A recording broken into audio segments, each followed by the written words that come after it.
Hey, what's up? It's cute what if? This side. Today we will be seeing what if Deku becomes apprentice to Aizawa. Now before we move ahead with the FIC, leave a like and subscribe to the channel for future what ifs like this. The wind was gentle and cool. It caressed the face of the green-haired child as he stood at the edge of the roof. It tried to wipe away his tears as they flowed silently down his cheeks. For the first time in years, they weren't sad tears. They were tears of relief.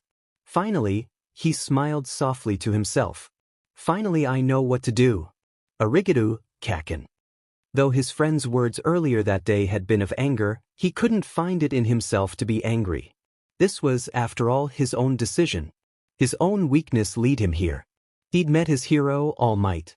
He'd shared his secret of weakness with him. He felt honored, but bitter. It hurt more than he was willing to admit to hear those words from his idol. I cannot simply say, you can become a hero even without powers. Even you, All Might. I should have known. He smiled. I understand now. I'll never become a hero.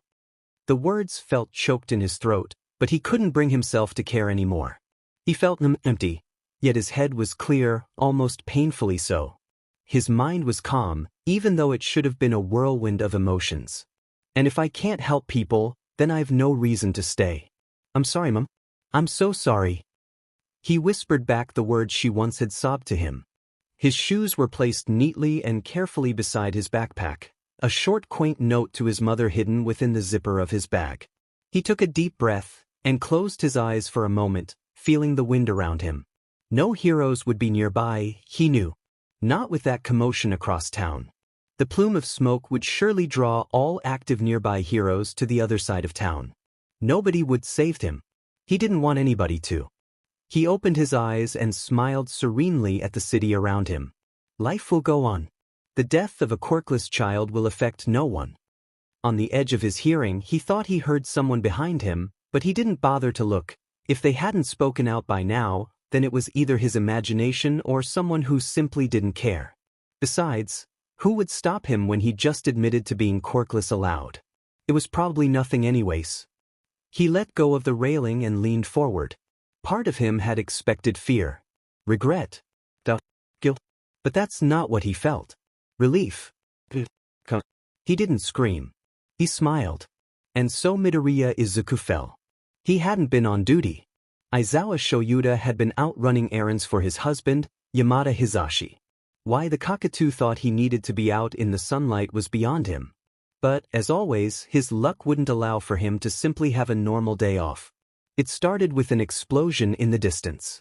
For a moment, he really thought about running off to see what the commotion was, but eventually decided against it. I'm an underground hero for a reason, he reminded himself. Besides, if the heroes at the scene need help, they'll send out an SOS. He wrapped his hand around the red phone in his pocket in case they did send out the signal, but he didn't really expect it. With the amount of damage that blast likely caused, there was little doubt in Shouda's mind that every hero in the area would be at the scene. They'd have plenty of backup. No need for an underground hero to intervene. There was no reason for him to be there. Especially not when All Might was apparently in town. Why Niza decided to hire the #1 hero is beyond me. He's a great hero, don't get me wrong, but that doesn't mean he's qualified to teach children. At least he won't start for another 2 years. He shook his head as he squinted against the sunlight. He knew he should have brought his sunglasses with him. He was about to let Hisashi know he was on his way home, when something caught his eye. Normally it would be missed. Anyone else would have overlooked it. But he'd trained himself for years to spot strong-to-see silhouettes in the shadows. Compared to that, seeing the silhouette of someone on the roof of a tall building in broad daylight wasn't that difficult. His mind said to leave it alone. That it was probably just someone admiring the view, or trying to get a better look at the plume of smoke on the other side of town. But his gut told him something very different, and every pro worth their salt knew to trust their gut over their head. Shouda's gut was never wrong. So Shouta didn't hesitate in scaling the side of a nearby apartment complex and roof jumping from there. He used his capture weapon, thank God he was a paranoid BSRD, and took his equipment with him everywhere, to reach the roof of the building that the person was on. They hadn't noticed his presence, which was a good thing. What he saw turned his BLD to ice. It was a child. He was standing on the wrong side of the railing and was dangerously close to the edge. Shouta knew that stance. He knew it intimately. This kid was going to jump. Life will go on. The death of a quirkless child will affect no one. He heard him mutter in a voice far too calm and detached for Shouta's liking. He was about to call out, his hand already reaching towards the kid and the words on the tip of his tongue, but a sudden lump of fear and hesitation formed in his throat like a physical blockage. Was this how Hisashi felt? And in that moment of hesitation, the kid let go of the railing and fell forward. The pro-hero's stomach dropped with the child, and before his logical mind could think, he found himself running forward. He vaulted over the railing with a practiced ease and threw out his scarf with all his might. For a moment, his heart stopped and he feared he was too late. In his mind's eye, he saw the child become a red stain on the pavement below them. His hand clenched the railing, turning his knuckles white. His heart pounded in his ears. When he felt the weight on the other end of the capture weapon, he nearly cried in relief. He'd caught the kid. Shouta didn't want to know how many gray hairs this would give him. He didn't care. As long as that kid was safe, that's what mattered to him. With a mighty heave, he lifted himself and the kid back over the edge of the railing, until they were safely on the rooftop again. The kid was unconscious, and Shouta found himself trembling slightly. It wasn't often that a pro found themselves in this kind of situation. They were trained to look out for signs of suicidal thoughts and behaviors to prevent it from getting to this point, so most heroes had never had to stop someone mid-attempt. That was usually something the police handled, anyways, the during and the aftermath. Shouta himself had been lucky to have never even seen someone make an attempt like this before. He resolutely shoved the memory of his own childhood suicide attempt out of his mind. The kid groaned and blinked, confused. He turned his gaze towards Shouta, who'd kept his scarf securely around the boy, partially to keep him from running off again, and partially to add some kind of cushioning from the strong surface of the roof. Her raised her head. Shouta startled. People didn't recognize him. That was one of the perks of being an underground hero. Even most cops didn't recognize him, which was nothing short of annoying when he had to WHP out his hero license several times per shift. Yes, I'm a real pro hero. No, I'm not some homeless bum wasting your time. Yes, I know you have to contact your higher-ups. Just call Detective Tsukachi and get this over with. I've got better things to do with my time. For now, though, Shouta would ignore that little detail. There were more important things than his identity right now. Yeah. How are you feeling? Good. Shouta winced internally. Maybe not the best question to ask, but it was already done. The boy gave a dry laugh. Figures. I thought all the heroes would be at the commotion across town. I can't even die right. Why do you want to die? He knew it was an insensitive question. But he also knew that the kid probably didn't want him to beat around the bush either. Why did you save me? He countered. I couldn't let a kid die. You don't even know me. He paused before continuing in a quieter tone. I have nothing to live for, anyways. Surely there's someone waiting for you somewhere. Friends. Family. My mother is the only person who gives a DMN about me, but you can't live for just one person. Nobody cares about a quirkless kid. I have no future in this world. My dreams. He halted his speech as he brought his arm to rest over his eyes. The kid didn't even bother to sit up as tears streamed down his cheeks. Dreams. Shouta nudged gently, startling the kid out of his thoughts. Meaningless now. Even a pro said it. It's not even a pipe dream anymore. Shouta was deeply bothered by the bitter smile that the boy wore. Though he didn't know the kid, it just didn't look right on him. A pro. You'll trust the word of one hero as the word of us all. That's illogical. He was somewhat offended. The kid scoffed. When the number one himself says that there's no way a quirkless reject can become a hero, then one is inclined to believe him. Is that your dream? To become a hero? Shouta smiled softly, though the kid couldn't see him. Internally, he cursed all might. How could the man possibly be so thick? So closed-minded.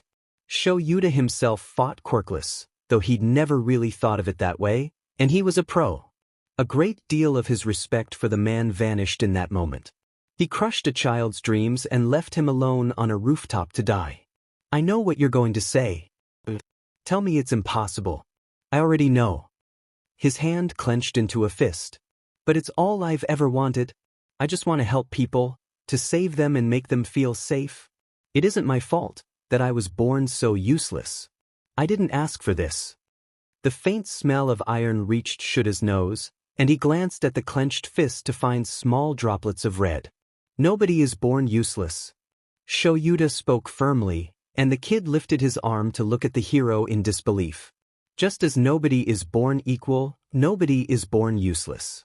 Everyone is born at a different starting line. Some people have to work harder than others, while the lucky few get carried to the top. His eyes locked with startlingly green eyes. If you work strong and push yourself, how was he going to say this? He wasn't good with words or comfort. That was Hizashi's gig, not Shouda's. Still, he couldn't just say nothing. He took a deep breath. 3 things make the core of a hero: heart, determination, resourcefulness. Not quirks. Not money or connections or any of that bullshit. If you truly want this, if you push yourself past your limits, then yes, even without a quirk, you can become a hero. The kid stared at him in shock, as if he'd suddenly broken the space-time continuum by sneezing. For a moment, Shouta worried that the kid wouldn't believe the sincerity of his words. But then, abruptly, a bright flame flared to life in the eyes of the boy, making his green orbs shine like great viridian diamonds. Tears flowed down his cheeks, as he finally sat up and pulled his knees up to his knees and cried. In a moment of empathy, Shouta wrapped an arm around the kid's shoulders. He leaned into the hero, clutching his shirt like a lifeline as he sobbed. Each sob chipped away at the pro's heart. He could relate to the kid. He really could. He'd been bullied and ostracized growing up for his ability to remove people's God-given gifts. He knew how cruel people could be to someone beyond the norm. But he knew the quirkless had it worse than he ever had. Without disturbing the child, he sent a brief text to Hizashi, telling him that he'd be late and not to worry, and then sent a second text as an afterthought stating that he hadn't run into any villains or anything. He mentally winced when he saw 2 missed calls and about a dozen texts from his worried husband, but hopefully his own hastily typed reply would put him at ease. After the better part of an hour, the kid calmed down. "I'm sorry, there's nothing to apologize for. Why, you're a pro and I just wasted so much of your time." The kid shook his head violently, and Shouta sighed. "Yes, I'm a pro. But do you know why I'm a pro?" The kid blinked up in confusion. "To help people? If only the world was that straightforward. You're too pure, kid." "Exactly. To help people. Like you. What's your name, kid?" "Me, Midoriya Izuku." He flushed red, embarrassed at having forgotten to introduce himself. Illogical. You were in the middle of a mental-emotional breakdown. You weren't in the state of mind for an introduction. I just started my 2nd year of middle school. He's still so young. I need to know. Are you safe at home? Shouta knew the statistics. He knew that quirkless kids were usually abused at home if not dumped off at orphanages or tossed out onto the streets. My mother is very kind. She tries her best to make me happy." Shouta relaxed at his answer. "Erase her head? Do you really think that? I could be a hero." He looked up hesitantly into his eyes, and Shouta fought the urge to sigh. "I meant what I said. Midoriya, you can become a hero. All it takes is strong work and dedication. It's dangerous, but you choose your own path in life. You may not be able to become a limelight hero, but you can still become a hero." Shouta sat back against the wall as he gazed at the clouds for a moment. The commotion across town had died down, and he was sure it was resolved by now. People told me I couldn't become a hero either. He didn't know why he was telling Midoriya this. He sympathized with the kid, sure, but Shouta wasn't one to openly admit anything personal. "Ah, really?" Bright green eyes blinked in shock. "Every pro has their own story. You asked me why I saved you." He allowed a small smile to flit across his face. "I once almost did exactly what you did. But a complete stranger asked me not to. Said that if I could live long enough to save just one person, even if that person was myself, that was enough." He looked over to the boy, to find him staring at him in awe. That same starry-eyed look that most kids looked at the other heroes. It made him uncomfortable, but he'd be damned if he showed it. Is that why you're an underground hero? So you can help people where it matters, when the limelight heroes are off duty. The media doesn't care about the scumbags that prowl the alleyways at 2 in the morning. Shouta scowled. But they hurt more people than the villains that rampage during the day. I became a hero to help people. Not because I want admiration or recognition. They went quiet for a long moment. Midoriya fell into a deep contemplative silence as Shouta took a moment to relax into the last rays of sunlight. In another world, that would have been the moment that All Might had amended his earlier words and told Midoriya that he could be a hero, that he was worthy of inheriting his quirk, and that he would train him as his successor. It would have marked the start of a grand new chapter of Midoriya's life, one with a quirk and a sea of friends and supporters. A life in the golden light of limelight. Heroes and flashy quirks. But in this world, in this reality, the boy found the confidence in himself to look over at the hero that had saved him. Eraserhead. Shouta looked over at the child whose eyes shined with fierce determination.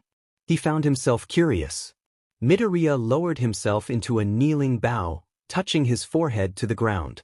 Please train me to become an underground hero. Shouta stared in shock. Normally he'd say no. He was a teacher and a hero and a husband and had several other obligations and cats. But he found himself unusually attached to this green-eyed, green-haired child. He'd seen nothing truly impressive about the boy. Nothing worthwhile in training. But there was something about him. Something that excited Shouta as a teacher. As a mentor. And yet, could he really be considering this? Of course the answer had to be no. But why does it have to be no? He'd expelled most of his homeroom class this year, and the ones left behind were surprisingly mature, including that Mariro kid. He had plenty of free time. And while this kid was still in junior high, the hidden potential of this child seemed to call out to him. A quirkless kid aspiring to become an underground hero. The boy was fidgeting. He could practically smell the embarrassment and shame and disappointment rolling off the boy. He'd taken a little too long, it would seem. The kid had assumed he'd declined. Get up, he said, getting to his feet and dusting off his knees. The kid heaved a heavy sigh and stood. You will meet me at this address every day after school. We start tomorrow. He scribbled down the address of an abandoned warehouse that Shouta had used for training whenever he wasn't on U8 campus. Midoriya stared at him, slack-jawed. Why you mean? Don't make me regret this decision. As it just so happens, I've got some free time this year. If you can't keep up, or I feel that you're slacking off, I won't hesitate to stop your training. Midoriya bowed exuberantly, grinning with a smile so bright that Shouta really wished he had brought his sunglasses on this stupid shopping trip. Now let's get you home. Your mother must be worried, and I still need her permission for this. Shouta sighed, pinching the bridge of his nose. Hizashi and Nemuri are never going to let me live this down. But as he watched the kid grab his backpack and slip his shoes back on, he couldn't find any trace of regret in this decision. Shouda's gut was never wrong. This kid's gonna be a hero one day. He smiled. Izuku didn't know what to think. He'd stepped off that edge ready to die. He was ready. He was going to finally end all the pain and suffering that he'd endured his entire life. There was nothing more to live for. Except there was. All of a sudden, like a dream, the underground pro-hero Eraserhead, a guy who was so unknown and good at hiding his tracks that he was practically an urban legend, saved him. In more ways than one. He not only told Midoriya that, yes, you can become a hero, but was willing to train him to become one. He couldn't think of anyone better. Eraserhead's fighting style was quirkless. His quirk allowed him to even the playing field about 75% of the time. The other 25% he was no better off than a quirkless guy going up against any other villain. But he was still a pro-hero. If Eraserhead could do it, then so could Izuku. He had a bounce in his step, a fire burning in his veins that hadn't been there for a very long time. He and Eraserhead didn't speak on the way back to his house. He knew he was coming back very late, and his mother was probably worried sick. Izuku's phone was damaged in the slime villain incident, and he had no way of knowing how many dozens of times his mother had tried to contact him. He felt a slight flush of shame when he led Eraserhead up the stairs of the cheap, shabby apartment complex. He idly noted that the pro hero didn't really look out of place in the rougher area of town. He kinda looks homeless, himself. "Mom, I'm home," he called out, opening the door. "Izuku." His mother ran over, engulfing him in a massive hug filled with tears and cries. "I was so worried. You wouldn't answer your phone, and you didn't come home before dark. What if something happened?" His sudden awareness of the weight of the suicide note hidden in his backpack made him shift awkwardly. His face was bright red when he remembered that the pro hero was watching his mother smother him like a child. "I'm fine. Really. Besides, we've got a guest." He rubbed the back of his neck awkwardly as his mother looked up, startled. "Oh, I'm so sorry." She shifted uncomfortably. "Sorry to intrude. My name is Eraserhead, and I'm a pro hero." He held up his hero license as proof, likely used to people not believing him. "A hero? What happened? Is my little Izuku okay? He didn't get himself into any trouble, did he?" She sent Izuku a reprimanding glare. "He's fine, and he's not in trouble. I didn't want him walking home alone at night." Eraser explained as his mother invited the hero inside. Izuku relaxed a bit. At least he won't tell her. In fact, we got to talking a bit. The three sat around the kitchen table and sipped at the tea, coffee in the hero's case, that his mother had made. Izuku was abruptly struck with how surreal and comical the scene was. A quirkless child, a single mother, and an underground pro hero sitting around a kitchen table. His kitchen table. It kinda sounds like the intro to a bad joke. "Well, I must thank you for bringing my son home." Inko smiled. "Actually, he was telling me about his dream of being a hero." Eraserhead tested the waters, looking for any sign of negative response. When his mother just sighed somewhat sadly, he took that as a means to continue. "I'm aware that he doesn't have a quirk, but I see potential in him. Will you let me train your son to be a hero?" His mother started badly, nearly spilling her tea. Whatever she'd been expecting, this was not it. She blinked owlishly at the man before her and gaped. "Why, you mean? I believe he has what it takes to be a pro. But he can't without the right training. Training I can provide him with. I can train him for the 22 months leading up to the UE entrance exams, but I need parental permission." Eraserhead leaned on his elbows, looking at his mother with a serious expression. "Of course, I understand if you don't want him to go into this field. It's a very dangerous line of work, especially for someone who fights quirkless." Izuku fidgeted. He wanted this. He wanted this more than anything he'd ever wanted in his whole life. Maybe, with this training and his strong work, he could prove to the world that quirkless wasn't useless. He could prove it to himself. His mother looked to him. He could see her waver. He pleaded, begged with all he had in his eyes to let him go. For a moment, he almost had her, before her eyes hardened. Izuku sighed. He knew he'd lost.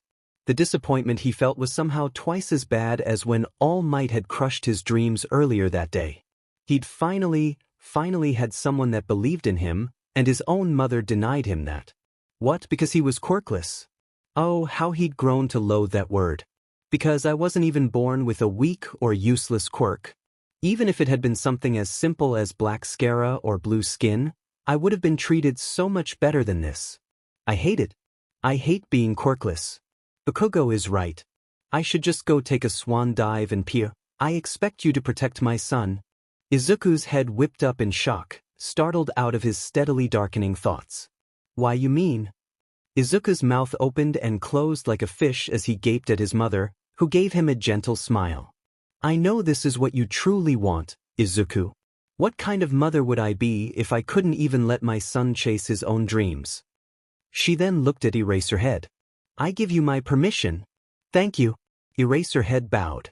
I'll leave my contact information here with you, should you need to reach me for whatever reason. I'll start training him tomorrow after he gets out of school. After a few more minutes of talk between the two that Izuku could hardly register, Eraserhead left, with the stern reminder for Izuku to be on time. He remained in a state of shock for the rest of the night. He couldn't believe it. It's like all the good luck that had abandoned him his entire life suddenly melded together for this one moment of astonishingly amazing good luck. To meet Eraserhead. To be trained by Eraserhead to be a hero, and oh me fucking god, this could not be happening to me. Must dreaming thyson her just in me imagination and really did jump and didatally dance this is even and I just wish that I could have Marie Katsuden in heaven ba cause I'm sorry as fucking that's not fair hatty heaven ba or in heaven ba cause you real ridic. He cut himself off mentally and took a very deep breath. Damn it, had he been muttering again. Tomorrow would be his first day of hero training.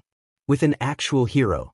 Though Izuku was almost certain that he'd be too excited to sleep, the moment his head hit the pillow, he was out like a light. His smile never once left his face. Shouta sighed, glad he was able to get Inko's permission. He was equally relieved to know that she really did love her son. He'd been concerned, despite Midoriya's reassurance that his mother was not abusive. No sign of the father. He shook his head. Things would reveal themselves in due time. For now, though, he was going to go home, feed his cats, and snuggle with his husband. With a sigh, he slid the bags of groceries onto his left arm and fished out his house key. Shouta dodged the welcome home hug with a practiced ease as he closed the door behind him with his foot. Let me set down the groceries before you tackle me, you overgrown cockatoo. He glared at the obnoxious blonde. You're home so late though. It's already 9 o'clock. Give me a moment and I'll explain everything.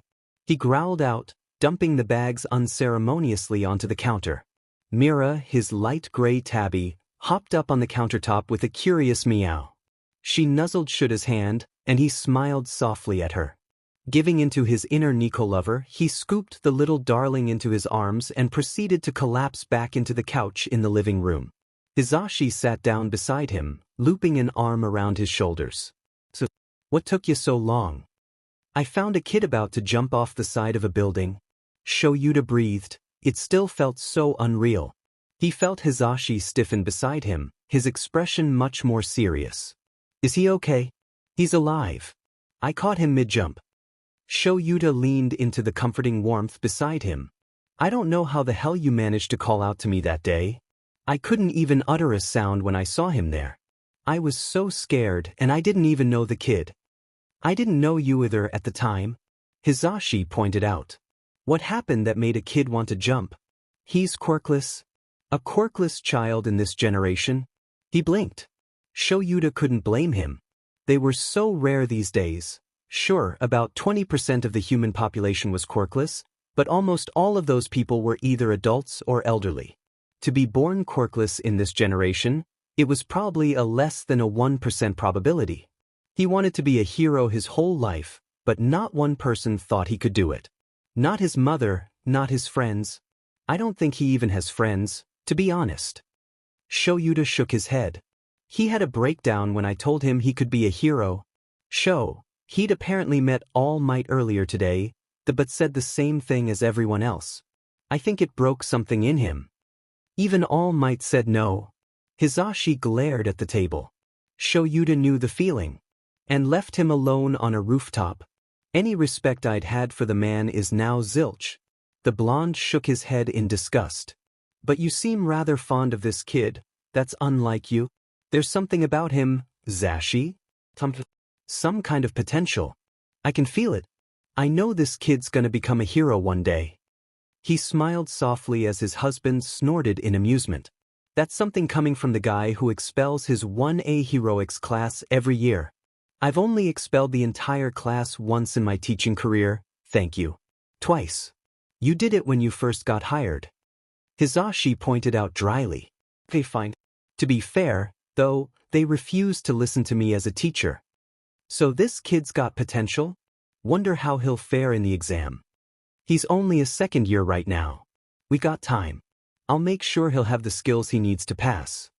Shouta promised. Hizashi choked on his spit. Wait a sec, babe. Are you telling me that you're going train him? His eyes were wide in disbelief. Yeah.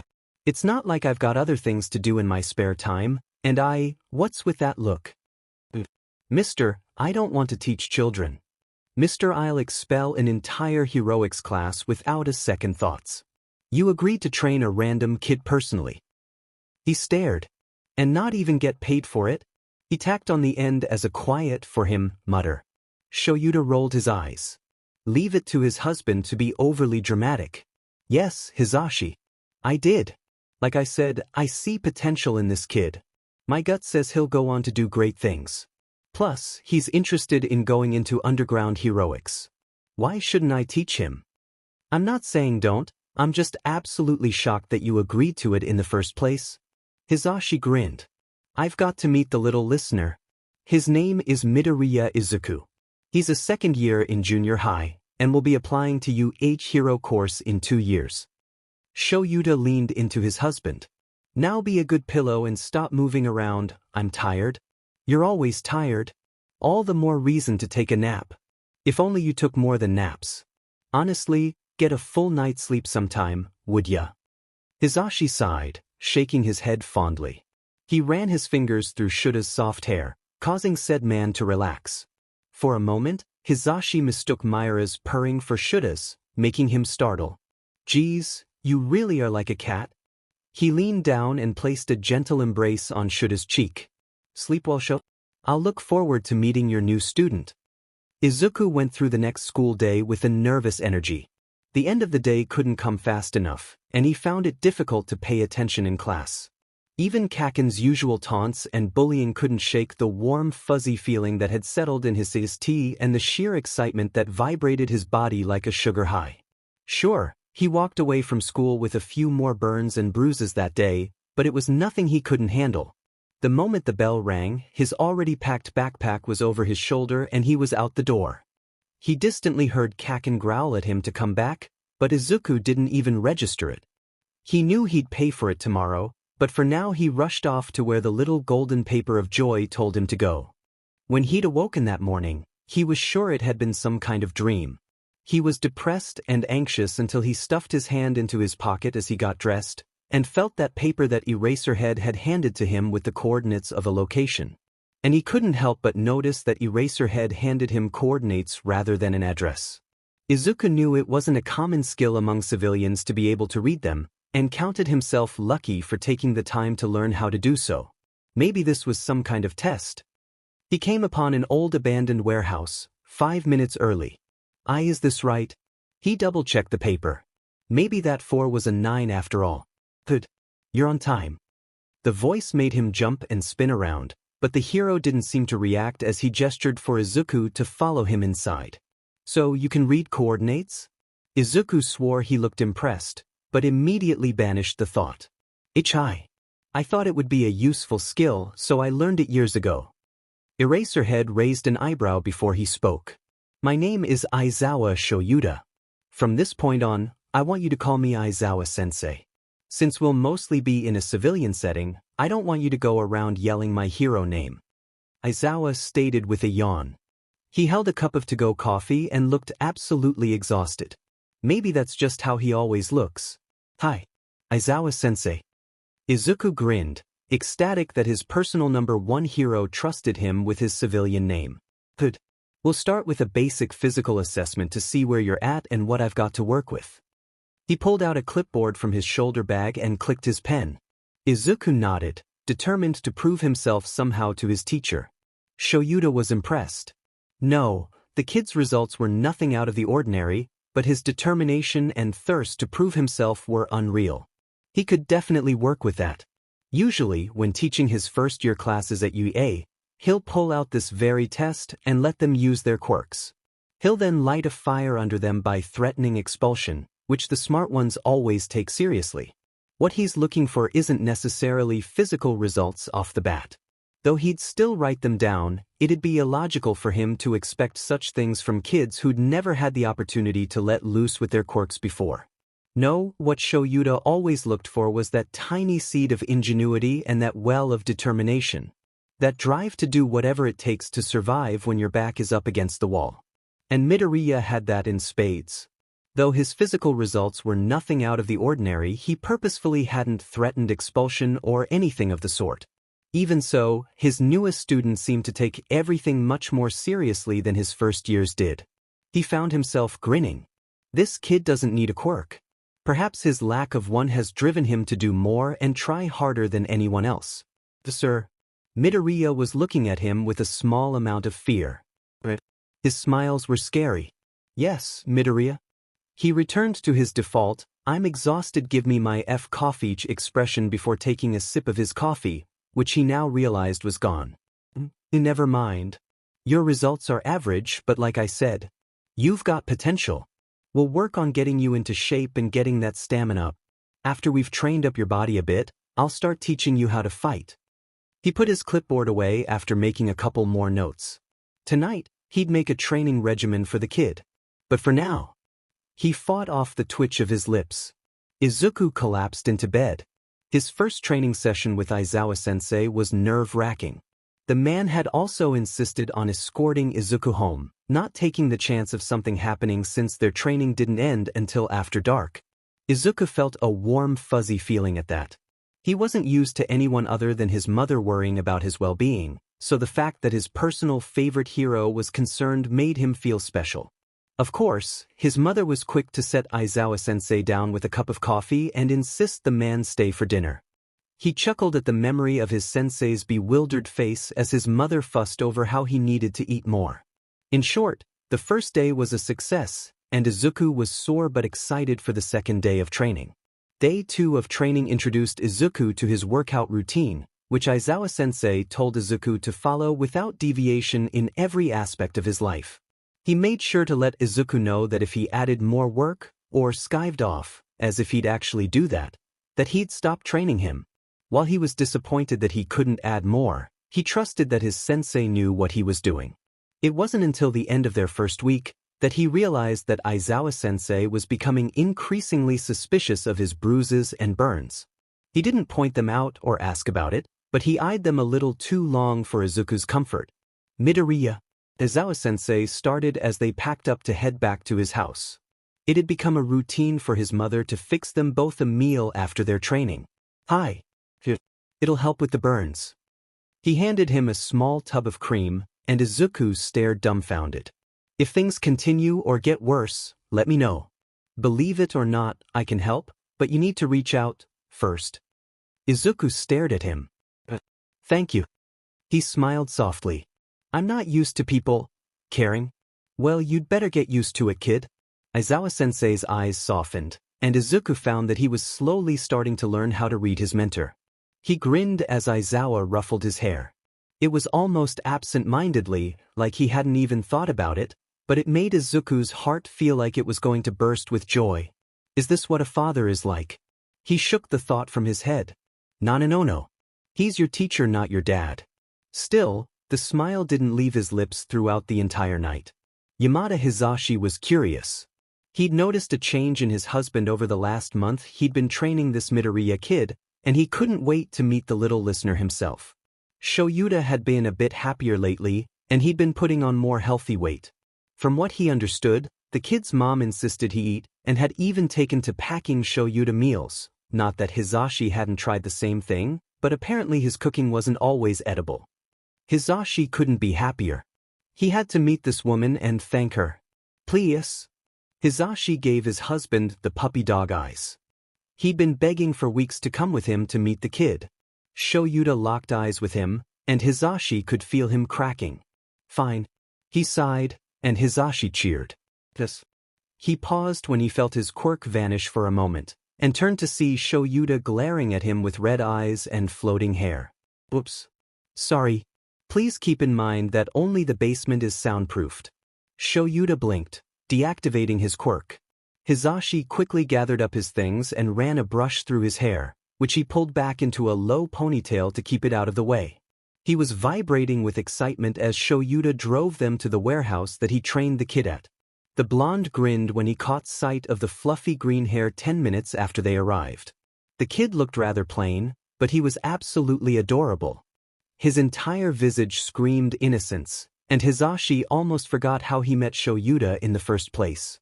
The kid noticed him immediately, and his brows furrowed in confusion. A moment later, his eyes lit up in recognition. Present, Mike? He gasped, and Hizashi couldn't help but find himself a little impressed. Not many people recognized him without his hair up and his overly loud outfit. Yep. Shouta kept talking about you, and I just had to meet you, little listener. He grinned. The kid looked so excited and the stars in his eyes only made his grin wider. I'm Yamada Hisashi. Feel free to use my civilian name. Me Midoriya Izuku. It's such an honor to meet you. I listen to your radio show every night. He bowed, obviously nervous around another hero. Hisashi laughed. He loved fans. All right, you two. That's enough. Shouta spoke up, grouchy as usual. Though Hisashi noted the small smile he hid behind his scarf. Midoriya, start your warm-ups. You know the drill. Hi. With that, the kid started falling into his normal routine, Hisashi watching with amusement. You really like this kid. He laughed softly, watching as the kid ran laps around the warehouse. You're imagining things. Hisashi was about to retort when he noticed something off with the kid's gait. Shouta must have noticed it too, because he immediately called him over. Midoriya. He gestured and the boy came over. Sensei. You're hurt. Shouda's eyes were narrowed, and for a moment Midoriya honestly looked confused. You're limping. Oh. He pulled up his left breathe leg to show a nasty bruise on his ankle. It looked sprained. I forgot. Hisashi and Shouta shared a look of disbelief. Forgot? I'm just so used to ignoring it. I fell down the stairs at school today. I didn't realize that it did any damage. Something was definitely wrong here. You fell or you were pushed? Shouta leveled him with a serious look, causing the kid to shift uncomfortably. I was pushed down the stairs. Hisashi felt his sissy tighten at the downtrodden look the kid had. I didn't see who, they came at me from behind. I expect you to tell me if you're hurt, even if you don't think it's anything major. I'll be the judge of that. Shouta sighed as he had Midoriya sit down. He tenderly wrapped his ankle, applying a cooling pad to help with the swelling. It looks like a sprain, not a break. Just to be safe, though, you should stay off of it for a few days. We'll work on other aspects of your training instead. Hi, Sensei. The kid looked miserable.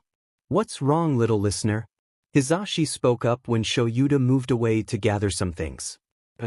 I just feel like I've disappointed him. Like I didn't try strong enough. Tears of frustration welled up in his eyes. Come now. Hisashi shook his head with a soft smile. He's not disappointed, trust me on that. He's worried about you. He wants to see you safe just as much as I do. He isn't angry or mad or disappointed. The kid blinked in surprise.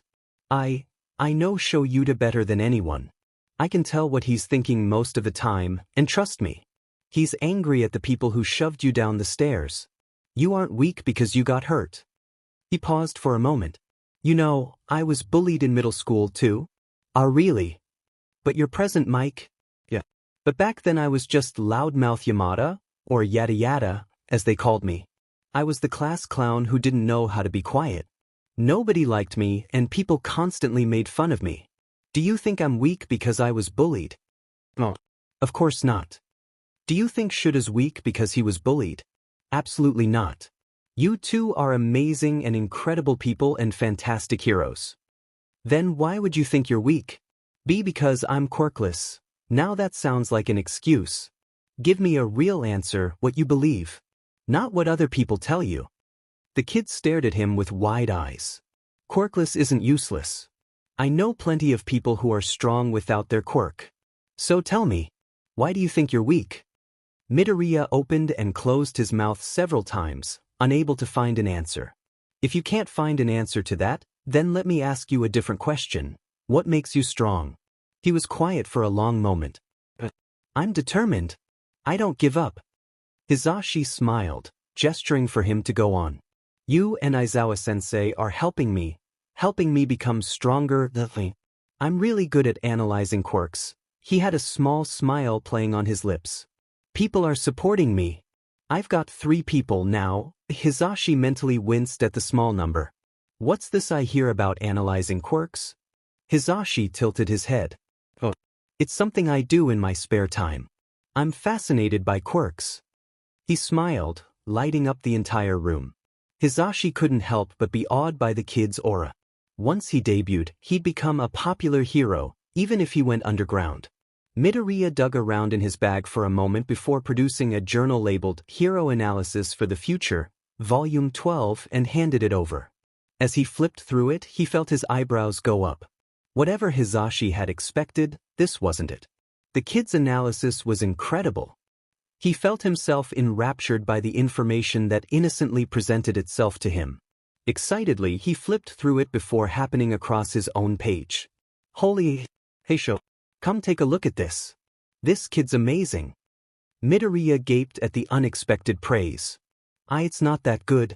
Shouta made his way over and took the proffered notebook from his husband. Hisashi watched in mild amusement as Shouta's eyes widened in shock. Not that good. Kid, this level of detail. I think this is what we're going to be working with until that ankle heals up. He decided. Your analytical skills are incredible, and it'd be stupid to let that go to waste. Where did you learn to do this? Hisashi asked, curious. I taught myself. Like I said, quirks are so interesting, and I love thinking about how they work and what people can do with them. Midoriya's eyes shone with passion, and Hisashi found himself grinning at the kid's enthusiasm. Honestly, Shouta flipped through the book, eyebrows rising further with every page he turned. If I didn't know you were quirkless, I'd swear you had some kind of analysis quirk. This level of observation and understanding is incredible and honestly terrifying. Midoriya flushed at the praise, causing Hisashi to grin. Can I help? Hisashi suddenly spun around to stare at his hubby with wide eyes. Shouta gave him a raised eyebrow. Help with what? It said, I'll train him academically, and you train him physically. Hisashi grinned. He'll still be your student, but I'll help out from time to time. Please. I want to spend time with the little listener, too. And if he spends too much time around you, he'll start carrying around a sleeping bag and glowering at the world in no time. He needs some variety. Shouta stared at him for a long moment, contemplating the options. Finally, he sighed in defeat. Fine. We'll set up a schedule to fit you in a few times a week. All right. He smiled sheepishly as Shouta deactivated his quirk, again. Sorry. Midoriya's laughter made them both smile, and Hisashi couldn't wait to spend some time getting to know the little listener. Izuku had been training with Aizawa-sensei for 4 months, now, and Yamada-sensei for 3. He couldn't remember a time in his life where he'd been happier. He was getting stronger by the day, and his combat training had started 2 months ago. After the stairs incident, the physical bullying had died down, likely due to the kids realizing that sending Izuku to a hospital would probably get them in trouble. We're lucky he hadn't broken anything, because Izuku wasn't sure if he could have come up with a viable excuse for the bruises, and he was sure that Yamada and Aizawa-sensei would have hunted them down. He had a strong enough time getting them to back off as it was. As far as combat training goes, Aizawa-sensei said he was a natural, able to pick up fighting stances and moves after only observing them a couple of times. Yamada-sensei was thrilled with his academic skills, and the two regularly held conversations in English. Sometimes, Yamada-sensei would throw in some German or French to throw him off, but Izuku was slowly getting those down too. He'd been gaining a lot more confidence in himself, and his quirk analysis skills were skyrocketing under his mentor's careful tutelage. He had 3 new notebooks to show for it too. His mother was also now on a first-name basis with the two, who regularly came over to the Midoriya household to eat or just hang out. It was weird at first, seeing 2 pro heroes at his apartment, but after a while it became weird to not see them there. He'd found out halfway through the 3rd month that the 2 were married, and Izuku honestly found it adorable. He loved helping Yamada-sensei, or Hisashi as he was told to call him when they weren't training, mess with his mentor. He would never get tired of seeing Aizawa-sensei flustered. And if the man made his training that day 3 times harder, then it was totally worth it. Izuku got ready for the day, and came out to the kitchen to the familiar sight of Aizawa nursing a cup of coffee, while Hisashi helped his mother cook breakfast. She was helping him improve his disastrous cooking skills at a phenomenal rate. It made him happy to know that his mother had some friends, now.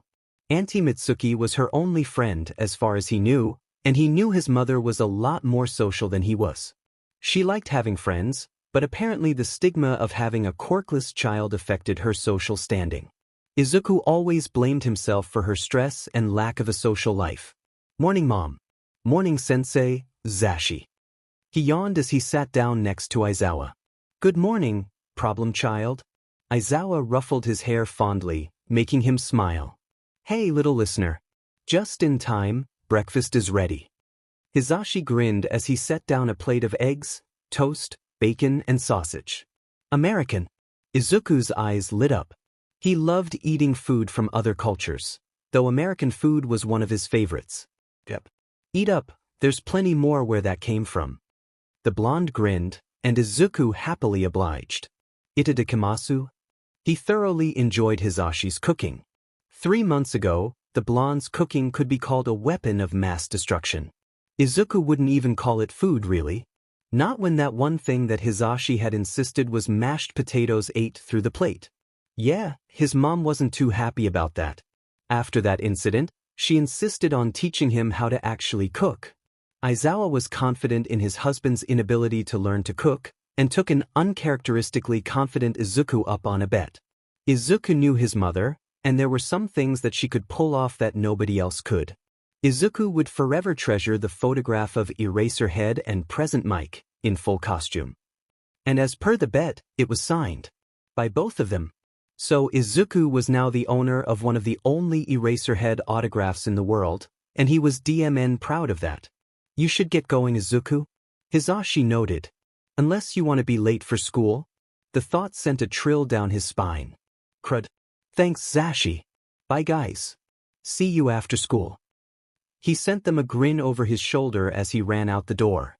The moment he was out of sight, his smile dropped. He hated school. His feet didn't drag like he wanted them to. He made himself jog the way there so he wouldn't be late. He wasn't sure what had set it off.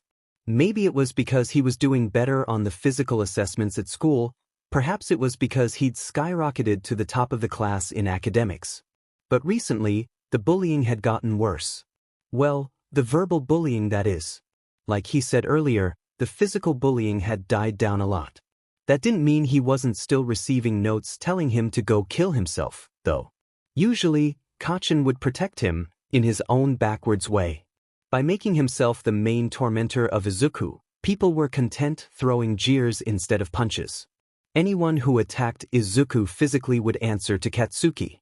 But with his recent jump in, well, everything, he'd painted a bigger target on his back than he'd ever had before, and Kacchan couldn't hog Izuku to himself anymore, especially when a few upperclassmen had taken an interest in him. Nothing noteworthy happened in class, with Izuku's test coming back with a now typical 100%, which he'd excitedly show Hizashi when he got to the warehouse, and the man would praise him for doing so well. He hid during lunch, and somehow managed to avoid any of the bullies. By the time school got out, he was feeling all right, like maybe he'd have some luck today. He stiffened when he saw a few upperclassmen waiting by the school gates for him. Well, so much for luck. I'll have to wait them out. He realized with a sinking feeling. He shook his head. I'm different now. Besides, Aizawa-sensei and Yamada-sensei will know something's wrong if I'm late. With that, he quickly scaled the brick wall that surrounded the school. He balanced on the top for a moment, before jumping down carefully, making sure not to hurt himself. Unfortunately, he wasn't exactly quiet when he did so. There he is. A gruff female voice shouted, and Izuku bolted, months of training kicking in. He heard them giving chase, and tried to lose them down a couple of alleyways, making sure not to stray too far from his usual path. He ducked behind a dumpster, holding his breath and calming his heart rate as he waited for the third years to pass by. For a moment, he thought he'd lost them. You're fast for a quirkless wonder. He whirled around, falling into a defensive stance, ready to run. But the alley only had one way out, and she was blocking it. Damn it. He cautiously eyed the fire escape. 4 third years leaned against the wall, 3 guys and a girl. Senpai, I wasn't aware you were here. I'm sorry for disturbing you, I'll just be on my way. He hoped they'd let him leave. He knew they wouldn't. No, I don't think you are. The girl smirked. Her quirk allowed her to turn her fingernails into rock-like spears. She activated her quirk, pointing them threateningly at Izuku. We just want to have a little chat. You see, one of the boys, Mori Haruto, spoke up as he activated his quirk. It allowed him to create a soundproof barrier around a small area. Perfect for situations like this, so Izuku couldn't call out for help. The pit in his stomach grew. Midoriya was a boy with another fascinating and terrifying quirk. He could overcharge the pain receptors in the body through physical contact. It lasted for only 3 seconds, but the results were horrifying. No physical injuries, nothing to trace it back to him. He would make an incredible interrogator, but the kid was looking to be heading down a more villainous path. Kimura Hayato smirked as he stepped forward. I don't think you understand where you are on the food chain. He idly checked his nails. You're quirkless. A disgusting piece of filth that stains society. Your place is to bow to us. You're a leftover from a weaker era, and honestly you should be grateful to have the opportunity to help us practice our quirks. He glared before placing a hand on Maeda's shoulder. I think you need a reminder of just where you stand. His hand glowed, activating his own quirk, an amplification quirk. Izuku froze for a moment. That meant Maeda could use his quirk for up to a minute. He went to run, when Fujita Yuna, the girl, shot out her spear. A sharp pain flared in his shoulder as the spear went through it and into the brick wall behind him, pinning him so he couldn't move. Izuku shook with fear as Maeda stalked towards him. Izuku went for his phone, trying to call for help, but Maeda knocked it out of his hand. For a moment, he saw the time. He was supposed to be at training 3 minutes ago. Hopefully, Aizawa-sensei would know something was wrong. No, you don't get to call for help. Maeda gave him a sickening grin as he placed his hand almost gently on Izuku's shoulder. Not like anyone would come, anyways. Now scream. Blinding white pain overtook everything. Izuku couldn't think. It felt like his entire body was being torn apart atom by atom, before being welded back together. He was in too much pain to even pass out. His own screams were drowned out by the agony that grew with each passing moment. Knives of pain stabbed him, thousands of volts of electricity coursed through his body, and scorching flames slowly ate away at his skin. His muscles peeled layer by layer as his nerve endings were flayed open. He couldn't process anything but the pain. After what felt like years, it faded. The hollow, empty wake left by the agony left him trembling. The only thing that kept him on his feet was the spike that pinned him to the wall. Looky here. After only a minute, he's shaking like a leaf. Maeda mocked him, and Izuku's brain faltered. That was only a minute. It felt like an eternity. The third year looked over at Kimura, who activated his quirk again. Maeda grinned as he approached Izuku a second time. Tears pricked his eyes and he wanted to beg him not to. He bit his tongue. A hero wouldn't beg like this. A hero would only beg to save someone else, not themselves. But first, Maeda leaned in with a sickening grin. I have a question for you. What? It's fairly obvious you're training with someone. Your confidence, intelligence, and physical abilities have improved drastically over the last few months. He chuckled as Izuku's eyes went wide. A friend of mine wants to know who's training you. Izuku stiffened. He's trying to find a certain someone. Perhaps your mysterious trainer is him. Izuku's gut twisted violently. Was this friend of theirs after Eraserhead? Maybe present Mike heroes often had a lot of enemies, and it wasn't unheard of for someone to seek them out for revenge. He wondered if Eraserhead had pissed off someone with power recently. So unless you want a repeat of what just happened, you'll tell me what I need to know. I won't tell you anything. Izuku growled, even though his muscles wouldn't stop twitching and spasming. He would protect them. Both Aizawa-sensei and Hisashi. He wouldn't put them in danger. He would not sell them out. Oh, a brave one then. He smirked, placing his hand on Izuku's neck this time. We'll just see how long it lasts. Izuku was once more assaulted by the most blinding pain he'd ever experienced. It was more than anything he could have imagined. The pain was beyond bone deep, and he was sure that if he could pass out, he'd do so in a heartbeat. Suddenly, the pain stopped. It was more abrupt this time, and Maeda scowled, glaring at his hand. What the? A moment later, Aizawa-sensei's capture weapon wrapped around Maeda and Kimura, knocking their skulls together with a sickening crack. Midoriya. Hisashi rounded the corner, a look of fierce concern on his face. Aizawa glanced at Izuku with just as much concern. "You with us?" he asked, voice calm and deep. Izuku felt tears run down his face in relief as Hisashi reached him, carefully pulling out the spike that held him up. Izuku clung to Hisashi, not caring that he looked weak and pathetic in that moment. Aizawa made quick work of the other two teens, tying them up. "Hey, look at me, Izuku." Aizawa carefully tilted his head. "What happened?" They wanted to know who was teaching me. Said that a friend of theirs was trying to find someone. They wanted INF formation. Izuku smirked. "I didn't say anything." Aizawa carefully held Izuku in his arms, and the child felt himself melting into his safe embrace. "They're age third years at my school. Maeda's quirk lets him overcharge pain receptors in people he touches." The two heroes' eyes widened in horror at that. "How long did he use his quirk on you?" Hisashi asked. They could hear the ambulance in the distance, and he was already texting Inko. "A minute the first time." Izuku found his thoughts somewhat muddled. Was that the aftereffects of the quirk? His limbs felt heavy and numb, and he was suddenly incredibly tired. "Hey, stay awake for me, Izuku." Aizawa gently tapped his face to startle him awake. "You've got a nasty concussion." "I do." He puzzled. Maybe he'd thrashed against the wall when he was under the influence of Maeda's quirk. Izuku wasn't sure entirely what happened next. The adrenaline was leaving his system fairly quickly, and it was taking his coherency with it. He was vaguely aware of Aizawa and Hisashi's worried faces, and they were saying things to him that didn't have any meaning in his muddled brain. It was almost like he was watching a show rather than experiencing something himself. Like nothing was real. He felt like drifting. Everything was quiet and muffled and so far away. He didn't even fully register his pain anymore, and it was kind of nice. A gentle throbbing at the edge of his mind was all that remained of his headache. Though everything around him moved strangely. One moment, he was in Aizawa's arms, with his teachers looking at him with concern and growing alarm, and the next he was in the back of the ambulance. He panicked for a moment before Aizawa leaned into his vision.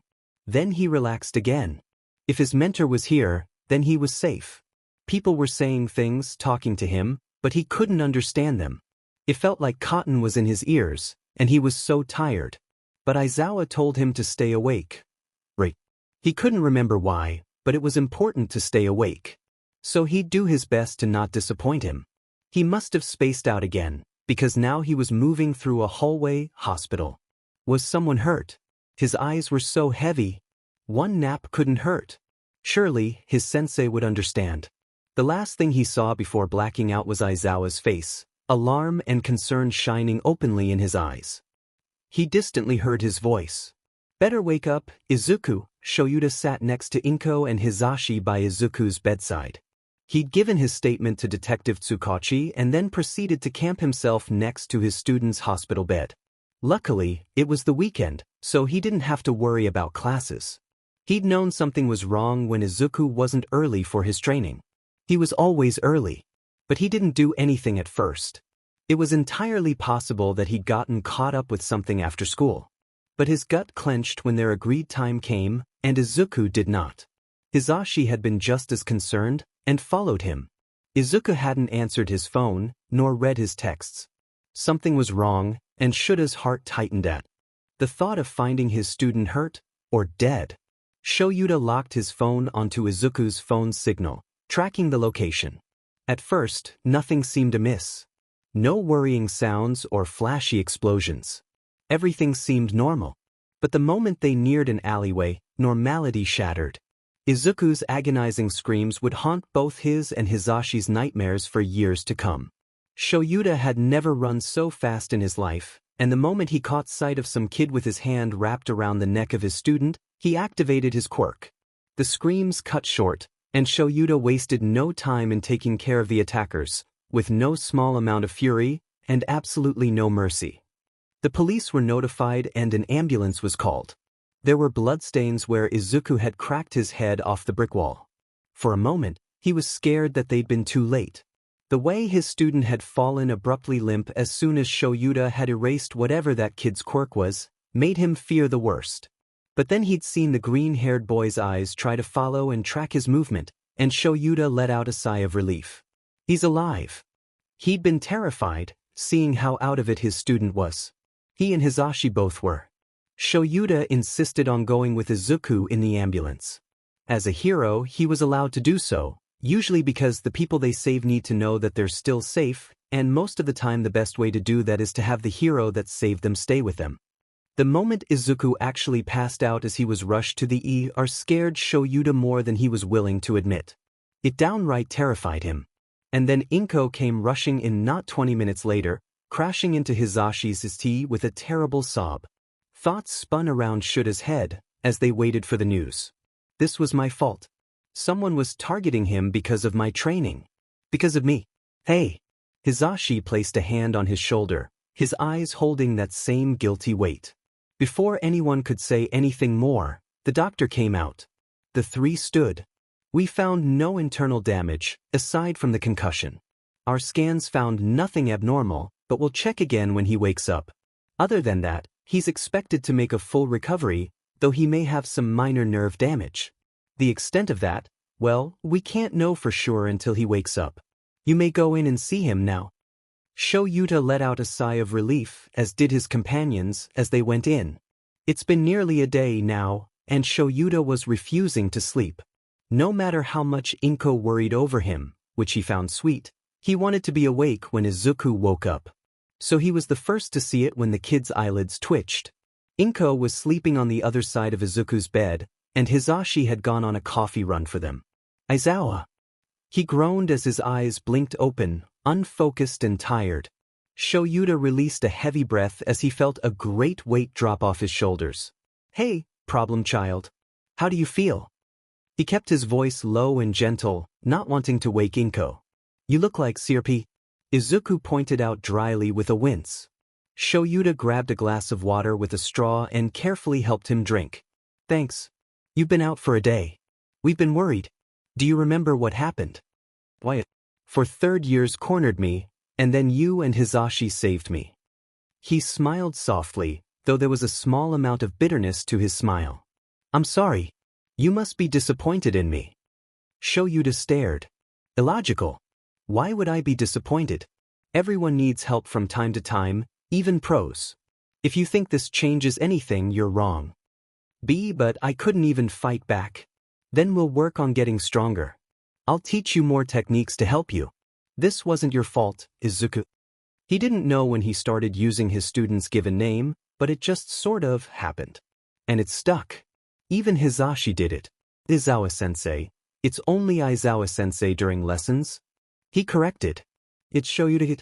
Damn it, that smile was too bright to be legal.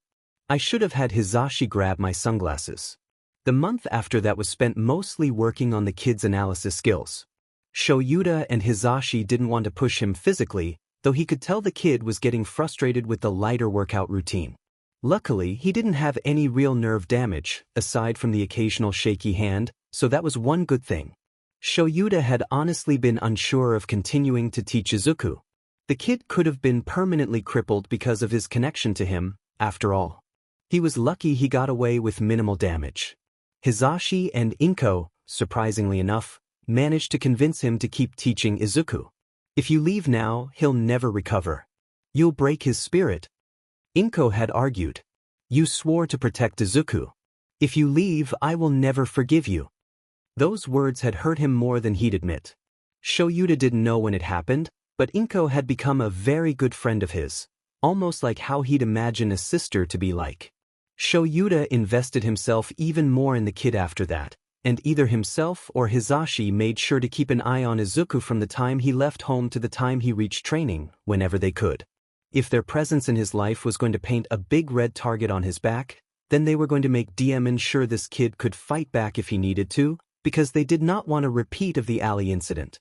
Shouta had noticed the way the kids at school looked at him, but since Izuku remained stubbornly silent and refused to point out his bullies, Shouta could do nothing to intervene. The most he could do was give Izuku more tools to use to protect himself. So Shouta taught him intimidation techniques to scare them off, evasive techniques to give them the slip, and even stealth techniques to hide from them. All the while working on his fighting skills so if he ever needed to, he could give them their karma tenfold. and Izuku took after these skills with a vigor that had him grinning. It was getting colder, now that November was here. It also marked 6 months that he'd been training Izuku. 4 months of combat training, 3 months of weapons training, and 2 months of stealth, intimidation and evasive training. Izuku was already making leaps and bounds in confidence, and the two had grown fairly close to one another. Sometimes, Hizashi would call Izuku a minizawa, much to Shuta's annoyance. Just because the two would nap together on occasion, and the kid was slowly learning to mimic Shuta's expressions, and had a newfound love of coffee and cats. Morning, he greeted as he came into the kitchen. Inko and Hizashi were already cooking breakfast, as Shouta and Hizashi had spent the night again. Long patrols sometimes made it easier to just crash at their friend's apartment. Inko gave them copies of the key to the apartment ages ago. Much to Shuta's internal horror, the man tried to refuse, but Inko always got her way. And honestly, by this point, Inko had pretty much given them their own bedroom, right across the hallway from Izuku. Speaking of, the problem child was seated at the kitchen counter with his own cup of coffee and a sleepy smile. Morning, Sho. He yawned, giving Shouta a one-armed hug, which Shouta returned with his customary hair ruffle. Good morning, problem child.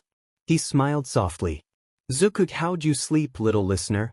Hizashi must not have heard Izuku enter the room earlier, and he was getting much better at stealth. Well enough. Izuku yawned again, taking a long drink from his mug. So you slept like Shouta, then? Hizashi deadpanned, making Inko giggle. You really should take better care of yourself, both of you. Inko placed her hands on her hips as she sent Shouta and Izuku a reprimanding glare. Honestly, how do you expect to do any hero work if you can hardly keep your eyes open?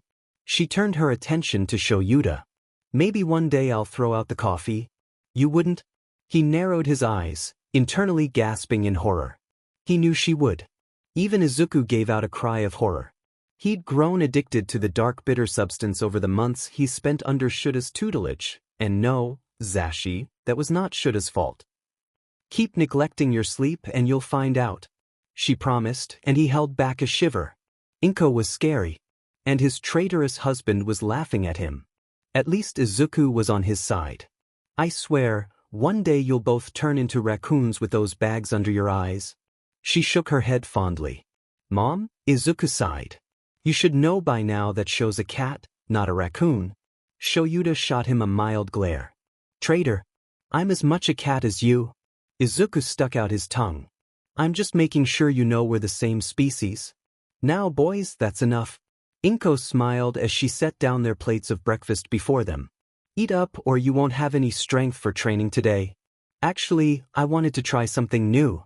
Shouta smirked as they ate, and he could practically see Izuku's interest perk up. I wanted to take you on a small patrol tonight with me and Zashi. Unofficially, of course. No fighting. But I want you to see how it works. Izuku's eyes lit up in excited awe. Shouta knew that this was a very big step in their training. It was more than just fighting in a warehouse, or playing hide-and-seek or tag in the abandoned district at the edge of town. This would be a solid step towards becoming a real hero. He'd already run the idea by Inko and Hizashi, of course, and the two were all for it. But is that really allowed? Izuku looked towards Inko for permission. Don't look at me, Mr. Hero in training. She giggled. It's your decision. Yes. I would love to.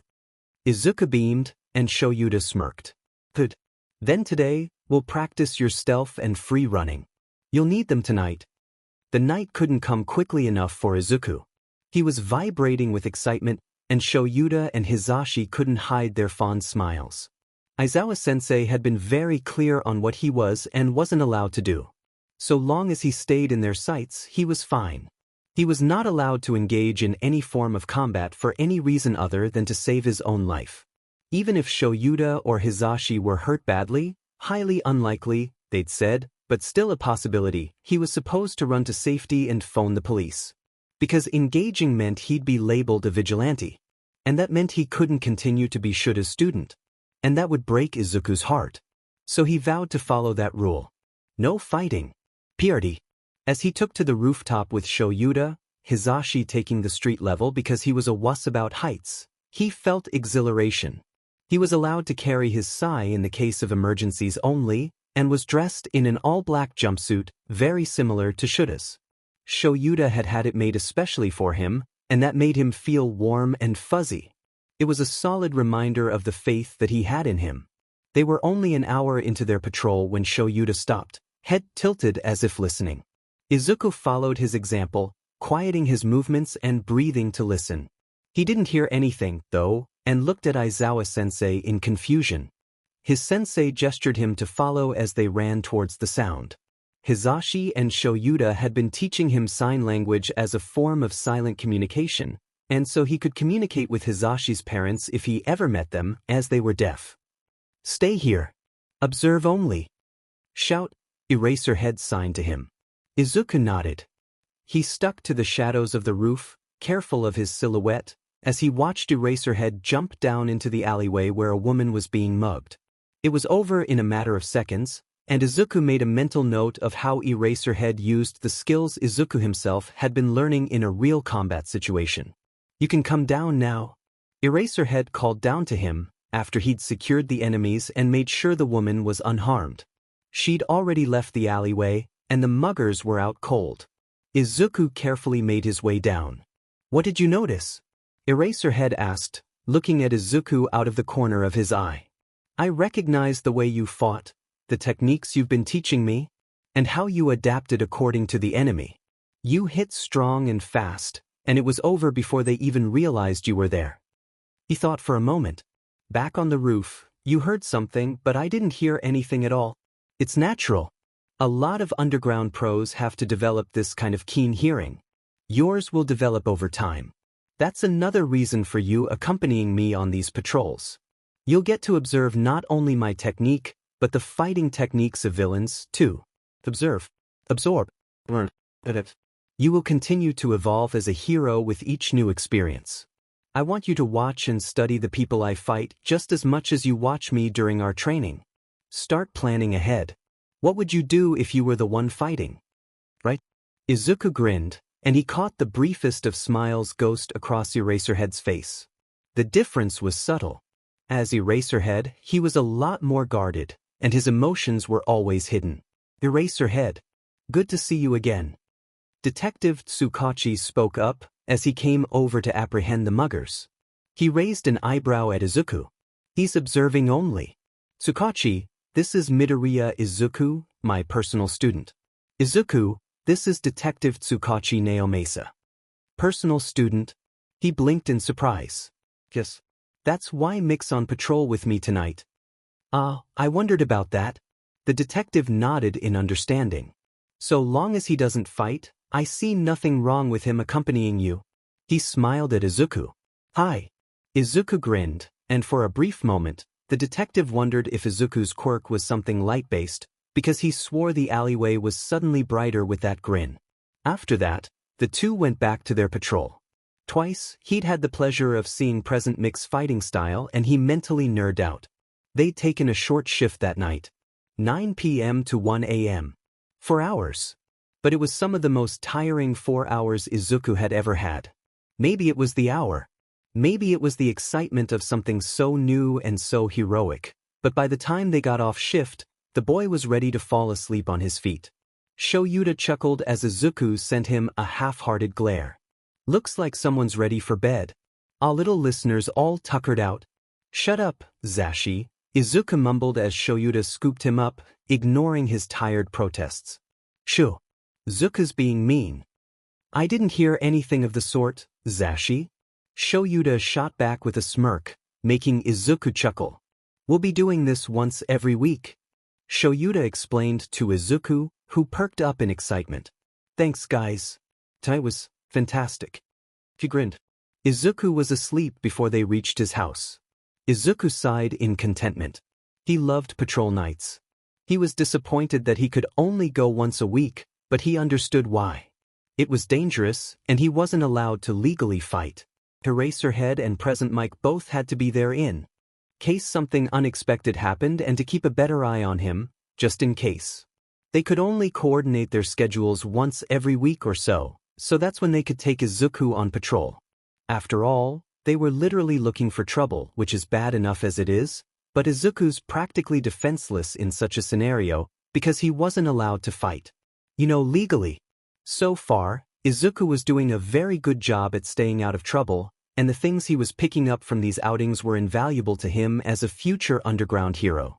Now, he knew how to track people, follow a trail, listen for those tiny signs of trouble, recognize a criminal meetup or hideout, and when someone was acting suspicious. Things that couldn't be taught in a warehouse or through videos. Things that only came with experience. He was proud of himself, able to move much quieter now, and could even keep pace with Shouta most nights as they ran across the roofs. He wasn't as quiet as his teacher yet, but he was getting there. And his stealth skills were increasing too. The other day, he'd managed to hide in the same room as Hisashi for 20 minutes without being seen, even though he was in a rather obvious spot. Even Shouta had been proud of him for that. Izuku no longer fell asleep after a patrol. Not like he did the first time, at least. So even though it was the last hour, nearly 12:30 a.m., Izuku was wide awake. And if these patrols happened to reset his sleep cycle to match Shouta's, then the only one annoyed was his mother. He pulled his scarf around himself a little more. Shouta had recently been showing him how to use a capture weapon like him, and Izuku was thrilled. He was picking it up rather well. Of course, Shouta's scarf was unique, so Izuku was practicing with Shouta's in the warehouse. The one he was wearing right now was just a normal scarf, unfortunately.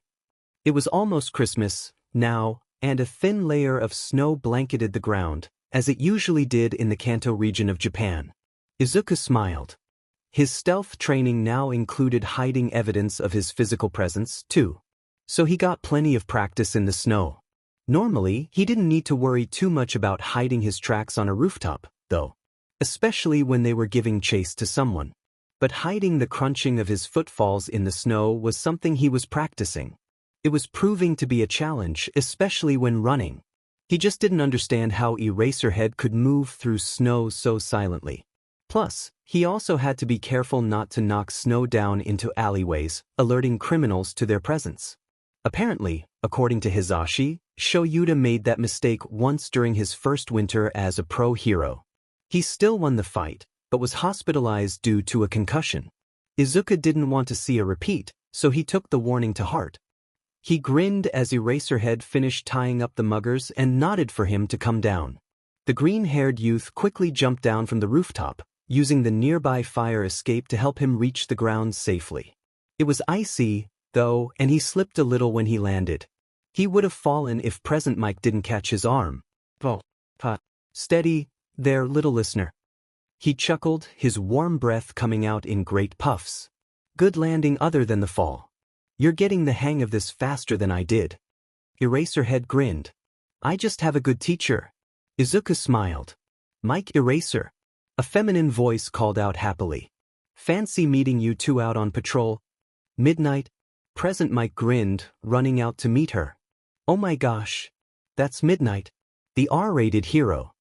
Izuku whispered under his breath. Of course you know about her. Eraserhead sighed fondly. She's an old school friend of ours. Come on, kid. You were bound to meet her sooner or later. Really? Izuku's eyes shone. Yes, really? He smiled back as he ruffled Izuku's hair, knocking off a few flakes of snow. I didn't know you two patrolled together. Midnight tilted her head as she noticed Izuku. We do once in a while, for the little listener. Present Mike grinned. This is Midoriya Izuku, my student. Izuku straightened at his introduction. Student? Midnight blinked in surprise. As in a personal student? Yep. I was just as shocked as you at first. But man, has the little listener grown on us. Little Zuku's part of the family. Practically a mini-Zoa in the making. Zashi. Izuku blushed, hiding his face in his scarf much like his mentor. Oh my god, he's adorable. Midnight squealed. Auntie Nemuri, just call me Auntie Nemuri or Auntie Nem. She grinned. It's good to meet you. Auntie. Izuku didn't know if she really wanted him to call her that, but her expression lit up like a Christmas tree, so he supposed it was what she wanted to hear. Why didn't you tell me? How long have you kept this little cinnamon roll to yourself? She demanded, pulling Izuku into a very tight hug. "Don't suffocate him," Hisashi cried out, snatching Izuku back. "I'm allowed to hug my nephew." Midnight grabbed him again, but Izuku avoided the hands and ran back to Shouta, who shielded him from the two. "I'm not your tug-of-war toy," Izuku muttered indignantly. "I'm staying with Dad." The words slipped off his tongue with such ease and familiarity that he almost didn't realize what he said. When he did, however, his face heated up with enough intensity that he swore he melted the snow in his hair. Shouta didn't look much better, though he didn't move away. "Dad?" Nemuri's eyes were wide. "Wait. It's not like you think." Shouta defended himself. "But didn't you tell me the other day that he was practically our son?" Hisashi's grin told him he was milking this for all it was worth, and Izuku, despite his embarrassment, decided to add one little thing. He looked up at Shouta with teary eyes. "You don't think of me like that." Part of him was going along with Hisashi, but another part of him was honestly disappointed in the man's rejection. Shouta sent Hisashi a fierce glare. "I do think of you as a son, but Nemuri will jump to conclusions." He turned to her, missing the shine of awe and hope in Izuku's eyes. "He's not my biological or legal son, but he is like a son to me. Tell anyone, and they'll never find your body." Even Hisashi was staring in open shock at Shouta. Izuku never thought he'd hear the day that Shouta would admit something like that aloud. The man ruffled Izuku's curls, and the kid lit up like he'd been given the best gift in the world. Izuku shuffled his foot, scuffing the snow. "If you want, you three can join us for Christmas Eve and Christmas Day. I mean, if you don't have anything better to do." He trailed off, fighting the strong instinct to mutter, "We'd love to." Hisashi beamed. "Wouldn't miss it for the world, kiddo." Shouta gave him a gentle smile. "I'll bring lots of presents." Nemuri bounced in place. And Izuku's little family grew by one more person that night. The rest of the patrol flew by, and he excitedly told his mother that they were expecting 3 guests for Christmas this year. Inko smiled as she placed the gifts under the tree. This year was a special Christmas, and she wasn't going to go halfway. "Need a hand?" She whipped around to see Nemuri standing there, fluffy robe pulled tightly to ward off the chill in the small apartment. "You don't have to, you're a guest." Inko shook her head. "I feel bad, honestly, intruding on your family time like this." The other woman admitted. "To be honest, Izuku is all I have. And for the longest time, I'm all he's had. After he was diagnosed quirkless, nobody wanted to even be his friend. His paternal grandparents wanted nothing to do with him, and even his father left." Inko felt tears welling up in her eyes as the other woman hugged her. "I know he doesn't say anything. He's such a sweet boy with such strong heart. But he misses his father. He doesn't even remember him. When Shouta and Hisashi came into our lives, it's like everything gained color again. I can't remember the last time I saw Izuku look so happy." She leaned into Nemuri as they sat on the couch. "They've finally been able to give Izuku everything I can't, and I can never repay them for that. They're family now." "You all are, and what about you?" Nemuri asked, startling Inko. "What about me? Don't you have any friends?" "Have Mitsuki, she's been my best friend since we were children."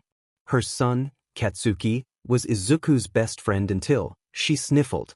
"And Mitsuki and I have sort of fallen out of contact. I know Katsuki bullies Izuku, though he'll never say it outright. And whenever I told her about it, she tried to remedy the situation. But I don't want to ruin her relationship with her son when it won't even change anything." "Do you have anyone else?" Nemuri pushed. "I have Shouta and Hisashi, girls." Nemuri shook her head. "When was the last time you had a good OL girls' night out?" Before I got married, I think." "Too long." Nemuri whisper-shouted. You and I are going to have a spa day. We will relax, detox, and recover." Nemuri promised. "You are going to call me all the time and rant about everything that pisses you off." "Of course, I'll do the same." She winked, causing Inko to giggle. "That sounds nice." She smiled. Then Nemuri gently wiped the tears from Inko's eyes. "You're much prettier when you smile, Midoriya. Call me Inko, Midoriya makes me sound like a stranger? She smiled. Then call me Nemuri or Nem. Nemuri grinned as she helped Inko to her feet. Come on now. We need to get these presents under the tree before the reindeer come. And by reindeer, I mean Hisashi's early rising tendencies. Inko laughed quietly as the two spent the next 20 minutes chatting about anything and everything they could think about as they readied the gifts for the boys, mostly Izuku. Morning dawned bright and cold, and Izuku didn't want to get out of bed. He groaned as someone tugged his covers, wanting nothing more than to curl up and sleep for a year. Problem child. It's Christmas. I thought all kids loved Christmas. Shouda's voice finally registered in Izuku's ears. He poked one eye, rimmed with steadily darkening bags, out from under the dark blue sheets. He'd canned the All Might ones ages ago. Christmas? Yes, Izuku. It's Christmas. A smile tugged at the edges of his lips. Merry Christmas, problem child. We'll be waiting for you at the table. As soon as Shouta left, Izuku was out of bed, getting ready. His room had changed a lot over the last 7 months or so. Gone was the endless army of miniature All Mights that used to cover Izuku's shelves and walls with dazzling smiles. His room now was a soft blue-gray color scheme, with splashes of bright yellow here and there. It was a very subtle tribute to Eraserhead, even though most of his merch now was Present Mike. He had one figure or piece of merch from nearly every hero. He even had a few limited edition Eraserhead items. His black backpack with a yellow goggle-shaped zipper was handmade, and he got most of his favorite Eraserhead stuff from Etsy. He didn't mind spending a little extra to show off his love for his favorite hero, even if it made Shouta blush every time he came into his room. Izuku came out in his pajamas, as was custom in the Midoriya household on Christmas morning, to see Nemuri and his mother gossiping in the kitchen. Shouta sat at the counter with his morning coffee in cat-themed PJs, and Hisashi's was covered in little birds. Ah, look who's finally awake. Hisashi grinned. Morning.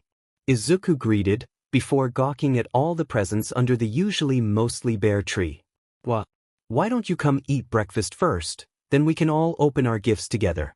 Inko suggested, knowing full well that that was the custom in the family. Izuku was still baffled. Normally there was no more than 5 gifts under the tree, tops. They never did big or expensive holidays. They didn't have the money for it. His mother worked very strong to keep the roof over their head and food in their bellies. He noticed a while ago that they weren't hurting quite as badly as they used to, and he suspected that Hisashi and Shouta were contributing to some of their finances, but he never brought it up. As long as his mother didn't have to work as strong. But he'd never seen so many presents under their tree before. Surely, there had to be some kind of mistake. Unless Hisashi and Shouta and Nemuri just liked to give each other a lot of things. That could be it. Breakfast was finished rather quickly, and Izuku went over to the presents to start sorting them into piles. When he saw that a majority of the gifts were for him, he gaped at the adults. Something wrong? Shouta asked, a smile playing on his lips. Do they say they're for me? Izuku couldn't convey how strange it was. Of course they are. You really thought we wouldn't spoil you rotten. Hisashi laughed. As spoil? Izuku shrieked. I don't need to be spoiled. He protested. You shouldn't spend that much money on me. It can go towards better things. Listen, hon, there's no getting it through their skulls. Just smile, thank them and open your gifts. Nemuri advised.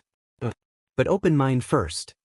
She grinned, pointing to a brightly wrapped gift. From Nemuri, Izuku received a new wardrobe. He wasn't sure what to think. It's not like he really wore much other than his school uniform and whatever he worked out in, but the thought was appreciated. She also got him a very pretty empty picture frame. A frame? For your first Christmas photo, silly? Nemuri grinned, holding up a camera. After everyone's done opening gifts, I'm going to take a group photo to commemorate our first Christmas together as a family. Her words made his heart warm. Thank you, Auntie. He smiled, and Nemuri squealed in joy. Hisashi was bouncing in his chair.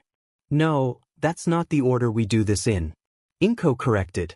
Since Nemuri's gifts were opened first, then we all open the gifts she gave us. Then we'll all open yours, starting with Izuku. She smirked as he deflated a bit. Fine. He pouted, causing Shouta to chuckle.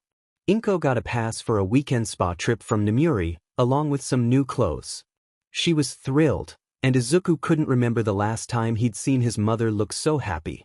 Shouta received a mug with cats on it, and Hisashi got a new Eltiature jacket. Alright, my old one was getting cold. Thought so. So I lined this one with Lux Fleece. It's a winter-only one. Thanks, no. You rock. Hisashi grinned. My turn. He bounced again, and Izuku smiled, grabbing the 4 presents that Hisashi had gotten him. That's too much. The first one was a new pair of earbuds. He nearly choked when he realized that they were a pair he'd once eyed for their excellent quality, but dismissed because of their outrageous price. He was not going to spend hundreds on one pair of earbuds. Zashi. Izuku protested. This is too much. Relax, little listener. I know the company that makes them and got a deal. Izuku relaxed a little, but he still sent him a glare with his heartfelt thanks. He wanted to retract that when he opened the next gift from Hisashi, a brand new iPod. You might want to open the other 2 before you bite his head off. Shouta smirked, amused. Izuku obliged, finding a new laptop, and an Apple one at that, and a 40,000 yen gift card. $400. He nearly fainted. I can't accept all this. Izuku said weakly. Inko looked just as shocked. I've been saving up money to spoil a kid for years. Please let me spoil you. Hisashi did not look regretful at all. Shouta shot him a glare. You should have considered their feelings first. He muttered to his husband. I got excited. And a new laptop. His old one is almost 10, Shouta. Take my advice and just go with it. He's never taking it back, so just accept the gift. Trust me, the guy makes a lot between his radio show and his hero job. He's a popular limelight hero, so he makes more than 6 times what Shouta does. Nemuri explained. If he doesn't spend it on you, it'll just sit in his account and collect dust. Or get spent on Shouta. She snickered. Thank you, Zashi. Izuku was still numb. He couldn't believe that this new expensive stuff was his. From Hisashi, Shouta received a new pair of noise-canceling earbuds to listen to music without interruption, and tune out Hisashi when he got to be too much. Nemuri received a 20,000 yen gift card, and Inko was gifted with a new tablet. Her reaction was similar to Izuku's. Shuta's gifts were next. There was only one for Izuku, which made him relieved. Shouta wasn't the kind of person to give things needlessly. He unwrapped it carefully and opened the lid. When he did, he stared in shocked awe, tears spilling down his cheeks. Is this really for me? He choked out, looking up at Shouta with wide green eyes. Yes. I had it made just for you, Izuku. You've earned it. He smiled, not even bothering to hide it. He hadn't told anyone what he was getting the kid for Christmas. Izuku reverently reached into the box, picking up a smaller version of Shuta's capture weapon. It was a dark charcoal gray color, as opposed to Shuta's weathered cream. He wrapped it around his own neck, relishing in the familiar weight and soft texture. It felt safe and warm, and it smelled like Shouta. It smelled like his dad. Hisashi and Nemuri gasped when they saw it, shocked that he'd pass on the knowledge of his own personal tool to anyone, even Izuku. To Izuku, it was a solid form of proof. The proof of their bond and of his progress. He got up and tackled Shouta in a massive hug, tears spilling onto both of their capture weapons. Thank you, Dad. He muttered into the man's neck as Shouta wrapped his arms tightly around him, running fingers through his hair. You've earned it, kiddo. He smiled. He ignored the photo that Nemuri snapped of the shockingly domestic scene. He'd ask for a copy as payment later, but for now, Shouta just wanted to enjoy this moment. After they were finished, Hisashi opened his gift from Shouta, a new pair of work boots. I noticed yours were wearing out on you, and you were getting sores on your feet. This should help. Thanks, Sho. Hisashi pulled him into a passionate embrace, making Izuku blush and Nemuri wolf whistle. To Inko, Shouta had gifted her with a handmade recipe book. It's some old recipes from my family.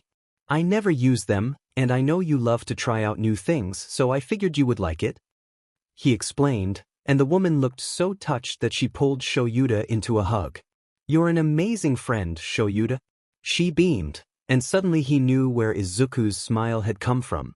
He'd given Nemuri a new camera, something he knew he'd regret later. She was ecstatic. Inko pushed her gift gently towards Izuku. There were several, unlike last year. He was confused. "Go on, sweetie. Open it," she urged, and Izuku couldn't help but notice the holes poked in the gift. "Does it alive?" He blinked as he pulled the lid off the box. "Mro." He blinked, green eyes staring into green flecked with gold. A black kitten with white markings around its neck crawled out of the box right to Izuku. "He's all yours, honey." Inko smiled. He stared. He'd always wanted a pet, but he'd never really considered it before. Pets were big responsibilities, and Izuku was planning on being a hero. That was a big enough responsibility in and of itself. "What are you going to name him, problem child?" Shouta raised an eyebrow. "I could call him Eraser after you," Izuku challenged, causing Hisashi to chuckle. "What should I name you?" Izuku stared at his new companion.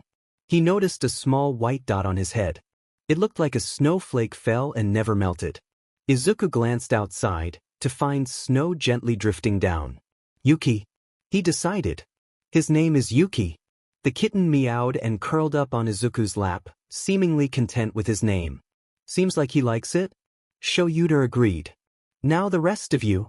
Inko looked at the others as Izuku opened the remaining gifts from his mother, all cat stuff. "You didn't have to, Inko. You're already sharing your home with us." Hisashi protested. "If you can buy me a new tablet and my son a laptop, then I can buy you a gift," she argued, and Hisashi sighed as he took the proffered box. Excitedly, he unwrapped it and opened the plain, unassuming box. He gasped in glee when he saw a new pair of headphones. They were dark blue along the band, and the inside had a little engraving of Eraserhead's goggles. "These will be added to my hero costume," he proclaimed. "I'm glad you like them." Inko giggled. "I know someone who owes me a favor or two. They're sound canceling, so when you're rescuing someone, you can use your quirk without hurting them," she explained. Izuku was surprised that his mother thought so far ahead. Hisashi looked touched and wiped away a few tears. "Thank you, Inko," he said softly. "Now open this one." She smirked as she handed him another box. "Hey, it's for us both." Hisashi realized. It was light and thin, like a folder or something. Maybe a photo album. "Then open it." Shouta glared, though it held no heat. They carefully unwrapped it, making Inko smile as their faces dropped into shock when they saw what it was. "What is it?" Nemuri asked, and Izuku watched curiously. "Inko's cookie recipe," Hisashi grinned. It was no secret that the rambunctious blonde loved baking, and his sweets were probably good enough to open a shop with. But Hisashi couldn't figure out Inko's brilliant cookies. He looked up at his husband to share the excitement with him, but Shouda's eyes were locked on the other paper. Her coffee recipe. Shouta loved coffee. And while it's true that when he's tired enough, he'd drink anything with caffeine, he still fully appreciated and savored a good, premium coffee. And Inko's was some of the best coffee he'd ever had. She always did something to his coffee, and no matter what he tried, he couldn't figure it out. He considered this a fantastic Christmas gift. Now he could make it at home and take it with him on patrols. "Oh, and there's something else for you, Shouta." Inko smiled mischievously, holding out a larger, bulkier package that looked soft. Curious, Shouta took it and unwrapped the gift. Hisashi laughed when he saw the bright yellow sleeping bag. Shouta had always had his dark gray one with him, but it was old and cold and finally ready to be retired. "You seem to need a new one, and I noticed how much you seem to like the color yellow." Inko sent a not-so-subtle look towards Hisashi, causing Nemuri to burst out in laughter. "And for you." Inko rounded on Nemuri. "I know it's not much, but I couldn't do much more on such short notice." She handed her two small packages. One was a pair of appealing diamond earrings, while the other was a key. "A key? For the apartment. Hisashi and Shouta already have one, so you should too." Inko grinned at the baffled look on her friend's face. "You'd better get used to it." Hisashi warned Nemuri. Once Inko gets you in her clutches, you'll never be free. He grinned, ducking under a playful swat from said greenette. Izuku sat, feeling embarrassed. Everyone had given or gotten each other something so amazing, and he suddenly felt like his own gifts were inadequate. Less than, because he couldn't buy them things. Hisashi was the first to notice the gifts. What's this? He reached down. From Izuku. He read, looking at the others. Hey guys, little listener got us gifts. He grinned. It's nothing special, just, Izuku turned red, and Yuki meowed for his attention, which he happily gave while hiding his face in his new scarf. Anything from you is special, Hisashi corrected, opening his present. It was a beautifully hand-carved wooden cockatoo. It was wearing headphones and sunglasses, with little music notes floating around the base. Curled protectively underneath its wing was a tiny fledgling, who was looking up at the cockatoo with adoring eyes. It was colored, white body with a yellow swoop. It wasn't strong to tell who it was. Hisashi's eyes watered. Little listener, did you make this for me? Izuku nodded, embarrassed. I know it's not well done, and I'm still trying to get better at carving, but he was cut off by Hisashi's hug. I love it. It's perfect. He beamed, and Izuku flushed at the praise. Hisashi wasn't used to handmade gifts, and he felt they were a lot better than things you buy people. He would have given Izuku something more personal, but the kid needed a laptop, and how was he supposed to give Izuku songs that he'd written for him if he didn't have an iPod to listen to it with? Nemuri opened hers, finding a carved lioness, curled around her cubs. It was also beautifully crafted and the colors looked professional. I didn't know what animal to make you, but you came across like a protective mother lion, so I sorta went with that. I love it, Izuku. She smiled, using the nickname for Izuku. Inko's was of a protective mother bear, curled around a baby bear. Both were painted in dark greens, representing Izuku and his mother. I love it, sweetie. She cried in happiness. Shouta opened his last. It was a cat. A black cat wearing his capture gear and a pair of bright yellow goggles sitting on his head. He was sitting with his tail curled protectively around a smaller, green kitten with a hurt leg. The cat was nuzzling the kitten, his stance protective. Shoutas came with a small letter. Merry Christmas, Dad. I want to tell you how grateful I am to have you in my life. That day we met should have been the worst day of my life. But it ended up being the best day instead, because I met you. I'll always treasure our time together, and I know that no matter what, you'll always protect me. You're more than my teacher. More than a mentor. You're the first person I've ever been able to call father. And I'll love you no matter what. You and Hisashi are the best things that have ever happened to me, and I know it's sappy, and I'm probably regretting writing this right now as you're reading this, but I just wanted to say, thank you. Shouta felt the tears run down his face. He was someone that almost never cried. Part of it was his dry eye. He had a strong time getting tears to come in the first place, even when he wanted to cry. But he was also very in control of his emotions, and able to distance himself from any pain or trauma that would cause such a reaction. But this was different. This wasn't pain or sorrow or grief. This was love. The only time Hisashi had seen his husband cry was when he'd proposed. He grinned when he realized that Shouta was crying happy tears, even as Izuku started to freak out. I'm happy, Izuku, Shouta explained, a small sniffle accentuating his emotions. Nemuri watched on in awe, having never seen him cry.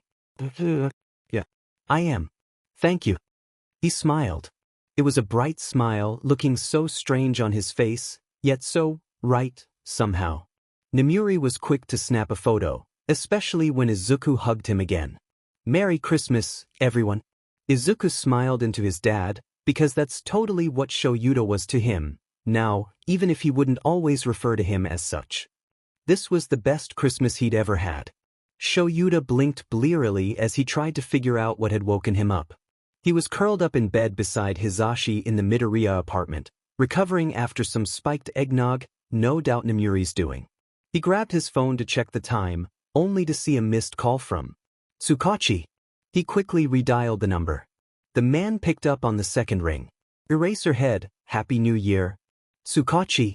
He questioned. The detective wouldn't call unless it was important. Is there any reason you're calling me at? He checked the time with a wince. 3:22 in the morning. We've been investigating that attack on Midoriya. The one that those kids you brought in were responsible for. Shouta was instantly awake and alert, and his movement had awoken his husband, too. Did you figure out who sent them to attack him? Not quite, but we have figured out something. Whoever this guy was trying to find through Midoriya, it wasn't you. Shouta didn't know if he was relieved by that or not. He shared a look with his husband, who he knew heard every word. If not me, then who? We don't know yet. The kids didn't know. But from what we could gather, through a memory-searching quirk, it seemed like he was looking for a villain of all things. A villain? Hisashi echoed. Why would Izuku know someone like that? We don't know. But it's very possible that he's caught the eye of some very unsavory characters. Judging by the way he phrased everything, the villain this guy's looking for isn't some small-time bank robber. He's a big shot. Someone with a lot of clout in the underworld. And for whatever reason, he had it in his head that this guy would have some kind of connection to Midoriya. I'm giving you this information to stay on your toes. Keep an eye out. I don't think we've seen the last of him. Thank you for the warning, detective. Shouta replied, voice calm and steady as ever, even as his heart fluttered in his ear at the thought of villains coming after his problem child. He didn't really remember ending the conversation with the detective. He stared at Hisashi with a frightened gaze. Frightened and determined. Izuku's still in danger. He resisted the urge to either pinch the bridge of his nose to stave off his oncoming migraine, or dash to the boy's bedroom to ensure himself that the kid was okay. Relax, Sho. We've been preparing him for this, right? To defend himself enough to get away should he be attacked again. He smiled at Shouta, and the darker-haired man found his worries quieting down. I don't know how you do that. He muttered quietly. Do what? Clam me down no matter. What's going on? It's because I love you. Hisashi teased, gently poking Shouta on the nose. Yeah. He rubbed his nose absently, trying to stave off the itch left behind by the gentle touch. I love you too, you overgrown cockatoo. Let's try to snag a little more sleep, yeah. New year, new us, new family of laughter and smiles to look forward to. Hisashi's grin was almost as bright as Izuku's. Almost. Yeah. We do. Shouta smiled softly. The thought of having a son, or son-like figure, he supposed, in his life made his ichi feel warm and fuzzy. It made him want to smile and laugh. The only other person who had ever made Shouta feel this way had become his husband, and he honestly didn't know where he'd be in his life right now if he had never met Izuku. A year of family. He smiled softly as he snuggled into his personal space heater. He subconsciously ignored the tiny niggling in the back of his mind that told him that this happiness wouldn't last. Izuku leaned against Shouta as they headed inside. They shook off the remaining slush from their boots as they curled up on the couch together near the heater, Yuki making himself comfortable on their laps. They'd just finished what Izuku called a lone patrol. The two pros were confident enough, now, that occasionally they'd let him go out with Shouta without Hisashi tagging along, though Izuku had no idea that the main reason for this was because Hisashi was working with Tsukachi to find the man who seemed to be obsessed with Izuku and this mysterious villain he was trying to track down. Izuku smiled as his mom handed them each a cup of hot cocoa. The older man was sending Hisashi a text, letting his husband know that he was at the Midoriya household and would probably crash there for a few hours. Yuta was on break for a couple of weeks, and Izuku was glad to be able to spend more time with his three favorite heroes. Auntie would pop by randomly just because, and Izuku himself was glad for the distraction at times. She'd often just take him shopping or have a movie night, which she'd drag Shouta and Hisashi into more often than not. Auntie Nem and his mother were also very close, now, and Izuku was thrilled. He couldn't remember the last time his mother had actually gone out and done things with a friend, and he found that her anxiety and stress was melting away.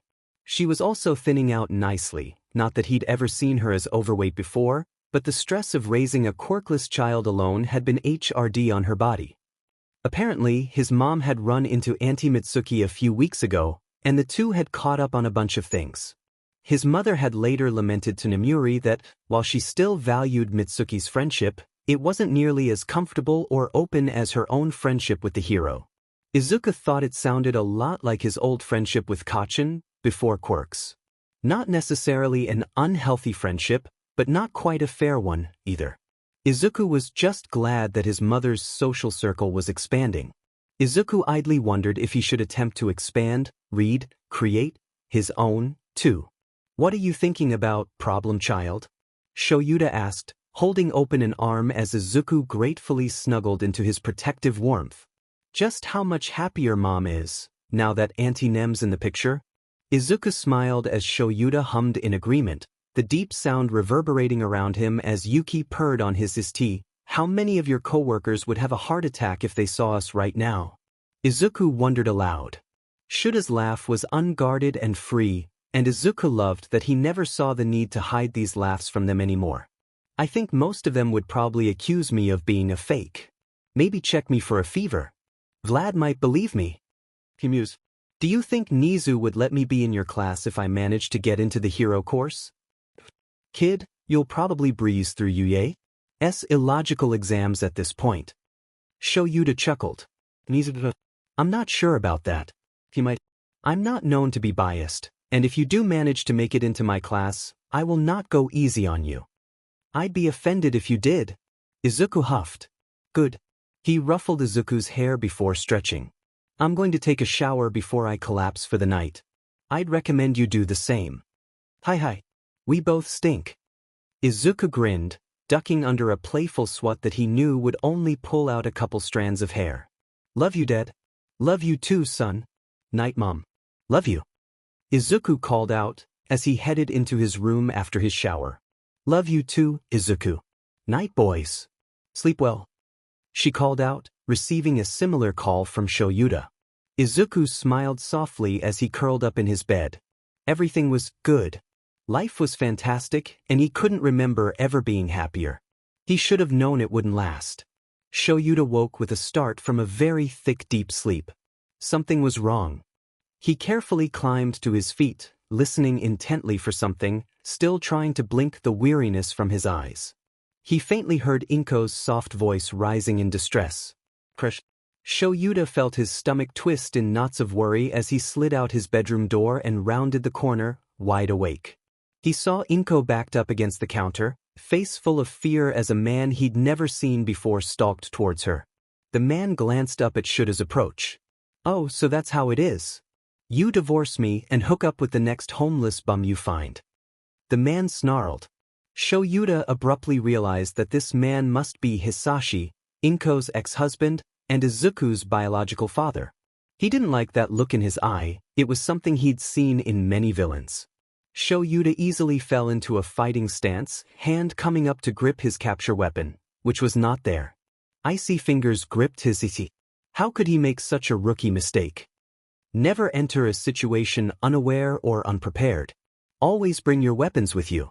He could fight rather well without it, but he was much better with it. He felt distinctly naked without the familiar weight of his capture weapon around his shoulders.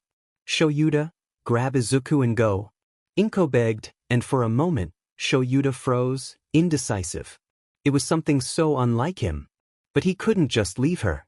He typically shied away from making emotional attachments to people. They just made his job harder.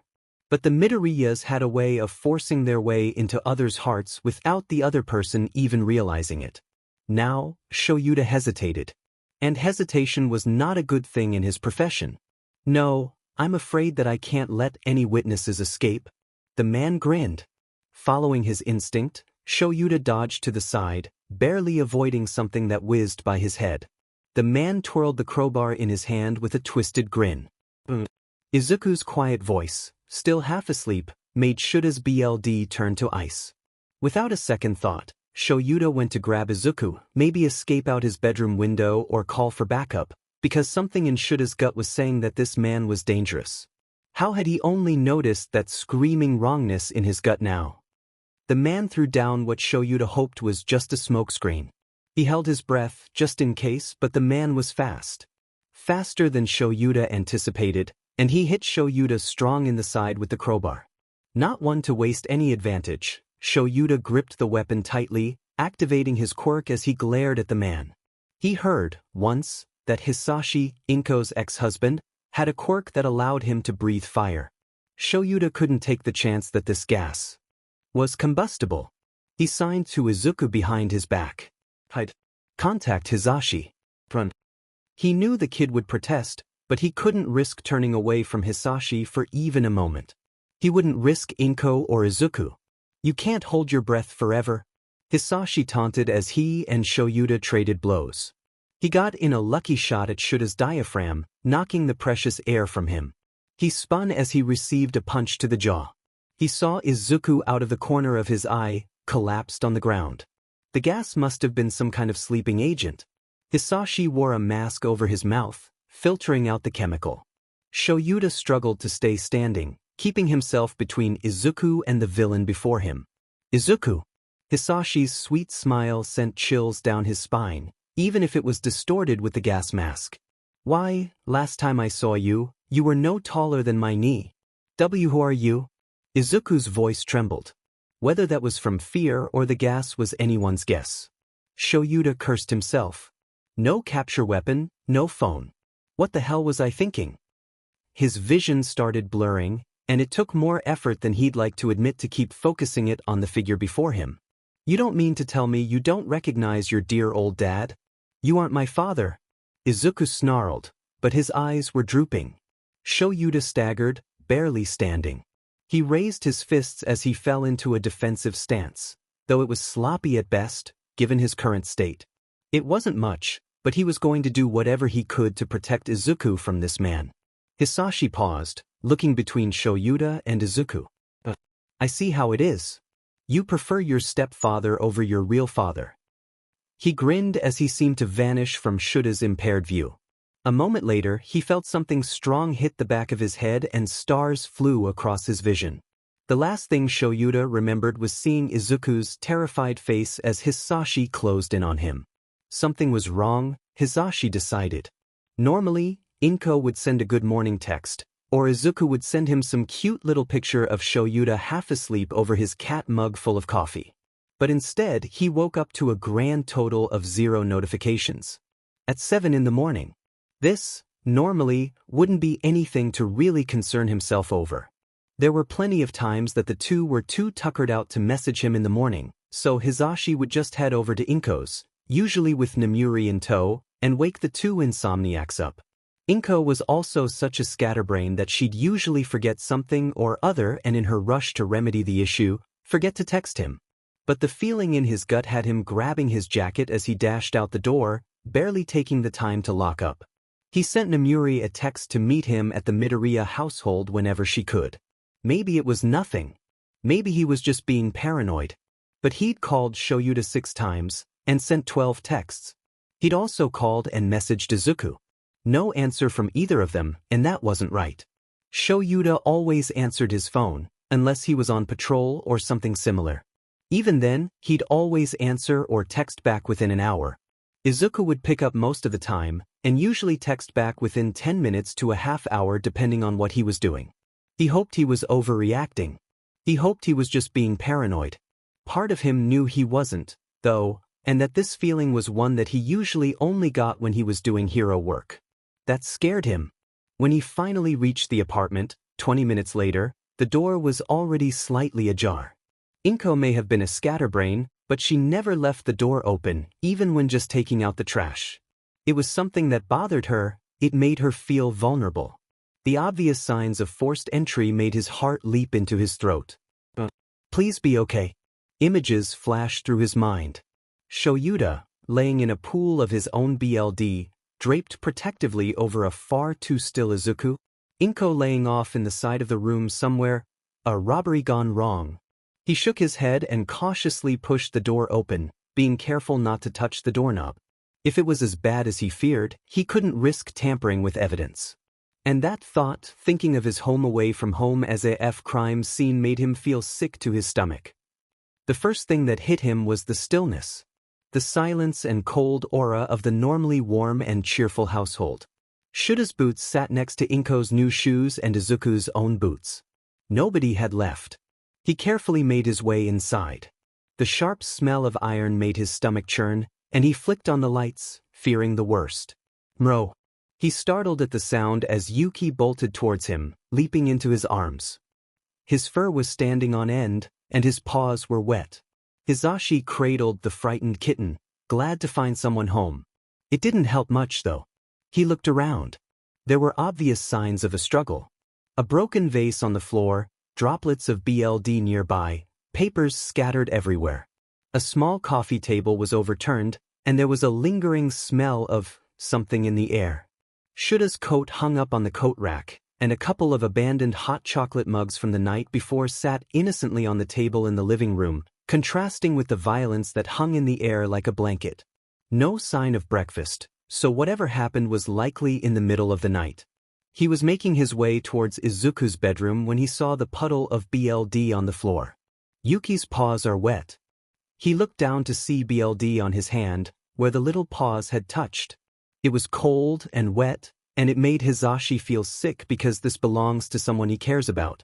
There were drag marks leading from the puddle towards the front door. He searched, eyes meticulously combing the area for any clue of the owner. He swallowed back his bile when he saw black hair, the familiar strands he always found himself picking out of his laundry with a fond smile, mixed in with the red liquid. This was Shouta's BLD. He ran for Izuku's room, finding it untouched.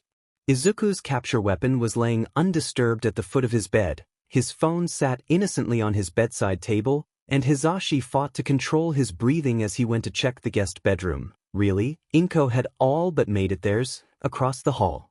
Shouta's capture weapon was carefully folded up next to the bed, in that same specific manner that Shouta always insisted made it easier to put on without it getting tangled. He never grabbed it. Hizashi realized, dread filling him. It hit him strong. 3 missing people, 1 his husband, 1 his best friend, and the third was practically his son. He felt like being sick. His head was pounding and he couldn't get enough air in his lungs, and when had he fallen on his knees? Zashi! Oh, God, Hizashi! Nemuri's hand on his shoulder made him jump. He looked up to find her pale and shaking just like him. Yuki mewed pitifully, pawing at Hizashi's face, leaving a streak of red down his cheek. Please tell me this is some kind of twisted nightmare. Hizashi begged. This couldn't be real. This could not be happening to his family. She let a few frustrated tears fall from her eyes, and Hizashi felt his heart clench as he let out a strangled sob. We'll find them, Zashi. She tried to reassure him, but her voice was shaky and hollow. She was in just as bad a state as he was. Damn it. That was not what he wanted to hear. He wanted her to tell him that this was a sick joke or a horrific nightmare, and that none of this was real and his family was fine. His fingers were tangled in his hair as he pulled angrily at his scalp as he tried to wake himself up. It didn't work. They'd been called in for kidnapping cases before, most heroes had. It was a mission, however unfortunate, that nearly every hero had faced at least once in their careers, if not multiple times. Hizashi had seen the parents many times. The loved ones of the missing person. Shaking. Terrified. He'd never fully understood the emotions until it happened to him. Until it was his family in danger. And suddenly, he knew why they always said that the hardest part was the not knowing. Because he had no idea if Izuku, Inko, and Shouta were even alive right now. Or if they were being tortured or maimed or God, their kidnapper could be murdering them right now, and I'd never know. He forced himself to take a deep breath, though it did nothing to help. For the first time in his life, Hizashi was at a loss for words. What could he say to help make Nemuri feel better, when Hizashi himself felt like the world was imploding? He carefully reached out towards her, and she clung to him, sobbing. Hizashi felt like he should cry, too, but everything felt so unreal. It had to be a dream, then, right? But Nemuri was so warm and solid and she was sobbing in despair. Every terrible, heart-wrenching sob racked her body, shaking her.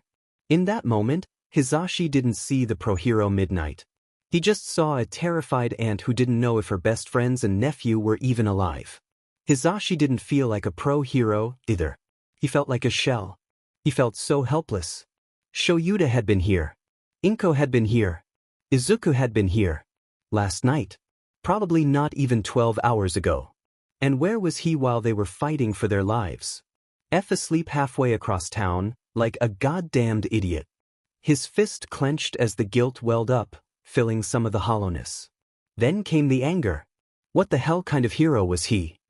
He couldn't even protect his own family. His nails dug deeply into the palms of his hands, and the dull pain hardly registered as he bit his cheek strong enough to draw BLD. What good was he for when he couldn't even protect his own family? Mro. Yuki pawed at Hisashi again, making the man blink. He'd forgotten about Izuku's kitten. Izuku's Christmas gift. Everything had been so perfect back then, and it was only a few months ago, and he cut off his train of thought violently as Yuki looked between the two heroes and the doorway. I think he wants us to follow him. Nemuri hiccuped. She was still dangerously pale, and Hisashi knew he didn't look any better. All right. He winced as his voice cracked, something that had rarely happened to the voice hero due to his quirk. The two got up, following the little black kitten past the puddle of Shouda's BLD and into the kitchen. The kitten jumped up onto a chair and then onto the counter, sitting beside a little slip of paper that neither of them had noticed before. The kidnapper left a note. Contact any police or heroes, and all three of them die. I will know. Hisashi shared a despairing look with Nemuri. In their hero training, they were taught that, upon discovering such notes in a kidnapping situation, they were to proceed with the utmost caution. But they were always to find another hero to work with. Never work alone. Always involve as many heroes as you safely can without drawing unneeded attention. Always involve the police, even against a note's warning. He knew this. It had been drilled into his head for years. He'd even implemented it several times when he was involved in kidnapping cases. But this was different. When it was someone else, it was easier to call their fears with kind words of positive results born of experience. But this was Hisashi's family. This was Shouta and Izuku and Inko.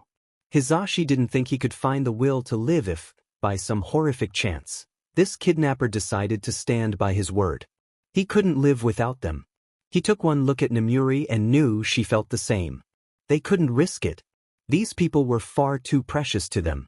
We have to find them, she whispered. We can't involve anyone else. We will find them, Hisashi promised, his voice sounding much more steady and determined than he felt. We have to. Shouta awoke slowly. His head throbbed in agony, and he knew a concussion when he felt it. He lay still, slowly letting his body adjust to his surroundings. He wasn't in a hospital, he realized abruptly. The ground was too strong, the room too quiet, and he was in too much pain. He slowly peeled open his eyes, surveying his surroundings. He was in a small dark room with no windows and one door, which sat at the top of a rickety old staircase. He didn't remember how he'd gotten there, though. There you are. A relieved voice whispered almost too quietly for Shouta to hear. It was familiar, and it tickled the back of his mind. He looked at the sound of the voice. Inko. He whispered in realization as he recalled the previous night's events in a dawning horror. They'd been attacked by Midoriya Hisashi. Shouta had been knocked out while trying to defend Inko and Izuku. They'd been kidnapped. Where's Izuku? He whispered urgently, forcing himself to sit up, despite the rolling nausea that resulted from his actions. He braced himself against the floor as the room tilted alarmingly. The sound of rattling chains made him glance down at his wrists, where metal shackles chafed painfully against his skin. His eyes followed the chain to where it was bolted to the wall. He had just enough leeway to nearly reach the middle of the room. He's over there. Inko pointed, her own chains rattling a little at the motion. She was chained to the wall on the left side of the room. He could reach her, if both of them met in the middle of their allotted space. She had about as much leeway as him. He strained his tired eyes against the darkness, finding a small, still figure laying by another wall. Izuku was still unconscious, also chained. Shouta internally cursed. This was a nightmare situation. One civilian, one hero, and one hero in training, his own family, kidnapped. And he felt completely at fault for not being able to protect them. If he'd only grabbed his capture weapon. If he'd only grabbed his cell phone. He mentally shook his head. Those kinds of thoughts were more than toxic in this kind of situation, they could be downright lethal. They were here now and Shouta had to keep his wits about him. He was their best chance at escape. He carefully got onto his hands and knees, not trusting himself to walk with the way the room tilted in protest of his actions, and crawled in Izuku's direction. His chains pulled taut before he could reach him. If Izuku was a bit farther out, he could pull him closer and check him over for injuries, but he was too far away for Shouta to reach. He growled in frustration. Inko wouldn't be able to reach him either, as she was on the opposite side of the room from Izuku. Shouta was chained in the middle of the two. Shouta? Inko's small, frail voice made his heart break a little. She slid across the filthy wooden floor towards him, and he crawled back in her direction so she could reach him. "How are you holding up?" he asked, voice rough. He tasted a bit of old BLD in the back of his throat, and winced. He was thirsty, not that he expected that to be quenched anytime soon. "As well as can be expected, I guess." She looked at him with a watery smile. "It looks like we can at least reach each other." He saw her gaze shift worriedly towards Izuku, and he knew she tried before he'd woken up. Shouta pulled Inko into a gentle hug. Despite what the woman claimed, he knew that she was barely keeping it together. She shook in his arms, tears rolling down her cheeks. As he held her, he looked around the room again, eyes now adjusted a bit more to the shadows. It was a decently sized room, but still on the small side. Stone walls to which their shackles connected, and old wooden floors. There was a layer of dust that he smelled more than saw, indicating that they were somewhere that hadn't been used for a long time. No windows. There was only one door in the room at the top of the rickety old staircase. The door looked relatively normal, like what one would find in a house, and he idly wondered if they were in some kind of basement. It was certainly cold and dank enough. The only light came from a very small kerosene lamp that hung on the far wall, out of reach for any of them. A bit of old furniture was pushed up against the wall that Izuku was chained to, adding weight to his theory. He winced, head pounding. At least the darkness wasn't making things worse. Luckily, the lamp wasn't too bright. Inko finally calmed down after a bit, and Shouta wasted no time in checking her over for injuries. Aside from some bruising along her arms and the like, she was fine. He let out a sigh of relief. He then checked himself over. He was battered and bruised all over, but that was expected. He gently brought up a hand to the back of his head, hissing as it barely brushed his injury. That was a nasty concussion, he decided, and he wondered how long he'd been out for. He was sore all over, in such a way that led Shouta to believe that he'd been dragged for a bit, and a few of his ribs seemed to be bruised, at the very least, if not cracked or broken, from the earlier hit with the crowbar. A soft groan shifted both of their attention to the only other occupant in the room. "Izuku." Inko sighed in relief, and Shouta found his shoulders relaxing a little as well. He blinked up, disoriented and confused. "Yeah. Come here, and let me look you over, Aizu," Shouta said gently, beckoning the scared child to him. He could see the moment the situation started to set in for him, and Shouta carefully ran his fingers through Izuku's hair, checking for any injuries.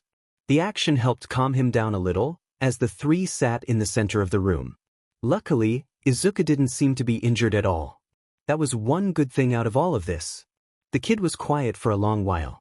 Shouta sat there, leaning against Inko to offer her some form of comfort while Izuku sat in his lap as he let the boy lean against him, his long fingers running through the dark green curls.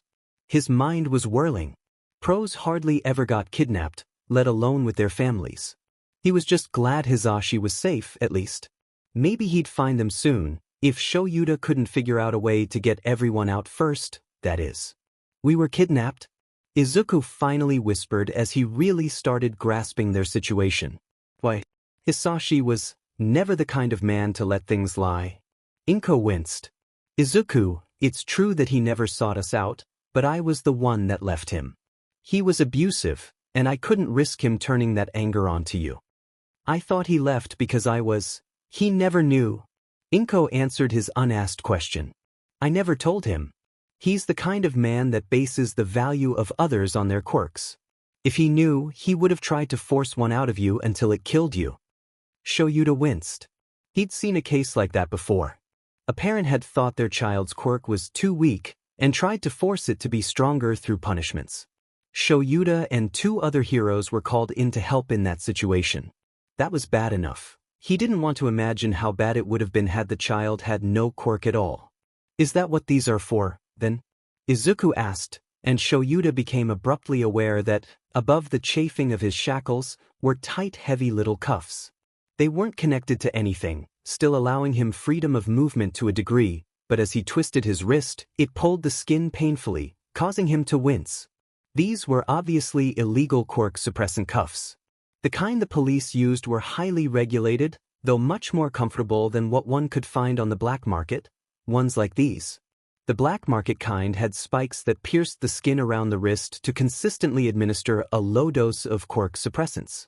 The kind used by law enforcement didn't have spikes. They worked based off a frequency that disrupted the quirk gene, or something like that. Shouta hadn't been paying too much attention.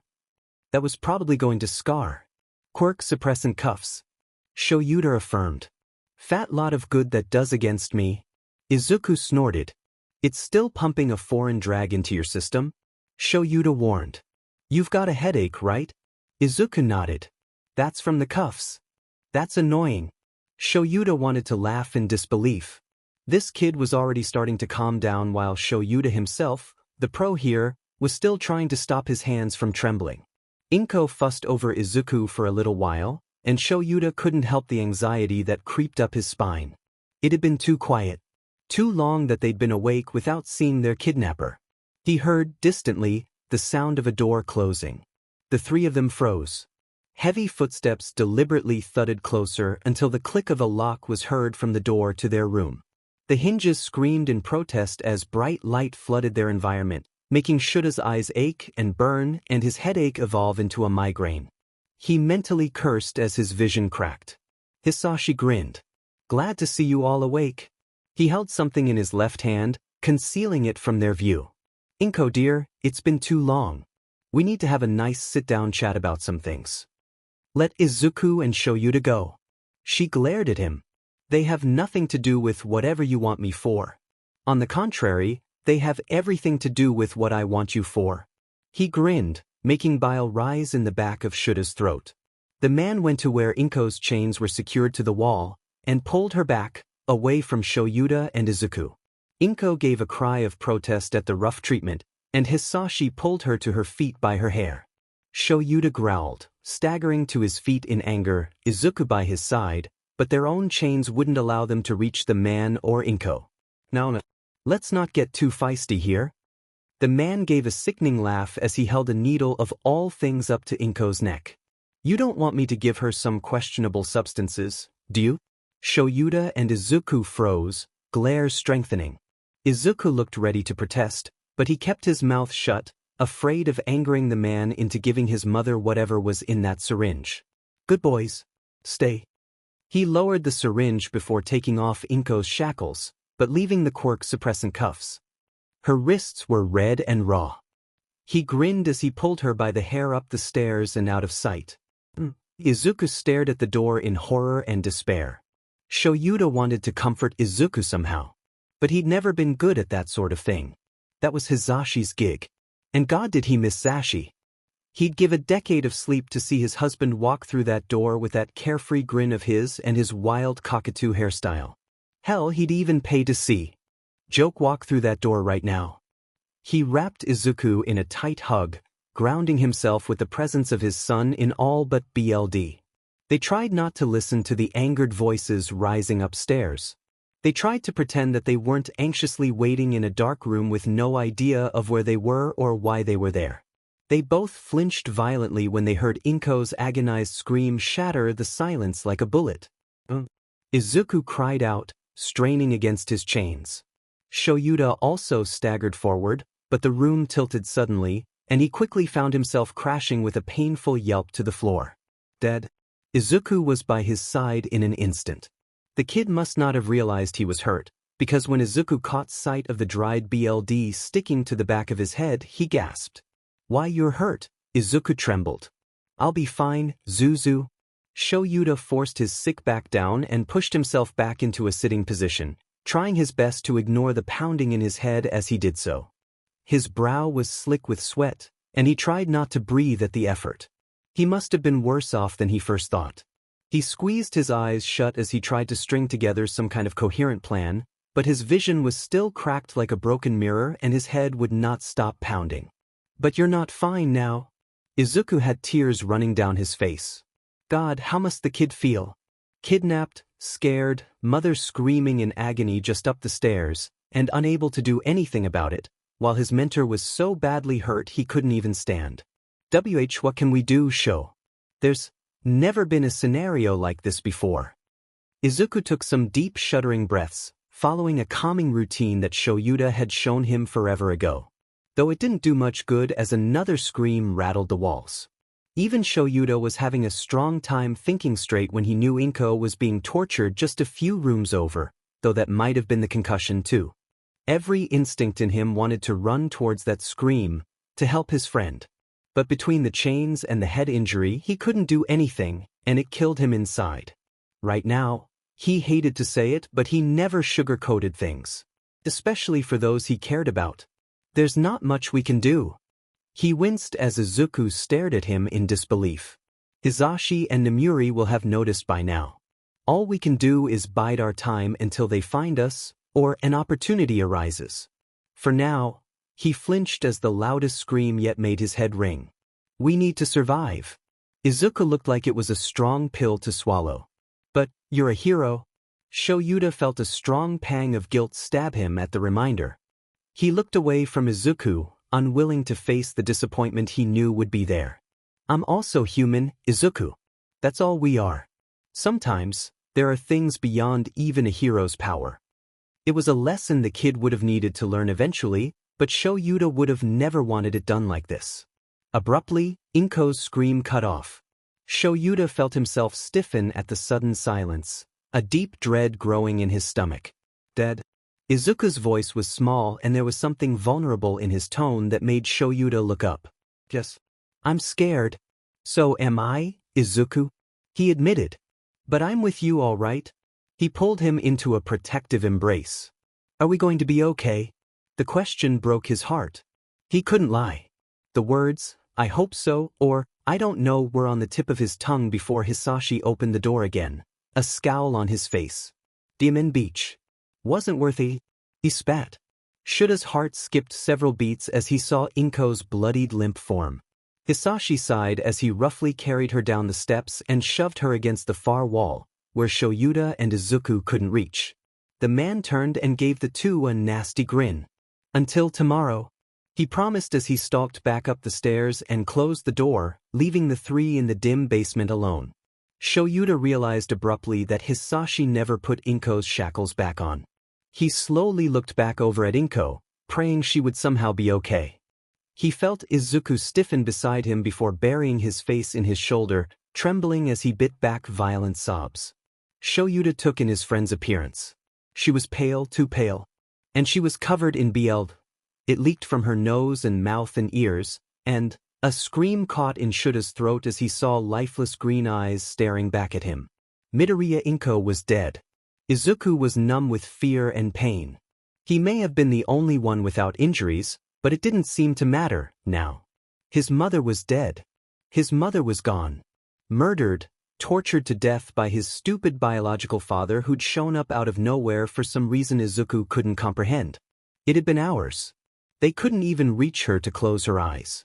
Her stare seemed to mock Izuku, reminding him that her death was his fault, somehow. Her screams still rang in his ears. Shouta tried to keep him from looking at her, but he caught Shouta himself staring on more than one occasion. They were both in shock. They were both grieving. But Shouta, at least, was trying to help Izuku somehow. Izuku couldn't figure out how to return that favor to his father figure. Neither of them slept, but eventually the footsteps returned. The two stiffened, and Shuta's arms wrapped tightly around him. Izuku felt safer in Shuta's arms, even though logically he knew that Hisashi could still take him from Shouta with little to no effort. Hisashi opened the door and came downstairs with a large garbage bag. Izuku's stomach revolted, and it was all he could do to keep from vomiting as he roughly shoved his mother, "That's my mom. Give her back. She doesn't deserve this," into the bag and dragged her slowly up the stairs. Every thunk of her hitting the steps made his heart twist painfully. As soon as Hisashi closed the door behind himself, Izuku was on his feet, shuffling away from Shouta as quickly as he could before emptying the pathetic contents of his stomach. The hero looked about a minute away from the action himself, but Izuku thought that it could also be a result from the concussion. The man could barely stand as it was. After he was done, he shakily returned to his dad, "Because he's all I've got left." The thought made his throat close up with tears. "So, I'm here, Zuzu, I'm here? Dad's here." Shouta held him in his arms and rocked him gently. The motion actually managed to calm him a little, and he concentrated on listening to his dad's heartbeat, physical proof that he wasn't alone. Izuku startled badly when the hinges of the door screamed. He must have fallen asleep in Shuta's arms. The hero still held him protectively, and he could feel his arms tighten as Hisashi approached the two with a sickening grin. Now, Inko was uncooperative. "Perhaps you'll be able to answer my questions." Neither of them answered, waiting with bated breath for the man to drop the question that killed his mother. "Where can I find all for one?" Izuku blinked. He'd never heard of such a thing before. Was it a weapon? A person? He's a myth. Shouta glared. "No. The proof of his existence is right here, after all." He smiled at Izuku, and said boy felt like a piece of meat beneath his gaze. "But that's beside the point for now." He shook his head. "I'll get my answers in due time. I'm a patient man after all. What I'm more interested in at the moment is your quirk, Izuku." Izuku bit his tongue. He almost snapped at him not to call him by his given name, but he felt Shouta tighten his grip in warning. He knew that would be a bad call. "What about it?" Izuku answered carefully, after he realized the man was waiting for an answer. "What is it? Because according to your medical files, you don't have one. But no son of mine could possibly be born quirkless." He grinned, leaning forward. "That means you're hiding it." Izuku felt Shouta tense, as if to strike, but he quickly pinched his arm, dissuading him of the action. He had a feeling it would be another bad move. Izuku opened his mouth to say something, to lie and say he had an analysis quirk or something, but found the usual endless stream of verbal vomit that he spouted every day to be non-existent. He closed his mouth, unable to think of anything to say that would be deemed safe enough in this situation. "Well, I suppose I'll just have to force it out of you then. You will leave him be." Shuta's voice was strong and cold, and Izuku felt a shiver run down his spine hearing him speak that way. "Don't worry, Dad of the Year." Hisashi snarled. "I won't leave you out of the fun. Why not join us?" His lips twisted into a sickening mockery of a smirk. Hisashi, how Izuku loathed that this monster's name was so close to the only other man he'd ever think of as a father, pulled at the base Shuta's chains, causing the hero to grunt in pain as he hit the ground. Hisashi dragged him out of Izuku's reach. The moment Shuta's warm hand was torn from his own cold clammy one, he nearly found himself blind with panic. He couldn't lose Shouta too. He would rather die. "Dead," he called out, reaching a hand out desperately as Hisashi pulled Shouta up the stairs by his hair, just like he had his mother yesterday, the day she died. For several minutes, hours. His harsh, ragged, panicked breathing was the only sound in the suddenly too big room. He was alone. Shouta was gone. He was gone and Izuku was alone and nobody was there and the door opened again, and Izuku nearly recoiled as the man returned alone. "Your turn." Izuku didn't fight the man's tight, painful grasp on his hair as much as he probably should have, but if he took him to Shouta, then that would be okay. As long as he was with Shouta, everything would be okay. He roughly dragged him up the stairs, and Izuku was blinded by the sudden flood of light. Hisashi didn't stop though, and they turned left, walked for a ways and then stopped at another door. Izuku felt his vision adjusting as they came into what looked like a straight-up torture chamber. Maces, swords, whips and chains adorned the walls of the room, with a small twin-sized bed shoved into the corner. One metal chair was bolted to the floor, cuffs bolted into the armrests. On the other side of the room was a set of traditional chains and cuffs, the kind that you hung someone from, so they were forced to stand, and Izuku let out a breath of relief when he saw a very alive Shouta chained up, gagged with a dirty cloth. He made eye contact, and Shouta couldn't hide his fear. He was terrified for Izuku. "I'm going to give you a choice, boy," Hisashi snarled, bringing Izuku's petrified face mere inches from his own. "And you'd better DMN well appreciate it. At your word, I will put that so-called dad of yours in my torture chair instead of you." He grinned and Izuku felt his insides turn to ice. This didn't feel real. Izuku saw Shouta give him a resolute nod. He was trying to tell Izuku to agree. To torture Shouta instead of him. But Izuku couldn't. He would never be able to live with himself if he did such a thing. Instead, he glared at Hisashi and spoke in the boldest voice he could manage. "I would never want him in that chair. Why can Tor torture me, but don't you dare touch my dad." It came out much more aggressive than he thought he was capable of, and he saw Shouta pale in horror at his words. A moment later, a sharp pain had his head whipped to the side. Hisashi had slapped him. "Very well. Then let's add a condition to this torture, shall we?" The man gave Izuku a twisted smile. "If you scream, even once, even a half scream, you sacrifice him to the chair instead." Izuku felt his heart drop before a well of determination burned inside of him, hotter than the flames of hell. "I won't scream," he stated, pushing as much of his determination into his voice as he could. Shouta looked like he was ready to have a panic attack, or maybe he was already having one, as Hisashi roughly restrained a struggling Izuku into the metal chair. "We'll just see about that." Izuku felt the dried BLD on the inside of the cuffs flake off as they were tightened down on him. This is where Mom died. He realized abruptly. This view of these weapons and this monster's twisted face made up the last moments of his mother's life. That understanding made him want to cry. But he couldn't afford that, now. Not when he had to be brave. He couldn't scream. He had to do this. Today, he would be Shouda's hero. Hisashi grinned as he inserted a needle into Izuku's skin. "My special serum. I used too much yesterday, and your dear mother's heart gave out. I'd forgotten about her weakened physical health. Don't worry. I've lessened the dosage this time. You should survive." The pain wasn't slow. It didn't build. It started with a fierce burn that ran up his arm and overtook his entire body in seconds. He couldn't feel anything but the pain. His vision cracked and it took every ounce of self-control to keep his vocal cords quiet. He thrashed, not even feeling the harsh metal of the cuffs cutting into his wrists and ankles.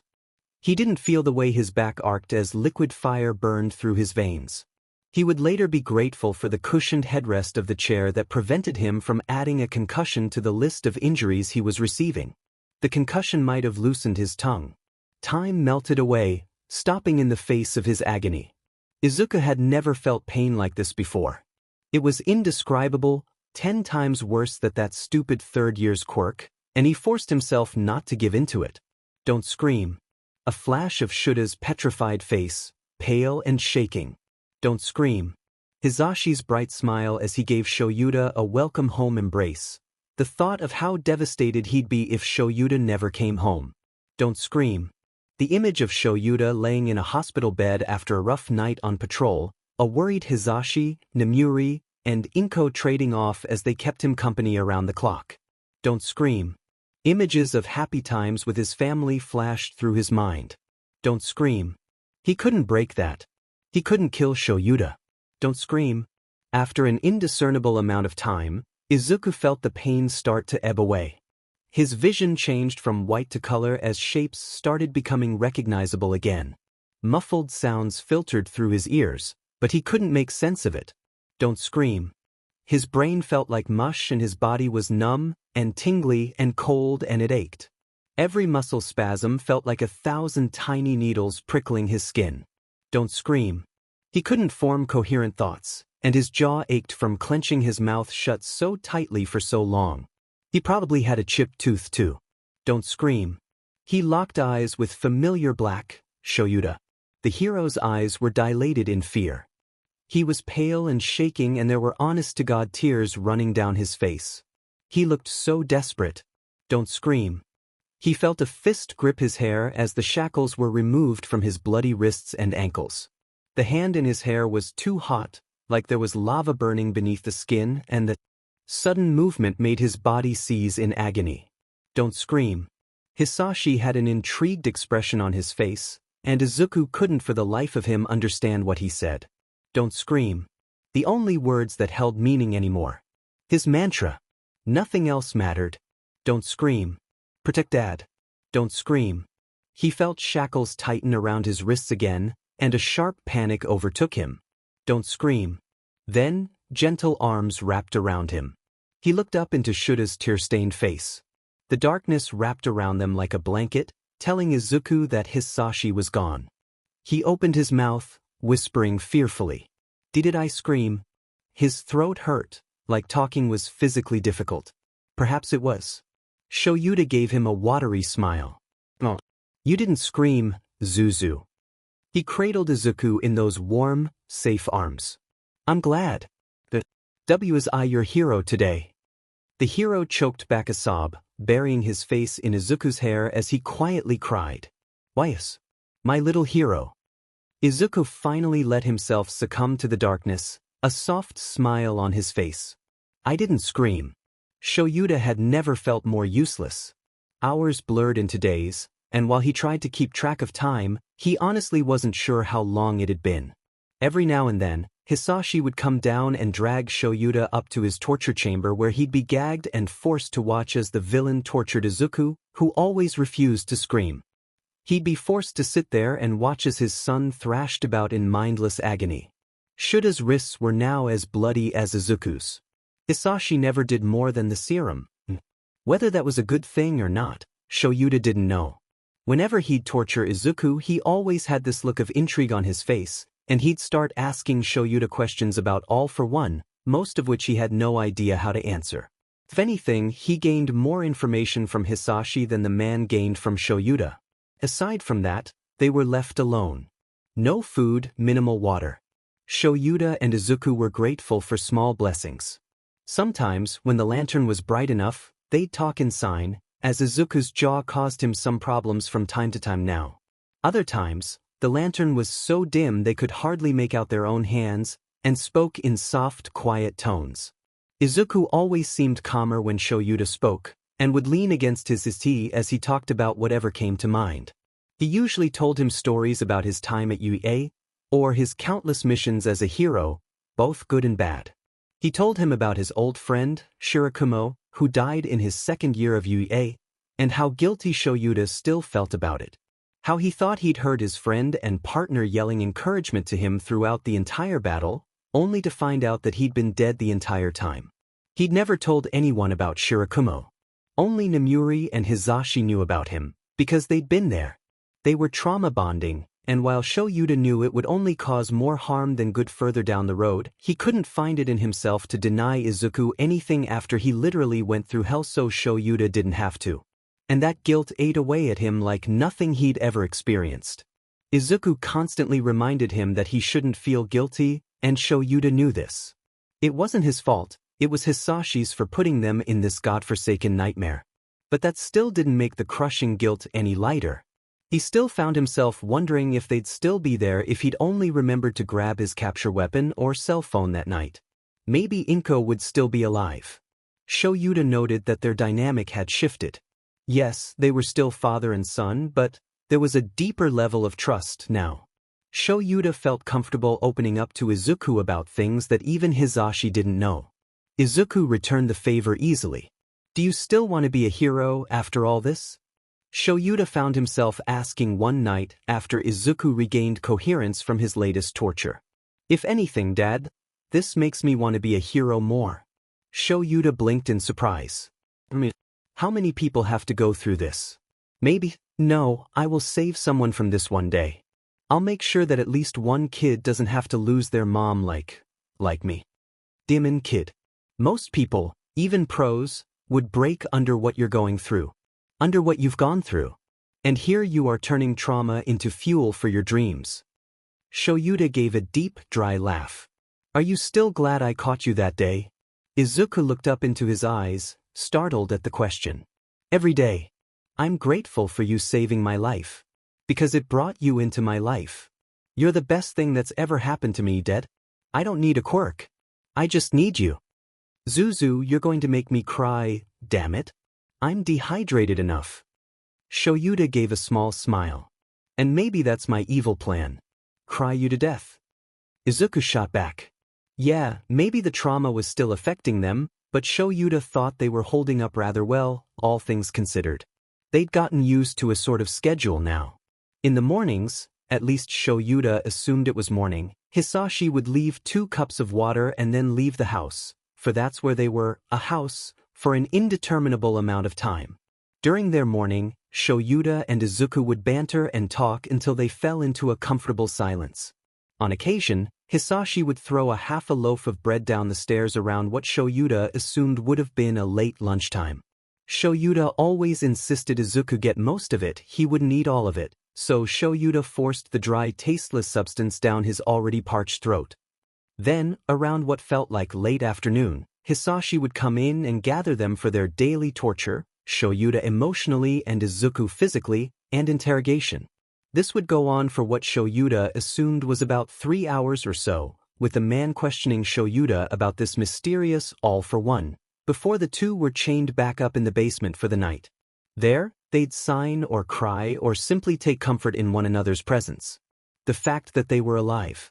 And if there's one thing they've learned, it's that the two had a very unhealthy attachment to one another.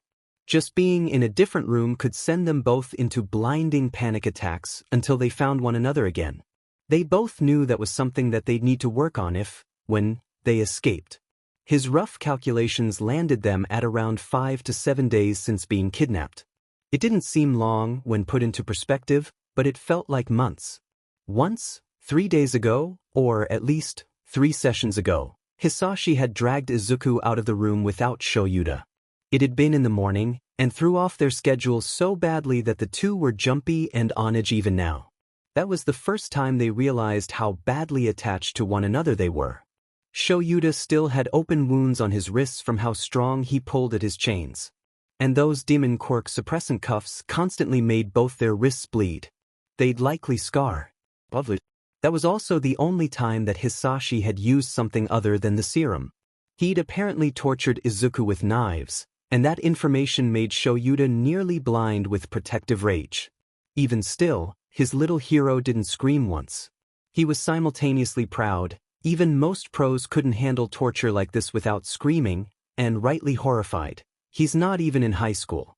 When Hisashi had brought Izuku back down those stairs, Kid weakly struggling against the firm scorching hand in his hair, Shouta knew something was wrong. And when he'd chained him back up, out of Shuta's reach of course, Izuku would have to crawl back over to him. He'd caught sight of the BLD on his son, and Shouta saw red. He'd lashed out at the man, intent on causing some kind of damage, but the man had been carefully beyond the reach of Shuta's chains. Maybe I'd lighten up on him if you'd just tell me about All for One. The man had taunted, smirking at Shouta. All for One is a myth. All for One. Shouta had done a lot of undercover missions in the criminal underworld. He was very good at keeping himself under the radar, so whenever they needed someone reliable, they'd ask him. As such, he'd heard the rumors. All for One was some godlike person that was rumored to be immortal and all-knowing.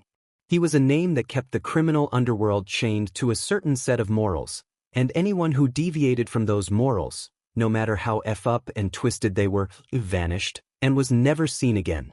Shouta thought that All for One was some kind of group, honestly, but everyone seemed to think it was one man. A man that Hisashi was convinced had some kind of connection to Izuku. Or so you say. Hisashi hummed. But little Izuku is proof of his existence? Shouta stared blankly at him. Oh, don't pretend that Inko didn't tell you. Then again, he mused, tapping his chin. Inko didn't tell me either. Almost like she was ashamed. I wonder why. To have a man like that as a father is such an honor. I have little doubt that his grandson's quirk is amazing, especially if it combined with my own. What? This man was delirious. Not that Shouta thought he was sane in the first place, but to think that Izuku was the grandson of this all-for-one character. Preposterous. Even if he was one person and actually real, And Inko had been his daughter. Why would the guy leave any kind of trail that this man could pick up? Illogical. Shouta disregarded the man's theory as the words of a madman. That had been 3 days ago. The screaming of the hinges made Shouta jump out of his light dozing. This wasn't how the schedule went. This was different. That meant Izuku would face the serum and the knives. Without Shouta. Izuku clung to him and whimpered pitifully. "Please don't let him take me, Dad." Shouta felt an inferno flare to life within him. He was hit suddenly by the overwhelming need to protect Izuku. Not that he hadn't felt it before, but now it was insanely strong. The man chuckled as Shouta crouched protectively in front of his son. He bared his teeth and snarled, feeling more animal than human. Like he was some kind of mother tiger and this was his cub. A growl rumbled in his ear as the man stepped closer. "How scary. You really do look feral, you know that. Don't touch my cub," he snarled, lashing out towards the man as he went to grab Izuku's chains. Of course, Shuta's own chains prevented him from reaching the bestiardi. But then Izuku gave a cry as the chains dragged him back to the wall, and that man reached out and took hold of his hair. Shouta waited for a brief moment. Perhaps he truly was like a wildcat right now. He could feel his slightly elongated canines, an up till now dormant holdover from his father's cat quirk, which had given him the features of a panther. So the moment that Hisashi made the mistake of stepping into Shuta's range, the man lashed out. Of course, his hands couldn't reach the man, but his teeth could. He sank his fangs into the man's arm, eliciting a cry of pain, which was much more satisfying than Shouta ever thought it'd be. He refused to let go. Izuku's terrified green eyes were wide with awe in that moment, and Shouta bit down harder, feeling his teeth scrape bone. When the man finally freed himself enough to pull away, Shouta pulled a nice chuck of arm with him. Hisashi glared at him before giving him a strong punch to the head. He then took Izuku away again, only to return a few minutes later. Shouta was still stunned by the blow to the head, which likely only worsened his somewhat healing concussion. He still heard the familiar scream of the hinges. He was ready, practically chomping at the bit to sink his fangs into this man again. The taste of BLD rolled over his tongue as he licked his lips. No, it didn't taste good, but it felt good to finally fight back somehow. That wasn't very nice. Hisashi glared. "More feral than you look. I can fix that." He held up a syringe. Though it was dark and Shouta couldn't really see the contents, even if his night vision was better than most, he just knew it was the serum. Since the brat refuses to scream, which is admittedly quite entertaining, I'll do this where he can't see. Please do try to be quiet. I don't want him accusing me of going back on my word. Shouta lunged for him again, but the man punched him in the head, dazing him long enough for the man to stick him with the syringe. It was only a bit, insignificant in comparison to the amount that he saw the monster pump into Izuku, but the pain was more than 10 times what Shouta had expected. He'd barely kept himself from screaming as he was entirely blindsided by the agony. He'd been a pro for a long time, and faced some abuse in his home life as a child, but nothing had fully prepared him for this. And this pain did not play nice with his concussion at all. How the hell had Izuku been holding out under more than twice this amount all week? If Shouta had any doubts about Izuku being able to become a hero, this certainly dashed many of them. He wasn't sure that there was a single active hero right now that had a pain tolerance and iron will that could match his son. The pain made him check out, and for a while the only thing that he knew was the agony. He couldn't think. When he came to, he panicked, because Izuku was gone and he was alone, and where was his son? Izuku had been unceremoniously dumped down the stairs and chained back up not 10 minutes after Shouta had come out of his pain-induced haze. His son was bleeding again, and had several new lacerations and burns. He bit back his satisfaction when he saw Hisashi's bandaged arm, and the way he flinched when Shouta snarled as he lunged against his restraints. The man was quick to leave after he made sure Izuku was properly chained, skirting well out of Shuta's range, a shine of healthy fear in his eyes. Be afraid, Beach. Next time, it'll be your goddamned neck. He mentally promised, before he made himself calm down. Shouta, now that he was calmer and had Izuku in his arms again, took a moment to run his tongue over his teeth. His canines were still slightly elongated, but they weren't as long as they had been earlier. You looked scary earlier, Izuku whispered. But cool. What's with the fangs? My father's quirk was Panther. He was a shapeshifter. Shouta explained. There are some cases where a parent's quirk lays dormant in their children, even if the kids develop a completely different quirk. In times of great stress, parts of that quirk can come out. I suppose that's what's happened to me. But since it was a shifter quirk, it doesn't stay. He smiled at Izuku, showing his now normal teeth. Your eyes were like a cat's too? Izuku smiled lightly. It looked cool. He paused for a moment. But the cuffs? That's probably why it was only my teeth. My emotions overwhelmed the drag in my system. It's rare, but it has been known to happen, usually with the cheaper quirk suppressants like this. Izuku hummed in response as he sat back against. Shouta. He felt the child's trembling slowly subside as the last bits of the serum wore down. He wondered, for a brief moment, if this meant that he now wielded two quirks. If he did, though, it wasn't something he'd probably be able to use very well. Hey Dad. Izuku spoke up quietly, snapping the older man out of his thoughts. What is it, Zuzu? Don't freak out. Izuku carefully pulled out a small knife from his trousers. He'd somehow snuck a weapon out of his torture chamber, and Shouta couldn't be more proud. Until he carefully severed the toe next to his big toe. Izuku didn't cry out, and he only barely winced as he did so. Shouta would have been rightly horrified if he hadn't been through what he'd been through this last week. Instead he just raised an incredulous eyebrow. What are you doing? Isn't it obvious? Izuku smiled as he removed muscle and sinew from his severed toe. No, it is not obvious, problem child. I'm making our way out. It only took Shouta a moment more to understand what he meant, brain still muddled from the pain drag earlier and his newly reobtained concussion. A lockpick? Yep. Izuku grinned in victory when he finished, and he carefully inserted the bone into the keyhole on his cuffs.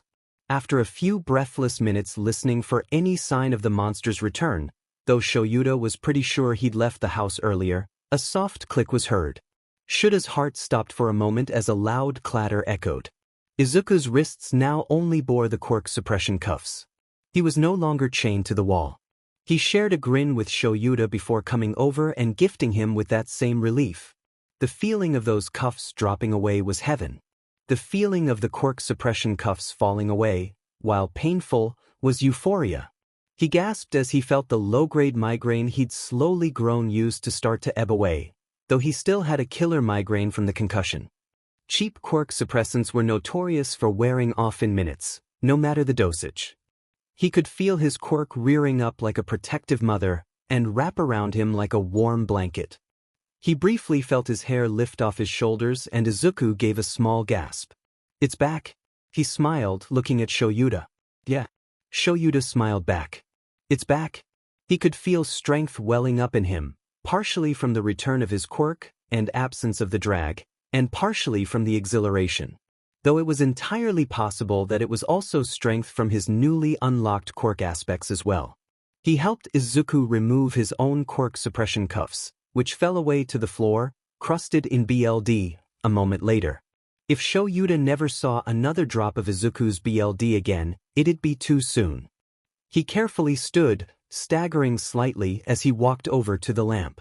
He turned it up, brightening their surroundings enough that they could, for the first time since their imprisonment, see what was really around them and each other. The basement had quite a few items in storage, and the wooden floor was grimy, filthy, and now covered in a nice layer of both fresh and dried BLD. He refused to look at the bloody corner that Inko had once occupied. He also didn't look into the other corner that the two had been using as their impromptu bathroom. Izuku was covered in dirt, BLD, grime, and sweat. His once soft green pajamas that he'd been wearing when he was kidnapped were brown and smeared with red. They were torn and beyond repair. His hair was matted with sweat and BLD, and it stuck up at unnatural angles. His face was pale and gaunt, and his eyes held a wary haunted look that he'd only ever seen in other pros before.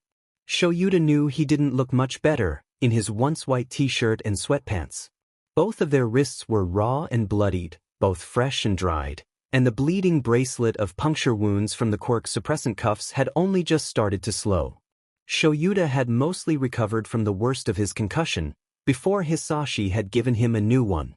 The lack of proper sleep, food, water, and safety had all but robbed either of them of any sort of rehabilitation.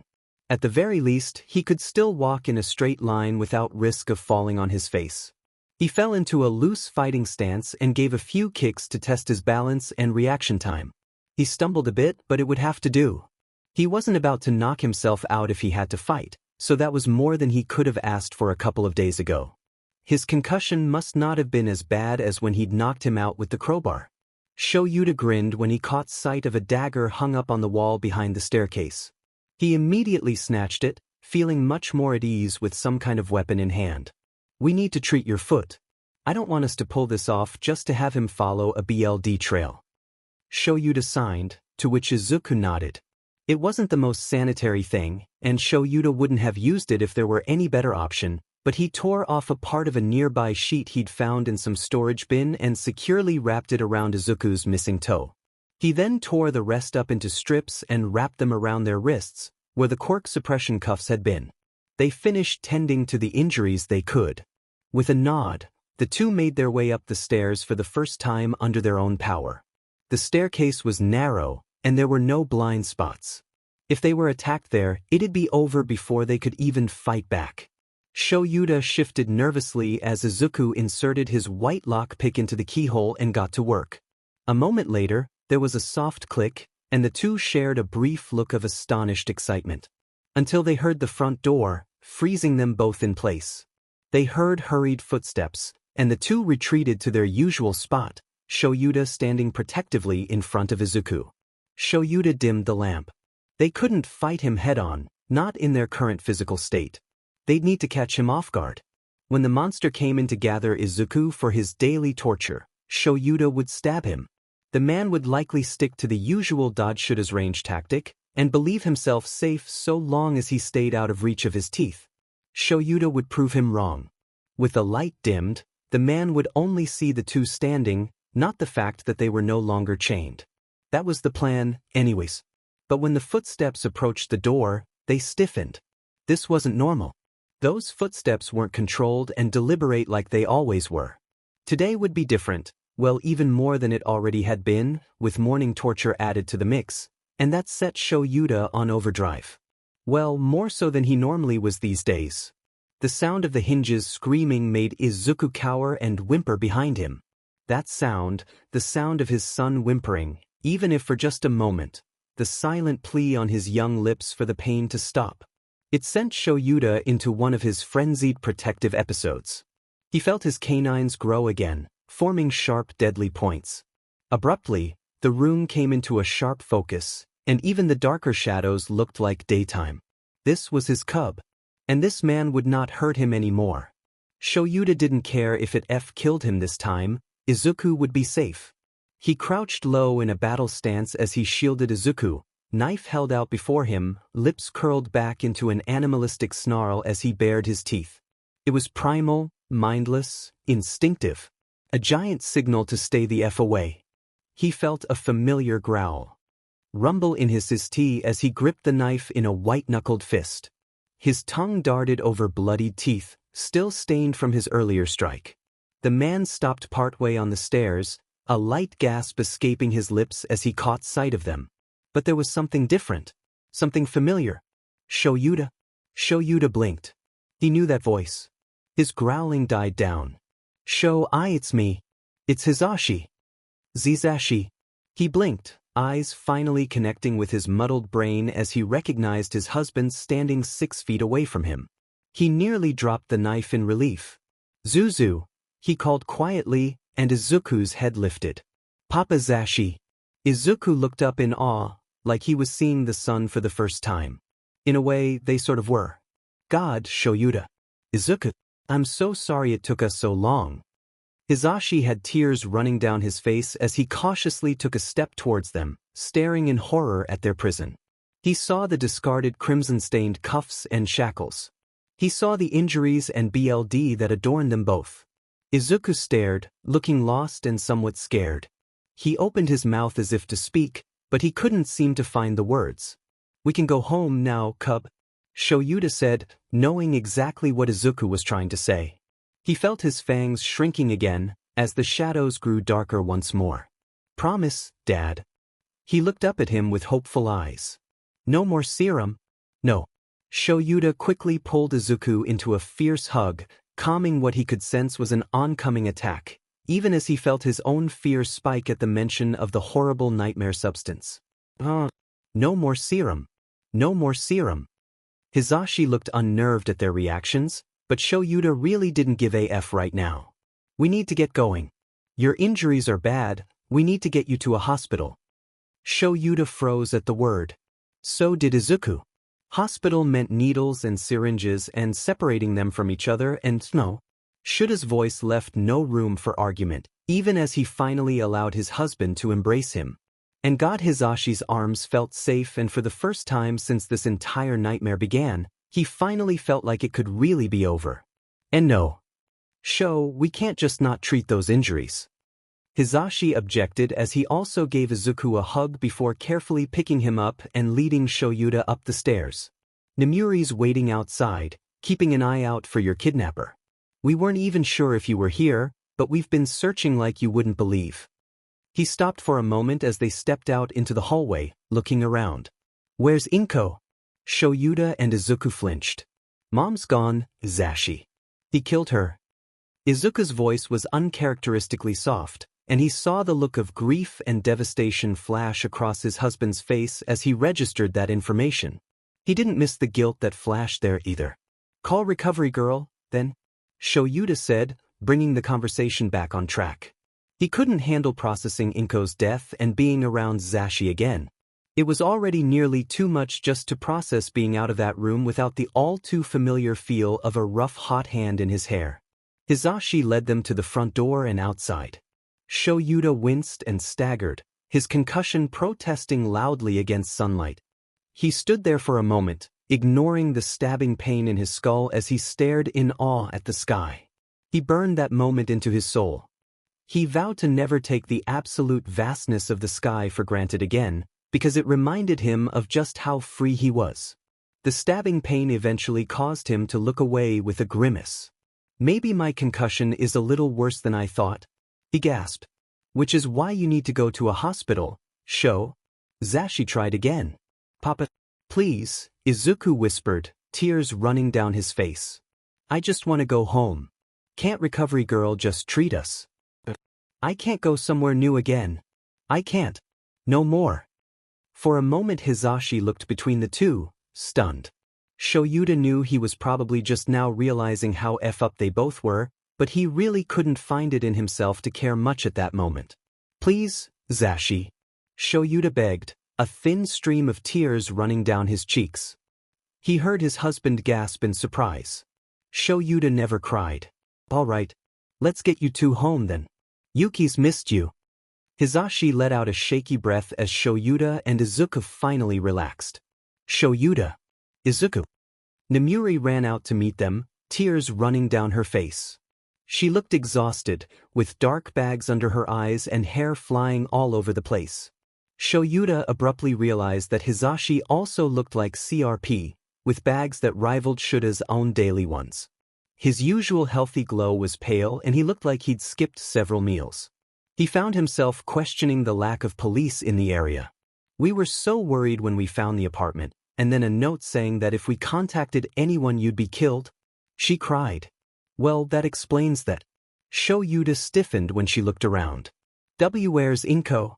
Hisashi looked Nemuri in the eye and shook his head sadly. "You can't mean. We need to get these two home." Hisashi cut in coarsely, causing the woman to flinch. Don't you mean a hospital?" "No. I'll call recovery girl." Hisashi's tone left no room for argument. Shouta and Izuku were herded into the back seat of the car carefully as Hisashi slid into the driver's seat and Nemuri into the passenger seat. Shouta pulled Izuku into his lap, wrapping protective arms tightly around the small shivering form. "We're really going home, Dad?" "Yeah, little hero." He smiled as Izuku smiled softly at his nickname. We're going home. Hizashi paced as he listened to the ringing on the phone. He was so relieved that they finally found them. Nemuri and Hizashi had been driving themselves to madness, following every lead, no matter how small. It still took them an entire week to find them, though, and while it could have been a lot longer, he was shaken by just how much damage was done in such a short amount of time. Inko's death hit them strong. Nemuri was actually crying in her room right now. They were at Shouta and Hizashi's house, which had 2 extra rooms, one for Nemuri and one for Izuku, and Hizashi didn't have the heart to look at her crushed face right now. She'd been closer to Inko than either himself or Shouta, despite having less time to get to know the amazing woman. Losing a friend wasn't uncommon in the world of heroes. Hizashi had lost many friends to his profession. But Inko had been a civilian, someone who was supposed to be safe and protected. She hadn't signed up for this. And while he didn't know the circumstances of her death, he knew it was bad when Izuku and Shouta had flinched. And speaking of the two, they were currently in Izuku's bedroom. The door was open, in case they wanted to come out, but Hizashi couldn't help but notice how they clung to each other. He knew what that was, had seen it in many of his rescued victims, trauma bonding. And it could be nasty if it wasn't addressed properly. He'd have to help them work through it. It broke his heart to see Izuku flinch at any unexpected touch or fast movement. To see him so injured, though nothing seemed life-threatening. Those shadows in his eyes made him want to cry. This was a kid, not a pro. He shouldn't be looking for escape routes the moment he entered a room. He shouldn't have to eye every item like a plausible weapon of self-defense. And Shouta, Hizashi hadn't expected Shouda's state to be so bad. He didn't seem to have too many injuries, other than his wrists and an untreated concussion from what he could see, at least, but his mental state wasn't good.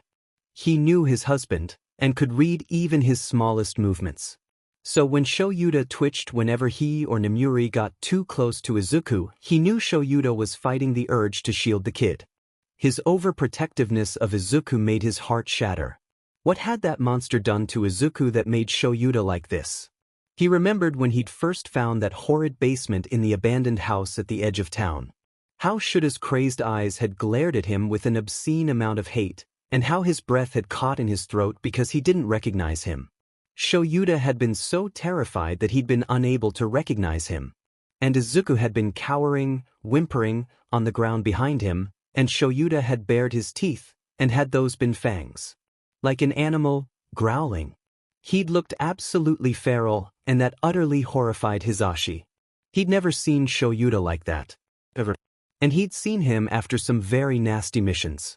But even that one time that Shouta had temporarily lost nearly all his memories, he'd still somewhat recognized Hizashi. He'd still felt safe and protected around him. Had that changed? Hizashi shook his head. He'd just come out of an extremely traumatizing situation, and he had every right to be wary even around friends and family. Hizashi just had to show Shouta and Izuku that everything would be okay, now. I swear, Mike, this better be important. It's break. Chiyo's irritated voice startled the blonde out of his thoughts. Our recovery girl. He winced as his voice broke again, something that had been happening more often than not the last week. He could feel her stiffen on the other end. Hizashi. I need you to make a house call. I'd appreciate it if you didn't tell anyone. The situation's sensitive. Why didn't he plan out what to say earlier? He probably sounded like a stuttering mess. Who is it? Shouta and Izuku. He felt the tears flow down his face again and bit back a sob. God, he felt so useless. He couldn't even admit that he'd failed to protect them. I'll be right over, dear. Hold tight. What are their conditions? Izuku's age. Right. Recovery girl didn't know Izuku.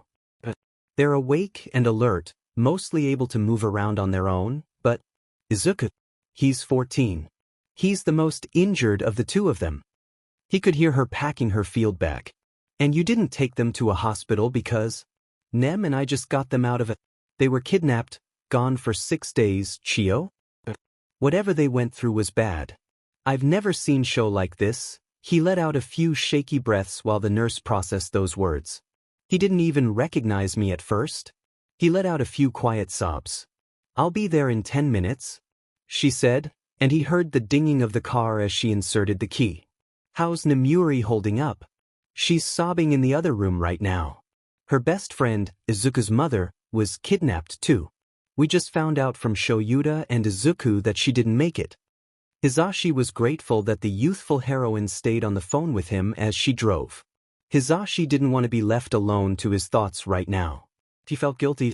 What right did he have to feel like this? He wasn't the one tortured or kidnapped. A moment later, Chiyo opened the door, and Hisashi hung up the phone. Had he forgotten to lock it? Oh, she had a spare, that's right. Just in case. Chiyo had a spare key to almost every hero's house, and epic lock-picking skills for those she didn't. Almost immediately, she pulled him into a hug. She was out of costume, which honestly looked strange to the voice hero, who was used to seeing her with her syringe-shaped cane. Now she looked like an everyday little old lady. This way. Hisashi led her to Izuku's room. The two watched cautiously as Chiyo stood at the doorway. I brought recovery girl, like you wanted. Hisashi smiled softly, and Izuku returned a small smile of his own. That's a start. Why your recovery girl? He whispered in awe. Hisashi had forgotten just how much of a fanboy Izuku was. He chuckled softly, and Shuta's lips twitched in amusement. Chiyo. Good to see you again. Shuta's voice was quiet and rough. Is it okay if I come in and look over you too? I've been told you've been through quite a situation. Shouta glanced at Izuku with a raised eyebrow, and the child gave him a small nod. Yes, you can come in. Shouta answered, and Hisashi followed Chiyo into the room. Shouta looked at Izuku for a moment, and for the first time since they were married, Hisashi had no idea what the silent conversation between the two entailed. He couldn't read Shouta. That realization hurt him a little. You can look at me first? Shouta finally said as Izuku scooted to the other side of the bed, though still within arm's reach of Shouta. He also stayed in his view. What would have probably only taken Chiyo 10 minutes at most took almost 40, as she explained every little thing she did, and asked for Shuta's permission at every turn. It somewhat frustrated Hisashi, but it seemed to be the right move. Both Shouta and Izuku relaxed quite a bit during the entire fiasco. Though when Chiyo brought out a syringe, the two nearly had a panic attack. He saw that feral protectiveness flash in Shuta's eyes, but Chiyo gently set it down and backed away from it. The two calmed down surprisingly fast, and she explained what was in it, down to the chemical composition when Shouta asked. It became obvious that the two had been tortured in that moment. Perhaps medically so, which explained why the two had begged to stay away from hospitals. That realization made Hisashi feel sick, and from the flash of anger and agony in Recovery Girl's eyes, she felt the same. Other than that, Shuta's treatment went smoothly. The fact that Shouta now sported new scars on his wrists, from quirk suppression cuffs and metal shackles, made him want to find the man who kidnapped them and rip his head off. Chiyo informed both Hisashi and Shouta that he had several cracked ribs, among other injuries, but the biggest concern was the concussion. She wanted to heal it up in stages, rather than all at once. Something about volatile head injuries or something. She also informed Shouta that he wasn't to go back to work, either hero work or teaching, for a minimum of 2 weeks. Which meant Sho would miss the first week back at school. Shouta looked conflicted, and Hisashi was sure his work ethic was battling the need to be with Izuku every waking moment. He finally nodded, and neither Chiyo nor Hisashi missed the relief that flickered across Izuku's face. Your turn, dearie. Surprisingly enough, Izuku was a lot more relaxed with Chiyo's treatment than Shouta had been. He managed to remain calm and even smile at her jokes. Throughout the entire process, he questioned her on her quirk, his analysis tendencies shining through alongside his childlike excitement. It had started off quietly, almost hesitantly, but the more she answered, the more animated he became. It warmed Hisashi's heart, and Shuta's, to see that shining glimmer of who he was just 1 week ago. It was a very good sign. Though Shouta, sometimes, would flinch towards Izuku when Chiyo did something, or uncovered a new injury on the boy. At times, Hisashi thought that Chiyo explained things for Shuta's benefit, rather than Izuku's. Izuku's injuries had been horrifying. Not that all of them were necessarily that bad, but to see them on a child. WHP marks, lacerations, burns, those had been more brands than anything, a missing toe, which Izuku explained far too calmly that he'd done that himself to create a lockpick, and what looked to be aftereffects of some kind of drag. He had a serum. Shouta had growled the word like it was something foul. Izuku shuddered. It was beyond pain. Izuku said quietly, his eyes shadowed. I couldn't even think, everything was just white with pain. Shouta instantly had Izuku in a tight embrace. He's not here. The monster's gone. It's okay, little hero. You didn't scream. Shouta reassured. Hisashi and Chio shared a half-horrified glance. Didn't scream. They didn't ask. It wasn't their place to know unless one of them volunteered the information first. Chio had given Izuku some kind of medicine. Hisashi couldn't remember her very detailed explanation, and Izuku had slumped in relief as it kicked in. The kid must have still been in pain from whatever hell's drag that man had given to him. I was only given it once, Shouta said, when Chio asked if he needed it too. Izuku's head whipped up in shock. You didn't tell me. To Hisashi's surprise, Shouta looked somewhat ashamed. He gave it to me this morning. After he took you. Izuku's eyes flashed with anger. He promised. Izuku made a sound of angered disgust.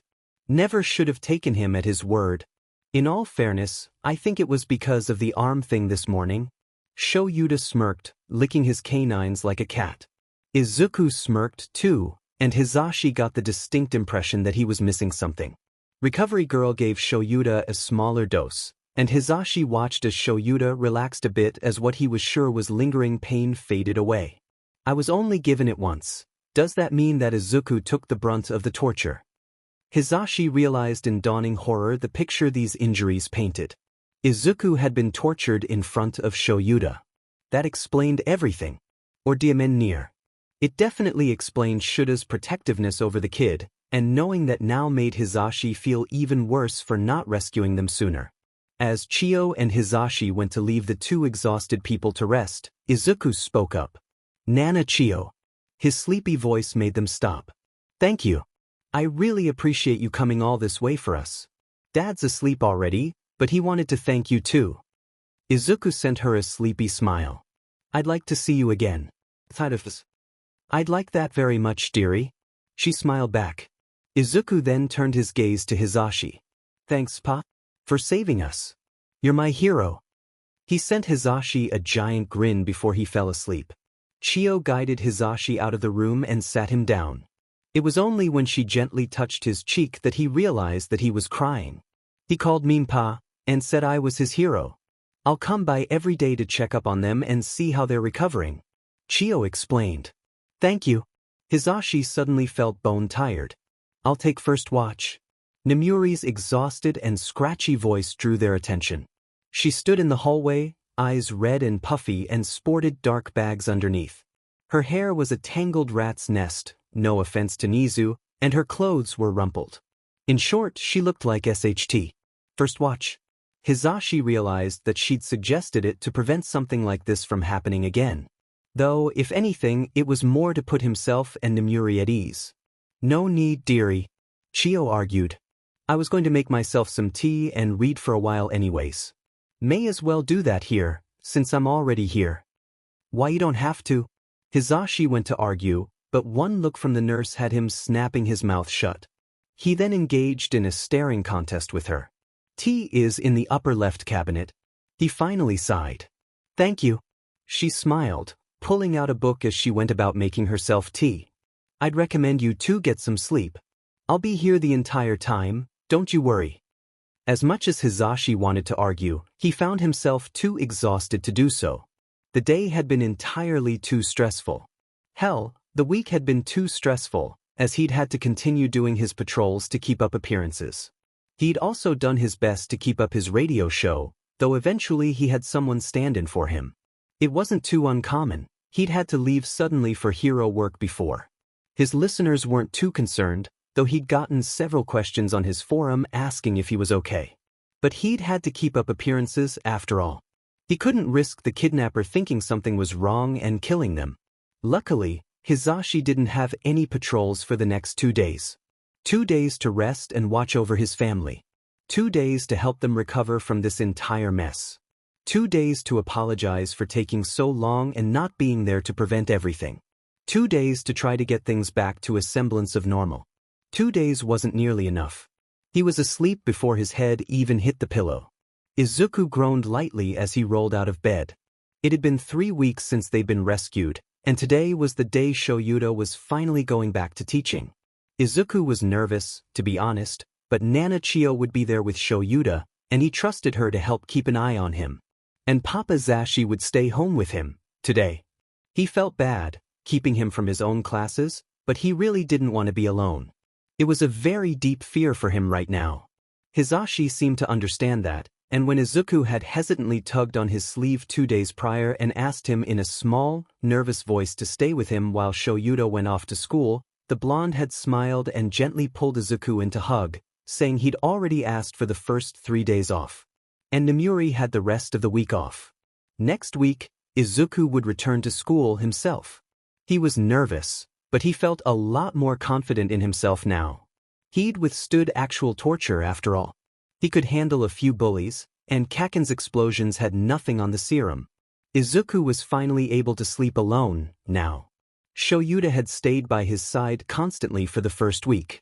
They only really left one other to shower and use the restroom. They knew it bothered Zashi, Nem, and Chio, but nobody said anything. They were grateful. They just needed to reassure one another that they were alive and safe. During the second week, the two started testing themselves, seeing how far one could go from the other before that familiar tightness in their chest started up, indicating a panic attack. That first day, they couldn't even make it halfway across the living room. But by the end of that week, the two could be on the other side of the house from one another without freaking out. It was massive progress. Izuku felt very proud of himself for keeping it together enough that just 5 days ago, he could sleep on his own without Shuta's heartbeat to lull him into the realm of dreams. Though he still had nightmares. Constantly. But so did Shouta, according to Papa. Usually, they could handle the nightmares themselves, without needing to disturb anyone.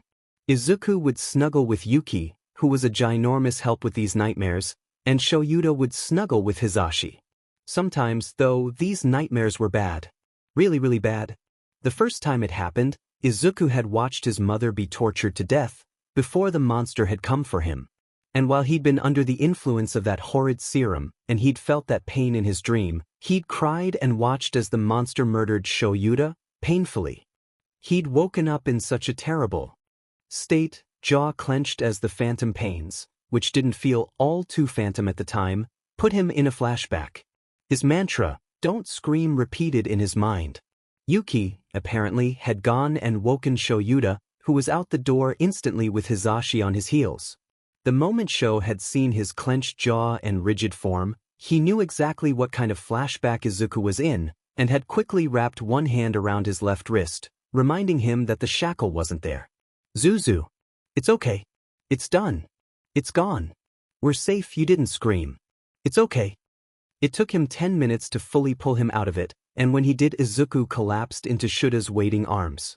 Poor Hizashi had been horrified by the entire thing. Izuku slept between Shouta and Hizashi that night, taking comfort in their presence. Izuku didn't really remember when it had happened, but at one point they'd been called out to hear the contents of Inko's will. Izuku had been a terrified mess, worried that he'd be put into the foster care system. His worries were for nothing. His mother had changed her will at some point and listed Shouta and Hizashi as his guardians should something happen to her. If they were unavailable, then he would be placed with Auntie Nemuri. So his dad and his papa were now officially his dad and papa. Izuku was still trying to decide if he should change his name or not. By this point, they'd moved all of Izuku's things from his mother's house to theirs. His bedroom was now as it had been, Eraserhead themed with accents of present Mike and peppered with hero merch for just about any other hero, except Endeavor. The man always rubbed him wrong, in some manner. And absolutely no All Might. He'd never been angry with the man, for what he'd done. But Shouta and Hizashi sure were. He got the feeling that they were still cross with him.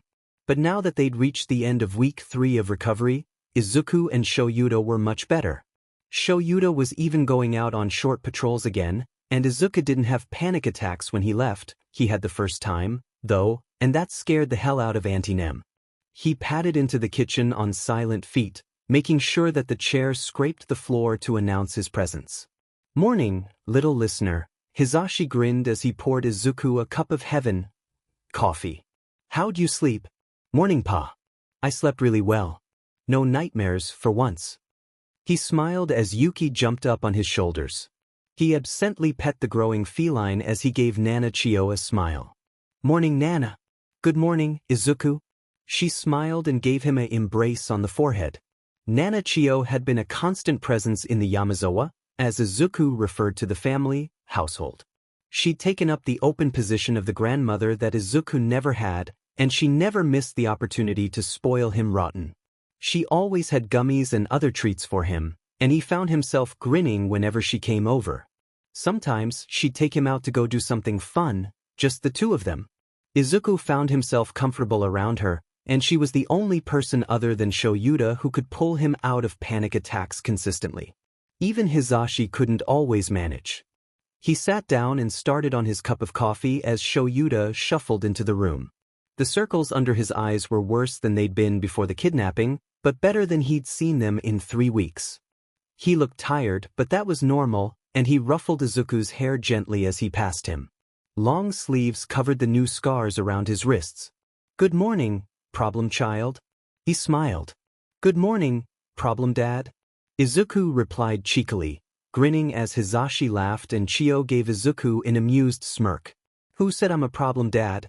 He eyed Hizashi. "Well, I had to get it from somewhere, and I take after you the most." Izuku smirked. Shouta shook his head, and Izuku counted that as a win. Auntie Nem came out 20 minutes later, looking much more like her old self.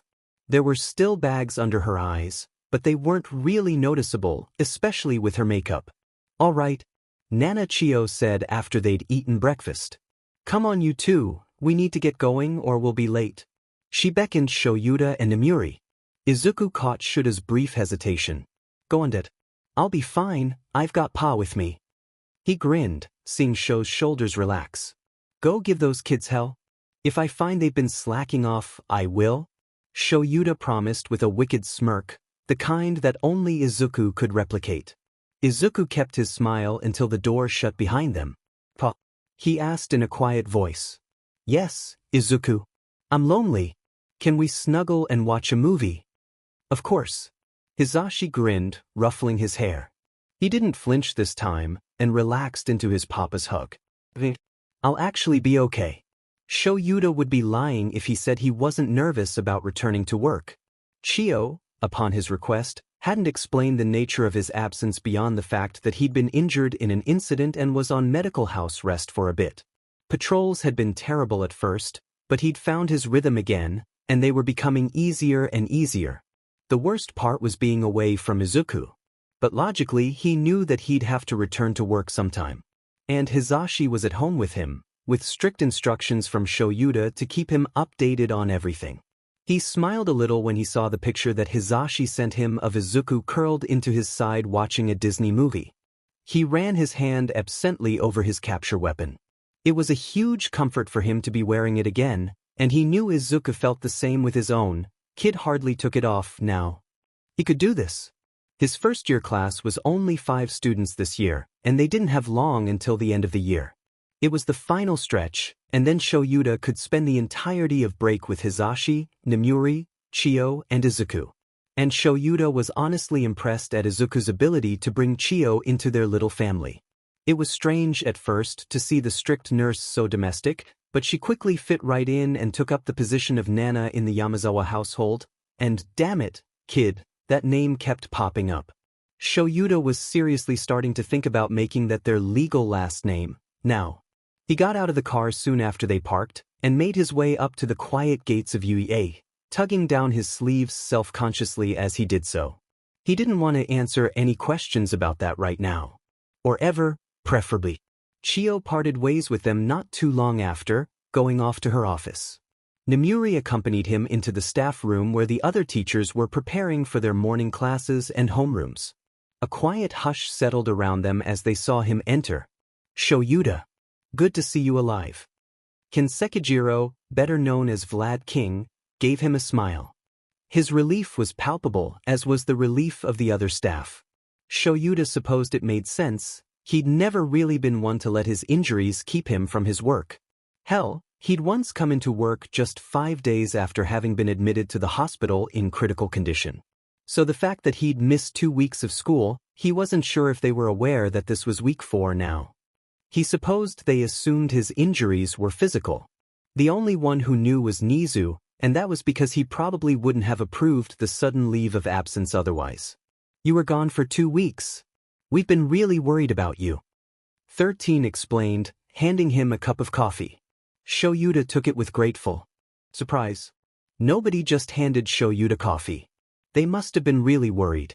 Plus, they already had his favorite napping spot open for him, which also happened to be one of Ken's favorite spots for grading. Where's Yamada? Cementos looked around as Shouta gratefully took his spot. He's staying home today, looking after our son. Shouta answered without a second thought. Your son? Power Loader choked. Nice one. Nemuri giggled. I don't want to hear that from you. He sent her a glare. She huffed at the reminder. When they were still in UEA, she'd gone through great lengths to get Shouta, Hizashi, and Tensei to keep a surprise party for Sekijiro a secret. The man had still been having trouble with bullying over his BLD-related quirk. But Nemuri herself had blown the secret party royally the day of, and none of them had let her live it down. Sekijiro smirked as he realized what Shouta was referring to. Still, you were the one adamant about keeping Aizu a secret. You have a son? Sekijiro spoke up again. Yes, Hizashi and I officially adopted him just a few weeks ago. Shouta explained. His mother was a dear friend of ours. Nemuri looked down for a moment. They didn't need to spell it out. I'm sorry for your loss. 13 said sincerely. Shouta sat down in his chair with a heavy sigh. He saw them eyeing his lack of injuries, though they didn't speak up about it. If they didn't ask, that was fine by him. He didn't want to answer those questions right now, anyways. Just so you know, since I know Shouta here won't say anything, Nemuri shot Shouta a disapproving look. He rolled his eyes and went about looking over his papers for today. He's still recovering from a nasty concussion, among other things. He's expected to have some problems for another few weeks or so please keep an eye out for Shouta for us. If anything happens, get Chio. The others nodded. I'll be fine, Nem. Shouta shot her a mild glare. Just in case, Shouta. She crossed her arms. He went to argue, but she cut him off. For Aizu. He closed his mouth with an audible click. Fine. He relented. The room blinked. You really have a soft spot for this son of yours? Sekijiro chuckled with a grin. Oh, trust me, once you meet my nephew, you'll have a soft spot of your own. He's such a little angel, Nemuri gushed. Shouta glanced at the clock before gathering up his papers. It was time for homeroom. I suggest that those of you with homerooms get moving, or you'll be late. Show you're no fun. Don't you want to brag about how amazing Izuku is? Nemuri grinned. Oh. I will not brag about my problem child. He sent her a glare. Izuku will show them his skills when he enters UA's hero course himself. You've got a lot of faith in your son. Sekijiro grinned. Shouta grinned back, unsettling the room. Of course I do. He'll be an amazing hero one day. He promised. Shouta never called potential heroes amazing. I'll look forward to meeting him, then. Cementos smiled. The chatter in his classroom stopped abruptly when he entered as his first years stared at him wide-eyed. He'd heard them whispering none too quietly about theories of his absence. It ranged from playing hooky to injuries to running away and eloping with joke, and that one rather pissed him off. If you have the time to spread baseless rumors about me, then you've got time to train. If I hear any more talk of this, I'll expel you. He threatened. One only had to look at how few seats were in the classroom to understand that this was no idle threat. Now, unless anyone has anything to share, we'll get the class started. He settled back into his normal routine, and if he happened to be a little more on edge about something, then nobody brought it up and it was attributed to the aforementioned rumors. Shouta was ready for a nap by the time lunch rolled around, and he slinked into the staff room with every intention of taking one. He slipped into his favorite yellow sleeping bag and curled up on the couch in his favorite nap spot. Snipe looked up as he did so, a smile in his voice as he spoke. "Welcome back, Aizawa. We've missed you." "I'm going to nap. I forgot how exhausting teaching teenagers was." "Beyond. I'll wake you 10 till then." Snipe chuckled. "Thank you." "Oh no you don't."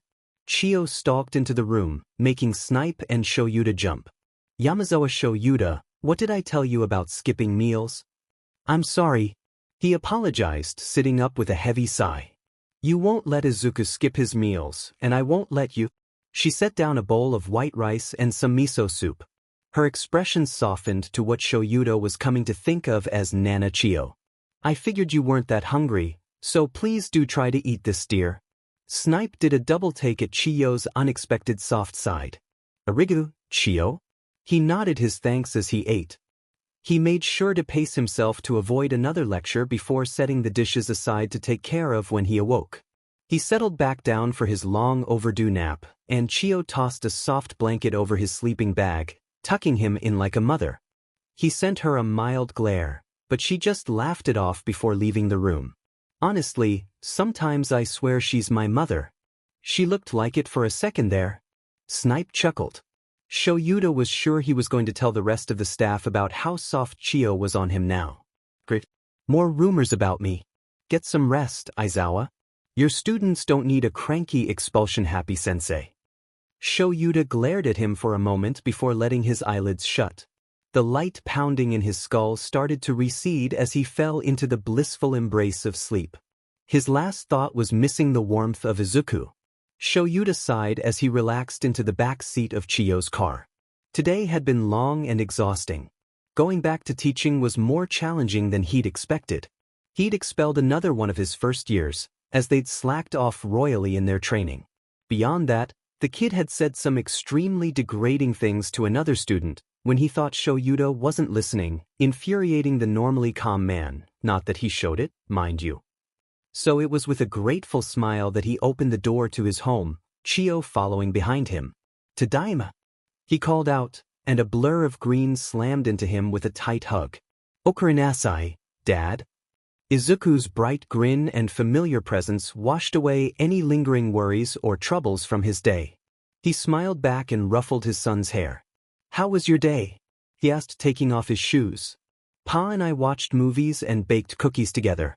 He grinned, holding up a cat-shaped cookie for Shouta. He took a bite out of it with a grin. Hizashi may have had to go to Inko's cooking boot camp to learn how not to burn water, but he'd always had a special touch with baking. Shouta thought his husband's baked goods were worth starting a war over. "They're good," he complimented, and watched as Izuku lit up in joy. Such a simple child to please. He was grateful. Chio smiled as she came in and made herself at home. He idly wondered if she was planning to move in too. Nemuri practically lived here, already. He may have to take down his office if that was the case. Hizashi wouldn't take down his soundproofed radio station in their basement, after all. And though Shouta and Izuku wouldn't admit it, the two of them had a small fear of basements, now. "Welcome home, babe." Hizashi greeted Shouta with a passionate embrace, causing Izuku to turn red and Chio to giggle. Shouta felt his face heat up. "Young love." Chio commented slyly, causing Shouta to turn darker. Izuku snickered. The little devil must have planned this. Shouta pouted. "Come with it." Izuku tugged his hand towards the couch, and Shouta chuckled under his breath. "Slow down, Zuzu. I can't keep up with you." "You're not that old yet." Izuku rolled his eyes, as he made Shouta sit down. "I'm not old at all. I'm 29, I'll have you know." Shouta shot back. "But next year, you'll be 30, and there's no turning back from that." Izuku pointed out, and Shouta let out a betrayed gasp, causing Hizashi to laugh. "You'll be 30 before me, cockatoo."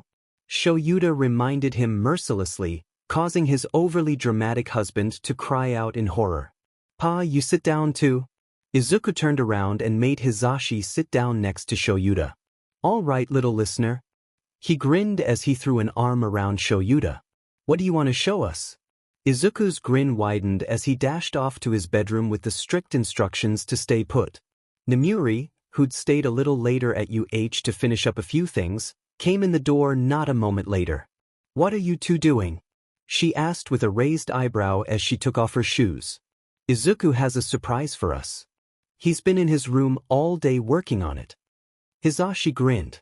"I think he's been working on it for a week, actually." Chio cut in, handing everyone a cup of coffee.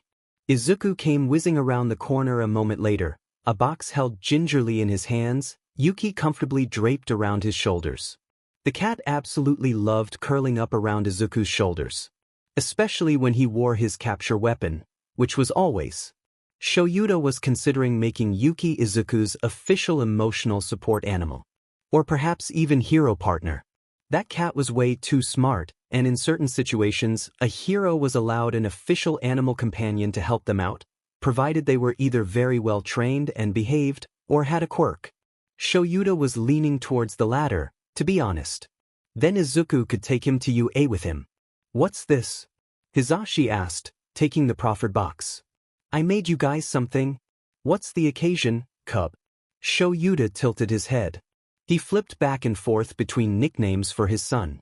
Problem Child was when he was exasperated or annoyed, Zuzu was for when he was scared or when Shouta was being especially gentle, Zuku was a default for everyone in the family, Little Hero was reserved for flashbacks and nightmares of that place, and Cub was how he let Izuku know that he'd always protect him. To tell him he wasn't alone anymore, and never would be again. He only used that one around the family. Izuku beamed. "For our becoming an official family. It's a little late, since the adoption papers went through a while ago, but I wanted us to have something to commemorate the occasion." Carefully, Shouta opened the box. Izuku, he decided, had gotten much better at woodcarving. And painting said carvings. It was a panther, tail curled protectively around a little panther cub. The father panther had a familiar yellow pair of goggles around his neck. A cockatoo was perched protectively on the panther's shoulder, eyes watching for any sign of danger. He was a bit bigger than a normal cockatoo, and had a familiar pair of blue headphones on. Next to the panther was a lioness. She was sprawled out, but her tail was currently entertaining the cub. Lastly, a grand old elephant stood behind them all, trunk laid protectively over the shoulder of the panther. Shouta looked up at the others with moist eyes.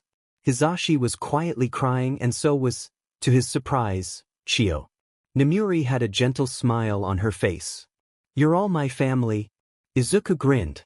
"And I wanted us to have something to show that. I'm happy you. I wanted you to know." He shifted, face burning. "I love you."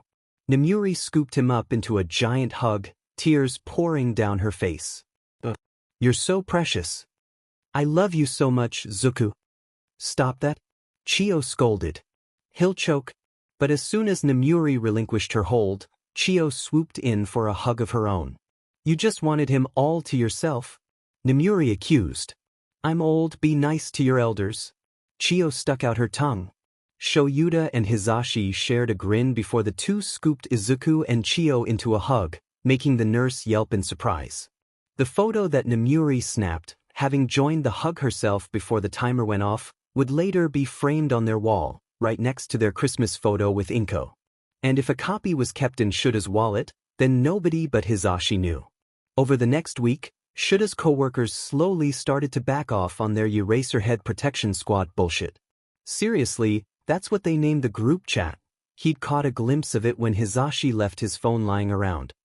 It had been getting annoying with everyone watching him like a worried mother hawk, making sure he ate, always asking him how he was, offering to help him with this or that.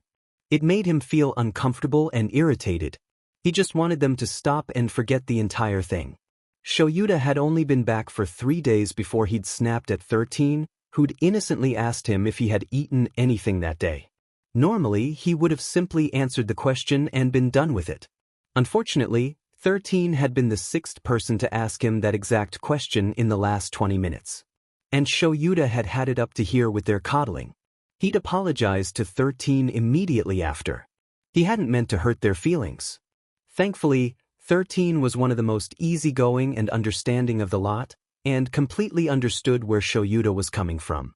Shouta realized that 13 must have told the others to back off, because they were a lot more manageable for the rest of that day. Nothing noteworthy happened until the day after next. Day 5. Shouta had been in the staff room with Sekijiro, 13, and Cementos, grading some papers for his class. Sekijiro and Cementos talked about some of their students, 13 chiming in here and there.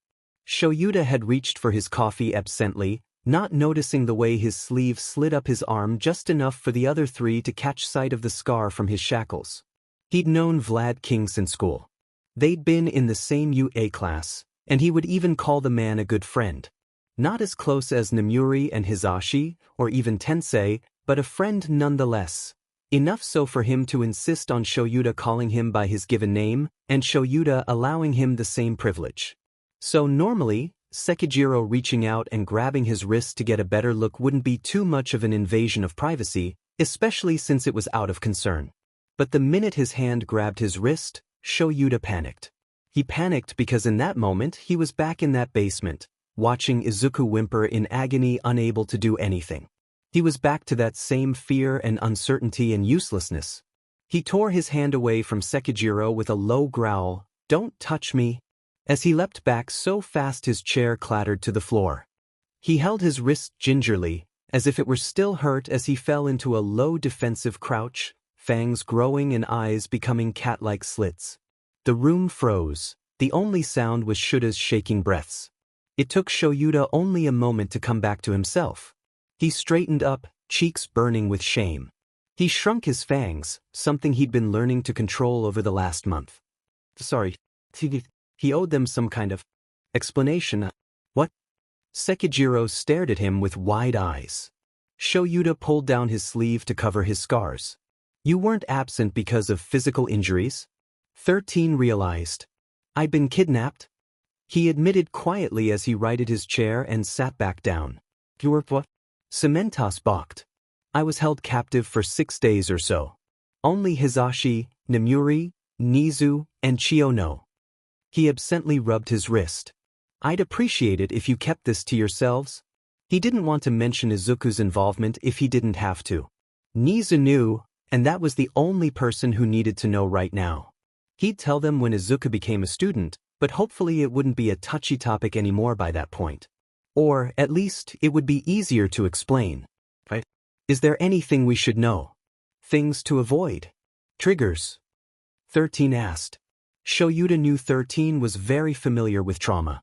They often helped the people they'd rescued long after the rescue. But it was almost unheard of for a pro to get kidnapped like this. Don't touch me without permission, and you'll be fine. He paused for a long moment, taking the time to shuffle and organize his papers. I'm doing better. It happened during the first week of break. So that's why you were gone? Sekijiro realized. Yeah, Shouta sighed, changing the topic. So is Narumi only having troubles in my class, or are you all experiencing similar issues? The other 3 went along with it, and the entire awkward conversation became a thing of the past. The rest of the week passed by without incident, though Hisashi, Nemuri, and Chio were informed about Cementos, 13, and Sekijiro's new knowledge of the situation. Shouta smiled. Going back to teaching was difficult but rewarding. He really did love teaching the future generation of heroes. All things considered, he was happy with how things were settling. I think I'll be okay. Izuku did not want to get out of bed that morning. His room was cold, his bed was warm, and today was the day he went back to Aldra Junior High. With everything that's happened, Izuku could almost forget about the bullying he faced on a daily basis. But this time, he was determined not to take their SHT like a meek pushover. He was going to be a hero, and that meant standing up for others and for himself. That didn't mean he still wanted to go, though. His teachers had been informed that his prolonged absence was due to a mixture of injuries, from a villain attack, and a grieving PRD, for his mother's death, as well as an adjustment PRD, for moving in with Shouta and Hisashi. Nobody was informed of his kidnapping except for a trusted detective in the police force named Tsukachi Naomesa, the same man that typically handled their criminal captures on patrol. Tsukachi had this amazing lie detector quirk, and Izuku found himself fascinated, as he usually was with new quirks. He'd given a statement soon after being rescued, and they'd had to bring Shouta into the room when Izuku abruptly found himself unable to speak because he'd become too freaked out and his jaw locked on him. For the sake of their comfort, they both gave their statements from home, rather than going down to the station. Apparently, Hisashi had called him not 2 hours after they'd been treated by Nana Chio. The only reason he hadn't called until after they had been rescued was because he hadn't wanted to risk their lives. Izuku was grateful because he had no doubts that that monster would have killed Shouta in a very slow and painful manner if he'd learned that his warning hadn't been taken seriously. He probably would have sent Hisashi and Nemuri the pieces, too. Their only true saving grace had been the fact that Hisashi had been cocky. He hadn't done his research, and assumed that Shouta was Inko's new husband, and that Hisashi was either someone that she was cheating with, or Shuta's brother. Nemuri was assumed to just be Inko's friend. He had never realized that the three were pro-heroes. That had been what allowed the two to find them in the first place. That one oversight had been what eventually saved them. Inko's body was found after a week of the police searching, and the funeral had been just last week. For once, Izuku hadn't cried. It had been a quiet funeral. He'd had no other biological family, and Auntie Mitsuki hadn't been informed of Inko's death. The two hadn't really been in contact much over the last year or so, and Izuku didn't see the need in causing her undue pain when it was so close to her husband's birthday. Perhaps he'd tell her later, but it just didn't seem right for the family to be grieving when they should be celebrating. And if she was mad about missing the funeral, then Izuku would take the blame. It was closed casket anyways. The body had been too mangled for anything else, having been left to wild animals for weeks. Izuku wasn't informed, per se, but he was smart. He knew there wasn't much left of his mother after such a long PRD of time. "Morning, Izuku," Nana Chio greeted, having picked up the family's little nickname for him. He found it always made him smile. It was so nice having such a big family. He was never really alone anymore. "Morning, Nana," he replied, already feeling better about today. And from the smell, she made waffles. "Oh, I smell Nana's special." Hisashi grinned as he skipped into the room, planting an embrace on Izuku's head as he passed him, causing said kid to giggle. "Morning, Papa." "Good morning, little listener. Are you ready for school today?" Izuku's smile faltered. "Sure. No kid is excited for school, Zashi," Shouta corrected as he trudged into the room and snagged his coffee mug off the counter. "If anything happens, you call one of us. You've got my number, Zashi's number, Auntie Nem's number, Nana's number, and even Detective Tsukachi's number." "I know, Dit." Izuku smiled softly at the familiar hair ruffle. "Don't worry so much. I'll be fine. I hope. Well, just in case." Shouta continued. "Do check in with us at lunch and keep us updated, okay? If we don't hear from you at lunch, we'll send someone over to check on you." Hisashi smiled. "And remember, if at any point you want us to pull you out of school, we will.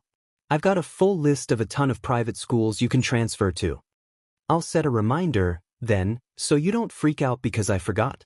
Izuku sighed. "And I'll be fine. Aldra may not be the best school, but it's fairly close. I don't want to transfer. Just remember that it's an option." Chio sent him a smile. "And don't forget to send me a message, too. You know how Nana worries." "Yes, Nana." Izuku couldn't help the smile that spread on his face. He'd never had a grandmother before, and he was loving being spoiled by her. He didn't feel too bad about it either, because she spoiled him with food and gummies and attention. She didn't really spend any money on him, unlike Hisashi, but his pa was starting to calm down, opting to spend time with him instead. Izuku appreciated that a lot more. He happily dug into the waffles his Nana had made, with blueberries, and finished off his third cup of coffee. Now he was starting to feel awake. "I swear, you got your coffee thing from your dad?" Hisashi chuckled, looking between the two. "And he got his incredible grin from you?" Shouta smirked as Hisashi and Izuku let out twin beams of sunlight. "All right, kiddo. Let's get you to school." Hisashi grinned as he grabbed his keys. "You're driving me?" Izuku tilted his head. He was perfectly capable of taking the train to school. "Yeah, I've got to pick up a couple of things on that route anyhow, so it's not like I'm going out of my way." "Shouta, we should get going too." Chio spoke up, grabbing her own keys. Do most heroes have their own cars? Izuku questioned. Yeah, so they can reach incidents faster. Shouta explained. That's why you normally don't see popular heroes on public transportation. But I guess that makes sense. Izuku wondered if this would be a normal thing from now on. He smiled when he felt the familiar weight of Yuki on his shoulders, before apologetically picking up his friend. Sorry, Yuki, but you can't come to school with me. Mro. Yuki tilted his head, confused, when Izuku set him down. I'll be home in a few hours, okay? Yuki came up to Izuku and gently pawed at his leg. I know, buddy. I'll miss you too. Yuki seemed to pout for a moment before sitting by the door. Izuku was fairly sure that his cat had a quirk. Animals with quirks, while rare, were not unheard of. Usually, they were very weak quirks, but whenever one had one, they were a lot smarter than the rest of their species. Usually, they were capable of understanding, and in some cases learning, human speech. Like that one turtle that had some kind of color-changing quirk so he could change the designs on his shell. He was smart enough to learn to speak with Scrabble tiles. Or that pet snake that one guy in Australia had, whose quirk allowed him to breathe fire. Now that had been an internet sensation, and that snake was smart. As in, could actually pick locks and speak a few select words and hiss in Morse code kind of smart. So Yuki having a quirk may not be so far-fetched, though it was pretty DMN unlikely. Izuku thought it'd be ironic if he, the quirkless hero in training, owned a cat who had a quirk. He smiled as he shook his head, dispelling his thoughts. Izuku climbed into the small white car and put on his seatbelt. He watched as the world zoomed by, absently rubbing the scars on his wrist. All his other scars were, thankfully, on his torso, and able to be hidden by his uniform. He tugged at his sleeve. They were luckily long enough to hide them. Before he knew it, they were at Aldera, and Izuku found himself grabbing his Eraserhead backpack with a present mic keychain and climbing out of the car. Have a good day, Izuku. I'll see you after school. Hisashi grinned. I love you. Izuku felt his heart warm. Love you too. I'll see you after school. You try to have a good day too. Keep Dad from expelling too many students, would ya? He smirked as Hisashi laughed. No promises on that last one. Don't forget to text us at lunch. With that, Izuku watched as he drove off and headed to his homeroom. Whispers followed him through the halls, a few people talking loudly enough that he could hear them. Thought he died or something. Shame. Heard he'd been arrested. Quirkless things should just be put down, and he tightened his grip on his bag, keeping his head held high. He wouldn't let them win. He would stand strong and take whatever they had to throw at him. He had family now, and he would be a hero, whether they liked it or not. He quietly slid into the room and took his seat, eyeing Bakugo's angered glare as he did so. So, thought you could just skip out for a couple of weeks, nerd? He spat. There was a time when Izuku would have cowered and tried to explain through stutters that it wasn't like that. But the venom and anger in Bakugo's voice and glare had nothing on Hisashi's. It looked downright fake in comparison. In fact, now that Izuku had experienced actual hatred, he found that Bakugo's voice held quite a lot of warmth to it. Like he actually cared. He still flinched though. Old habits die strong, and he was still partially traumatized from a lifetime of bullying at this kid's hand. But he kept eye contact, and that, in Izuku's book, was a win. He looked away when he realized something was in his desk, missing the brief look of contemplation on Bakugo's face. He raised an eyebrow to find a single red spider lily, Japanese symbol for death, with a handwritten note attached.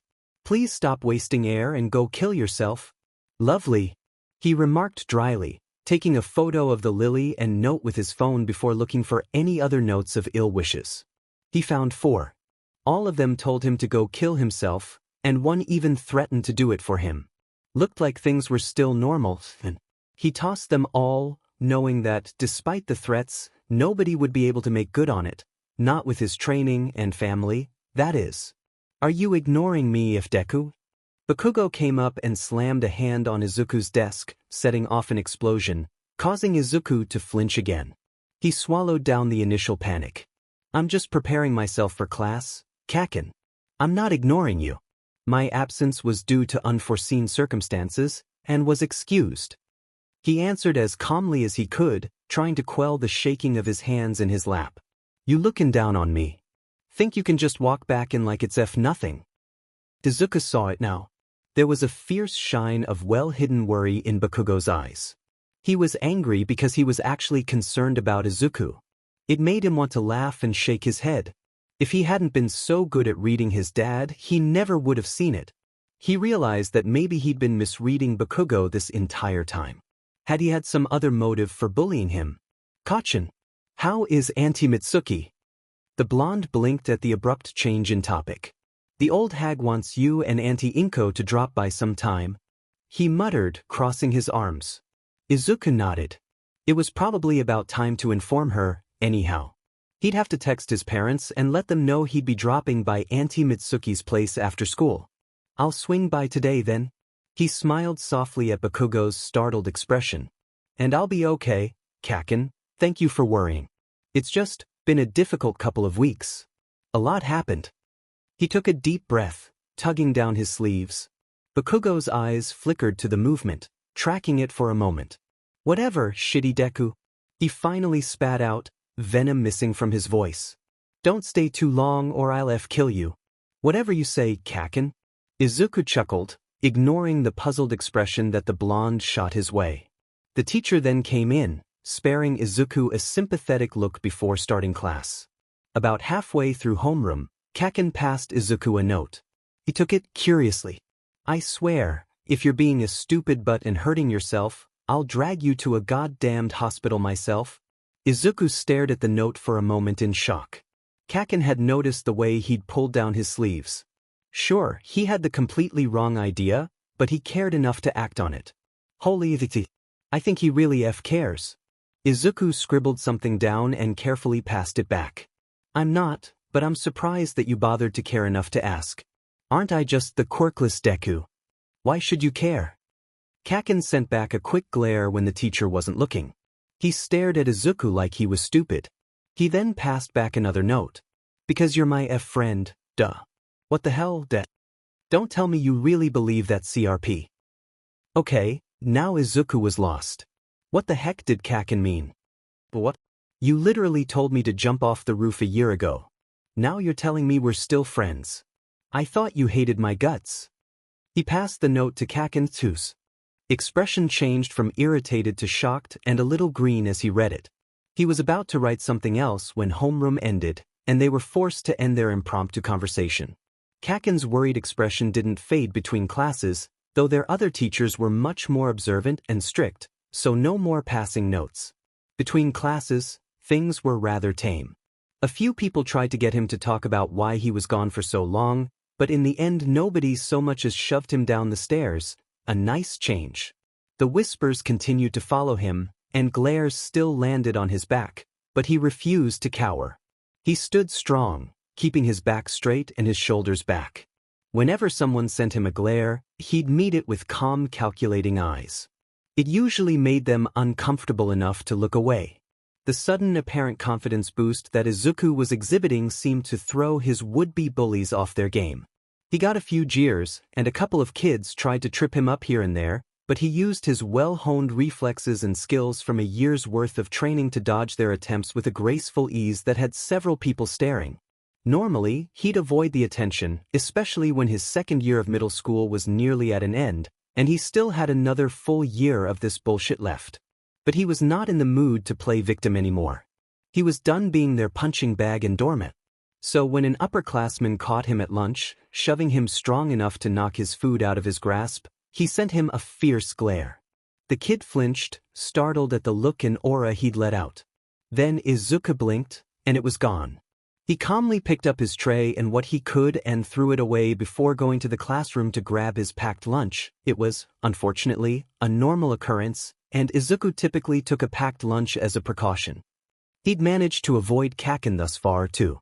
He wasn't sure what to think of their note-passing conversation, and didn't want to open that can of worms until after school. Where do you think you're going, quirkless? The kid grabbed his wrist to stop him, and Izuku freaked. He hardly even noticed the kid's harsh punch to his shoulder, because that hand on his wrist suddenly felt too hot, like Hisashi's. It felt like the ice-cold shackles chaining him to the wall. It felt like the chair and the serum and the pain. Let me go.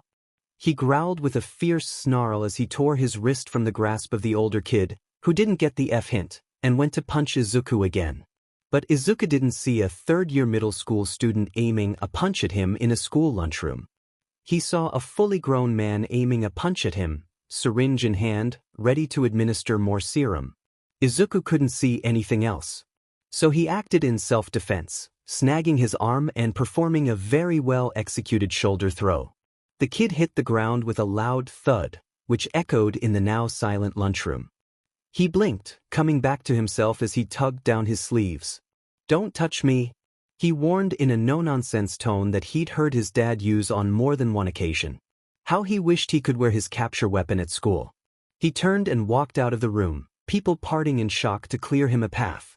It was just as Izuku sat down at his desk in the abandoned classroom, about to eat his papa's amazing home-cooked meal and text his family to let them know he was still alive, when his homeroom teacher came in.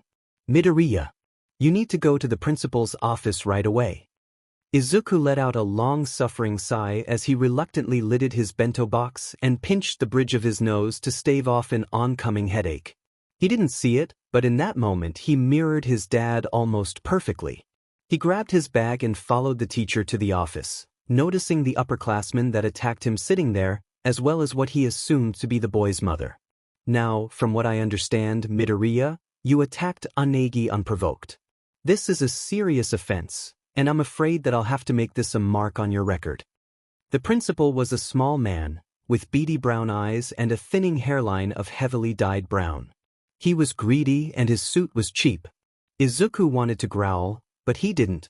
"With all due respect, sir, Onagi-senpai had punched me before I threw him. That, by school rules, makes it self-defense. Beyond that, he had grabbed my wrist, triggering a flashback. I wasn't myself, and was acting in what I believe to be a life-threatening situation.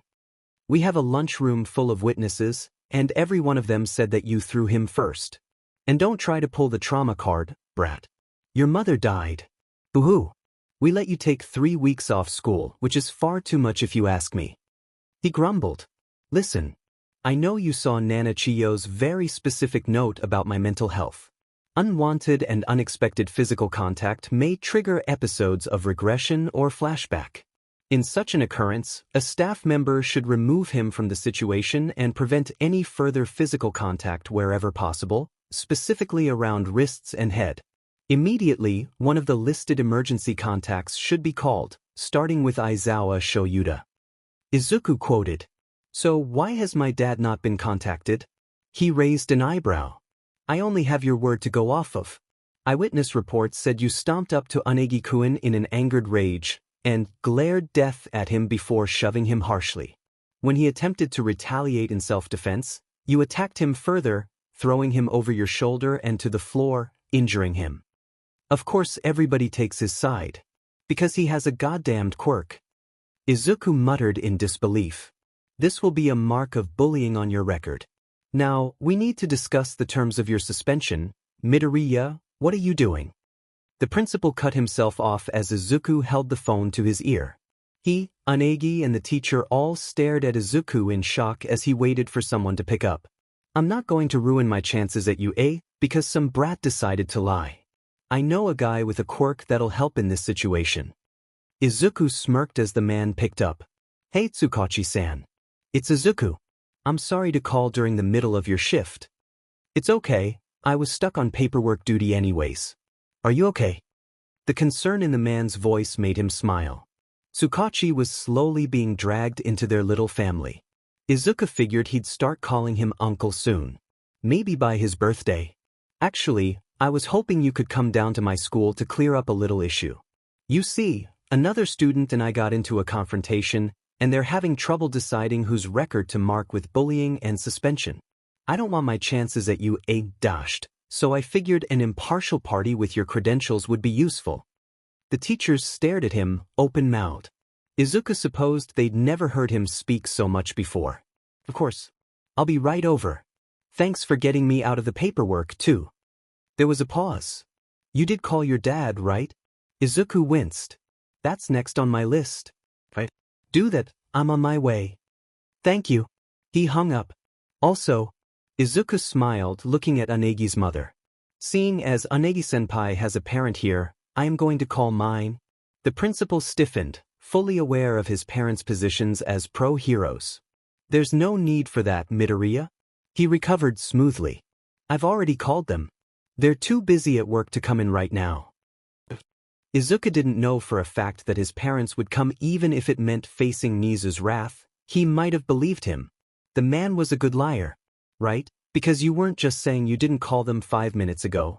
He replied dryly. But since you already called them, you won't mind if I call them, too, right? He smiled innocently, phone already ringing for his dad.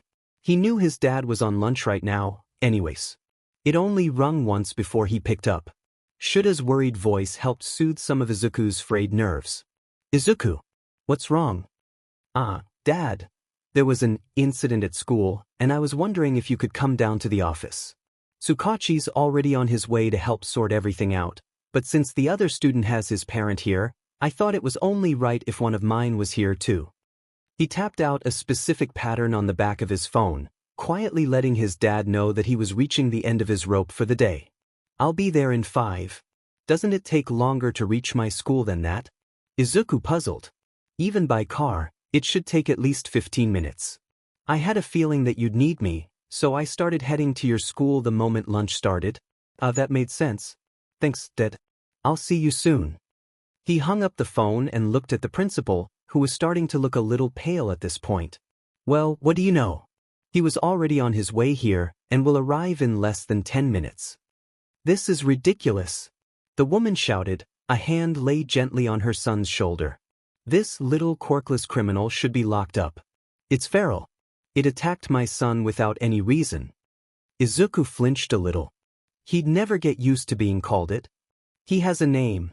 A deep voice washed over the room, and Izuku glanced behind him, relieved to see the detective standing there. He flashed his badge. Detective Tsukachi Naomasa of the Muzutafu PD. He introduced himself. Izuku took a small amount of pleasure in watching the boy and principal pale. Welcome. May I inquire as to your purpose here today, detective? Midoriya Izuku gave me a call, asking me to help sort out an issue. He explained. Izuku's head whipped up so fast his neck hurt. He instantly stepped back into his dad's waiting one-armed embrace. The moment he had contact with him, the tension dropped from his shoulders. He felt safe. Hey, Dad. He greeted, a small smile on his face. Thank you for coming. Both of you. He nodded to the detective. So what seems to be the issue here? Shouta asked, ignoring the disgusted look the woman shot him. That thing attacked my son unprovoked. It's feral. It needs to be locked up or put down. She shrieked, making everyone else in the room stiffen. Shouta turned and glared death at the woman. My son has a name. He is not a thing. He growled. He is a person. It's quirkless. She argued. It isn't even human. I don't understand how you can even touch that revolting abomination. Shouda's arm tightened protectively around Izuku. He knew Shouta was going to argue the point, but he caught his eye and silently told him to drop it. They were here for a different reason, and getting angry and distracted would not help. Just so you know. Tsukachi spoke up, barely keeping the anger from his own voice. My quirk is called Human Lie Detector. I can tell when someone is lying. He waited a moment to let that sink in. So please explain the situation to me. He looked at the principal, getting things back on track. Surely, a schoolyard scuffle has no reason to involve the police. Normally this is true. But Midoriya is part of an ongoing open investigation. His safety is our top priority, and thus any incidents that call that safety into question must be investigated thoroughly. So please. He took out his notebook and a pen. Give me your statement. I was informed that Midoriya attacked another student unprovoked at lunch, throwing him bodily to the floor, causing injury to said student. The principal stated. Izuku saw the slight twitch of Tsukachi's left eye, something Izuku had learned he couldn't control when he heard a lie. Right? And you? He turned to Unegi. I was minding my own business, getting my lunch when Midoriya just comes stomping over like a madman. He screamed something at me as he just shoved me to the ground before grabbing my arm and throwing me over his shoulder. He obviously hadn't been listening when Tsukachi stated his quirk. Izuku wondered if twitching that much hurt after a while. Midoriya. I'd just gotten my lunch from the school when Anagi-senpai knocked it out of my hands. I cleaned up my mess and went to eat my packed lunch in the classroom. I'm fairly used to this sort of thing. I didn't want a confrontation or anything. But then he grabbed my wrist. Izuku rubbed his left wrist a bit, and Shouta stiffened. It sent me into an episode, and I just reacted. I do remember him throwing a punch and hitting my shoulder before I threw him. I have one honest statement, now. Tsukachi announced. Principal. Anagi-san. Would you like to try again? I have no proof that your quirk is even what you say it is. You could be lying just to cover the brat. The principal snarled. Very well then. You won't mind taking a look at the surveillance tapes together, then. Tsukachi smiled, and the principal shook. Everybody out of my office. He shouted, angered. Izuku, could you wait for me outside? Shouta asked, refusing to remove his gaze from the angered man. Hi. He didn't hesitate. He didn't want to be in that room any longer. The secretary, a nice older woman who was as situationally blind as a mole, smiled sweetly at him. Would you like a cookie? She smiled as she held out a chocolate chip cookie. You look like you're having a bit of a bad day. Thank you, Namina-san.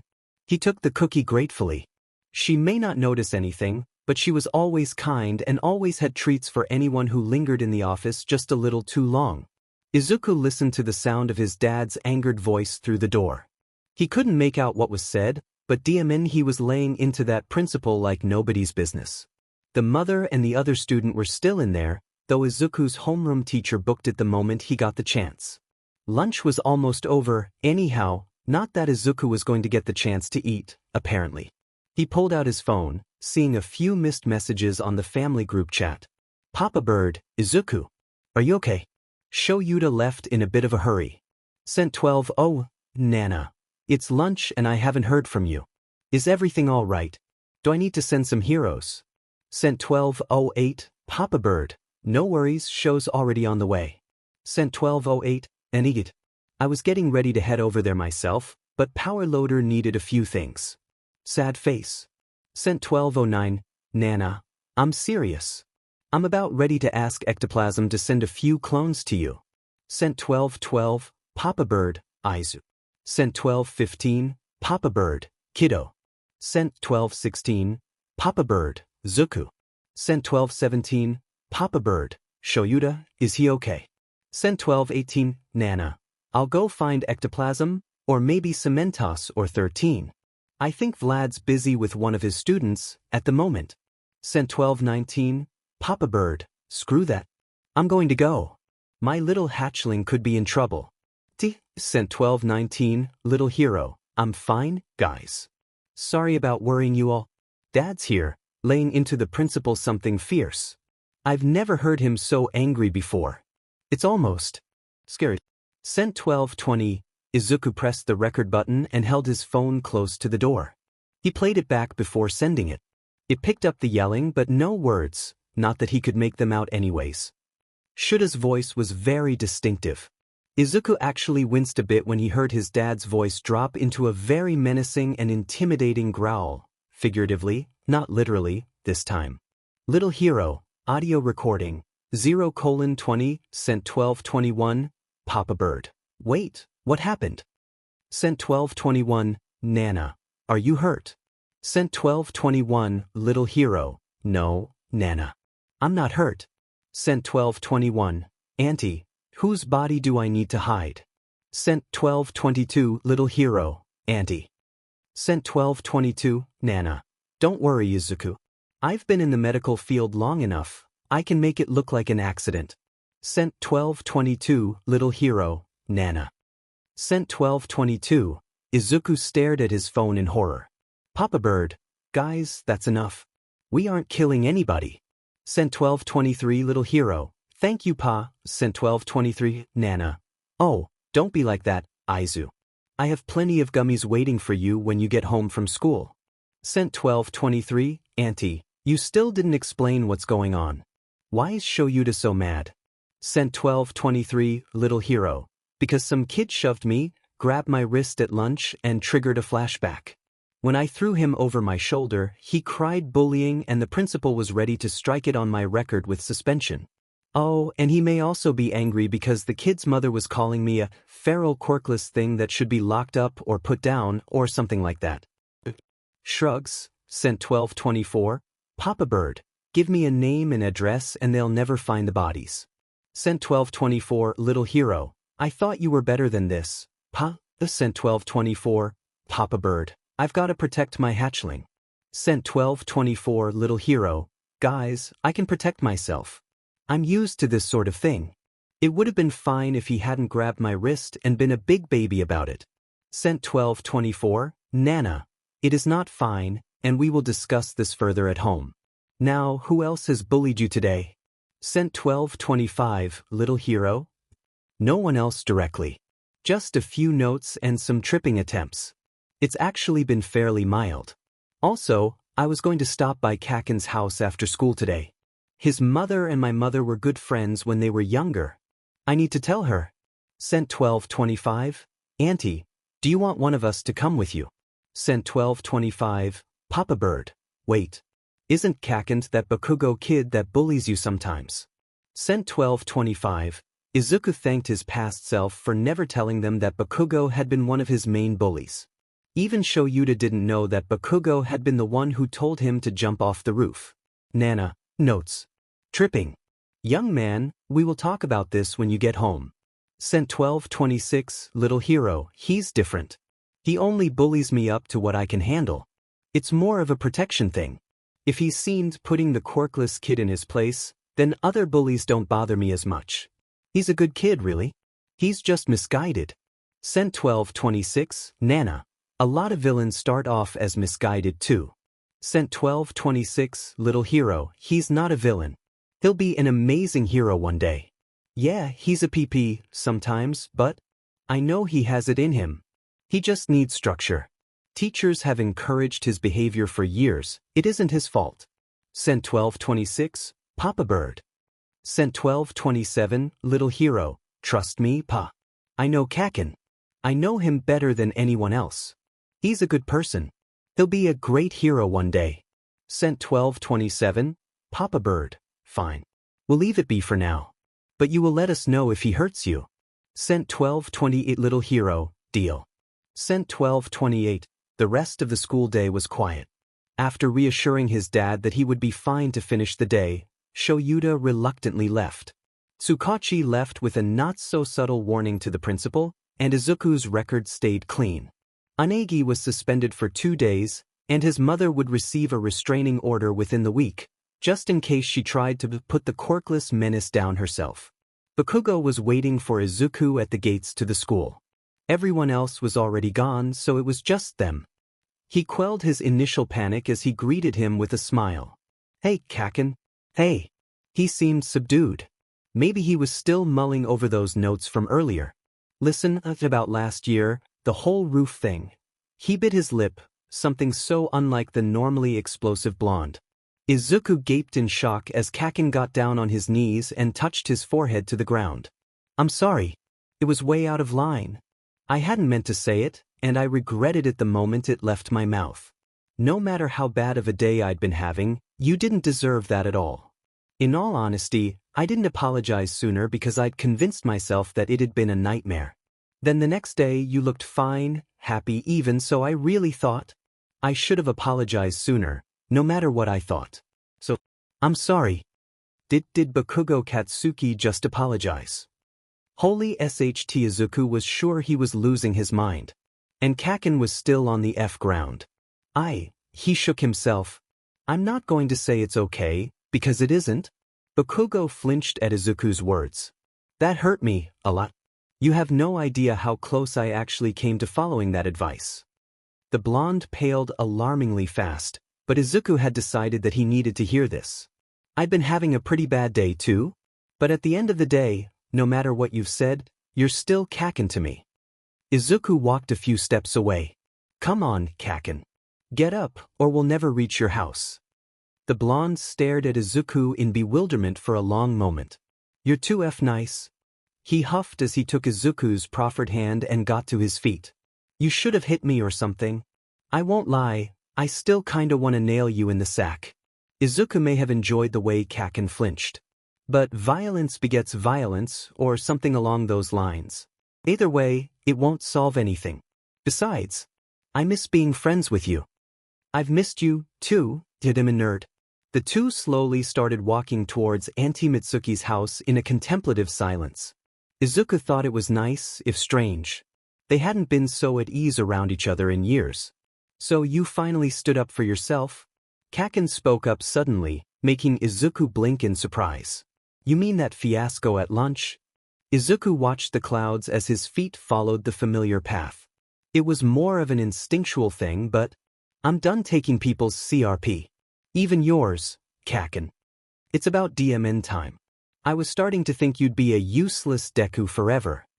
Izuku stopped and stared. He remembered Kacchan's note before homeroom ended. "Because you're my friend, duh." "What the hell, Don't tell me you really believe that CRP." Suddenly, everything clicked into place. Everything Bakugo Katsuki had done in the last 10 years made sense.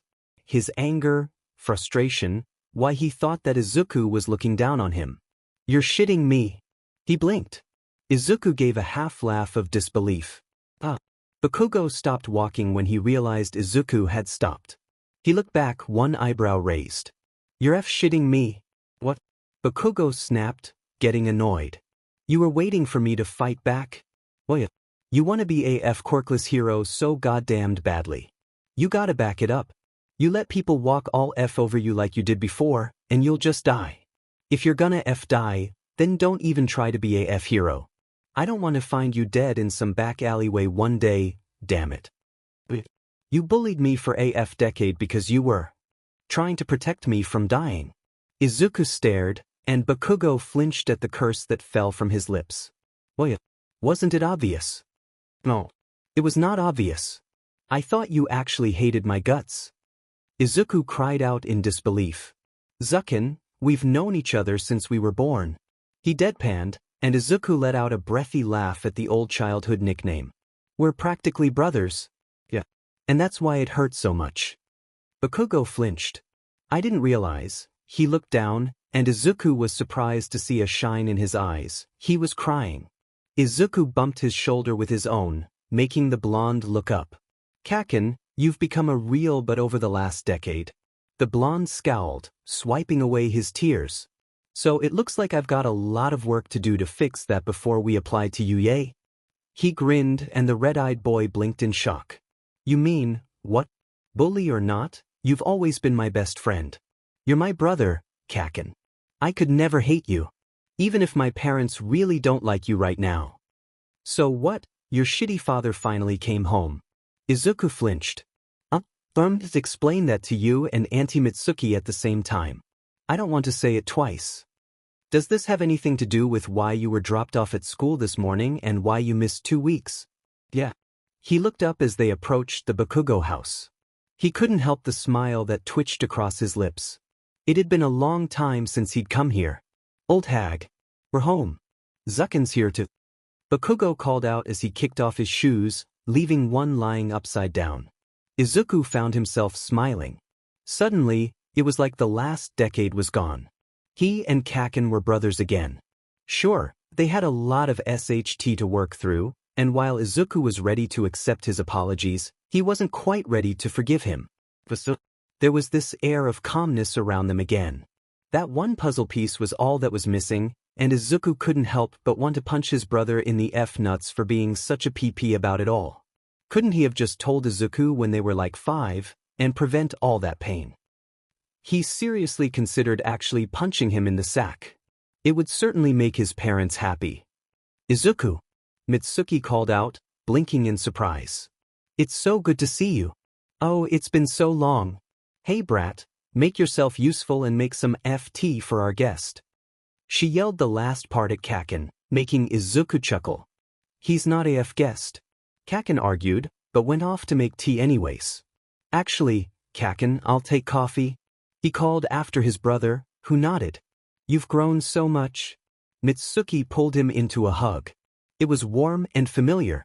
It reminded him of his mother's hugs. Before he really realized it, he clung to her like a lifeline. Tears flowed down his face and a quiet sob bubbled up in his throat. He'd never allowed himself the opportunity to grieve for his mother. He thought he was fine, that he'd come to terms with it. But feeling those arms around him, it smashed the wall he'd carefully and hastily built around the pain. Mitsuki shared a shocked look with her son across Izuku's head as she tightened her grasp on him. Izuku, she questioned, a little frightened. Zukin, what's wrong? Kacchan asked, setting down the cups. I'm sorry. I'm so sorry. He sobbed, inconsolable. Sorry for what? Mitsuki was baffled. Izuku tried to force out the words, but he only succeeded in sobbing louder. Do you want me to call Inko? The question only made another terrible sob bubble up from his hyste. He shook his head. It took 30 minutes for Izuku to stop crying enough to compose himself. He took the now cool cup of coffee in his hands. I'm sorry. His voice was scratchy and he knew his eyes were puffy. He felt a little lighter, now that he'd finally cried, but the terrible pain was almost overwhelming. Grief, apparently, came in waves. It was starting to recede, now, leaving a sort of cold numbness behind. Like he just didn't care anymore. It's okay. Can you tell me what's wrong? Mitsuki sat on Izuku's left side, and Kacchan sat on his right. He leaned into his brother, taking comfort in his familiar warmth. A month ago, I was kidnapped. He started, and the two stiffened. It was that first week of break. I was kidnapped by Midoriya Hisashi, my biological father. The two stared at him in horror. He took me and Mom and another man who I've come to see as my dad. Aizawa Shouta is a hero who's been training me for the last year. He and his husband are really nice. He smiled softly. Which hero is he? Kacchan asked, and Mitsuki sent him a glare. Izuku didn't mind, though. He welcomed the brief change in topic to sort out his emotions and thoughts. Maybe that's why Kacchan diverted his attention. Eraserhead. He's an underground hero, and I want to go into that field too. Izuku smiled softly. You'll know his husband, though. Present Mike? The present Mike. Like the one with the radio show who teaches at UH. Yeah. Izuku grinned. Are they okay? Mitsuki asked gently, bringing the conversation back on track. Dad's fine, but... Mom, Izuku felt the wave of grief returning, and he choked back a sob. Mom's dead, Andy. He killed her. The two froze. Mitsuki brought her hand up to her mouth as tears rolled down her face. Inko. Not Inko. And Inko is... Kacchan echoed, earlier excitement about heroes gone. I didn't want to tell you so close to Masaru's birthday. The funeral, it's already passed, it took them a bit to find her. Izuku's mind flashed to his mother's body laying in a crumpled heap down in that horrible basement, her eyes open and lifeless. He absently rubbed his wrists to remind himself that they weren't shackled. Kacchan gently held one hand under his wrist, eyes uncharacteristically soft as he silently asked for permission. Izuku hesitated and nodded. Unlike earlier, when Onegi grabbed his wrist, Kacchan's gentle hold felt more like Shouda's. He found himself relaxing a little at the touch even as the two Bakugos gasped in horror at the terrible scars. We were only held captive for 6 days. His voice was quiet, now. That's why I freaked out at lunch earlier today. Onegi-senpai grabbed my wrist, and it triggered a flashback. I just reacted. You were chained. Kacchan stared at the scars in horror. Izuku hesitated for a moment. Want to know something ironic? He didn't know I was quirkless. He gave a small, bitter smile as he pulled up his sleeve a little more, showing the small bracelet-like scar. He gave all of us quirk suppression cuffs. Mitsuki stared in horror, but Kacchan snorted. What an idiot. Didn't he look at your medical file? Yeah, but he didn't believe it. He was convinced that I was just hiding my quirk or something. He also didn't realize that one of the people he'd kidnapped was a pro-hero, and that the note he left for Pa and Auntie Nemuri warning them from contacting anyone was addressed to two pro-heroes. Izuku laughed a little and Kacchan joined in. Mitsuki seemed horrified at how the two joked about this, but for Izuku, it was exactly what he needed. Everyone had been treating this entire situation like it was a giant bomb about to blow, and the only person who didn't treat him like glass was Shouta. It was honestly pissing both of them off, being watched over like they were on the edge of an impending breakdown, and so what if they weren't? It was equally annoying that everyone acted like mentioning the kidnapping, or circumstances thereof, would somehow turn them into a sniveling mess or an angry dragon. Like they were delicate. Izuku hated it. It was done. It happened. They lived. The only thing that still hurt was his mother's death, and he was dealing with it. Maybe not in the best way, but it was sort of working. And as usual, Kacchan knew him better than anyone else, even after all these years. So of course Kacchan wasn't afraid to breach the topic. And Izuku was so grateful. So how'd you get out of there?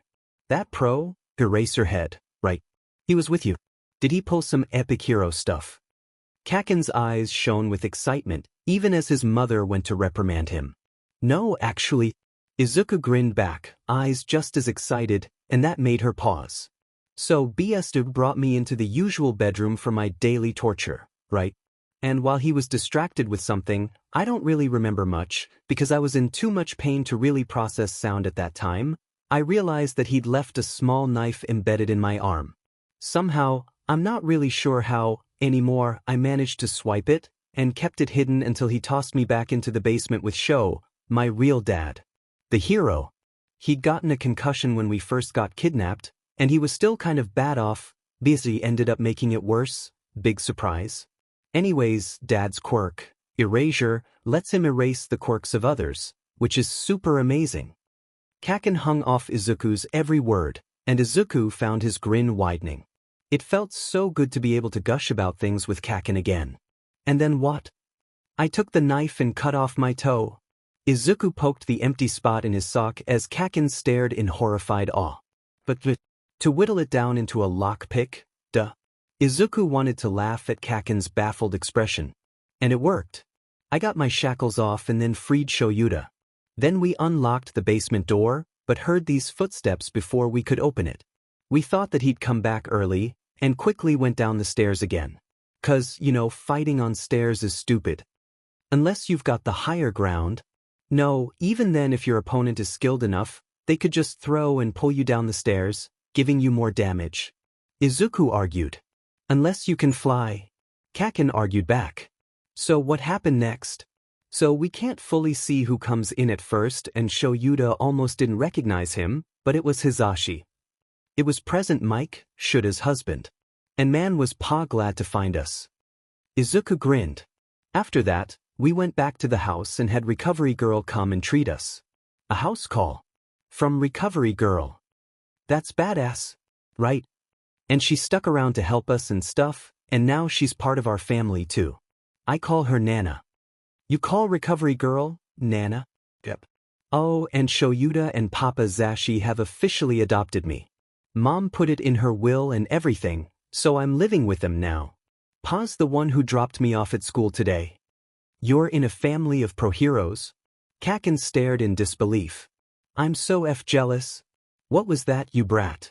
We not good enough for you now. Mitsuki glared, holding up a fist threateningly. Izuku bit back a laugh.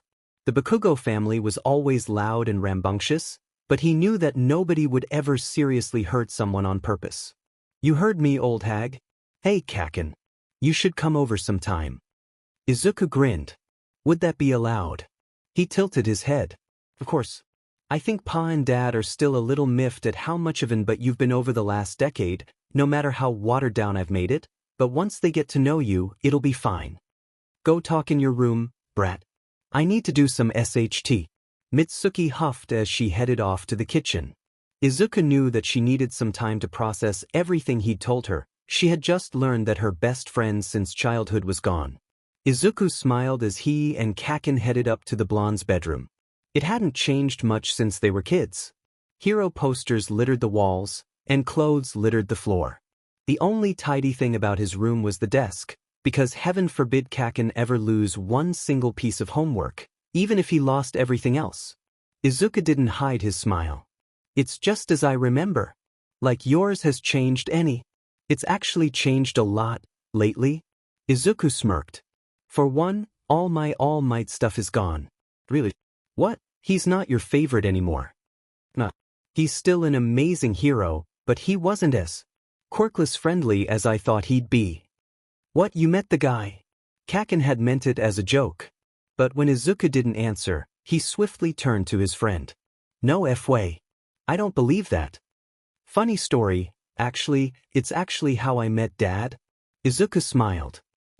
You mean that Shouta, right? Yep. Aizawa Shouta, hero name Eraserhead. Izuku grinned, but then his smile faltered. So I was heading home when this slime villain attacked me, and I almost died. All Might saved me and I had to ask him.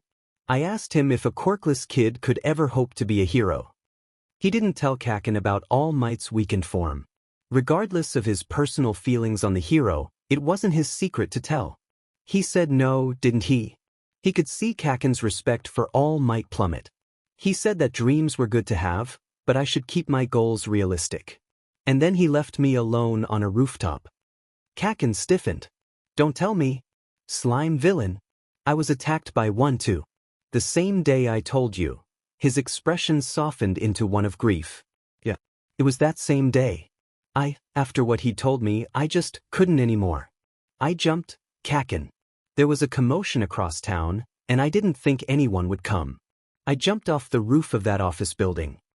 The blonde looked paler than Izuku could ever remember seeing him, and he was shaking. I never meant. Izuku put a hand gently on Kacchan's shoulder as they leaned against one another. Eraserhead had been running some errands nearby, and saw me on the roof. He got concerned and came to investigate. He caught me and stayed there for 3 hours just talking to me. Told me All Might was stupid, and of course a quirkless kid could be a hero with enough work. So I asked him to train me and he said yes.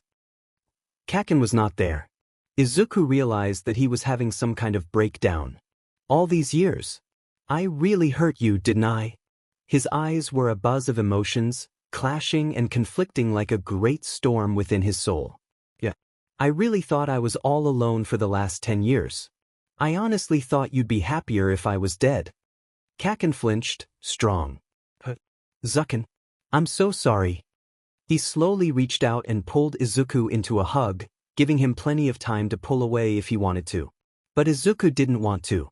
Yes, Kacchan had hurt him badly over the last 10 years, but he never knew.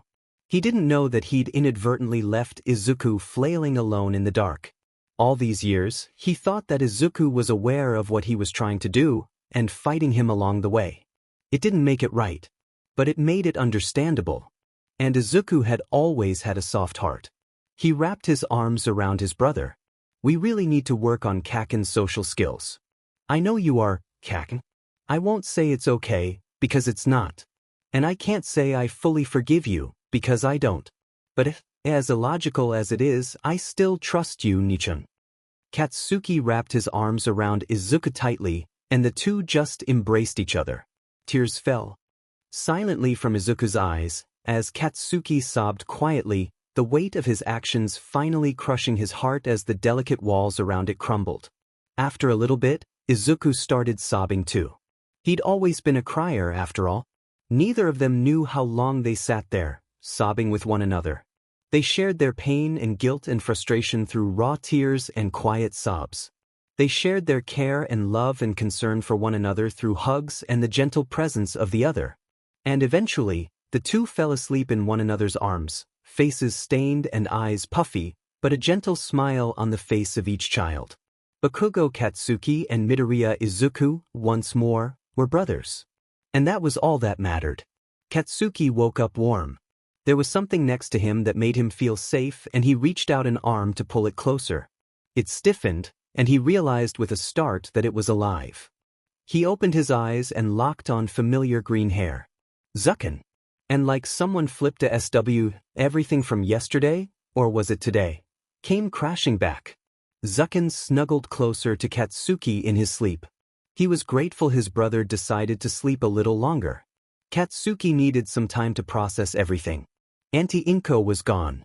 That was a very strong pill to swallow. She was so happy and kind and always knew how to give the best hugs. She always seemed to know what he wanted even when he, himself, didn't know how to express it. And it made him angry that not only did someone kill her, but that he didn't even know. And on that note, his brother had been kidnapped, probably tortured, and definitely traumatized. Again, Katsuki hadn't known. It made him feel sick to realize that he'd been twiddling his thumbs at home playing video games while Zucken had been fighting for his life, the life of his mother, and the life of his adoptive father. Wasn't that a concept, though? That he'd been adopted by two pro-heroes. Katsuki eyed the present Mike figurine that stood quietly on his dresser. He didn't have nearly as much hero stuff as Zucken did, last he checked at least, but he did have a little something for some of his favorites. And Nick's radio show always managed to help calm him down after a bad day. The idea that Zucken knew the man on a personal level made his head hurt. Though, now that he thought about it, there was that week-long stretch not too long ago where present Mike abruptly vanished from his radio show. He'd gotten a stand-in for a few days before just resorting to playing music. Said he had some urgent hero work to do. It wasn't too unusual, it had happened several times before, so Katsuki didn't think much about it. But now he realized that had been because Zucken had gotten kidnapped. When Mike came back to his show, he'd sounded a little off. More tired, a little less obnoxious. He'd figured that the mission had gone south or something. Apparently it had, if Auntie Inko was. Another thing that made him mad was himself. He'd almost killed Izuku. The image of his brother stepping off that rooftop with a smile on his face, thanking Katsuki for his stupid advice that he'd given in the heat of the moment. Without thinking. It made him physically ill. Years of bullying. Katsuki had thought that his actions were obvious. He just wanted to get him to show some backbone. Stand up for himself so he could become the world's first quirkless hero and prove everyone wrong. So they could become heroes together like they'd always planned. So why had things become so twisted? Why had Zucken not noticed? Why had Katsuki not noticed? Now Katsuki felt like a villain. He'd nearly pushed his own brother to suicide and left him alone for a decade. Why was this little ball of innocence even tolerating him right now? Katsuki felt dirty. Like he was a stain or disease that would dirty and infect anyone he touched. He stiffened a little when Zucken snuggled closer to him. He found himself relaxing against his will into the comforting warmth. Zucken could always calm him down, and he wrapped an arm around the smaller boy to pull him closer. His brother was willing to give him a second chance. He was not going to waste it. Katsuki was going to do some serious soul-searching and repent. Somehow. He wasn't entirely sure how to go about it, but he'd figure it out somehow. That's when he noticed Zucken's phone laying on the floor. He'd come over right after school, so it would have been 3-ish, for at the latest, when they crashed. It was almost 8 p.m. now. He reached over and looked, wondering why the screen had suddenly flared to life. 36 messages and 6 missed calls. Holy Zucken. I hate to wake you up, but you've got a CRP ton of missed messages and 6 calls. I think someone's worried about you. Zucken shot up like someone electrocuted him. Katsuki would never get used to hearing him swear.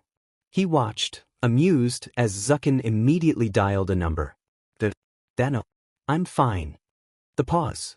Yes, I'm still at Kacchan's house. No, he hasn't blown me up, we were just hanging out and I lost track of time. We fell asleep. It's been kind of a harsh day, and another pause. He said it like a question. I'll explain the details later, but Kacchan and I are back on good terms. That reminds me, can he come over sometime? I'd love to show him my room. And we can play some of those video games that Pa got me. Video games? Katsuki found himself mouthing with confusion. Zucken had never been the kind to like video games. Pa must have been present Mike, then. He seemed like the kind of guy to spoil his kids. I know. He paused again. Yeah, I'll text you the address, and Pa can come pick me up. A smile stretched across Zucken's lips. Love you too, Dad. I'll see you soon. He ended the call. Sorry about that, Kacchan. My family gets really worried if I don't check in with them. It's understandable, all things considered. Yeah, I'll expect you to keep me in the loop too. Katsuki grinned. You've still got my number, right? Of course I do. What, you think I'd actually erase it? Just checking, damn it. No need to make a fuss out it. He huffed. Dad's starting my training again. Zucken noted aloud. I think he'll have me start accompanying him on patrols again soon. Something in his brain froze. You're allowed to go on hero patrols? I can't fight or anything. Just observe. But it's so fun. I get to watch my parents take down actual villains. Though Dad usually works in the dead of night. We typically get home at, like, 4 or 5 in the morning. So weekends only. You still keeping up with those analysis diaries? They're notebooks, not diaries. And yes, I am. He smirked, pulling one out of his backpack. Katsuki thought the backpack was designed after a pro, but he didn't recognize them. Maybe it was Eraserhead. Katsuki never paid attention to the underground heroes. Katsuki took it with a curious hand, flipping through it. It looked like AF Diary. He gave Izuku a flat look. Oh, sorry, I forgot I wrote it in code. He scratched the back of his head. Here, let me read it to you. His jaw dropped as he listened to a far too detailed breakdown of a hero's quirk and fighting style. With this kind of intel, someone could easily defeat this hero. With or without a quirk. Ever tried doing that on villains? Yeah, Dad had me start a villain analysis notebook a few months before we got kidnapped. I'm just starting to get back into the swing of things. Dad went back to teaching just last week. He's a teacher. At UA. You're shitting me. Nope. My whole family teaches at UA. Pa teaches English. Dad is the homeroom teacher for a heroics. Isn't that awesome? Auntie Nemuri is the teacher for art or something like that, and Nana's the school nurse. Diamen, Zucken. You've got F connections. I'm seriously F jealous. Why should you be? You're part of this family too, Bakugo. He smirked at the old childish jab. The two made their way down into the living room where his mom had put out a plate of sweets and sandwiches for them. He supposed she was taking Auntie's death really strong, and to be honest, so was he, but it hadn't really set in yet. The two had practically been sisters. They'd known each other since before their quirks manifested. He'd probably be a wreck too, if Izuku? He shook his head, angrily swiping away a few stray tears as he joined Zucken on the couch. It was nice to be able to let so much of his anger drop off his shoulders. Zucken just had that effect on him. He just couldn't be angry around him, at least when he wasn't being a dumbass. He leaned his shoulder against him, Zucken leaning back. It was their silent way of letting each other know that they had their back. I forgot how good your mom's cookies were. Zucken looked to be in bliss. Pa would kill for this recipe. You should have seen him on Christmas when Mom gave him her cookie recipe. He almost cried. Zucken chuckled. You get anything cool for Christmas? He was curious. What did heroes get people for Christmas? Yeah. I got some really awesome stuff. I should show you everyone so you know who's who. He smiled, pulling out his phone and showing him the photo. It looked to be taken at Christmas, and Zucken sat with a kitten on his lap. A vaguely familiar woman in the background smiled with an arm happily draped over Auntie Inko's shoulders. And Auntie looked good. Katsuki remembered that stress hadn't been too kind to her, but she was looking much better now. He reminded himself. There was no now for Auntie Inko. He mentally shook that thought from his brain. He'd dwell on that when Zucken was gone. For now, he turned his focus back to the picture. A dark-haired scruffy-looking man smiled tiredly as he ruffled Zucken's hair. He wore black and gray kitty pajamas and had a scarf wrapped around his neck, similar to the one Zucken was wearing in the photo. A blond man, who Katsuki recognized as Present Mike after a moment, draped an arm around the dark-haired man with an exuberant grin on his face, flashing a peace sign to the camera. That's Auntie Nemuri. Her hero name is Midnight. The R-rated hero. He blinked. That was unexpected. Yep. She's super gentle and nice. She can't stand seeing me cry, and sometimes I can smuggle a few cookies up to my room with her help. Zucken chuckled. And that's Pa Yamada Hizashi, hero name, Present Mike. He's a big teddy bear and loves to buy me things. He actually got me a laptop for Christmas. He's starting to chill on the gifts, though. He's super fun and always has a good thing to say about someone. He's the optimist of the family. He pointed to the guy who looked perpetually exhausted. That's Dad. His smile became gentle. Aizawa Shouta, hero name Eraserhead. He's rough around the edges and super strict with training, but he's a big softy. He'll do anything to protect me. And he's a brilliant fighter and an incredible hero. He looks like a hobo. He gets that a lot. Zucken laughed. You should see how many times the police on his patrol ID him, thinking he's some homeless man fighting crime. I've never seen him look so done. The two chatted and laughed for about 10 more minutes before a knock at the door interrupted them. Zucken went to answer it, and his face lit up when he saw who was on the other side. He hugged the man, and Katsuki became abruptly aware that this was Present Mike. A pro hero. Did he finish those dishes that he said he'd do later? Did he pick up that random pair of boxers he'd left laying near the laundry room last week? Why was he so messy? Zucken invited him in, it was practically his house too, and led him over to the couch. Pa, you've got to try Auntie Mitsuki's cookies. They're amazing. Wow, you're in a good mood, kiddo. The hero looked so weird with his hair down. Well, it was pulled into a messy ponytail, but it wasn't up in his hero hairdo. You must be Bakugo Katsuki. Yeah. What the F was he supposed to say? Zucken chuckled, shaking his head. Kacchan, you don't have to be so nervous. Yeah, he's a pro, but come on. He's my pa. Just be yourself. He flushed. Damn it, sometimes I hate how well you read me, Zucken. Present Mike blinked at the nickname. You know you love me, Kacchan, he sung, dancing away as Katsuki went to grab him. Zucken gave a laugh and Katsuki gave chase, growling. He wasn't really angry, and the old game of chase actually had him laughing as he finally tackled Zucken to the floor. You may have caught me, but can you keep a hold of me? Zucken challenged. Let's find out. Katsuki grinned. Zucken twisted out of Katsuki's grasp and preformed a wonderful overhead flip, twisting Katsuki's arm behind him.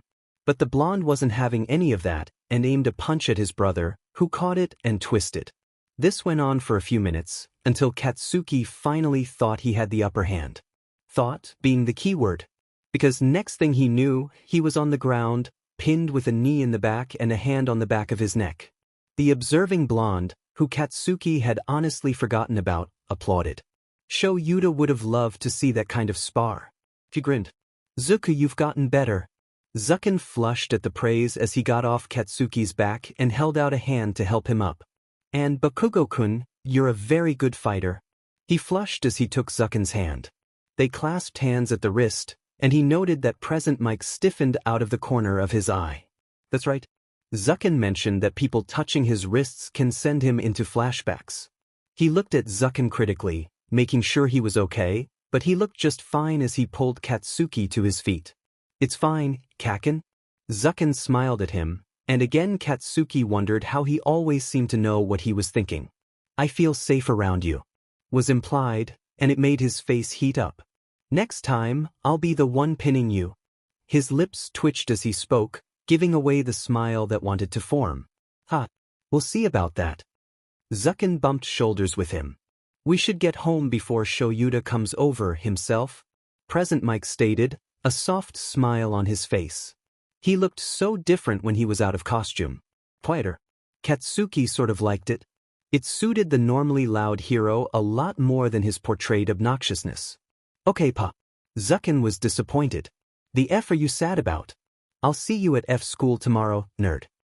He relaxed a bit when Zucken brightened at the reminder. Yeah. And don't forget the math homework tomorrow. If you need help, text me tonight, okay? Yeah. Just get home already, I don't want your shitty butt to get in trouble. Strong to get into trouble at home when I'm talking to him right now. When the hell did you get so snarky? Kacchan, I've always been a snark. Yeah, no. He glared at Zucken, who glared back for a moment. Then, abruptly, the two burst out into laughter, wide grins adorning both their faces as they hugged. See you tomorrow, Kacchan. Alright. See you tomorrow, Zucken. It was good to meet you, Bakugo-kun. Call me Katsuki. You're gonna be seeing a lot of me. He smirked. Then call me Hizashi, kid. Call him Uncle Zashi. He'll love it. Zucken chimed in, making Hizashi laugh. I suppose Uncle Zashi works, too. And with that, They left, leaving Katsuki with a warm fuzzy feeling that he didn't know what to do with. What the F? I think, is that contentment? Viv. He smiled as he went back to his room. Hizashi was surprised. With all the things he'd heard about Bakugo Katsuki, he'd expected an angry, volatile, explosive bully. No matter how much Izuku tried to water it down, he and Shouta both knew that things were probably worse than he said. So when Izuku told them that he was willingly going over to his bully's house after school, the family had been understandably worried and anxious. Especially since there had already been one incident today. And then hours went by with no word from him. They'd all tried calling him and sent him about 1,000,000 messages and no answer. Shouta pointed out that maybe his phone was on silent. Or it was possible that he didn't hear it. But Hizashi knew that he was a few minutes away from heading over there. Izuku's curfew was 8:30 on a school night, and it was 8:04 now. The only reason why they hadn't barged into the Bakugo household was because nobody's gut was screaming that something was wrong. Well, that Enchio insisted that they wait until his curfew. And nobody wanted to anger Recovery Girl when she was in Nana mode. And here, Hizashi thought he'd gotten out of dealing with in-laws. Then Shuta's phone rang. Izuku explained a few things to Shouta, and once he got off the phone, turned to Hizashi in disbelief. He fell asleep. He fell asleep. At his bully's house. Nemuri echoed. He said that the two have patched things up. He didn't seem convinced. Hizashi wasn't either. This other kid had hurt Izuku for years. They weren't forgiving him for that anytime soon. Hizashi, could you go pick him up? I don't trust myself around Bakugo just yet. Shouta spoke up, and Hizashi nodded. Of course, Sho. Walking up to the house, he was somewhat nervous. What kind of family was he walking into? His mind conjured up a group that was hostile and angry. He shook the thoughts from his mind as he knocked at the door, and Izuku was the one who answered. He looked happy. There was this easy, relaxed aura that Hizashi had never seen around the kid before. Sure, he was relaxed and safe with them at home, but this was something different, deeper. Like some great weight that had dropped off his soul that he'd been carrying around for years. And then Izuku invited him in like he lived there. The blonde kid seemed nervous, and Hizashi couldn't figure out why. Was it because he'd bullied Izuku for most of his life? In that case, he should be nervous. But then Izuku spoke up, calling him out on being high-strung because Hizashi was present Mike, the pro hero. He found himself getting a fairly good picture of their relationship as the two tussled and bantered. They were close. Really close. It almost reminded him a bit of himself and Shouta, to be honest. It warmed his heart. The clincher for him to trust this Bakugo kid was when he could grab Izuku's wrists and not have him react negatively. Even Hizashi had to be careful about Shouta and Izuku's wrists. He did wonder idly where Bakugo's parents were. Once they'd left the house and made their way to the car, Hizashi spoke. You two are close. He's like a brother to me. Izuku answered, a soft smile on his face. We've known each other since we were born. Kacchan was actually there on the day I was born, so I mean that literally. Where are his parents? I didn't see them. His dad's at work right now, and his mom's. Auntie Mitsuki took mom's death strong. They had been friends since they were, like, 3. They'd known each other since before their quirks developed, and Mom had been Auntie Mitsuki's maid of honor in her wedding. I think she's still in her room coming to terms with it. That explained it. So what happened between you and Bakugo-kun? Not that I'm not happy, but I thought he was a bully to you. Well, Izuku looked sheepish. Would you believe me if I told you it was all a big misunderstanding? What? Hizashi almost looked back in disbelief, but he was driving, so that would be a bad idea. How is 10 years of bullying a misunderstanding? Well, he was encouraging me in his own way. He thought I could be a quirkless hero, but not until I learned to stand up for myself. And I'll admit it was obvious looking back on it. He never really hurt me on purpose, he was just scared. I was dreaming not doing, and he was scared that if I continued on like that, I'd die. So he was trying to get me to stand up for myself, and kept getting angry when I just rolled over. He just never thought to explain this to me because he thought it was obvious. Hizashi let the words settle in his brain. What the F was what his mind oh so helpfully supplied. Hisashi had always been the kind of guy who valued open communication. So this made no sense to him. Maybe you should explain that to Shouta, and he can try explaining it to me, because I'm very lost. Izuku laughed, making Hisashi pout. Meanie. He stuck his tongue out at his son. Today had been a long day, and explanations could wait until tomorrow. Shouta liked to think himself good at reading people. He could tell when his husband was up to annoying nonsense, and he could tell when his son needed something, sometimes even before he knew he needed it. He always knew when his students were about to cause trouble, or when their minds strayed towards something he'd rather they not do. So he was perplexed when he quietly observed Bakugo Katsuki, who he'd had pegged as a violent, arrogant bully. No, Shouta was not stalking his son and his son's friend while they went out shopping at the mall. He would never. He merely needed to grab the groceries, and happened to see the two of them there. He was hiding because he didn't want to make things awkward. Yeah, that was it. The blonde boy he saw interacting with his son was someone he couldn't connect easily to the explosive brat he caught sight of when he followed Izuku from school to make sure he made it to training safely. Izuku had explained everything the day after the two had made up. And honestly, though the whole explanation had begrudgingly made sense to Shouta, he didn't want to admit it, but if it was actually what happened, his son could be unusually naive and trusting sometimes, wanting to see the good in everyone, then Shouta really had very little reason to remain pissed at the other kid. He'd still scare the ever-living daylights out of him, though. Just because he hadn't meant to bully Izuku didn't mean that what he did and said, whatever that may have been, didn't do any less damage. He needed to understand that what he did was by no means okay. And he had the oddest feeling that Izuku had deliberately kept information from him. He wanted to press him for answers, but Shouta decided to let this one sleeping dog lay. Just this once. For his son's sake. Watching the two now, he was reminded of brothers. In all honesty, if he hadn't known that Bakugo had once bullied his son and left him all alone, he would have sworn the two were thick as thieves and that nothing could push them apart. Perhaps, if Bakugo made it into his heroics class, he'd consider pairing the two as partners in their second year. Shouta could tell that there was a level of unbreakable trust there, even if some of it had been eroded away. Damn it, Izuku. You're too trusting. He shook his head with a fond smile as he glanced over at the presents that had come to a stop next to him. The kid's recovering amazingly well, Tsukachi said as he held out a paper cup of black heaven to Shouta, who accepted it with a tiny smile and a nod of thanks. His tenacity surprises even me. Shouta leaned against the wall casually. It's strong to believe that it was only about a month ago we were trapped in that place. You're doing well too, the detective noted. And you're back to your usual patrols too? I don't stay down for long. I noticed.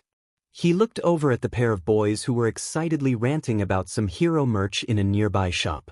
Who's that other kid? Bakugo Katsuki. He was my son's bully, up until recently. I feel a lengthy explanation here. Supposedly, he was trying to get Izuku to stand up to the other bullies by sort of becoming one himself. He never intended it as such and never realized how far he went, but they've since made up. You doubted his story. Tsukachi shot him a knowing look. I doubted his ability to read his former bully. He's biased, as he never gave up hope that their friendship was still there. They look like a couple of good friends to me.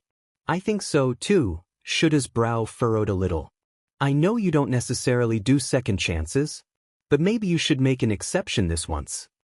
He tossed his empty coffee in the trash and tipped his hat in farewell to the hero.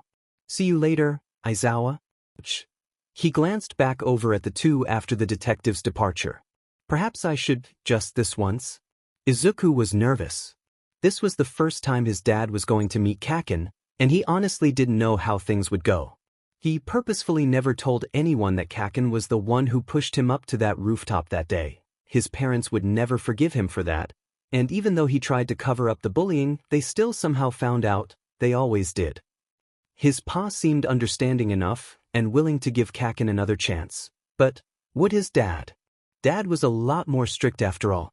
He was way more protective of Izuku than his pa. Especially since the kidnapping incident. They were meeting on somewhat neutral ground this time. His dad was going to pick them up and drop them off at the park across town. Relax, Zukin. Kacchan placed a hand on Izuku's shoulder. Whatever happens today happens. You can't make someone like me. Besides, he glanced off to the side, letting his hand fall away. If he doesn't accept me, then it's my own fault, nobody else's. But you're different than you were. Izuku protested. Not that different. Kacchan let a bitter smile flit across his face. Not yet. Zuku.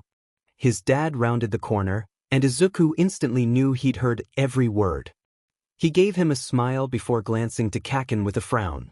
Go ahead to the car. I'm going to talk to your friend for a moment in private. Go ahead. Kacchan sent Izuku a bright smile and a thumbs up.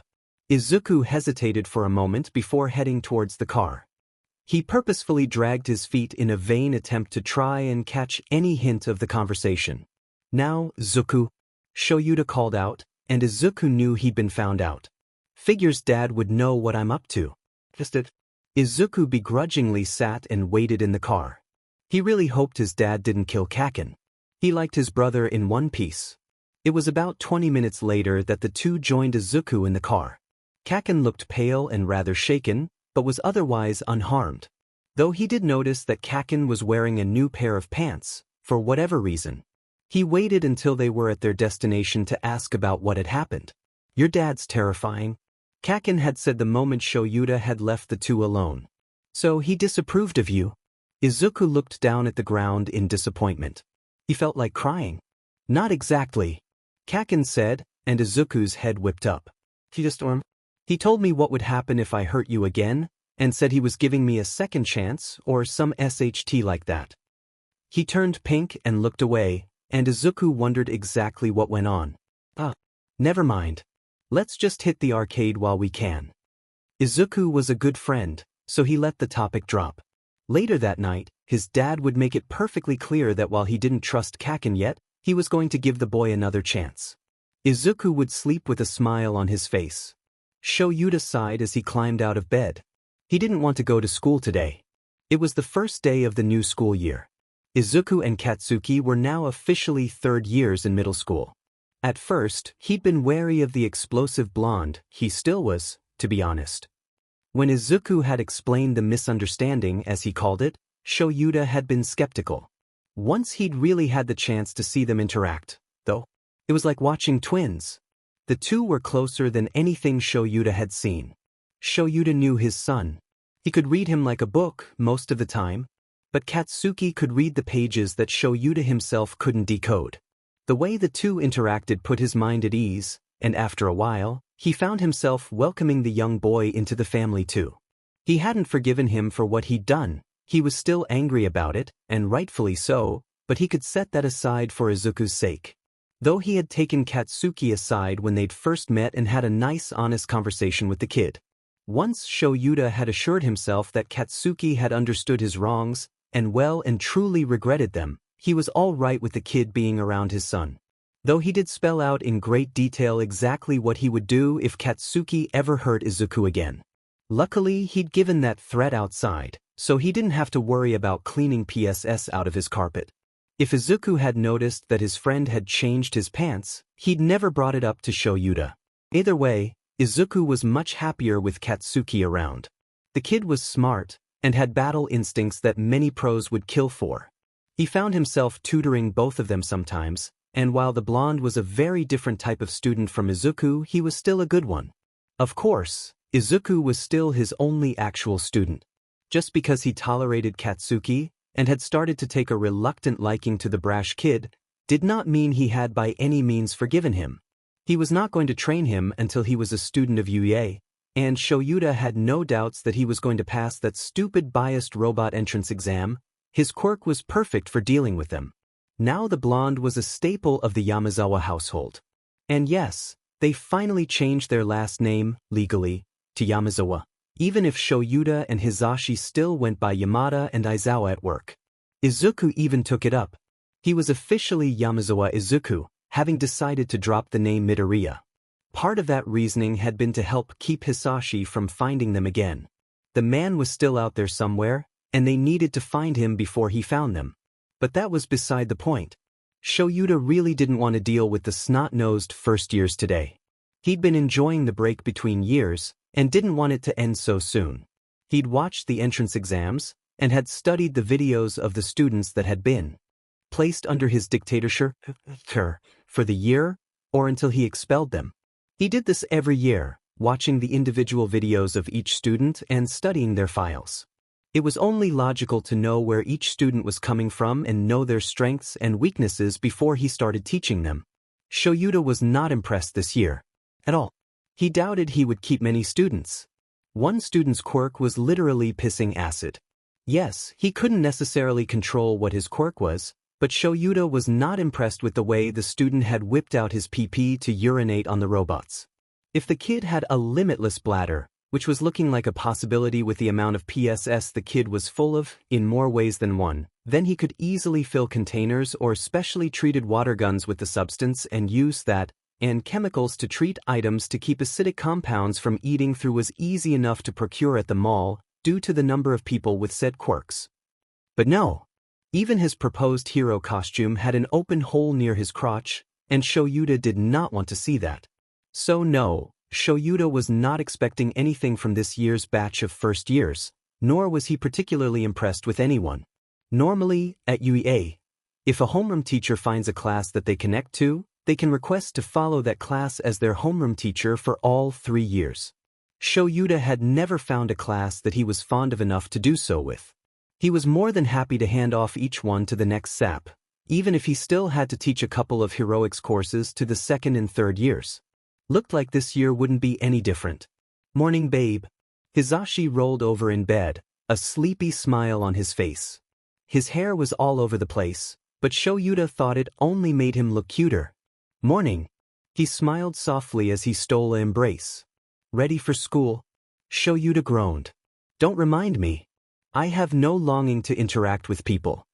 Ha. You're the one who agreed to become a teacher. Yeah, remind me again why I did something so illogical? Shouta smiled as Hisashi wrapped an arm around him, letting him soak in the body heat of his personal space heater. He snuggled into his neck, nuzzling him as he let himself wake up. You're just like a cat, I swear. Hisashi chuckled. I know you like teaching, you can't lie to me. He ran a hand through Shuta's hair, a soft smile on his face. Come on, Sho. As much as I love morning snuggles, we need to get ready for school and see Zuku off to his first day as a third year. Shouta gave a small whine. Chio's making waffles, he sang, trying to tempt/bribe him. Shouta paused. Waffles? And it was working too. And I prepared Inko's coffee last night? He pressed further. Damn it, Hisashi knew that Inko's coffee was his weakness. Fine. He finally sighed, pulling away from his husband and crawling out of bed. He shivered at the cold air and fought the temptation to crawl back under the covers. Thank you. Hisashi stole an embrace back and hurried off to the bathroom to shower and dress. Shouta took a moment to just stand there and appreciate what he had. He had a loving, wonderful husband. A home. Food, water, and electricity. 2 jobs that he, admittedly, loved. A son, who he loved dearly and who loved him back. A sort of mother figure, Chio, and a sister figure, Nemuri. He even had 3 cats, Yuki, Izuku's cat, Dorian, an older cat that he'd gotten from a rescue years ago, and Mira, a younger rescue who played well with Yuki. He was safe and loved. 2 things he had not had as a child. All these things he had, right now. They were things he almost lost because of Hisashi, and because he and Izuku were safe, he could take this moment to simply be and appreciate all the things he was grateful for. He smiled, heading out into the kitchen. Morning, dear. Here's your coffee. Chio smiled as he took his cup. Thanks, Chio. He felt his face heat up. Why the hell had he nearly called her mom? How embarrassing. Chio just laughed though. Luckily it was just he. Nemuri was sitting at the table with a knowing smirk. God damn it. If you see me as your mother, then I'm doing something right. You can call me that if you want, dear. You and Hisashi are practically my sons anyhow. She kissed his cheek and set about making more waffles, leaving a blushing Shouta resolutely staring into his coffee. He ignored Nemuri's snickering. Hizashi laughed softly as he leaned against the wall of the hallway, having seen the whole thing. I was wondering when you'd finally slip. He ignored Shouda's glare. I finally have a good mother-in-law. He grinned, ducking under the apple that Shouta chucked at his head. Oh, what's with the flying fruit? Izuku asked, catching the apple. Katsuki, who'd stayed the night, a relatively normal occurrence, sleepily rubbed his eyes. It's too early for this kind of SHT. Katsuki. Chio barked. Language. Sorry, Nana Chio. Katsuki apologized. Chio was slowly but surely curbing some of his language, at least around her. Morning, boys. Hizashi grinned. Morning, Pa. Izuku chirped happily, giving him a hug. Izuku hated mornings as much as Shouta, so the fact that he was this chipper and awake meant that he'd been up for at least an hour. He'd have to thank Katsuki later. Morning, Uncle Zashi. Bakugo mumbled. He was not a morning person, Shouta learned. He usually sat together with Izuku and Shouta with their coffee, Katsuki's with Tabasco sauce added, for some ungodly reason, and just watched as Hizashi flitted about with endless energy. Shouta honestly didn't understand where Hizashi got it from. He wished he could recharge like that. What did it feel like to not be tired, again? The morning continued on as normal, and Izuku and Katsuki gathered their school things. Hizashi, Nemuri, Chio and Shouta went about gathering their papers for the day. The four of them dropped the boys off at school, watching with fond smiles as they went inside. Can you believe we've known Izuku for nearly a year? Hizashi spoke up as he drove. You've only known him for a year. Chio blinked. I thought it had been longer. Well, look how close you've gotten in such a short period of time. Hizashi pointed out. I met him in April of last year. Shouta smiled softly. Yeah. It's April again. It's been about a year since I met him. He realized. We should celebrate. Hizashi grinned. We absolutely should. Nemuri agreed. Strong to believe. Chio also smiled softly. You should have spent New Year's with us. Hizashi grinned. It was great. Nemuri and Inko insisted we all sit on the roof of the house to watch the first sunrise together. Wasn't strong. Shouta snorted. Izuku and I had only just gotten back from patrol. I'll make sure I'm available this year. She smiled. Hizashi pulled up into the designated teacher's parking. All right, passengers, time for school. You haven't changed since we were students. Shouta deadpanned, remembering a time when Hizashi would say the same thing. Yeah, but now, instead of getting homework, I get to give it. I prefer tests. Giving out homework means you have to grade it too. At least tests can be graded during school hours and not at home. When I'm not getting paid to put up with this bullshit. No, it's because you like to watch them squirm and give them timed tests. Everyone else gives them the class PRD. Hizashi argued. Because it makes them think under pressure. They'll need to make logical decisions with a calm mind as heroes.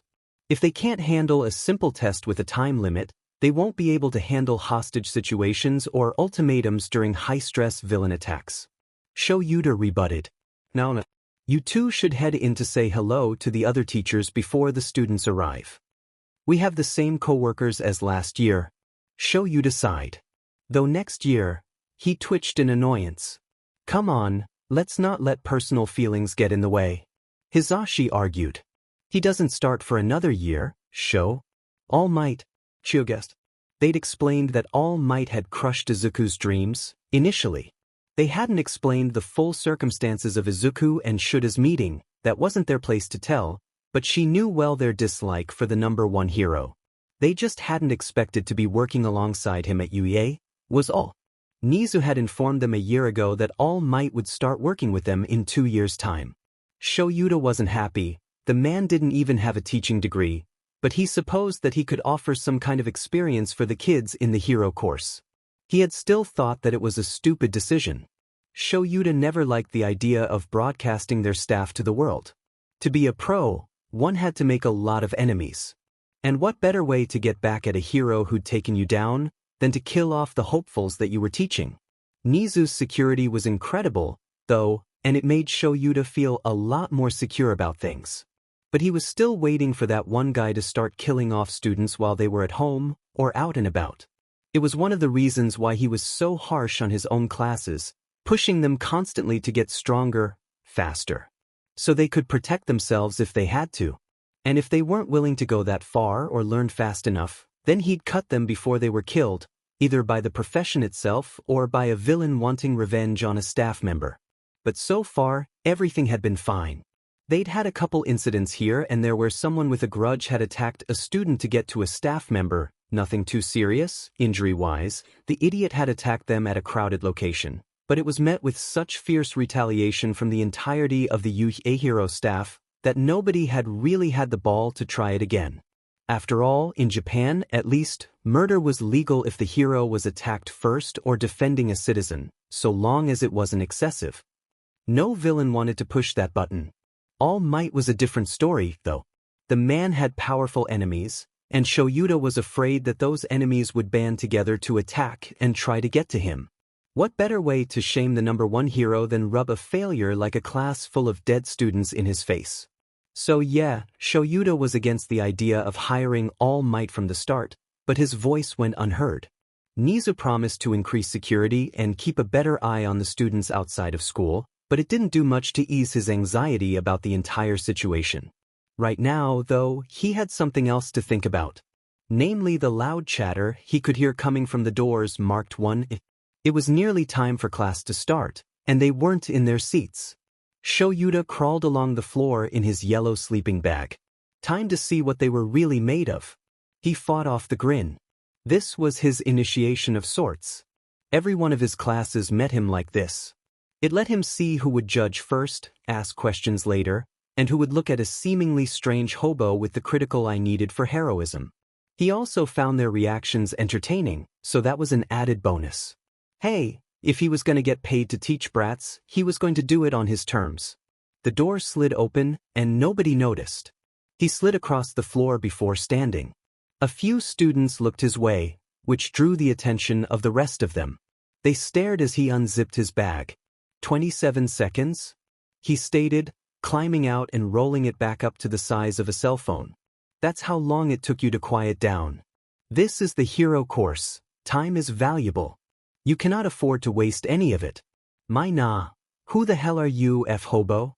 One of the boys, Gurasaki, cut him off. Shouta sent him a glare. Arrogance. My name is Aizawa Shouta, and I am your homeroom teacher.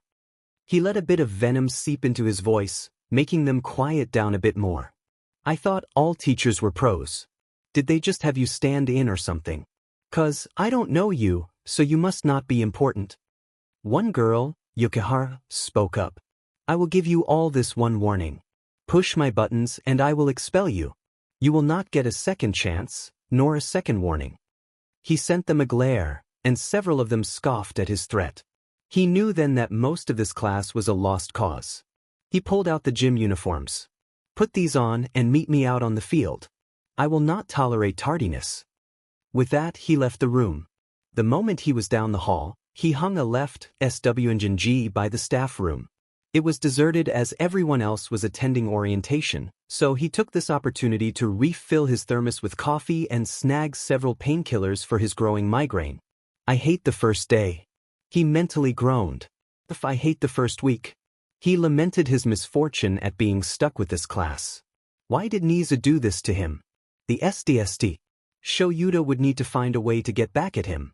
He had half a mind to start with his tea, but the two had a silent agreement to leave one another's beverages out of any prank/vengeance wars they may have. He shot off a quick text to Izuku, asking how his day was going so far. The kid would likely answer between classes, or at lunch, so he pocketed the phone again and headed outside. By the time he got out onto the field, he'd expected at least one student. Instead, he was met with a grand total of 0. He twitched, popping another pill. He waited another 4 minutes, and only 10 students had appeared. He told the students to wait and made his way to the locker rooms. He found 4 boys, naked from the waist down, ganging up on 2 half-naked girls. Another boy was knocked out on the floor, and 2 more boys and 1 girl watched on with eager smiles. Shouta saw red. His hair floated as he activated his quirk, canceling the quirk of Waranara, who could paralyze anyone he touched for 10 minutes. The two girls immediately covered themselves, shaking as they scrambled for shelter behind Shouta. He didn't bother saying anything to the boys. He loosened his capture weapon and tied them all up, ignoring their cries and shouts of complaint. He also restrained the two boys and one girl who'd been watching. Needless to say, he glared, "You are expelled. Expect legal repercussions for your actions today." He escorted the two girls and carried the boy down to Chiyo's office, where the nurse waited for any students, usually Shoutas, to show up. He briefly explained the situation before heading back out to the field. Campus security was already taking the students he'd left tied up in the locker room away, where they'd be held in police custody and punished for their actions. He was down to 11 students, now, though the boy was still unconscious in Chiyo's office. The two girls had explained that they no longer wished to become heroes, and wanted to transfer to general education. Shouta would gladly handle the paperwork for that. He hadn't been planning to keep them after this incident. Anyways, they just weren't cut out for the hero course. He could see it in their eyes. His bad mood turned worse when he saw 3 students fighting with their quirks. "I might have had more patience with you 3 if I hadn't just had to escort 3 students to Recovery Girl's office. Consider yourselves expelled. You are free to go. Don't bother coming back." Shouta glared as the 3 stopped. "Why you can't do that?" One of them, the boy who pissed acid, Shouta idly noted, complained. "I can. I did. Go. You haven't even seen our quirks yet?" Acid Boy continued. "I've seen enough. If you do leave, I'll see you myself." Shouta added a dangerous tone to his voice. The 3 kids glared death at one another, but apparently they were more afraid of Shouta than they were angry at one another. He counted that as a win. 8 students left. His phone buzzed with a text from Chiyo.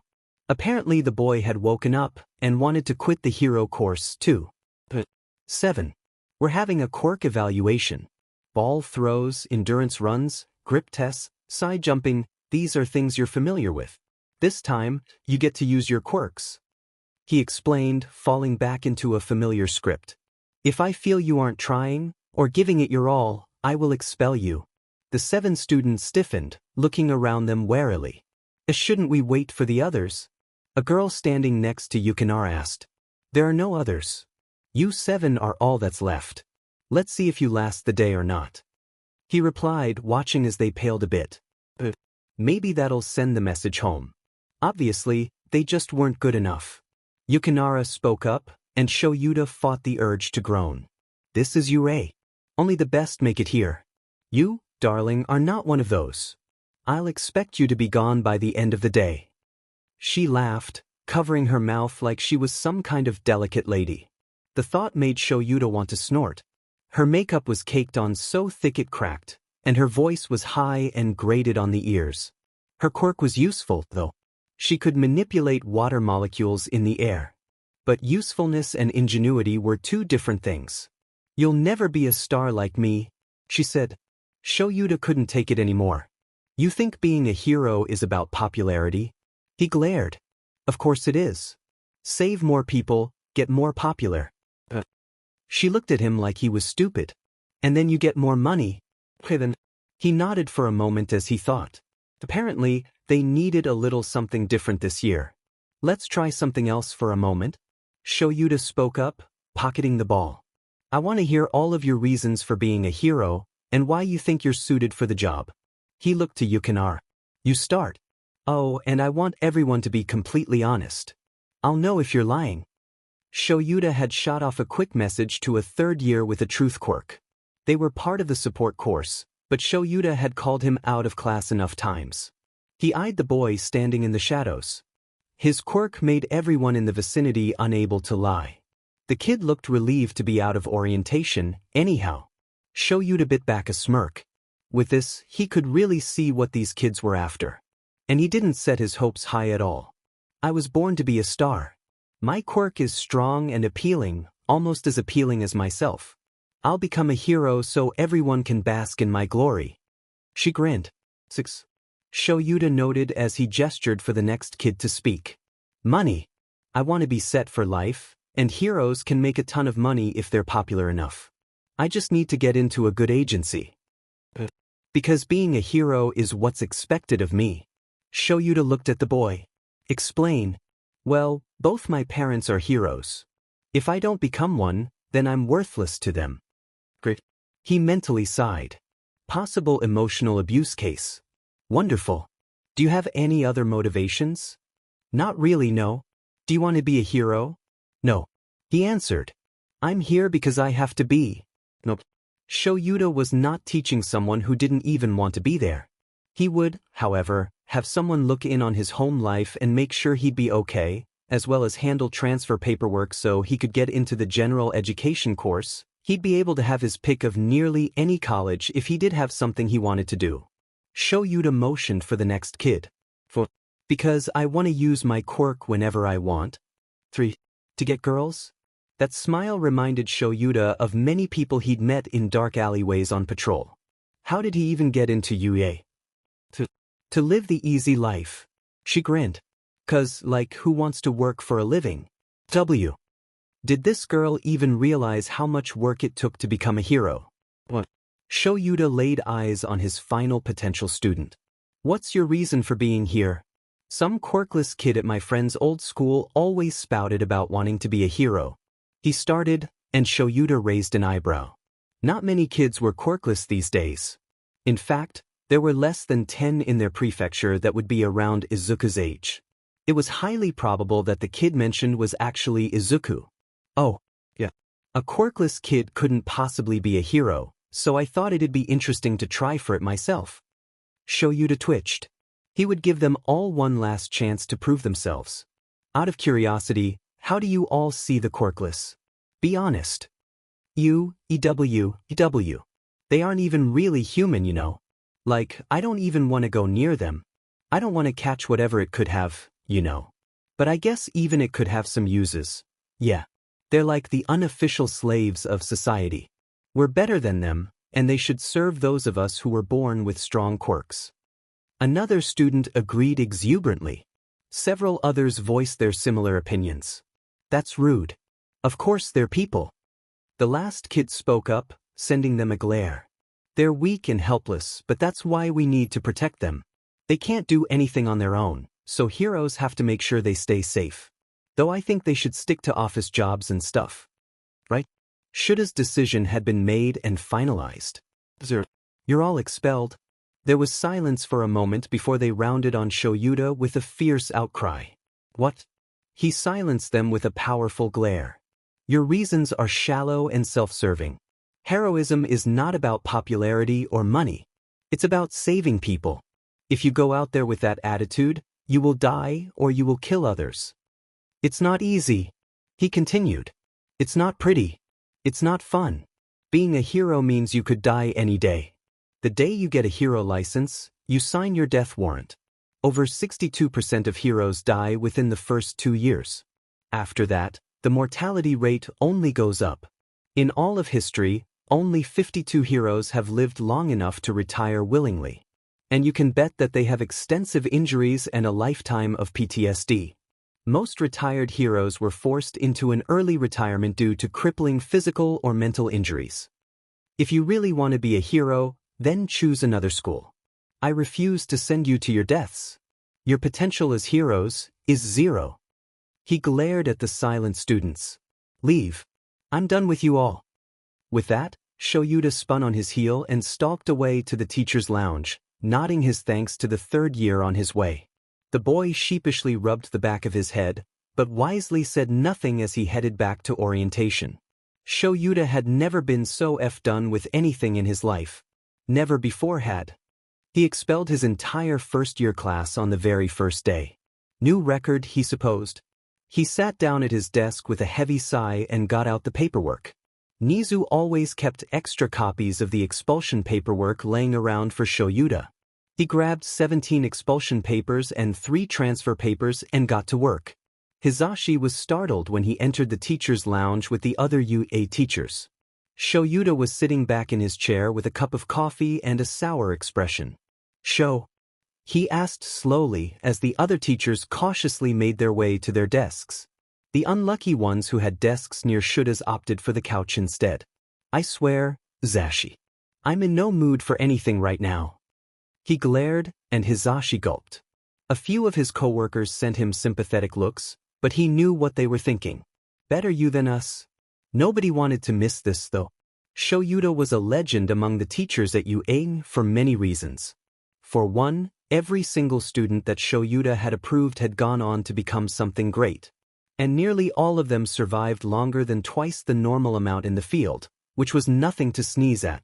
Most heroes didn't make it past their first 2 years, but the average survival time for U8 graduates was 5 to 10, more than twice that of other schools. That was partially why UA was rated as the #1 hero school in Japan, because their heroes, while fewer in quantity, were unparalleled in quality. And Shouta always screened the 1A candidates, because they weren't truly students until they survived the first week of Shouda's testing. For two, Shouta himself was a very well-respected underground hero, a very uncommon branch of heroics, and stuck to the old code as much as he possibly could. Like the old heroes, those who fought against villains before the time of quirks, he preferred to do good without reward. That earned him a lot of respect from the heroes who'd been in the field for any real length of time. Finally, he held more power than any other teacher at UA. Nizu trusted Shouda's judgment and would let him expel any student he saw unfit for heroics. Sure, any teacher could put in the request for expulsion, but Nizu had never denied one of Shouda's expulsion requests. When he said someone was expelled, they were gone. When he transferred someone to another program, that's where they stayed and that's where they thrived. And when Shouta once brought up an issue with another staff member, they were fired, as in practically on the spot. As it turned out, they'd become a corrupted hero and had been selling information to villains on the sly. Shouta hadn't known this. Nizu hadn't known this. But Shouta went to Nizu with nothing more than a gut feeling, and that teacher was fired in the middle of the school year without a second thought. It had been the right move, but the trust Nizu had in Shouta was terrifying sometimes. Nizu was the principal of UA. That was a fact. But anyone who worked there knew that Shouta was the vice principal, unofficially of course. That was why he was the only teacher at UH who had the record for expelling an entire homeroom class of heroics twice. To be honest, he scared his coworkers sometimes, but they all had a fierce respect for him. But when he was in a bad mood, they always shoved Hisashi, Sekijiro, or Nemuri under the bus, because they knew they'd survive, mostly. Were your students that bad? Hisashi asked. Students? Shouta tilted his head for a moment. Hisashi felt like he'd just stepped on a landmine. What students? C Class 1A? Hisashi gulped. Oh, there's no Class 1A this year. Shouta gave a wicked smirk, chilling the room. I expelled them all. The room blinked and 13 dropped their pen. All of them. Show, I don't know if that's even allowed. It's only the first day. Zashi, I gave them 3 chances today. They fought. Their reasons for being heroes was lukewarm at best, and 4 of them attempted to RPE 2 others, who are transferring to general education. He looked up from his papers, and Hisashi shuddered. This was Aizawa, UH homeroom teacher for Class 1A. This was Eraserhead, pro-hero who passed judgment on hero hopefuls and had the ultimate say in their futures. And all 20 candidates had failed. Badly. I think that's a new record, then. Cementos broke the silence. At least I'll have more time to nap. Shouta sighed, dropping a lot of tension as he shoved the papers away from himself. The entire room relaxed. How was orientation? Boring. 13 groaned, stretching out their arms over their desk like a cat. I don't know how you all have managed for so long. I can hardly stand still. Niz is amazing, but he's so long-winded. I feel like my vocabulary has increased just from listening to him today. It has. Snipe nodded sagely. You could always skip out like Shouta. Nemuri suggested innocently. And get myself skewered. No thanks. I don't think anyone else can get away with it, other than Recovery Girl. 13 shuddered. Even Nizu has to listen to Recovery Girl. Ectoplasm laughed. She's the real queen of UA. So Recovery Girl is the queen, Nizu is the king. Does that make Shouta the emperor? Hisashi laughed, ducking under an irritated swat from his husband. I'm so done with you. Shouta deadpanned, climbing into his sleeping bag. Hisashi grinned. Inko made a good choice in gifts. It was one of the few possessions that Shouta fiercely cared for and protected. Once, 13 had accidentally knocked into Shouta, making him spill his coffee on it, and the man had spent all night carefully getting the stain out without ruining the fabric. 13 couldn't stop apologizing, even though they hadn't understood just how important the gift was to Shouta. Hisashi thought it was sweet. After all, it was the last gift he'd gotten from their friend. Hisashi himself treasured the noise-canceling headphones that Inko had gotten for him last Christmas. As promised, he added it to his hero costume. "I'm going to take a nap to get rid of this god-awful migraine," Shouta announced, curling up on the couch. A few of their co-workers winced in sympathy. There was a reason why they kept 3 bottles of 4 different types of headache medication in the staff room. Well, at least Izuku would be happy. Shouta would have a lot of free time this year. Izuku sighed as he sat in his seat behind Kacchan. The two had walked to school together that morning. Izuku had stayed the night at Kacchan's house, and they'd gotten the rare opportunity to see a hero debut. Though Empty Lady did take Kamui Wood's credit, the two were still happy to shout some encouragement to the disappointed man. As a thanks, he'd given them both autographs, which the two had every intention of keeping until Kamui made it big. Then they would sell it for some extra spending cash and use that to further their own hero careers. School had already been in for a couple of days, and people still weren't used to seeing Kacchan and Izuku as friends. The students would send them wary looks, and the teachers weren't entirely sure how to treat Izuku, now that their number 1 pupil and hopeful was taking the side of the one student they'd been allowed to harass, belittle, and torment. Obviously, they hadn't had Dadzawa come in to defend Minazawa yet. Even fewer people were willing to push Kacchan's buttons, though. Izuku's bullying had all but stopped. Though he still got notes and threats, he was so used to them by this point that he just threw them away without a second thought. Even Kacchan didn't know about them, though it wasn't like Izuku was hiding them on purpose. He just really didn't see the point in bringing it up to anyone. They were just notes, after all, and while they did sort of hurt, he had Kacchan and his family who loved and cared about him. Izuku looked up when the students around him started kicking up a happy ruckus, throwing papers into the air and showing off their quirks. Oh, the teacher must have said something about them becoming heroes again. Yes. You all have wonderful quirks. Now, settle down please, you all know you aren't allowed to use your powers at school. He reprimanded playfully. Bakugo, you're trying for Yuye, right? He asked, drawing Kacchan's attention. Yeah, what of it? He replied lazily, as several students exclaimed how strong it was to get in. Your point. I aced the mock test, and my quirk is well suited for heroics. I doubt I'll have much trouble with their entrance exam. Yeah, Kacchan had calmed down a lot over the time that the two had become friends again. Even his explosive anger was mostly quelled, due to some help that his parents had offered Kacchan. They knew a great counselor who worked miracles with both anger and ego. Shouda's exercise routine and meditation techniques helped a lot too. His dad had decided to help Kacchan a bit in his own UA training. He wasn't training him per se, but he gave him a workout routine to follow to help build stamina and the like. Kacchan and Izuku would spar often as well. The fact that Kacchan still couldn't defeat Izuku in an actual spar, even with quirks, helped knock down his ego and boost his determination to do better. Izuku was grateful. Kacchan could actually fit through a doorway now without his head stretching the frame. Oh yeah, Midoriya, aren't you going for UA too? The teacher suddenly stated, and Izuku twitched in annoyance as the entire class burst out in mocking laughter. Actually, sensei, my name is Yamazawa, now. I'd appreciate it if you used it. Izuku corrected without batting an eye. And yes, I'm aiming for UA's hero course. You can't get in just by studying. One student laughed. As if they'd let a quirkless thing like you in. Someone else mocked. Izuku ignored them. They weren't worth his time, and he'd prove them wrong soon enough. Pipe down, UF extras. Kacchan glared.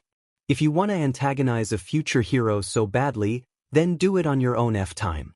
We're here to learn SHT to help us get into the school we want to get into. So if you'd mind not wasting my valuable education, I'd really appreciate it. He sent them all a threatening smile, and the class quieted down. Izuku may or may not have laughed. After that, school went relatively smoothly, and Izuku found himself quickly falling into step with Kacchan as they walked back to his house. So, do you think that rumor about the entrance exams having giant robots is true? I don't know. Kacchan mused. It'd certainly be interesting. I'll need to up my game then. Izuku nodded resolutely. I can't just analyze and nullify a robot, I'll need to analyze and destroy. He let a very Eraserhead-esque grin spread over his lips, causing Kacchan to shudder. Please don't do that. You look terrifying. Like Uncle Shouta. Izuku laughed as they walked under a bridge. A quiet sound on the edge of his hearing made his instincts scream at him, and without a second thought, he shoved Kacchan to the side. A moment later, he was surrounded by green slime, and he couldn't breathe. Not this SHT again. The muffled sound of Kacchan's voice reminded him to calm the F down. This wasn't his first time in this situation, and he couldn't count on All Might magically showing up to free him like he did a year ago. Seriously, what was with him and slime villains?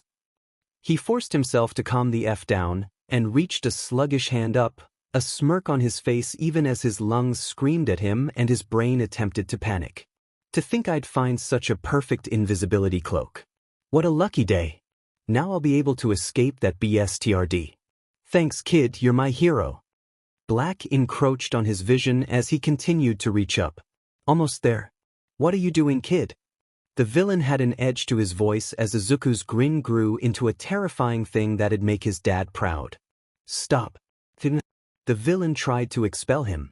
Izuku's hand wrapped around something solid, and he pulled. A moment later, Izuku hit the concrete, precious oxygen filling his lungs as he coughed violently. Kacchan was at his side, rubbing his back looking pale, but Izuku leapt to his feet quickly, ignoring the way his head spun.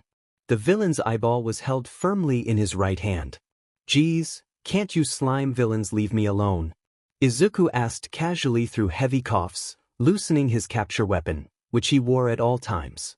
Detective Tsukachi got him a warrant to wear it all the time, due to the kidnapping incident. They were still working on getting Yuki approved as his hero partner candidate. First a purple one attacks me last year, and now you. Wouldn't happen to be related, would you? Purple?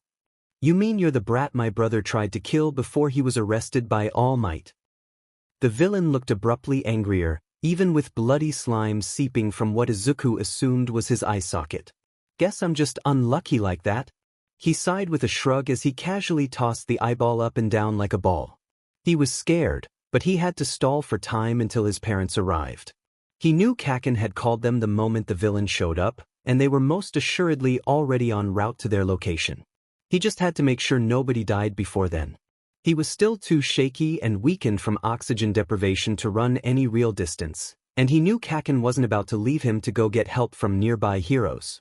Plus, Kacchan had been attacked and almost killed last year by the purple slime, so he knew that the explosions would do nothing. He and Kacchan shared a look, a plan forming silently between them. They nodded together, agreeing on a course of action.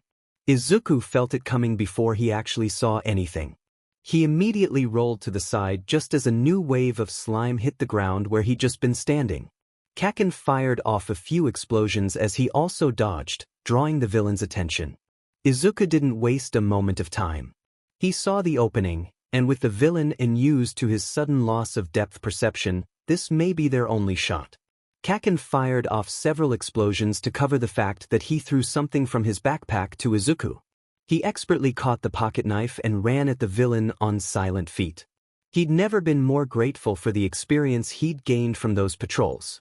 The slime never heard him coming. A moment later, the villain's only remaining eyeball was split in two, and Izuku wasted no time in leaping back, using his capture weapon to pull himself to the other side of the bridge. Kacchan was by his side a moment later, a matching smirk on his face. Izuku! A familiar voice called out, and he resisted the urge to look towards the source. He couldn't risk looking away from the enemy, after all. That was a rookie mistake that Izuku wasn't about to fall into. A familiar capture weapon shot out, snatching him and Kacchan and pulling them back into the sunlight and into Shuta's worried arms. Now that he knew he was safe, Izuku allowed his legs to give. With a violent series of coughs and hacks, Slime fell to the asphalt in large heaps. Oh wow, that was gross.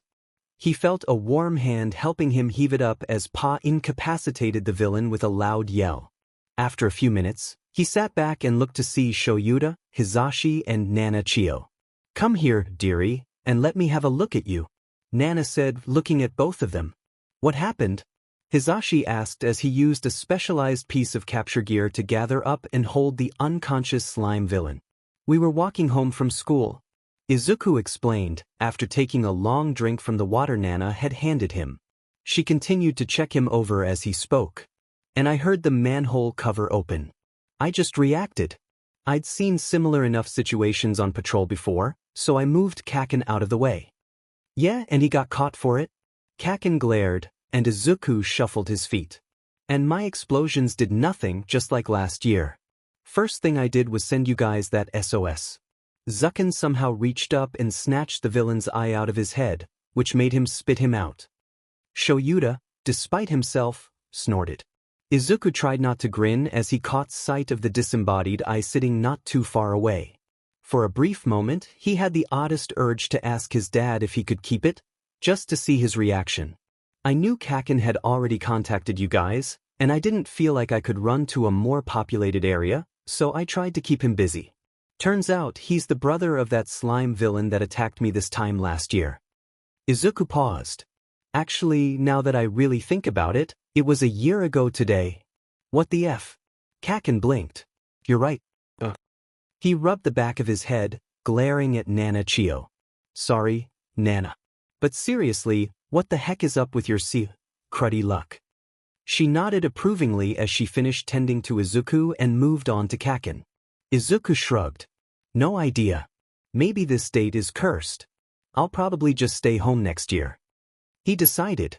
"I'll excuse your absence in advance," Shouta noted, as Izuku continued the explanation. "So then Kacchan and I came up with a plan, because we knew we couldn't capture him, get away from him, or defeat him, but maybe we could keep him from hurting us. So Kacchan distracted him with his explosions and tossed me his knife, which I used to take out his other eye. Then you guys showed up." Kacchan finished. The three adults stared at the two kids in disbelief. "I want to ground you so badly," Shouta growled. "But it wasn't your fault. You both did exceptionally well in this situation. I'm proud of you both." Scared shitless but proud. Izuku beamed. He knew his dad only wanted to ground him to keep him close by because this was the second time Izuku had ever been attacked by a villain, if you didn't count the kidnapping or the alley incident. "Not even a hero yet, and my son already has enemies." Hisashi muttered despondently. "I'm sure he'll gain more soon enough." Nana Chio patted his back. "That doesn't help." Izuku and Kacchan looked at one another, before they burst out laughing. Izuku smiled. Today wasn't so bad after all. And unlike last year, he was able to keep his wits about him and save himself instead of relying on someone else to do it. It made him feel good, and was solid proof of just how much progress he'd made. "Izuku. Katsuki." Shouta spoke up, and the two looked up curiously. "You've both got 10 months until the U8 entrance exams. I'm stepping up your training. Izuku, you'll be patrolling with me twice a week now, and I won't stand for falling grades." "Hi." He vibrated in excitement. "And Katsuki, I'm going to write up another training schedule for you. You'd better follow it to the T, am I understood?" "Hi." Kacchan looked just as excited. "Good." Shouta nodded. "But for today, let's all go get ice cream." Hisashi jumped in, a massive grin on his face. "We can even have Tsukachi-san join us, since we need to go drop this guy off at the station anyways. After all, today makes 1 year since Shouta and Izuku met, right? So that's plenty of reason to celebrate." "All right." The two boys cheered. Izuku felt himself fill with an excited energy. They had less than 1 year now. With luck and strong work, this time next year, he'd be a student there. He felt the grin spread across his face for the third time that day, making Kacchan and Hisashi shudder. He locked eyes with his dad, matching grins meeting and growing. "I'm ready."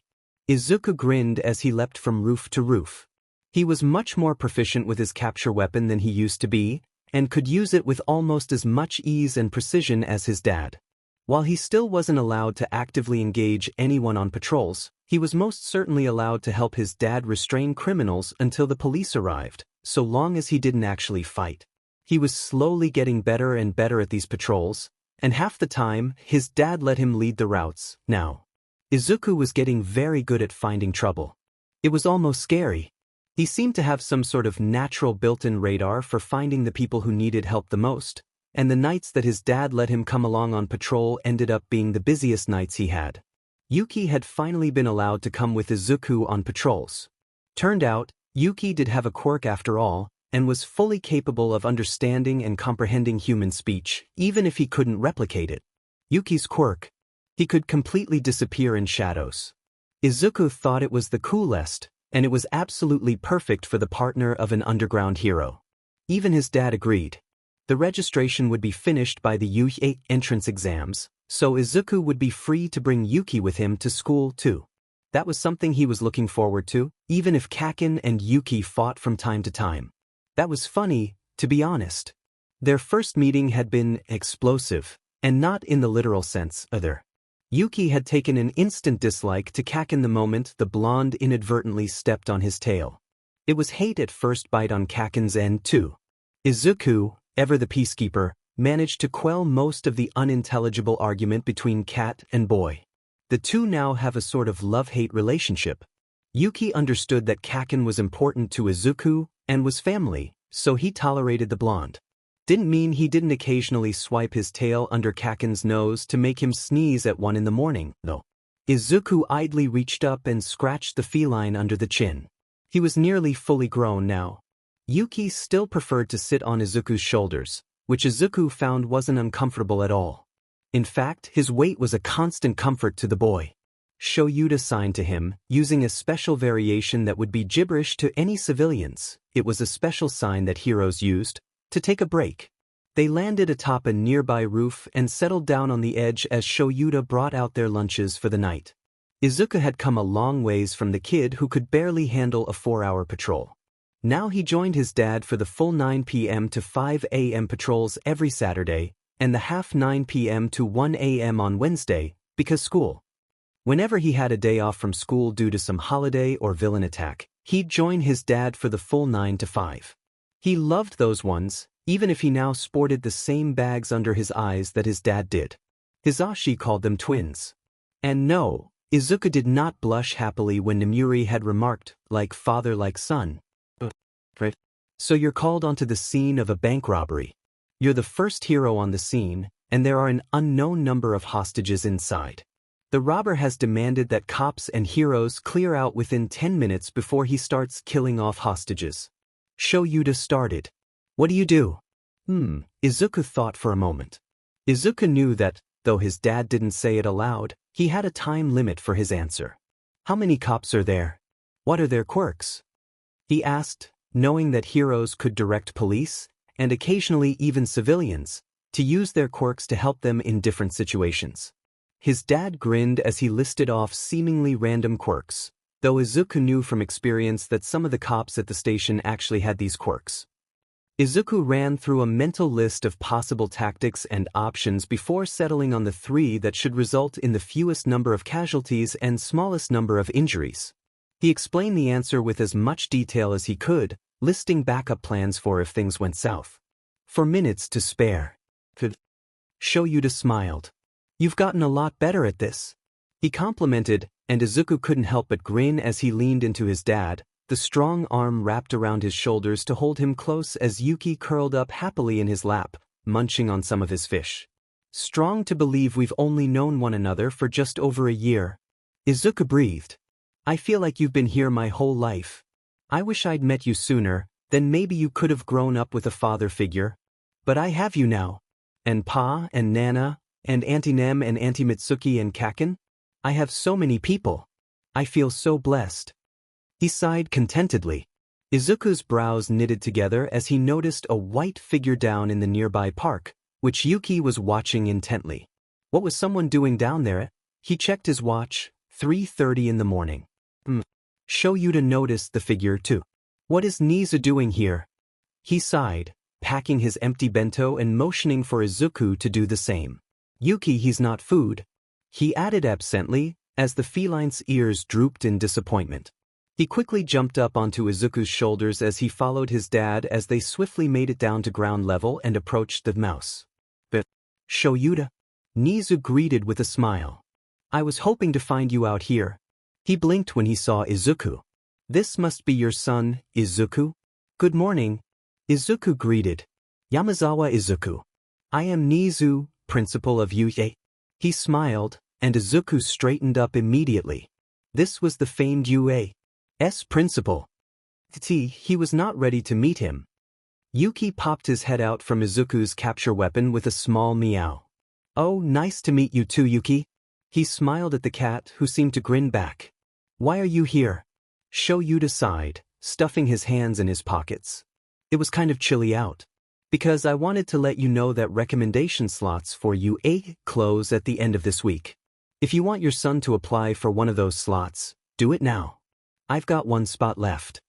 Nizu said, looking over at Izuku. "Recommendation?" He stared. The thought had never occurred to him. But weren't the slots filled years in advance? As far as Izuku knew, you had to file for a recommendation slot about 3 years in advance to get a shot at the recommendation slot exams. You had someone pull out, didn't you? Shouta realized, having been thinking along the same lines as Izuku. "Yes. And I thought you would like to snatch the spot before someone else did. Teachers get priority, after all. It's up to you, kiddo. Do you want to take the slot? Doing so will almost guarantee you a place in UA's hero course." Shouta turned to look at Izuku. It was tempting. So tempting. To just reach out and know that he was attending like that. "It feels like cheating," Izuku finally said, absently stroking Yuki's soft fur. "I want to take the entrance exam like everyone else. I mean, no offense, Principal Nizu, and I appreciate the offer. But I realized a long time ago that I'd have to prove myself and work harder than anyone else. If I took the easy road, it would do me no favors.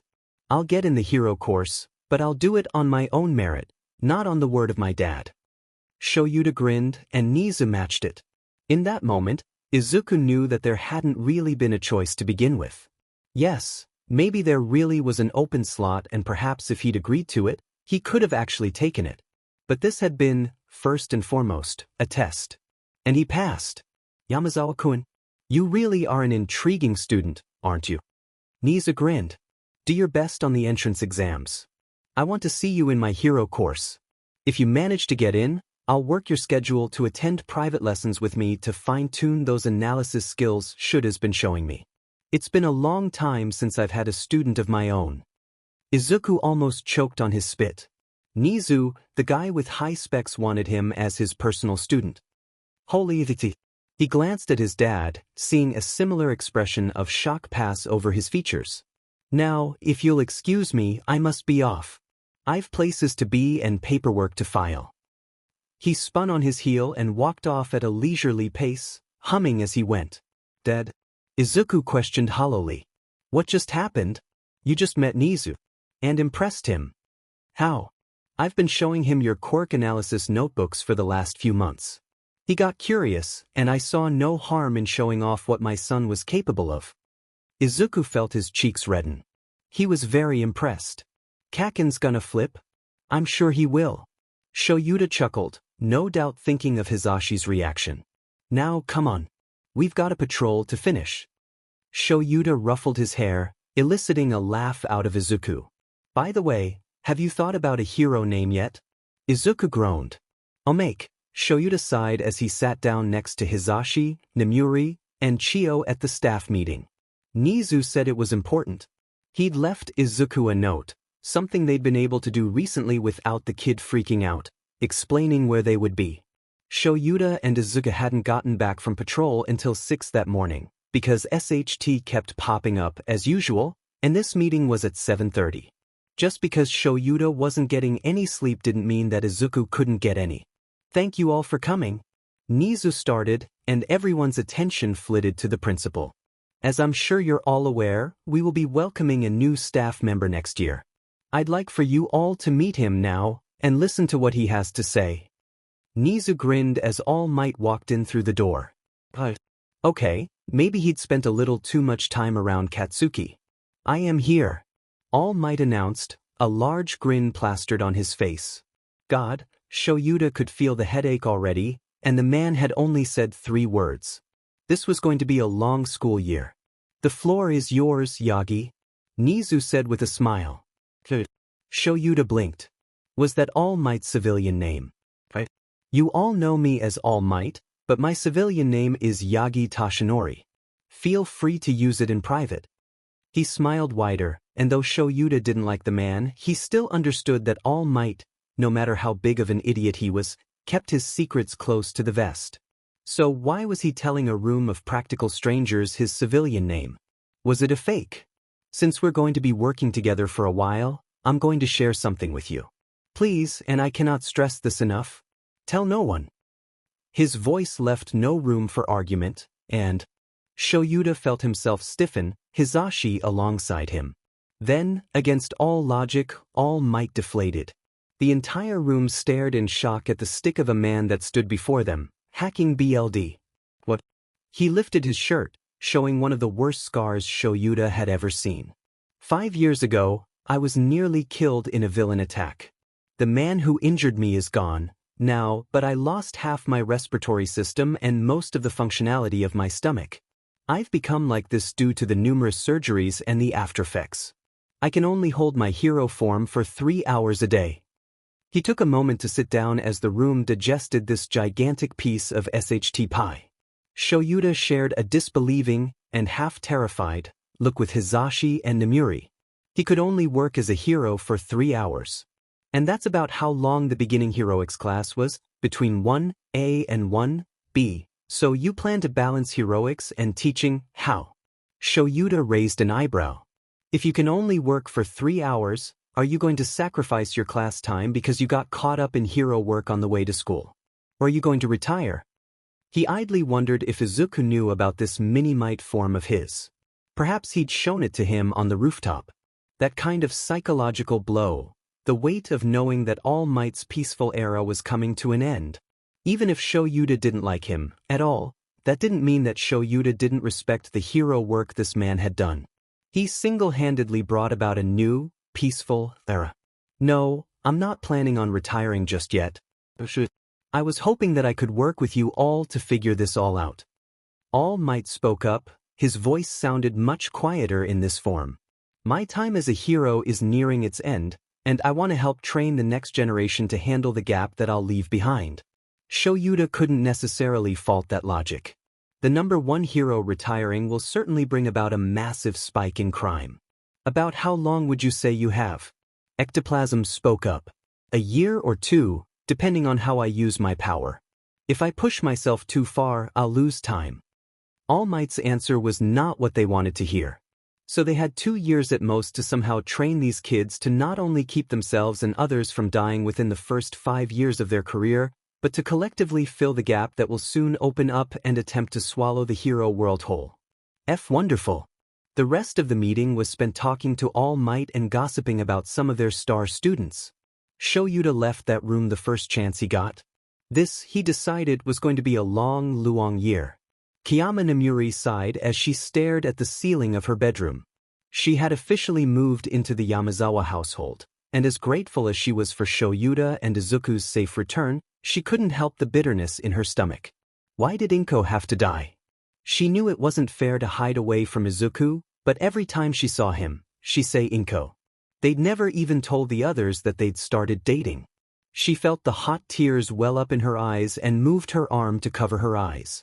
Her heart constricted painfully as she remembered how the other woman's embrace had felt. She missed those warm, loving arms. That gentle smile. The sweet kisses that'd have her blushing like a schoolgirl. She missed Inko. They'd been planning on telling the others during the UA break. They were going to take a little vacation and, even though it hadn't been long, Nemuri was going to look at rings. Inko had been the one. Perhaps her only one. And now she was gone before she even had the chance to appreciate what they could have had. She startled when she heard a small knock at her door. Quickly drying her tears, she tossed on a robe and opened it. Izuku. She questioned as the young boy shuffled his feet awkwardly. He looked away and flushed. I wanted to know if you wanted to come visit Mom with me. Nemuri's voice caught in her throat as he looked up at her with Inko's eyes. Why, she cleared her throat. Let me just toss something on, kiddo. Sure thing. A few minutes and a quick note to Shouta and Hizashi later, and the two were out the door heading towards the graveyard where Inko rested. The trip was quiet, the silence broken only by the early birds welcoming the rising sun. A layer of foggy mist surrounded them, adding to the serenity of the morning. Nemuri must have zoned out, because next thing she knew, she was staring at the headstone. The name of her girlfriend carved into the cold, strong stone made her heart clench again. Why me? She asked quietly. Izuku looked over at her, a familiar pain in his eyes. Why not bring Shouta or Zashi here? Because, Izuku looked down. I knew about you and Mom. Nemuri's eyes widened. Mom actually told me before. He clenched a fist and rapidly blinked away tears. She wanted to know that it was okay, if I had two moms. Nemuri's heart ached something terrible, and she covered her mouth to muffle the sob that she couldn't hold back. She wanted me to be his second mom. But I know it must be strong. I look a lot like Mom. Izuku looked away. But considering what date it is today, I thought, I should give you this too. He smiled shyly as he held out a card to her. She swiped away her tears, not that it did any good, and accepted the card. What day is it? She racked her brain, but couldn't figure it out. Instead, she opened the card. Happy Mother's Day was written across the top, and Nemuri found herself sinking to her knees in shock. Dear Mama Nem, is it okay if I call you that? If you'd rather, I can just keep calling you Auntie Nem. I wanted to let you know how much I appreciate you. Losing Mom, it's been HRD on everyone. And I feel like it's a little easier with you. I'll never be able to replace her, nor would I want to. But I think she'd be okay knowing that I'm not without a mom, 'cause I've got you too. You made Mom so happy, and I can't thank you enough for that. I know that she was going to look at rings with you. Thank you for making her really truly happy, and thank you for not leaving me all alone. Happy Mother's Day, Mama. I hope that we can live a life that'll make Mom proud. All my love, Izuku. For a long while, Nemuri just kneeled there, before the grave of her would-be fiancé and cried. I'm sorry. Izuku apologized quietly. Nemuri abruptly realized that he thought he'd hurt her. Before he could say anything more, she swept him up into a hug. No, don't apologize, Izuku. Nemuri held him close, burying her face in his hair. You made me happy. I'm so sorry I've been distant lately. You can call me Mama if you want. She sniffled and Izuku smiled softly. Happy Mother's Day, Mama. And Nemuri felt her heart clench at that, but this time it wasn't pain, it was pride. She was proud to be someone that Izuku could call Mom. I love you, Izuku. I love you too. Shouta shared a conspiratorial grin with Hizashi. It wasn't often that the two were on the same page with something like this, but when it came to Izuku, he would allow his husband to do the planning this time. Spring had flown by at a pace that honestly left Shouta floored. He supposed it might have something to do with not having a class this year, though. Right now, Izuku was out shopping with Katsuki. The blonde was instructed to keep Izuku for as long as possible without raising suspicion. Now, everything was ready. The boys were nearly home, and all that was left was for everyone to take their places. He was excited. Hizashi and Nemuri had the cameras ready, and Chio shut off the lights when they heard the boys' keys jingling. They decided against a jump scare, because, honestly, with the whole kidnapping thing, that was asking for injuries. So the moment Izuku opened the door, Chio flipped on the lights, revealing a colorfully decorated living room of the Yamazawa household. Balloons were in every corner. Confetti littered the floor. Shouta somehow knew that the horrid task of cleaning it up would fall to him, and a large handmade banner stretched over the entryway, reading, Happy Birthday Izuku's in big bold letters. It was loud and colorful and everything Hizashi had wanted it to be. Happy birthday! Everyone shouted. Shouta would have just ordered the cake and had a nice dinner, but he supposed that their first actual birthday as a family should be a big celebration. For Izuku, he'd put up with Hisashi and Nemuri's craziness for a day. Why? Izuku's eyes were wide as he took in the decorations. Happy birthday, Shouta smiled softly as he ruffled Izuku's hair. He felt his son's arms wrap around him as he buried his head into his shirt. He felt a spike of panic run through him when Izuku started to cry. Izuku, what's the matter? Hisashi asked, sharing a startled look with the others. I'm just so grateful. Izuku clung tighter to Shouta. Thank you. Thank you. At least they were happy tears. For a moment, he'd been afraid that they'd upset him. After that, the party went smoothly. Shouta made sure that nobody got Izuku more than 2 gifts each. He also insisted that the price range was under $100, enforced mostly for Hisashi. He got notebooks from Mitsuki, a guitar from Hisashi, I'll teach you how to play it later, alright, a new bicycle, he was really excited by that, and Shouta wasn't sure he'd ever seen Chio look so smug, painting supplies for his woodwork from Nemuri, and a pocket knife from Katsuki. It's so you don't have to keep relying on me to throw you mine when you get into trouble, nerd. He'd explained with a huff. Izuku smiled and hugged his porcupine-like friend. Alright, Cup. Shouta smirked, holding out a small box.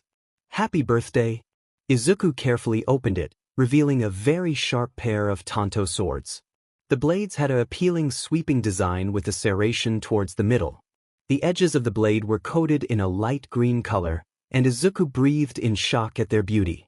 Dad, I think it's time I started to train you to fight with more than just your sai. As a hero, you'll need to know how to use a variety of weapons. Tanto can be very versatile, and their smaller design should fit better with your fighting style. He smiled. And once you start at UA, you can become my apprentice. Then you'll be able to fight alongside me on patrols and start earning actual combat experience. Izuku's eyes lit up with awe as he carefully set the blades back down into their velvet box and tackled Shouta in a hug.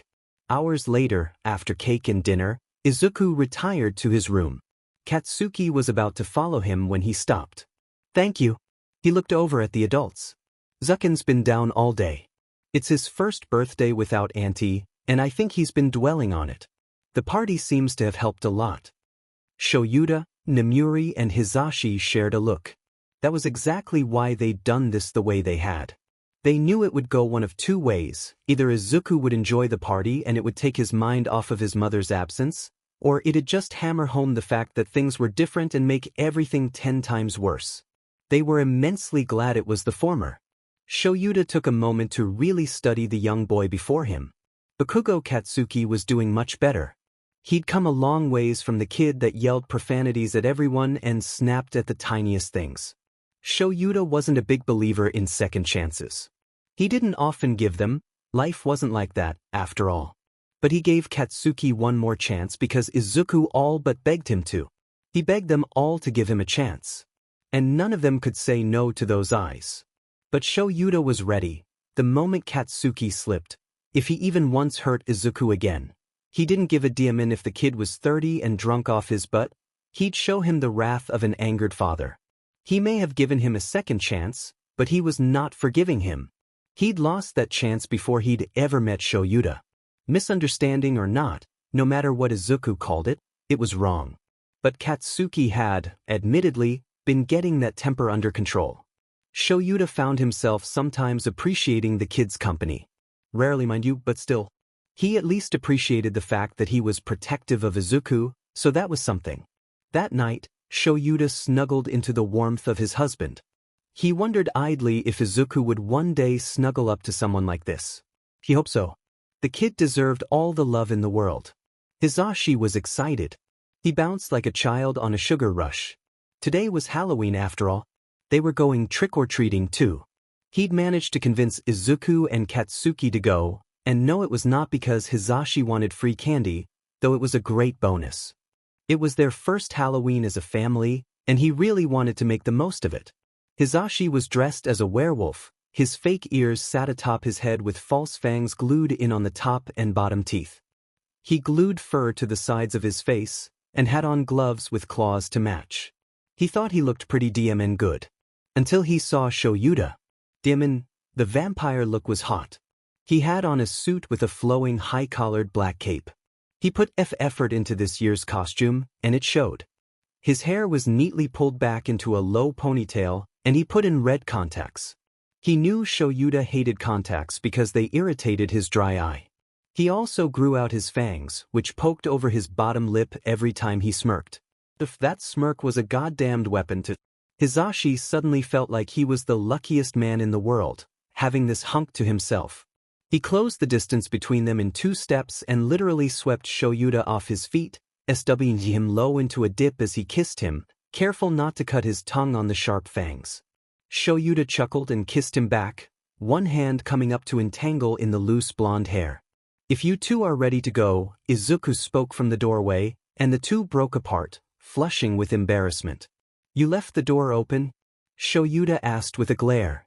You were so captivating I must have forgotten. Hisashi flashed him a devious smile before tuning to look at his son's costume. He nearly choked on his laughter, and heard Shouta cough in surprise. He was a minizaw, all right. Dressed like Eraserhead, his own capture weapon was draped around his shoulders. He dyed his hair black and gelled it up. Red contacts made it look like he was using the erasure quirk. Yellow goggles hung around his neck, and they looked so close to the real thing that Hisashi thought he might have actually stolen Shouda's. He even drew on Shouda's stubble and accentuated the bags under his eyes, which Hisashi thought was unnecessary, but it was hilarious all the same. He looked like someone shrunk Eraserhead down. It was adorable, and Hisashi couldn't wait to grab his camera. Nemuri was going to flip. She was out gathering candy for the trick-or-treaters tonight, as she was the door person for the night. Why on earth did you choose to go as me? Shouta finally recovered enough to ask. Because I thought I'd go as the #1 hero. Izuku answered innocently, and Hisashi thought that the smirk that he wore was frighteningly accurate to his costume. Last I checked, that title did not belong to me. It does in my book. Izuku grinned as Shouta turned red. You're my #1 hero, Dad. He chuckled under his breath, and Hisashi knew he was up to something. He didn't like the look he shot Hisashi's way. Nemuri was dressed as Wonder Woman, an old hero from a few centuries ago.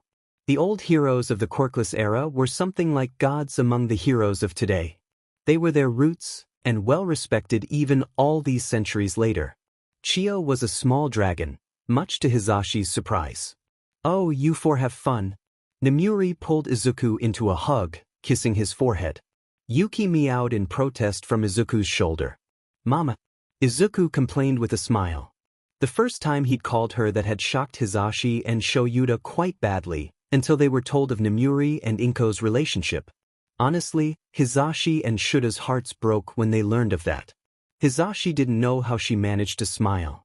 He knew he wouldn't be able to go on without Shouta. A world without Shou just wasn't worth it. He shook his head to dispel the darkening thoughts. We'll be home before midnight. No worries. Hisashi grinned, showing off his werewolf fangs. You'd better.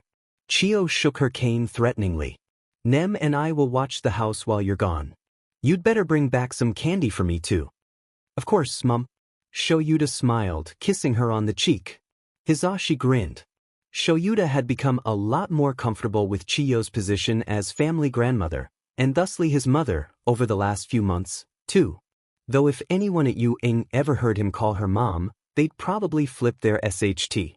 They arrived at the Bakugo residence not too much longer later, only to see Katsuki dressed as present Mike's. Hisashi knew how Shouta felt, now. His face heated up and he just knew the two had planned this.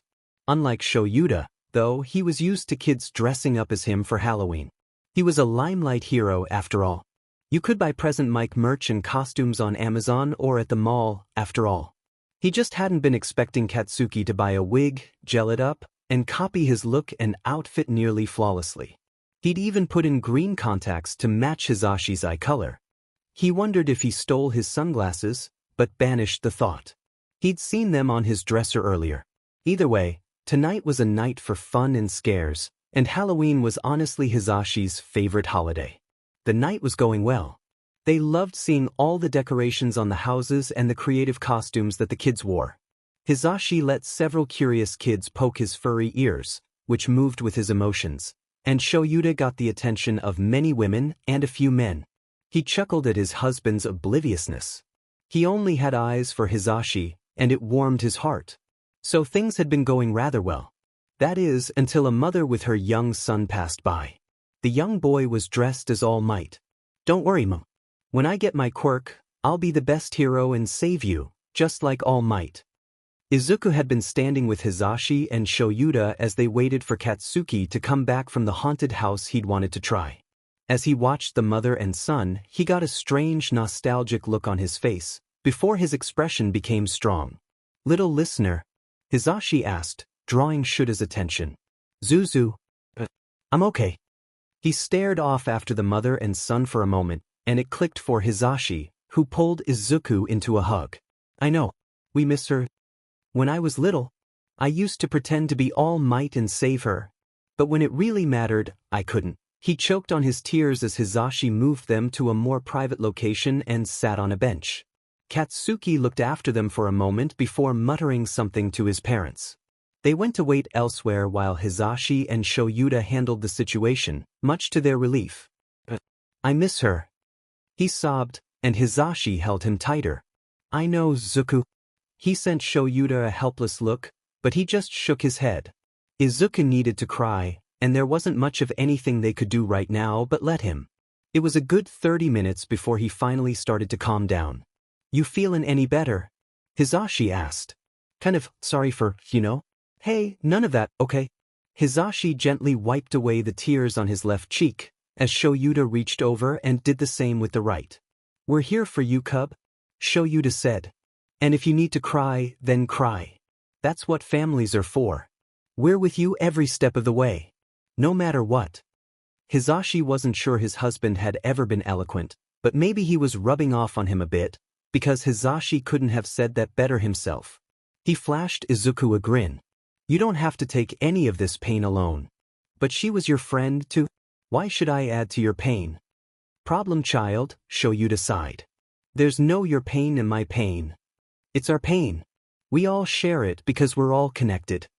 He looked at Hisashi to pick up where he left off, unable to find the words to explain his point. The blonde mentally grinned, knowing where he was trying to go. "Whenever one of us hurts, the rest of us hurt too. Because we care. Whether you like it or not, you'll never be alone again. None of us will be. And it does SCK sometimes, but you know what? That's okay. Because it's love, Izuku. We all love each other and we always will. And that means you too." He poked Izuku's nose, causing him to give a small laugh.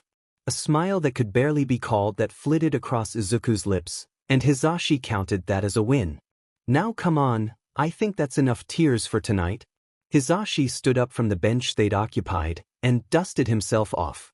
"The night is young, and there's plenty of free candy to obtain." Izuku's smile grew. Hisashi knew that they still had a lot of SHT to work through, but tonight was a big step for Izuku. For now, he was content to steal all the candy he could get his paws on.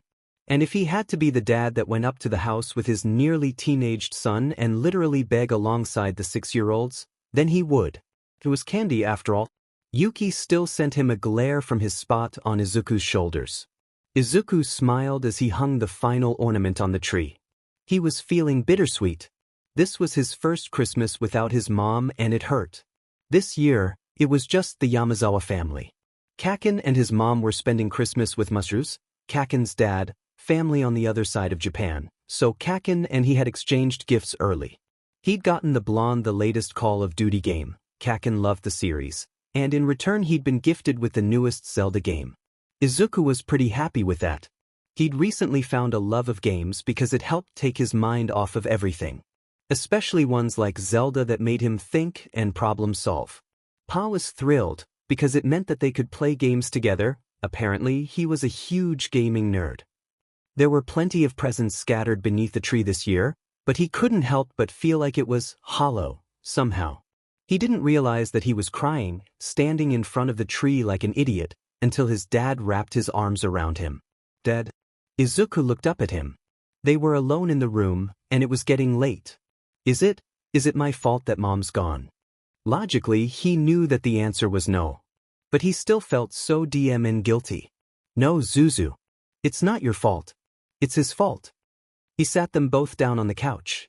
Why would you think that? I just feel so guilty, and I miss her so much. It just doesn't feel like Christmas without him. He was sobbing quietly, now, wrapped in his dad's protective embrace. She's never gonna wake me up on Christmas morning with that stupid Santa hat. I'll never hear her humming Christmas songs as she cooks dinner. She'll never sit with me on the couch on Christmas Eve with hot cocoa and those special marshmallows that she only gets for that one night. I'll never see her again, and it hurts. I feel like my heart is going to implode. Everything is so empty, Dad, and I feel guilty because Mama Nem hurts too, and so do you and Pa and everyone else, and I'm just reminding you of her, and His words caught in his throat as he made himself choke out what he needed to say. I should be grateful, but some days, even though I'm so blessed and so happy with you all, I still think about taking that stupid advice. He felt his dad's arms tighten, and a wet warm something drip into his hair. Some days it's easy, but some days, it's so strong and I want to stop. Oh Zuzu. Shouta finally spoke. It's okay to feel the way you're feeling. It's normal. Survivor's guilt and depression and grief are all things that every hero experiences at some point. Izuku tilted his head. So it doesn't make me ungrateful? No it doesn't. But it does need some outside help. He gently ran his cool fingers through Izuku's hair, and he relaxed into the touch. He only just noticed Yuki laying across the back of the couch, watching Izuku with concerned eyes. His dad must have caught his wince, because he chuckled fondly. Don't read too much into it. Counseling and psychological help come with the profession of being a hero. We see nasty things, and you'd be strong-pressed to find any pro who's been in the field longer than 3 years who doesn't have a psychologist saved in their phone. But I'm already going to counseling. Izuku's brows furrowed. I think you need more than a civilian counselor. You need a hero psychologist. Most of us have someone specific that we see for the entirety of our career. You can try mine, Zashi's, Nemuri's, even Chiyo's, if you want. Or, since going to someone who sees family can be strange, you can also get your own. Izuku didn't know what to think. So this kind of thing was normal in the hero world. And about wanting to die.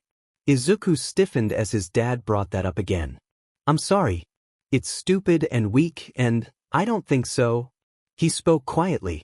I don't think it makes you weak, or that it's stupid or anything like that. He paused for a moment, as if he was contemplating something. I told you once, when we first met on that rooftop, right? That I was once in the same situation as you. Izuku jolted. He'd forgotten, honestly. It seemed like a lifetime ago. Why, you mean you? He stared at his dad with wide eyes. I was abused and bullied as a child. My quirk was seen as a villain's quirk, and I was looked at as either quirkless or evil, because I could take away other people's gifts. My parents hated it, and the only reason why they didn't kick me out was because of how it would affect their image. It wasn't uncommon for people to leave notes and mess with my stuff at school. Nobody outright attacked me because of my parents' social standing, but they still bullied me. Finally, when I was in middle school, I'd had enough. I went to an old deserted bridge and I was going to jump. But this kid, he was taking a walk nearby and saw me. Hey, don't do it please. That's what he told me. Shouta closed his eyes and Izuku felt like he was intruding on a very private moment. But his dad was willingly telling him this. He told me that if I could live, even for just one person, that it would be enough.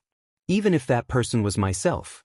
The words themselves didn't hold much meaning to me. In fact, I was angry. How dare this spoiled brat who probably had a perfect hero's quirk try to take away my only shot at peace? He had no idea what I'd been through, and had no right to pass judgment. In a fit of fury, I told him to leave me alone. Something about my voice must have well and truly scared him, because he took off running and sobbing, apologizing all the way. But in the end, his words kept cycling through my mind, along with the look of horror he'd had on his face. I couldn't jump that day. I went back home to the abuse and the bullying, but I never returned to that bridge. Not because I suddenly didn't want to die, but because I just couldn't really be bothered with it. Because every time I went to do it, his words echoed in my brain, and I just couldn't. Eventually, I made it to the end of my 3rd year, and decided to try UAS exams. I failed the hero exam spectacularly, my quirk was unsuited for it, and while I was fit, I had no technique. But I made it into the general education course, and eventually used the sports festival to move into the hero course. It was silent for a long moment. Both had tears in their eyes, and Izuku felt like his burden was suddenly lighter, like hearing that his pain and loneliness was shared by someone he actually knew had made things easier to bear. Whatever happened to that kid? Izuku asked, leaning into his dad's tea. Well, I actually met him again when I transferred into the hero course. He was annoying, but he was so relieved to see me, he thought I'd jumped all those years ago, and blamed himself for it. Funnily enough, I was his motivation for becoming a hero just like he was mine. We grew on each other, and eventually became good friends. His dad chuckled and gave Izuku a secretive smile. And now he's my husband? You mean Papa Zashi is the one that saved you? Izuku hadn't seen that coming. He probably should have, but he didn't. Yeah. Things will get better. Believe me. There will still be those bad days, but you'll eventually find someone to help you on those bad days. You'll find your cockatoo one day. Izuku cracked a smile. Thanks, Dad. He meant it. I feel better, now. I'm glad. So do I. Neither noticed Hisashi standing around the corner, tears in his eyes as he watched the two fall asleep to the sound of the merrily crackling fireplace as snow gently fell outside. Christmas morning dawned bright and cold. But Izuku was snuggled up to something very warm. He cracked open an eye to a sea of black hair. Morning. His dad greeted, a sleepy eye cracked open to meet Izuku's gaze. They must have fallen asleep last night on the couch. There was a soft warm blanket draped over the two of them, maybe Nemuri. Or Pa. Morning, Dad. Can we go back to sleep? Shoyuta chuckled. No, Izuku. It's Christmas. We need to open presents. He pointed lazily to the other couch where Mama Nem, Nana Chio and Papa Azashi sat with wide grins. They've been waiting for a little bit for you to wake up. Izuku felt his face go red. Why didn't you wake me sooner? He was certainly awake now, at least. I'm so sorry. Ha. Relax, little listener. Hisashi laughed. We didn't mind. The two of you were quite content to snuggle, and we were content to let you. He held up his phone with a victorious grin, and Izuku knew they were going to have several new photos up on the wall by the end of the week. Luckily, gifts this year weren't as expensive as last year. As the youngest person there, Izuku opened his gifts first, as was the new Yamazawa tradition. Apparently it was a Yamada tradition as he had a big family, but they were overseas for the holidays this year. Izuku had actually met Hisashi's parents a few months beforehand, and the two were very nice. Izuku was quite happy to be spoiled by his new grandparents, though he had yet to meet his two uncles and aunt. Hisashi was the oldest of the four, apparently. He opened the box from his pa first, knowing that it'd be the most expensive. Oh wait, pa. He half complained. It was a new iPhone. His old one worked, but it was getting low on space and storage. Plus the screen was still badly cracked from the second slime villain incident, and he was lucky it still worked at all. Come on now. You need a new one. Okay, I suppose that's fair. Izuku conceded. Thank you. He grinned as his pa ruffled his hair. From his grandparents, he got several new books. Nemuri gave him several gift cards so he could go get whatever he wanted without feeling guilty, and Nana had gifted him with the signed posters for several top pros. He immediately fanboyed and ran those to his room for safekeeping while thanking her profusely the entire time. He grinned as he grabbed a small package from his dad. The grin only widened when he saw what it was, a dark green sleeping bag that matched his dad's. Izuku had the bad habit of stealing shutas and taking naps in it. It was really comfy, and he supposed that his dad finally got the hint and bought him his own. The other part of your gift is not physical. He added, handing over a card. Curious, Izuku opened it. It was a new patrol schedule. He'd now be able to go out on patrol 3 times a week. Saturdays for a full shift, Wednesdays for a half, And now Fridays were full shifts too. He bounced in his seat with excitement. Thanks, Dad. Yuki pawed at his leg, stopping him from tackling his dad. He had a small box in his mouth that he gently set down and pushed towards Izuku. Even you got me something, Yuki? Mro. He looked half offended, half satisfied. Izuku scratched him behind the ear. Thanks, partner. He grinned as he opened the gift from his cat. It was a small All Might figure, and at first, Izuku couldn't figure out why his cat would have given it to him. But then he noticed how the tip of the left hair spike was chipped off. The way that the right shoe was scratched, and the little bit of old crayon that had melted in the joint of the left wrist. His eyes watered. This was... He breathed. I thought I'd lost it. It was a birthday gift from his mother when he turned 4. She told him that it was to commemorate the occasion that he'd soon get his quirk and start his journey to be a hero like All Might. The chip was from dropping it at the doctor's office when he found out he was quirkless. The crayon from a careless day of leaving the action figure laying outside on top of a box of crayons in the sun. It wasn't special to him because it was All Might. It was special because it held memories and love and was the symbol of his mother believing in his dreams. Thank you, Yuki. That night, the All Might figure was carefully placed on his shelf, beside the limited edition Eraserhead figurine. All Might may not be his hero anymore, but that figure didn't remind him of All Might. It reminded him of his dream. And he was going to achieve it, or die trying. Merry Christmas, Mom. Yuki didn't understand what the big deal was. Humans had the strangest customs. His boy was dressed in something called a yukata. Maybe he had that wrong. But it was late, and Yuki's entire furless family was still up, not that that was strange for his boy or for Shouta. The sun would rise soon, shouldn't they go to bed? It wasn't a patrol night, after all. He pawed at Izuku, trying to convey his confusion. Luckily, his boy always seemed to know exactly what he wanted to say. It's New Year's Eve, Yuki. The start of a new year is cause for celebration. It's a symbol of new beginnings and fresh starts. He smiled and scratched Yuki right under the chin, causing him to purr. Oh, that feels good. So you stare at the sky. You humans are so silly. He scoffed, tail twitching in amusement. He really did love his family, even if they couldn't understand him yet. He'd figure that out eventually. Oh, maybe he could ask that principal guy. He was a quirked animal like Yuki and he'd figured out how to speak Japanese. Don't worry, Yuki. Izuku smiled down at him. Yuki jumped up on his shoulders, making a comfortable spot in his scarf. I'm sure we'll figure out a better way to communicate eventually. Are you sure you can't understand me already? You're very good at understanding what I want to say. Yuki chuckled. Sometimes I swear I just know what you're saying. Izuku chuckled too. My thoughts exactly, silly human.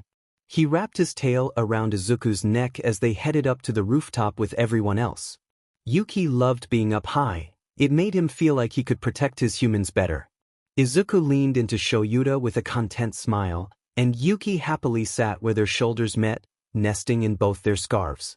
His tail wrapped around Shuta's neck while he rested his paws under Izuku's chin, making the two chuckle fondly. Chio sat beside Shouta while Hizashi brought out the snacks with Nemuri. Does everyone have their wish ready? Nemuri asked, a bright grin on her face. Wish. On New Year's, as the sun rises, you're supposed to make a wish for the coming year. Izuku explained. If you do it as the first rays of sunlight fall, then it'll come true. Are you sure you can't understand, Yuki? Shouta raised an eyebrow, mimicking Yuki's expression. I just know how to read people who act like cats. Izuku sent his dad a pointed look, and Yuki couldn't help but laugh at the affronted expression on the older human's face. Are you laughing at me? Shouta pouted, absently petting Yuki. Yes, I am. He nodded his head, an expression of confirmation among the humans. Izuku laughed alongside him, as the cat-like human sighed. I blame my father's quirk? He muttered, and Yuki only caught it because of his excellent hearing. Even Izuku didn't hear it. Yuki ended up disregarding the statement as he started thinking about what he was going to wish for. That's silly. I know what to wish for. He smiled as he looked at his human. He turned his head towards the horizon as the sun started to rise. I make not a wish, but a declaration. Yuki cried out to the rising sun. The image of Shouta and Izuku being attacked by Hisashi flashed in his mind. He'd been a young kitten at that time, and had been helpless in the situation. He'd awoken to BLD and was scared and nobody was there. Never again would he be that scared kid. Never again would he let his humans be hurt like that. I am going to become a hero, alongside Izuku. Together we will save. Never again will we be helpless as others die. We will prove the world that shunned us wrong. We will become heroes. Today was not a good day. He sighed as he ran his fingers through his fluffy purple hair, wincing when he accidentally brushed against the cut he'd gotten earlier that morning from a classmate. Yeah, Shinso Hitoshi was definitely not having a good day. He sat on the bench at the park alone. Nobody was out. It would start raining any minute now. But honestly, Hitoshi was much happier sitting alone and cold in the rain than at home, where his parents would proceed to ignore his very existence. Just because of his stupid quirk. The rain started to fall, but he made no move to leave, even as he watched several people run by, futilely trying to shelter themselves from the rain. Idiots. You can't outrun Mother Nature. Abruptly, the rain ceased, and it took Hitoshi a moment to realize that someone was holding an umbrella over his head. He blinked in surprise as he stared at a boy around his age, with green hair and bright green eyes. You okay? You look a little lonely out here, he said, taking a seat beside him. The guy must not have been from around here, then, if he was actually talking to him. You don't want to talk to a villain like me. He spat out under his breath. The boy blinked in surprise. I know that look, he said, and there was something genuine in his voice. You're worth more than you know. Just go away. Hitoshi was careful to not use his quirk. The green-haired boy looked him in the eye for a long moment, as if he was looking for something. He nodded and turned to leave. He took a few steps and paused. Quirks aren't everything. If you have a dream that seems unobtainable, that everyone laughs at you for and nobody believes in, sometimes not even yourself, then do everything in your power to prove them wrong. There's more than one type of hero, after all. He gave Hitoshi a knowing smile and rested his umbrella next to him, so Hitoshi was covered from the rain. Sorry to have bothered you. I should get going before my family gets worried. He gave Hitoshi the brightest grin he'd ever seen before running off. And keep the umbrella. He stared dumbly after the greenette even long after he was gone. What just happened? But somehow he felt a little lighter. Do everything in your power to prove them wrong. He glared at the ground. Isn't that what I've been doing? There's more than one type of hero. What did that mean? Of course there were rescue heroes and underground heroes. Hitoshi's eyes widened. There was an opportunity for him there. His odds of becoming a hero were slim to none, especially with his lack of an offensive quirk. And like that kid said, quirks aren't everything. Maybe it was time for him to look up some self-defense classes? Izuku nervously fiddled with the keychain that hung off his phone. The little yellow goggles, mini microphone, tiny gummy bear, small red glasses, and kitty paw represented his family. The phone case sported the Yuki logo, his first choice high school. Stop it, dude. That's annoying. Kacchan gently bumped his shoulder, reminding him of where they were. They were here to take the entrance exam for their dream school. Izuku was nervous. Kacchan was nervous, too, though he didn't show it. They'd spent the last 10 months training until they dropped, sometimes literally, in Izuku's case, much to Shouta, Nemuri and Hisashi's worry and Nana's ire. They were as ready as they were going to be. Luckily, if you asked in advance, you could get certain weapons approved for the exam. Like Izuku's capture weapon, for instance. Or his sai, his tanto were denied, unfortunately. Yuki, regrettably, also had to sit out on this exam. He would be waiting with his dad in the observation room today. He idly wondered if that purple-haired kid was doing okay. The written test was honestly a bit of a blur for Izuku. He found it surprisingly easy and wondered if the material his parents had been giving him to study with were from higher levels of education. They soon found themselves sitting side by side in the auditorium. That's when his pa came up on the stage, and Izuku found himself relaxing a bit. It was a little strange to see Hisashi in full hero costume and at work, Zashi hardly ever went out on patrols with him and Dad anymore, but he supposed he'd need to get used to it, or at least he hoped. Hello examinee listeners. Thank you all for tuning into today's live performance. Izashi, present mic, grinned. Everybody say hey. He shouted in English.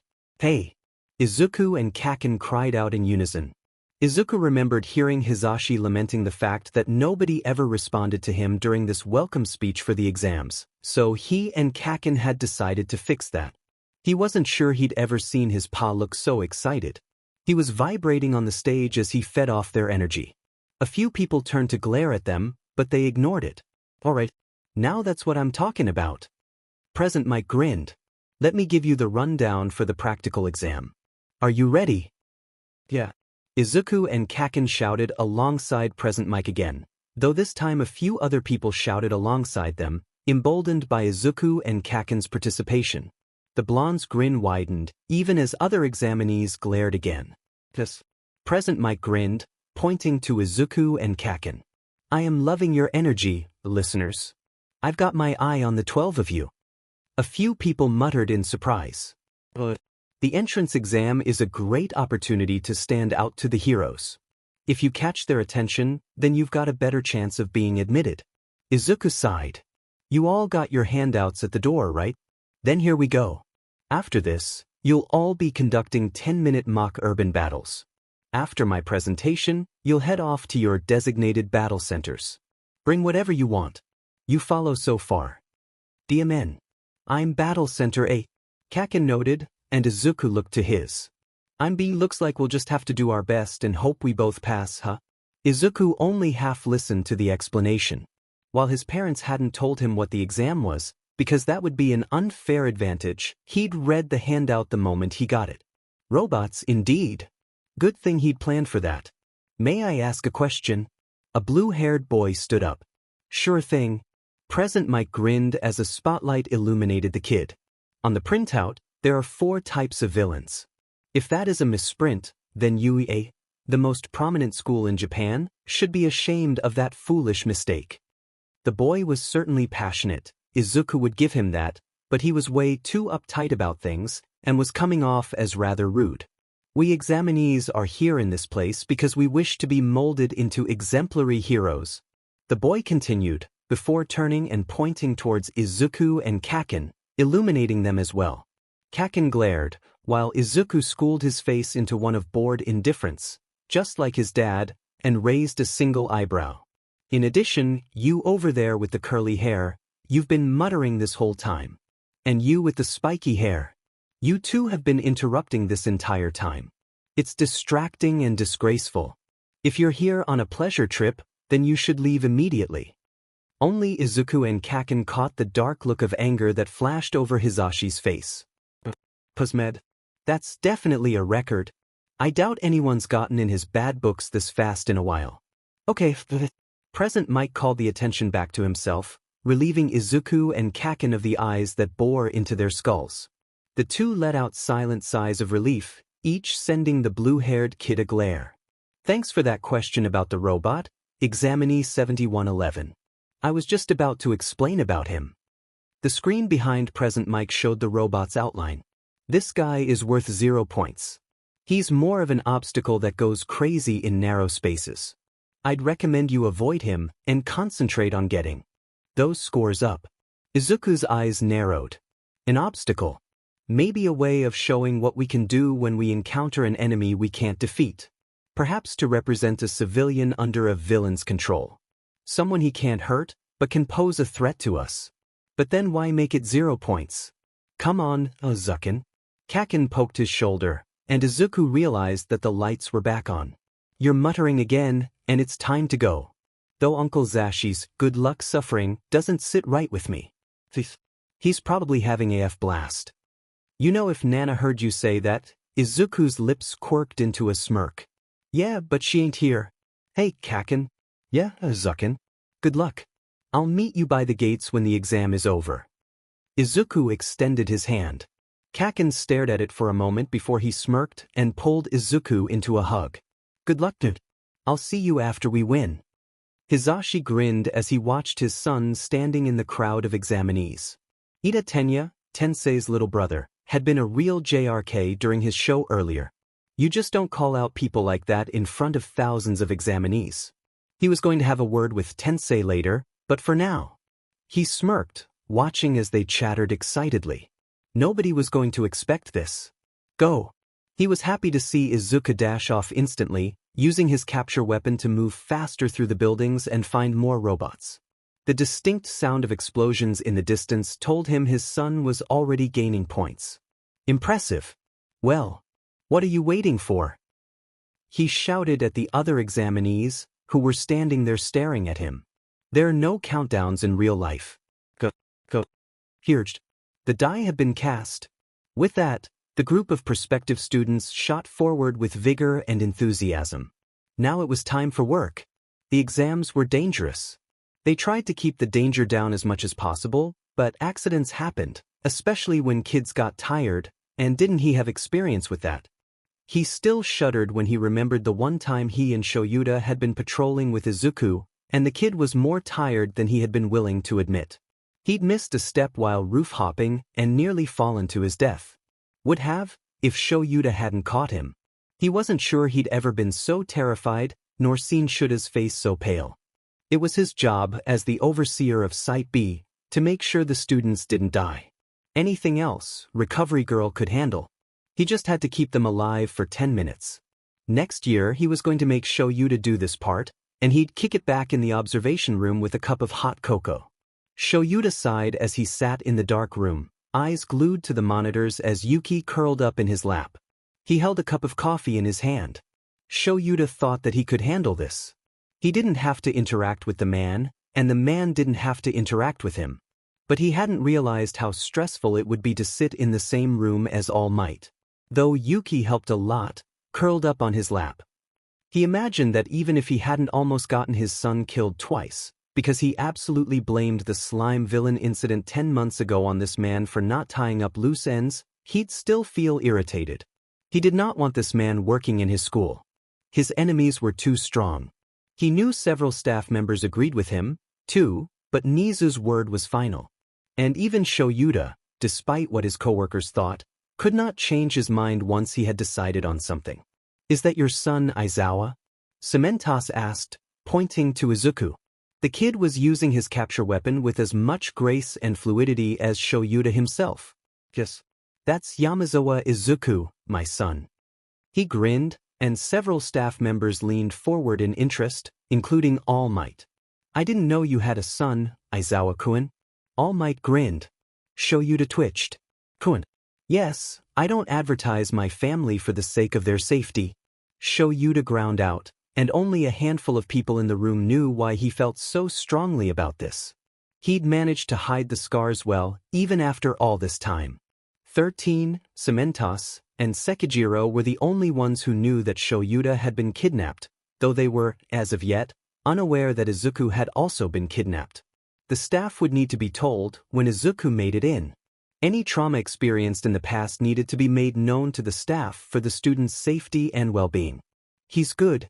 Cementos called the attention back to the screen, as Izuku used his scarf to bash 3 three-pointers together, taking them out. He's already at 42 points, and we're only halfway through. I'm impressed. Snipe whistled. Just what are you teaching this kid? Holy guys, look at Saide. 13 pointed towards Katsuki, making Shuta's smirk widen. Don't tell me you took on another student? Ectoplasm spoke up. No. Shouta fought the urge to chuckle. That's Bakugo Katsuki, Izuku's best friend. The talented ones just keep falling into your lap, don't they? Cementos chuckled. Katsuki is very talented, yes. But Izuku got to where he is now from strong work. Kid didn't even know how to throw a punch when I met him. He had no confidence in himself at all. He smiled softly for a moment, pride shining through his expression, stunning his coworkers. They'd never seen him so open before. But then they blinked and he was back to his tired neutral self. A couple of them bemoaned the loss of the chance to catch a photo. All Might echoed. He's adopted, not that that makes any difference. Shouta stated. I'll explain the circumstances thereof when he's officially a student. The trauma meeting. Cementos sighed. It was their informal name for the first meeting of the school year, where they went over kids that they thought might have problems, trauma, and issues, before discussing the students that they knew had problems, trauma, and issues. That way everyone was aware and could accommodate accordingly. Hound Dog could also write up a recovery schedule to get them back on track, especially the hero students. I wonder who will take first this year. Izuku or Katsuki? Nemuri mused. Izuku and Katsuki were both racking up an incredible number of points, though Katsuki had barely any rescue points. Izuku, on the other hand, had nearly as many rescue points as he did villain points. It was actually impressive. The room quieted down again as Nizu chuckled. We've hit the 8-minute mark, everyone. You know what that means. He pushed the button. Show you decide. Don't die. I don't think either of us would survive Chiyo's wrath. The oversized robot came out, and people started running. This was the true test. What would make or break someone for the hero course? You could have the most points, but if you did something stupid, like knock someone over and leave them behind in favor of saving yourself, then you were disqualified. Because people always acted differently when put under sudden life-threatening stress. Katsuki's first reaction was to look around and make sure that anybody who'd fallen or was trapped got to safety. That alone would have been good enough. But then he saw someone who couldn't move, and they were trapped under some rubble that was far too heavy for the boy to pick up. Blowing it up could just cause further injury to the examinee. Instead, Katsuki charged the robot.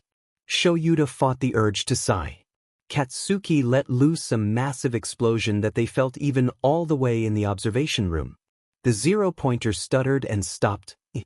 Giant hole burned into its midsection. Katsuki earned 60 rescue points. His total was now 132, a new record for the school. Izuku, on the other hand, had been dashing around saving as many people as he could. He knew he couldn't handle something like that, and had taken the initiative to calm the crowd of panicked examinees and direct them to help with the rescue efforts. This had never happened before. Someone had actually gotten the examinees to work together and help everyone escape from the zero-pointer. Of course, he'd only managed to get about 10 others to work with him, but it was more than anyone else had ever managed. Izuku called out instructions for people to use their quirks in ways that were creative and constructive. In less than 1 minute, everyone who'd been injured, exhausted, or trapped was freed, including a girl who'd been right in the path of the zero-pointer. For his leadership skills and calm actions under pressure, Izuku earned 45 rescue points, which was pretty amazing considering that he received that in addition to his earned rescue points in this endeavor. This brought Izuku's final score to 132. He and Katsuki had tied for first place, and both broke the record for Yugi. Shoyuta grinned as the exam was called to a close. Izuku paced around the kitchen, looking for something to do. He was so freaking nervous. Once the exam had ended, he was fairly confident in his own performance. He'd kept a half-assed tally of his points going, and he figured he got at least 40. Surely that was enough to get in, right? But what if it wasn't? What if being quirkless knocked off points? What if, you're muttering again? Shoyuta said as he entered the room. Relax, cub. Nobody's knocked off your points. The rest of the staff don't even know you're quirkless, yet. I won't tell them without your permission. Well, you're gonna have to tell them if I get in. Izuku sighed. Going to. Not gonna. Hizashi corrected with a smirk. Don't be a hypocrite. Izuku shot back with an eye roll for good measure. You say it too? Yes, but I'm also a teacher. And if I catch that kind of language in my classroom, I'm gonna lecture you. He warned with a playful grin. If I end up in your classroom? Izuku sighed, suddenly feeling his anxiety coming back full force. He absently rubbed his wrist to remind himself that things could be a lot worse. Mail's here, Mama Nem sang as she came inside with Nana Chiyo. Izuku perked up. And look, one is from UA. I wonder what this could be. Maybe it's a letter for your parents. Nana teased, a knowing smirk on her face. Nana. Izuku complained as he reached for the letter. Nana chuckled as she handed it over. Izuku made a beeline for the couch. He wanted to open it with his family. Everyone eagerly gathered around, Yuki taking his customary spot on his shoulders. Pa even had his phone out, and was recording. Great. He hesitated as he went to open the letter. What's wrong, little listener? What if I didn't get in? All the doubts that had been swirling in the back of his mind over the last few weeks suddenly made themselves known again. Trust me, cub, you did fine. Shouta ruffled his hair. He looked up into the faces of his family. Yuki curled his tail around Izuku's neck in a reminder that he was there, too. Thanks, guys. He smiled before opening the letter. A heavy disc fell out, and he carefully placed it on the table. A moment later, a projection appeared. I am here as a projection. All Might's grinning face made Izuku blink in shock. He double-checked the envelope. This is from UA, right? Shouta sighed and Hisashi chuckled. He listened as All Might explained about the points and how he passed. But then he also explained about the rescue points, which shot Izuku up to first place, tied with Kacchan. Welcome to your hero academia. All Might grinned before the projection cut off. Izuku blinked as this realization sank in. I got in. He grinned, and the rest of his family shared his enthusiasm. I think this calls for a part 2. Hisashi grinned, not even minding that Shouta had to cancel out his quirk again. Yeah, I think it does. Shouta grinned back, pulling Izuku into a hug. You have no idea how strong it was not to tell you. I have to call Kacchan? Izuku bounced in his seat. Hold on, you haven't even read the official letter yet? Nemuri laughed as she handed over the folded paper. Right. He opened it and skimmed through the official stuff about his uniform and books and the like. He found a small handwritten note tucked into the folds of the official letter. Congratulations, Yamazawa-kun. I knew you could do it. I wanted to be the first person outside of your family to congratulate your monumentous achievement. This is no small feat, especially for someone without a quirk. Rest assured, that played no part in your enrollment.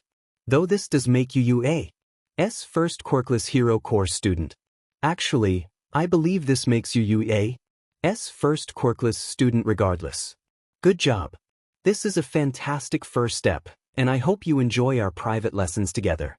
Your altered schedule will be given to you by your father after your first day.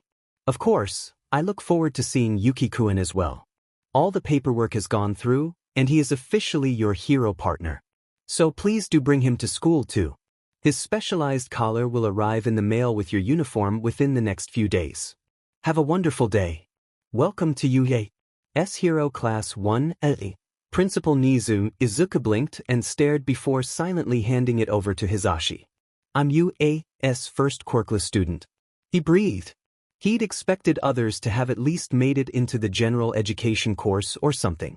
Maybe support? He wondered if they were too intimidated or bullied too fiercely to try. Yeah. Hisashi cried out with boundless energy, making them glare at him. Sorry. He apologized meekly. But Yuki can come along with you too. Plus, you're in Shuta's class. Wait, Shouta took the letter with raised eyebrows. Not that I'm not happy with that, but usually he doesn't put family together. Maybe it's because of the whole kidnapping thing. Izuku guessed, and a few of the others shifted uncomfortably at the reminder. More than likely, Shouta nodded, not at all bothered by the topic. After all, I can recognize when something's wrong a lot faster than anyone else. I think your placement had a lot to do with it, too. Nemuri chimed in. You got first place in the entrance exam. So did Kacchan. But you both broke the record, Nana pointed out. Okay, I guess that's fair. Izuku relented. I'm so proud of you, Izuku. Nemuri grinned as she scooped Izuku up into a hug. Thanks, Ma. He grinned back at her. Go call Katsuki while I call Mitsuki and set up a party? Hisashi shared a conspiratorial grin with Nemuri as she put him back down. His pa got along with Mitsuki strikingly well, though in a different way than he had with Izuku's mom. Izuku assumed it was because Hisashi was just the kind of guy that could get along with anyone. Izuku didn't need to be told twice as he dashed off to his room and dialed Kacchan's number. Did you get in? Was how Kacchan answered the phone. We tied for points in first place. Class 1A.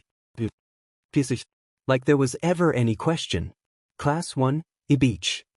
He could hear his brother's grin. Apparently, I'm the first quirkless student UH has ever had. Really? He could hear that. Surprise in Kacchan's voice. Yep. Principal Nizu himself wrote me a little note. Dim, Izuku, you just keep getting all the F luck. It's like your strong work is being rewarded by the universe or some bullshit like that. Maybe it is. Izuku smiled softly.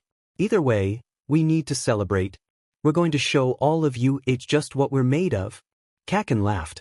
No, Kacchan. He paused before smirking. We're going to show the world what we're made of. And I'm going to prove to the world that quirkless isn't worthless. I'll give hope to every quirkless kid that wants to be a hero too. Yeah. Plus ultra. Kacchan cheered. Plus ultra. Izuku cried back. Elsewhere, a purple-haired boy stared in disappointment at his hero course rejection letter. He'd been 1 point away from the hero course. His strong work, everything was for nothing. Stop it. He swiped the tears. There's still the sports festival. Not for the first time, the green-haired boy's smile came to mind. I'll prove them wrong. I will become a hero. I promise. Izuku was really lost. Where the hell was his classroom? He wished Kacchan was here, but they decided to arrive separately on their first day. Izuku hadn't really minded. He was just excited to be there in the first place. But now he couldn't find his classroom, and he was sure he'd passed down this hallway before. Any idea where we are, Yuki? He asked his companion as he lazed on Izuku's shoulder, nestled happily in his capture weapon. The cat gave a meow that Izuku took to mean no. Hey, are you lost? Izuku whirled around, seeing a very plain-looking blonde kid in a UE uniform. He looked older, maybe he was a second or third year. Yeah. I'm trying to find class 1. I know where that is. He grinned. I'm Togata Mirio. Third year, class 3. Nice to meet you. I'm Yamazawa Izuku, first year, class 1, and this is my hero partner, Yuki. Said cat lifted his head from Izuku's shoulder. Hi Yuki. He grinned. Yuki meowed a greeting back. They chatted a little as Togata-senpai, who seemed really nice, showed him to his classroom. I'd suggest getting to your seat as quickly as possible. The teacher of 1A is very strict. Izuku bit back a chuckle as he reached up to pet Yuki. His new UA collar proudly marked him as a hero partner in training. Thank you, Togata-senpai. Call me Mirio. He grinned back with a wave as he dashed off to his class. Izuku smiled as he opened the door to his new homeroom. He instantly zeroed in on Kacchan, who was being lectured by that blue-haired kid from the auditorium. Kacchan was apparently being disrespectful or something, though Izuku couldn't see how, because he was seated at his desk properly, and the blue-haired kid was throwing a small fit over it. Izuku went to go to his own desk when the kid, whose name was apparently Ida, why was that name familiar? Decided that Kacchan was a lost cause and focused his attention on Izuku. I'm terribly sorry for misjudging you. He gave a perfect 90-degree bow. Izuku raised an eyebrow. You saw the true purpose of that test, and I acknowledge you as my better. He eyed Izuku's capture weapon and Yuki. I don't believe that animals are allowed in school, and that scarf is not part of the uniform. He gave Izuku a disapproving look. I've got permission to wear this scarf at school. He answered simply as he scratched under Yuki's chin. And Yuki is my registered hero partner. Please treat him with respect. I see. Then I'm terribly sorry for assuming. Look, Sensei will be here any minute, and I want to be seated when he arrives. Izuku spoke up, fully aware of his dad peeking in through the door from to the floor. He risked a quick glance at his dad with a raised eyebrow. He was on the floor in that yellow sleeping bag his mom had gotten for him. You're completely right. Ida realized with a glance at the clock. Izuku didn't get the chance to take his seat after all, as his dad scooted into the room, slowly drawing the attention of his classmates. 8 seconds, he stated as the class finally quieted down. It took you 8 seconds to quiet down. If you're here to socialize, then get out. This is the hero course. Time is precious, do not waste it. Aizawa-sensei, as Izuku had to call him at school, leveled the room with a glare as he unzipped his sleeping bag and stepped out. My name is Aizawa Shouta, and I'm your homeroom teacher. Now put these on and meet me out on the field. He dumped a bunch of gym uniforms on his desk before shoving his hands in his pockets and exiting the room. Izuku barely stopped his fond chuckle. Kacchan snickered quietly as they went up and grabbed the gym uniforms that had fit them best before running out to the changing rooms. The two of them were the first out on the field. When Aizawa said time is precious, he really meant, don't waste any time. So they changed as fast as possible, running out of the changing rooms just as the others made their way to them. Aizawa-sensei gave them a subtle nod of approval. Izuku tuned out his little speech on the test. He'd heard him practicing it once or twice before. He smirked as Kacchan chucked the ball with his quirk, getting an impressive distance of over 700 meters. Izuku was a little excited himself, ready to test himself against his quirked classmates. Yuki watched with interest as he sat by Shouta's feet. This is going to be fun, one girl said with a grin, but Izuku internally winced. His dad wouldn't like that. Fun. Oh yeah, that was the not happy look all right. You think this is about fun? Fun. How about we raise the stakes, then? The person with the lowest score across the board will be expelled. There's good old Dad. Same guy who expelled his entire class last year. Izuku grinned, ignoring the shiver that ran down Kacchan's spine. He was excited to prove himself. To test himself and grow stronger. That's not fair. Some girl cried out, and Izuku felt himself stiffen. Fair? Shouta's eyes narrowed. You think earthquakes and natural disasters are fair? That villains are fair. They won't go easy on you because you just got off a 13-hour-long patrol. They aren't going to wait to blow up an office building until tomorrow because you've exhausted yourself rescuing a school full of children. Shouta glared. Life isn't fair. It's the job of a hero to level the playing field as much as possible. You will have to deal with unfairness every day. Izuku fully agreed, his mind flashing to Hisashi for a brief moment. Villains don't fight fair. His mind also flickered to another thought. So why should we? Izuku waited until they were about to start and locked eyes with his dad, tapping his capture weapon with a raised eyebrow. They were lining up to race. On these tests, do whatever you want, as long as you physically stay within bounds. Do you want me to test them? Izuku discreetly signed to his dad, using hero sign, like they did on patrol. Shouta looked contemplative for a moment before minutely shaking his head. Izuku half pouted. Fine. I'll play fair. Izuku pulled out all the stops for the assessment. He wasn't first by a long shot, but he wasn't last either. He used his scarf whenever he could, which was hilarious when his classmates saw it move for the first time, because someone called it cheating before his dad quickly shut them up by reminding him that he said anything goes, and it helped, especially with things like the ball toss, but he couldn't help but feel like he was still too far behind the rest of his class. Illogical, he told himself. He was behind in this aspect because he lacked a quirk, but in an actual fight he could still match or surpass them, depending on the circumstances. By the time the results were shown, Izuku was in the top 15, and that was good enough for him. At least he wasn't at the very bottom. Last place was the kid with purple hair who gave off a lecherous vibe that Izuku had felt from several villains during many of his dad's patrols. Izuku found himself wondering how the kid even managed to get into UH in the first place. Didn't the #1 hero school hold itself to a higher standard than this? The kids quieted down as they found their spots on the list. Now, Mineta. Shouta spoke. You have zero potential as a hero. Go collect your things and go home. You're expelled. Why, you mean you were serious? Yaoyorozu gasped. Why wouldn't he be?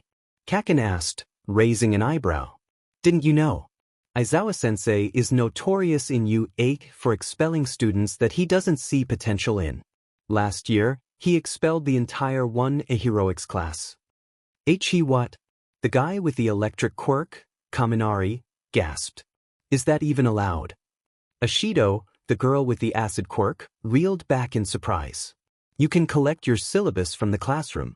Keep up the good work, and you'll become heroes one day. Slack off, and I won't hesitate to cut you from the hero program, if not from you altogether. Aizawa paused as he turned around. He looked over his shoulder, a devilish smirk on his lips. Welcome to Class 1A. That probably shouldn't have sounded as intimidating as it did. Yamazawa. He said, and Izuku paused to look at his dad. Take this slip and run the extra syllabus to Class 1C. We'll be filling our class gap immediately. Hi. Izuku shot him a grin over his shoulder as he ran off to find 1C. It took him a bit before he found his pause class. The students had only just gotten back from orientation. He carefully opened the door. Is Yamazawa-kun? What can I do for you today? Yamada-sensei asked, catching his slip-up. Izuku hid his fond smile in his capture weapon. I've been told to get a... He looked at the paper. Shinso Hitoshi. He looked up and spotted that same purple-haired kid from the park bench. That's me. He stood up. And why? Yamada-sensei asked, as Izuku handed him the slip. He grinned. Well, Shinso-kun. It's been fun, but it looks like you're transferring to the heroics course starting today. He grinned, and the kid nearly fell back into his chair in shock.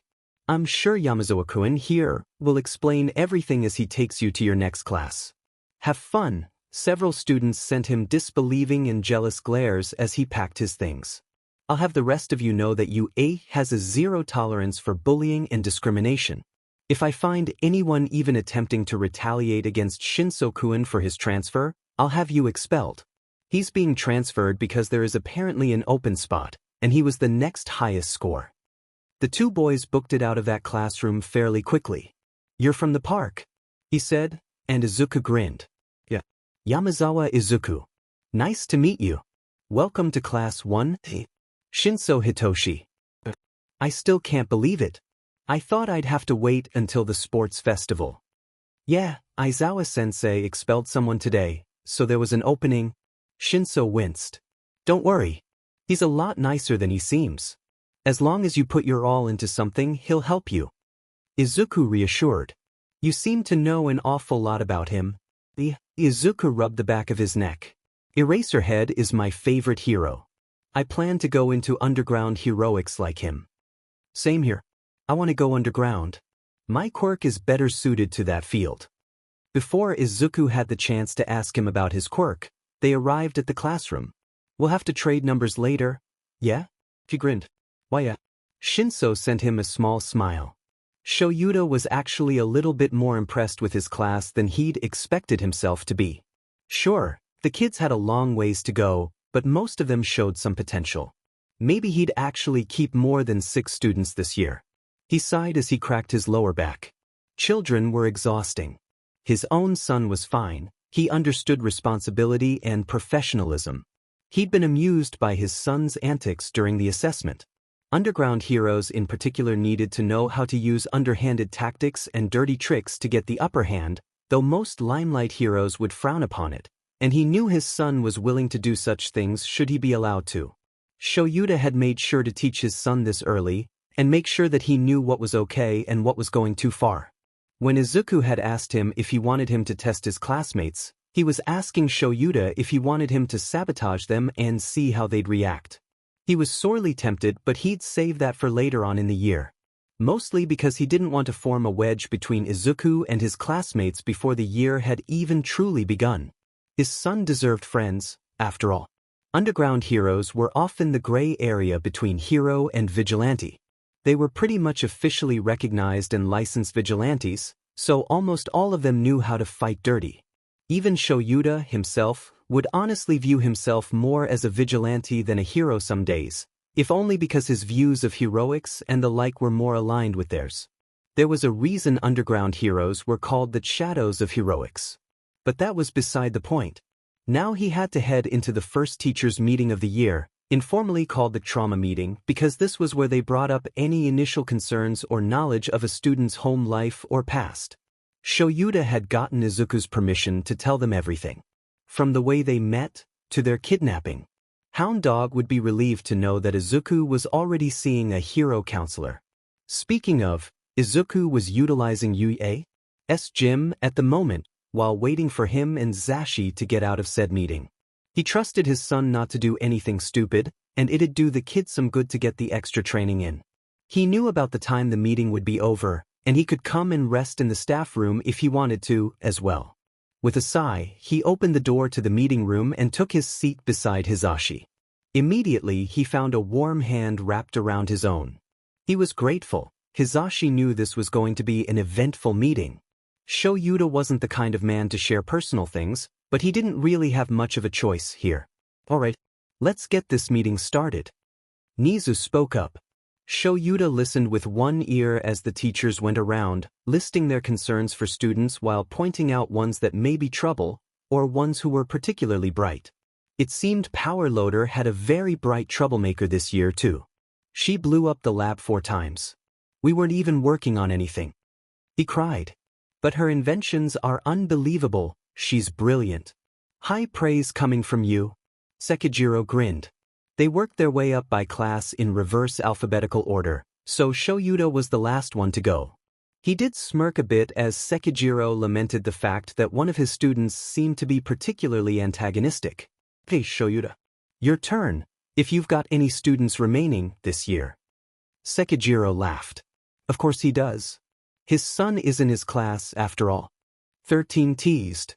I've only expelled my Neta Minoru so far. He not only put in 0 effort on the test, but he also made several inappropriate comments and continued to harass the girls. Several teachers winced, remembering the incident from last year. Shouta decided to continue. I've replaced him with Shinso Hitoshi from Class 1C. He was the next highest score on the heroics exam, despite his lack of an offensive quirk. I've already filed the paperwork. There are several problem children in my class, it seems. My first concern is Todoroki Shoto. A few eyebrows went up at that. He's cold and aloof and doesn't seem interested in socializing at all. Normally, I'd credit that to ego, but here I feel it may be abuse. You think Endeavor abused his son? Ectoplasm tilted his head in surprise. I'm not sure yet, but he refused to use his fire on any of the tests. It's a possibility, so please keep an eye out just in case. I could be overanalyzing things after all. He paused, waiting for that to settle in. Bakugo Katsuki. He's got some anger issues and he's going to counseling for it right now. He's improving, but try to help him curb his nasty language too. He's your son's best friend, right? Cementos asked. Yes. Shouta took a very deep breath. Which brings me to my other topic. My own problem child, Yamazawa Izuku. The room shifted in confusion. I have his permission to tell you all this. You said that you'd discuss the circumstances that you met him under. Cementos remembered. I met him 2 years ago. But first, to understand the situation, you need to know that Izuku is quirkless. Quirkless? Snipe blinked in surprise. He's pretty DMN talented. I wonder how well he can shoot a gun. Are you sure your son should be going into heroics? It's very dangerous even with a quirk. All Might may have spoken out of concern, but it rubbed Shouta the wrong way. Apparently, it also rubbed Hizashi the wrong way. I don't want to hear you judge my son for being quirkless. Hizashi snapped, an angry scowl on his face. The room flinched back. Hizashi wasn't the kind of man who was easily angered, and he was a fairly non-confrontational person as a general rule. He was the friendly guy with a smile who always had something positive to say. So seeing him angry at anyone was a shock. I didn't intend for it to come across that way. My deepest apologies. Yagi quickly bowed before retaking his seat. Shouta gently put a hand on Hizashi's arm. Firstly, he's planning to go into underground heroics, so keep that in mind as you teach him All Might. He won't become a limelight hero. Secondly, while your concern is appreciated, it is not wanted. We're both still angry with you. Me? All Might echoed. Why me? I met Izuku almost 2 years ago. Shouta continued, once he'd made sure he was as calm as he was going to get. Several of his coworkers sent him concerned glances. He'd just been attacked by a slime villain a few hours prior, and had been rescued by you, All Might. A look of confusion on Yagi's face told him that he didn't remember. Shouta and Hizashi both felt a flash of anger, but Shouta quickly smoothed his expression out. He asked you if a quirkless child could become a hero, and you told him no. It was the logical answer, true. But the way in which you said it, Shouta clenched his fists as he recalled that hopeless lost look on his son's face. I could have forgiven that, if that was all it was. And I understand that I'm letting some personal feelings get in the way, but you left him alone on a goddamned rooftop. He glared as the room stilled. He felt his hair lift off his shoulders as All Might's face finally fell into one of realization. I remember, now. I told him, that kid saw me deflate, and I told him about my injury. It's not like I locked him up there. I just figured the kid needed time to think about everything. Plus, I had to head off to a commotion across town. It's not about locking him out. Shouta felt Hisashi's hand on his arm and made himself calm down. He pinched the bridge of his nose and took several calming breaths. You left a child on a very tall building alone after crushing his dreams. He looked up at him before glancing around the room. A horrified realization rippled through the staff as several of his coworkers connected the dots. I went up there when I saw someone standing up on the roof. I was almost too late. He jumped, and if I hadn't had my capture weapon with me, he would be dead. Yagi Toshinori went pale, as he finally realized what had happened as a direct result of his actions. Yes, Shouta knew it was rather petty, throwing this in his face like a child. But at that moment he really didn't care. He was pissed. He thought that he'd worked through this anger, but revisiting their first meeting just made him angry all over again. He felt his fangs grow in his mouth, but kept his lips closed. He only spoke when he was calm enough that his fangs retracted. Izuku isn't angry with you. He doesn't blame you. But he also doesn't trust you. Hisashi then picked up for him. Just don't make the same mistake twice. Hisashi seemed a lot calmer now. Oh, and Izuku's going to a hero counselor, so there's no need to worry about that. I think we all need a few minutes to digest this information and calm down. Nizu spoke suddenly. The tension in the room was fairly thick, and several let out sighs of relief as the meeting was temporarily adjourned. We'll meet back up in 30 minutes? With that, the little white fluff ball of a principal left the room.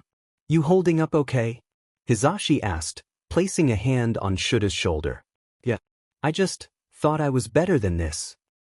He sighed as he headed over to the coffee pot in the corner of the room and refilled his thermos. Hisashi leaned against him lightly, reminding him that he was there. If you want, I can talk about, Shouta shook his head. No, it's okay. I'll let you take over if it gets to be too much, but I should be okay.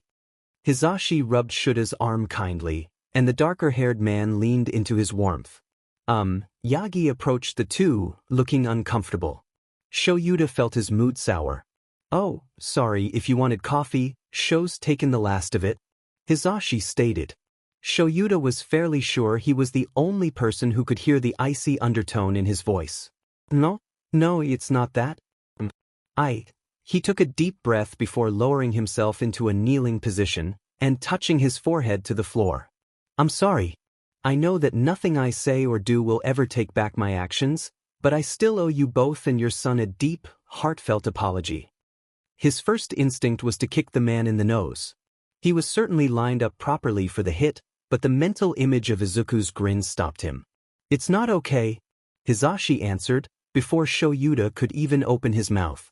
And nothing you say or do will make it okay. Yagi seemed to wilt at the words, but he swallowed them with the bitter acceptance of someone who expected nothing less. But Izuku's not angry with you, Shouta cut in, and the twig-like man stiffened in surprise. So I suppose that means we can give you one more chance. The blonde almost straightened up in shock. The words felt sour on Shouta's tongue, and it took every ounce of his self-control not to kick the man's face in. But he'd be the better man, for Izuku. Stop bowing already. Doesn't that hurt?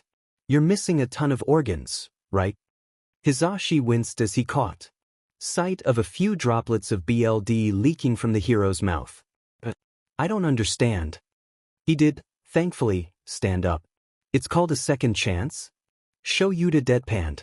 You can thank Izuku later, he's the only reason you're getting one. Don't think that means I forgive you, though. I don't forgive you, and I don't trust you. I doubt I ever will. He gave the man a glare to make sure he understood. But I will tolerate you. Now go grab yourself some grub, you look like you need it. Hisashi grinned, and Yagi nodded, still looking a little shell-shocked. He wandered off to find something to eat, leaving Shouta and Hisashi to fall into a nearby couch and process what just happened. Shouta took a deep breath and steeled himself as the staff gathered back into the room half an hour later. Everyone retook their seats, looking a little confused. Surprisingly, Hound Dog was the first to speak up. It's been bothering me since we took our break. You said that Yamazoken was seeing a hero counselor, but hero counselors are expensive for civilians. I can't imagine him going to one just for this. Something else happened, didn't it? Yes. Shouta was a lot calmer now. After that, I took him in as a student and started training him. Shouta even started taking Izuku out on small patrols, so long as he didn't fight. Nemuri chimed in. Patrols? Snipe asked, surprised. So the sharpshooters got some hero experience already. He's ahead of the class from the start. He grinned. Did Snipe just give my son a nickname? He hasn't even met him yet. Shouta stared for a moment as Hisashi spoke. There was an incident. Izuku was kidnapped, along with his single mother. Shouta said. He'd been kidnapped and tortured by his biological father, Midoriya Hisashi. His mother did not survive, and Hisashi is still at large. Shouta knew it sounded cold, but he was still traumatized by the kidnapping himself. Several of the staff winced at the new information. Yeah, that'd probably need a hero counselor. Hound Dog admitted. Cementos, 13, and Vlad all shared a look filled with dawning horror as they realized that Shouta had witnessed all of that himself. Since this is the trauma meeting, let me get something out there. Hisashi spoke up and Shouta wanted to glare at him. He really did. But he knew that the logical decision would be to tell them. Shouta was kidnapped and tortured alongside them. The room stilled. What? Power Loader breathed. We're dealing with it, but sometimes Izuku or Shouta will still hit a trigger and be thrown into a flashback. Shouta absently rubbed his wrist as Hisashi spoke.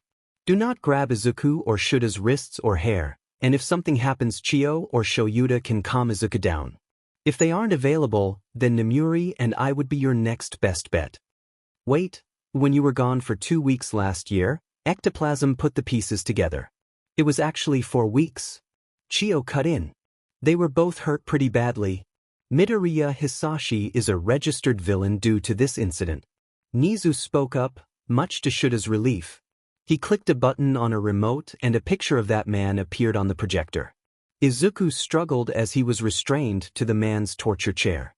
Shuta's wrists burned as he thrashed and pulled at his own restraints, chains rattling as he tried to keep that man from pumping his son full of the torture drag. His feet hung uselessly, unable to even kick as the shackles around his ankles kept him in place. He bit down on his lip through the GG as he choked back a half-growl, half-sob and tasted BLD, but he didn't care. He blinked at Hisashi's voice. A gentle hand on his arm made him flinch and come back to himself. The room had gone quiet, having realized that he'd been pulled into a flashback. He tasted BLD on his tongue and brought up a hand to his lip. His fangs were out and he'd bitten down a little too strong. He took a few deep, shuddering breaths as he leaned into his husband. Thanks. He muttered softly. The picture of the man was gone. Obviously, Nizu hadn't realized that it would send Shouta into a flashback. Shouta, himself, hadn't known either. Either way, the room was uneasy. It was DMN strong to traumatize a pro who'd been in the field for as long as Shouta. You okay? Sekijiro asked him quietly. Just a flashback. I hadn't expected it, is all. Shouta answered just as quietly. Nobody pressed the issue or brought it up again. They were all pros. They all had SHT that could trigger flashbacks. Flashbacks of failures, of torture, of trauma. It was like he always told his classes. Heroics wasn't fun in games. It made you jaded and it broke you, somehow. Nobody would look down on Izuku or Shouta for what they went through. If anything, he saw some of their respect go up. Maybe one day, he'd tell them more about how amazing Izuku had been in that place. Perhaps he'd tell them with pride how his son had fashioned a lockpick out of his own toe to get them out of those horrid cuffs and shackles. He might even tell them about how his son took the torture with silence and was Shuta's literal hero for doing so. But right now, it was all too personal, too fresh. And Shouta knew that it likely would always be so. But that was okay. Izuku was going to be a hero to other people too. He wouldn't need Shouta to explain why he was his hero, when he was well on his way to showing the world himself. Toshinori couldn't sleep. Every time he closed his eyes he was haunted by the green-haired child he'd just about killed. He'd failed numerous times as a hero. Despite what everyone seemed to believe, he was human too. He failed sometimes. He couldn't save everyone. But he'd never, to his own knowledge, pushed someone to something like this, especially a child. It made his gut clench and twist in guilt and shame, and he had half a mind to quit teaching right there. How in the world could he face Aizawa or Yamada now, when he'd nearly murdered their son? Even after his apology, he still felt an overwhelming sense of shame and guilt wash over him whenever he looked at them. Nana would be so disappointed in him. He could imagine her expression clearly in his mind. Another, equally disappointed face crossed his mind, and he flinched at the thought. Eventually, deciding that he couldn't simply stay holed up in his apartment for eternity, and realizing that he wasn't going to get any sleep, he put on an oversized shirt, baggy jeans, and a warm coat. He sent off a quick text before he could change his mind and waited by the trash heap of a beach. "I wasn't expecting you to text me at 2 in the morning, Toshinori." Gran Torino took a seat beside him with a concerned gleam in his eye. "It's unlike you to be this troubled over something." He found himself at a loss for words. How could he possibly explain this to him? "About a year ago, I met a quirkless boy who wanted to be a hero." Yes, that sounded like a good place to start. "I tried to let him down gently. It's just too dangerous for someone with no power in this world." He felt Gran Torino turn a disbelieving eye towards him. "I know, but at the time, it felt like the best thing to do." He sort of just sprung the question on me. He saw my weakened form and I panicked. And then, he felt hot tears spill down his face. I left him there.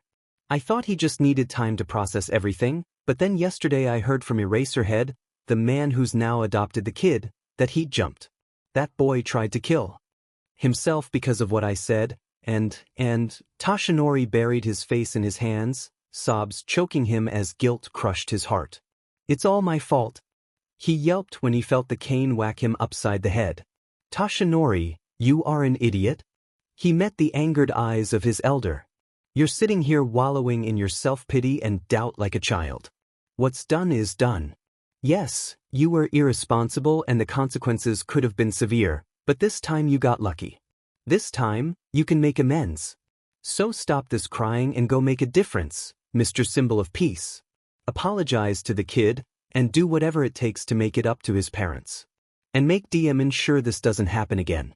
And if this lesson doesn't stick, I will kick your butt into the ground." Toshinori felt a trill of fear run down his spine. Horrific flashbacks of his days training under Gran Torino had him quickly shaking his head. "Thank you. Never forget where you come from, Toshinori." His expression softened, and for a moment he looked every bit his age. "You were quirkless once, too, you know. Times have changed, and the world keeps turning, but you would do well to never lose the boy that Nana met all those years ago." "Thank you." He supposed, in the end, he was right to call in his MSDR's old friend.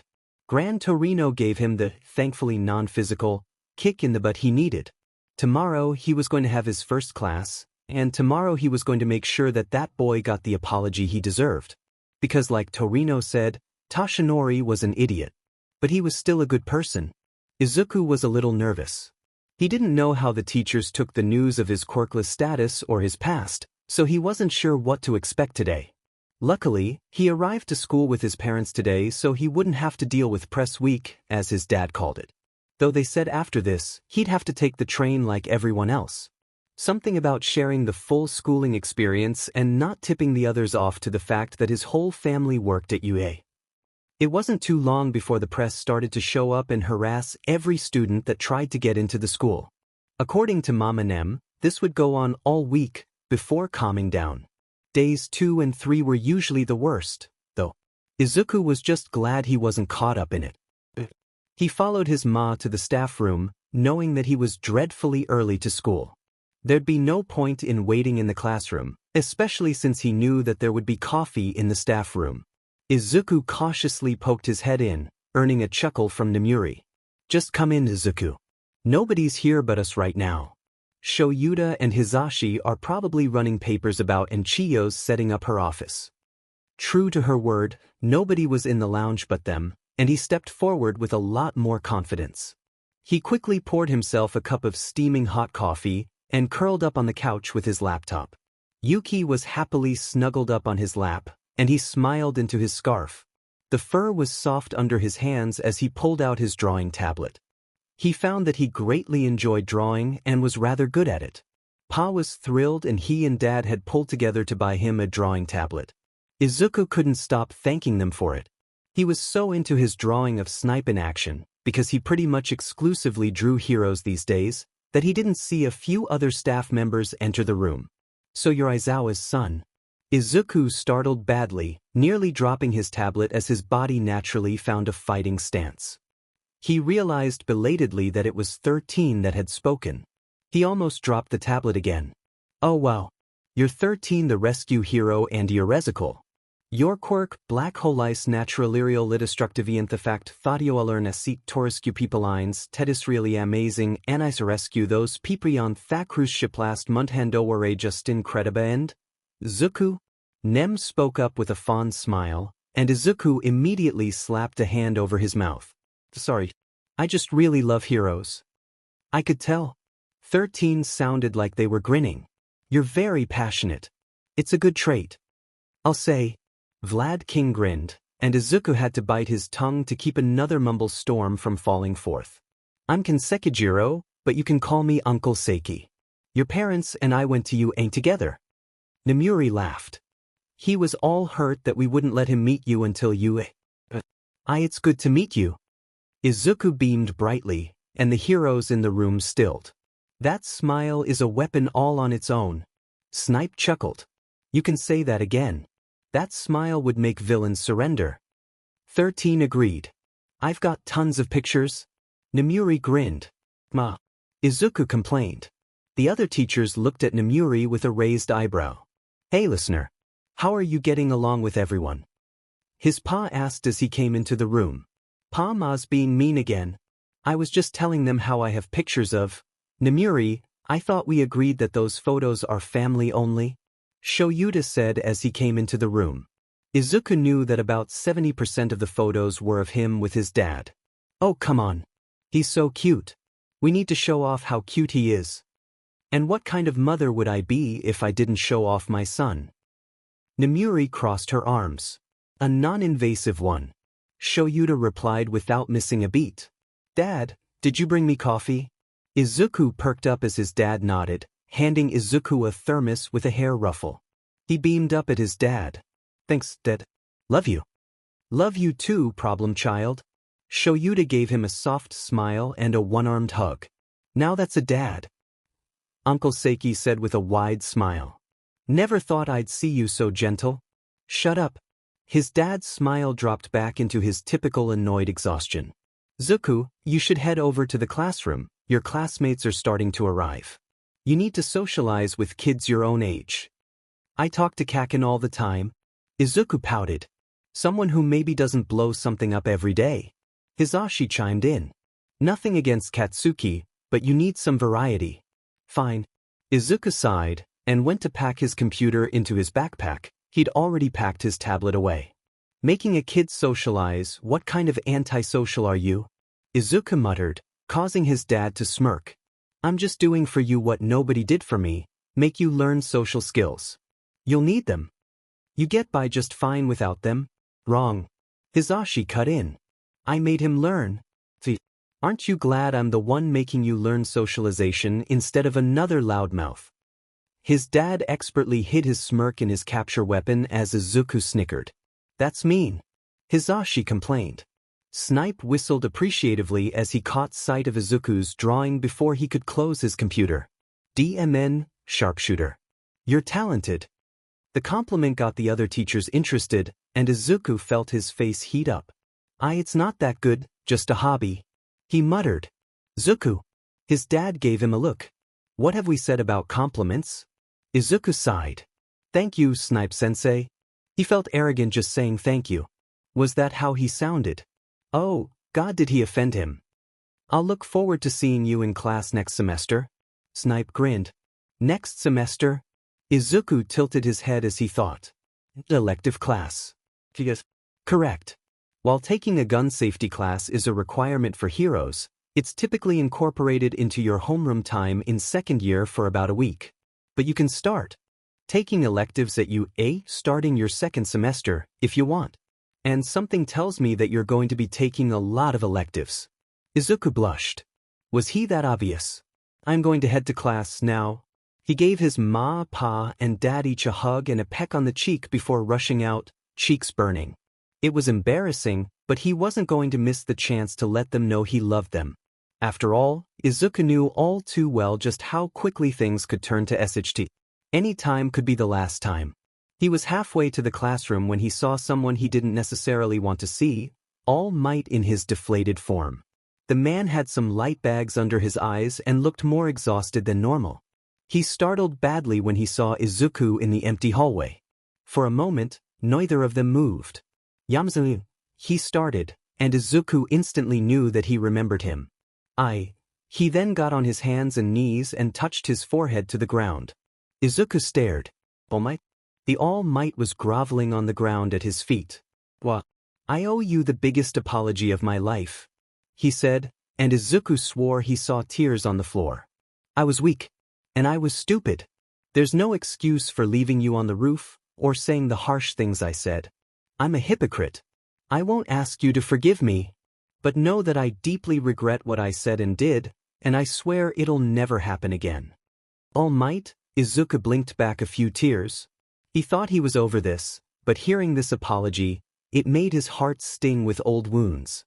I forgive you. He meant it. Everyone makes mistakes. It's not like you did it on purpose, which is better than a lot of other people. You had no way of knowing that someone's suicide baited me that day. The man's tears fell harsher. I don't deserve your forgiveness. You almost died. Izuku smiled softly. Even the number one hero was human, it seemed. He kneeled down in front of the blonde man and carefully helped him sit up. But I'm still here. He held out a hand to help the blonde to his feet. I don't understand. I'm not angry. Izuku's smile widened a little. I feel like I should thank you, actually. Without that, I never would have found my family. My ma and pa and dad. Within every mistake is a lesson, right? And with every lesson there's a silver lining. I think my mom told me that once. I need to tell you something. All Might decided, and Izuku could feel the weight of something in his voice. He followed the man into a nearby classroom. I need you to keep this a secret, please. He waited until Izuku nodded. The truth is that I was quirkless too. Izuku's brows furrowed. All Might was quite obviously not quirkless. He was the farthest thing from it. My quirk, one for all, is passed down like a sacred torch. It's not passed from parent to child. I was quirkless until my emser found me, a dreamer boy who wanted to make the world a better place.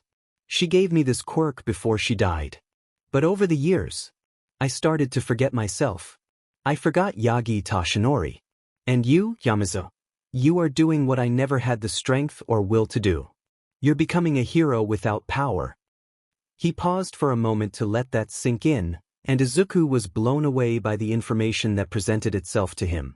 I became a symbol of peace, beating down foes and striking fear into the hearts of villains with each smash I did. But you will become a symbol of hope for all those who were told they would amount to nothing. You'll be the proof that they matter too. And you'll give people the courage to chase after their dreams even when nobody believes in them. Izuku didn't realize he was crying until he felt Yuki jump back up on his shoulder. When did he leave? And lick his face. Then the door slid open. Izuku wasn't sure he'd ever seen his dad look so angry. Shuta's fangs lengthened as he took in the scene of All Might smiling as he stood before a crying Izuku. Yagi let out a small eep as he realized at the same moment as Izuku what this looked like. Yagi, I've warned you, you hurt my cub. The W8. He's not. Izuku sniffled and smiled. He didn't hurt me. His dad paused and raised an eyebrow. He apologized and then, he said some things I really needed to hear. He sent Yagi a smile. Thank you for believing in me, Yagi-sensei. His dad let out a massive sigh and scrubbed a hand down his face, forcing his fangs to shrink. We need to get to class, bell rings in 12. We will discuss this later at home. The two watched as Yagi made a hasty escape. Not that Izuku blamed him for wanting to get out of his dad's sight. Sorry, I didn't mean to scare you. Yuki came and got me. He wasn't panicking, so I didn't think much was wrong, but I was still worried. I'm sorry. Don't apologize. It's not your fault. You know how I worry. His dad pulled him into a hug, and Izuku melted into his embrace. He told me that one day, I'd be the kind of hero that inspired others, the people who were beaten down and told they couldn't do it. I'd be the one that told them they could. Izuku smiled softly and his dad hugged him tighter. And you will. You'll be an amazing hero, Cup. Izuku smiled softly at the nickname. You're already mine. Now who's the mushy one? Izuku teased, making his dad huff. The hero's cheeks were tinged a light red. Look at you, you're a mess. His dad chuckled lowly and used the end of his capture weapon to wipe the snot and tears from Izuku's face. He ruffled his hair. Now, get to class before that bell rings. Today's your first real day of school, you know. Right? He grinned as he left the room, his dad smiling after him proudly. His heart felt lighter than it had felt since his mom's death. He hadn't realized how much of that rooftop disaster he'd been holding on to, and it felt good to finally let go of it all. He looked down at Yuki with a smile, ready to take on the day. Let's do this. He slid into his seat silently. None of his classmates even realized he'd entered the room, sans Kacchan, who gave him a curious look. His dad trudged through the door just as the bell rang, looking for all the world like he'd rather be anywhere else. You all should have had the chance to look over your syllabus. For those of you who don't know, we've got a new class member. Shinso Hitoshi will be your classmate from this point onwards. He gestured towards the purple-haired kid tiredly before turning back towards the class. I'm going to take a nap now. Do whatever you want, just try not to wake me up. With that, his dad curled up in his yellow sleeping bag and conked out. Wow, so you're Shinso, right? Ashido grinned. Nice to meet you.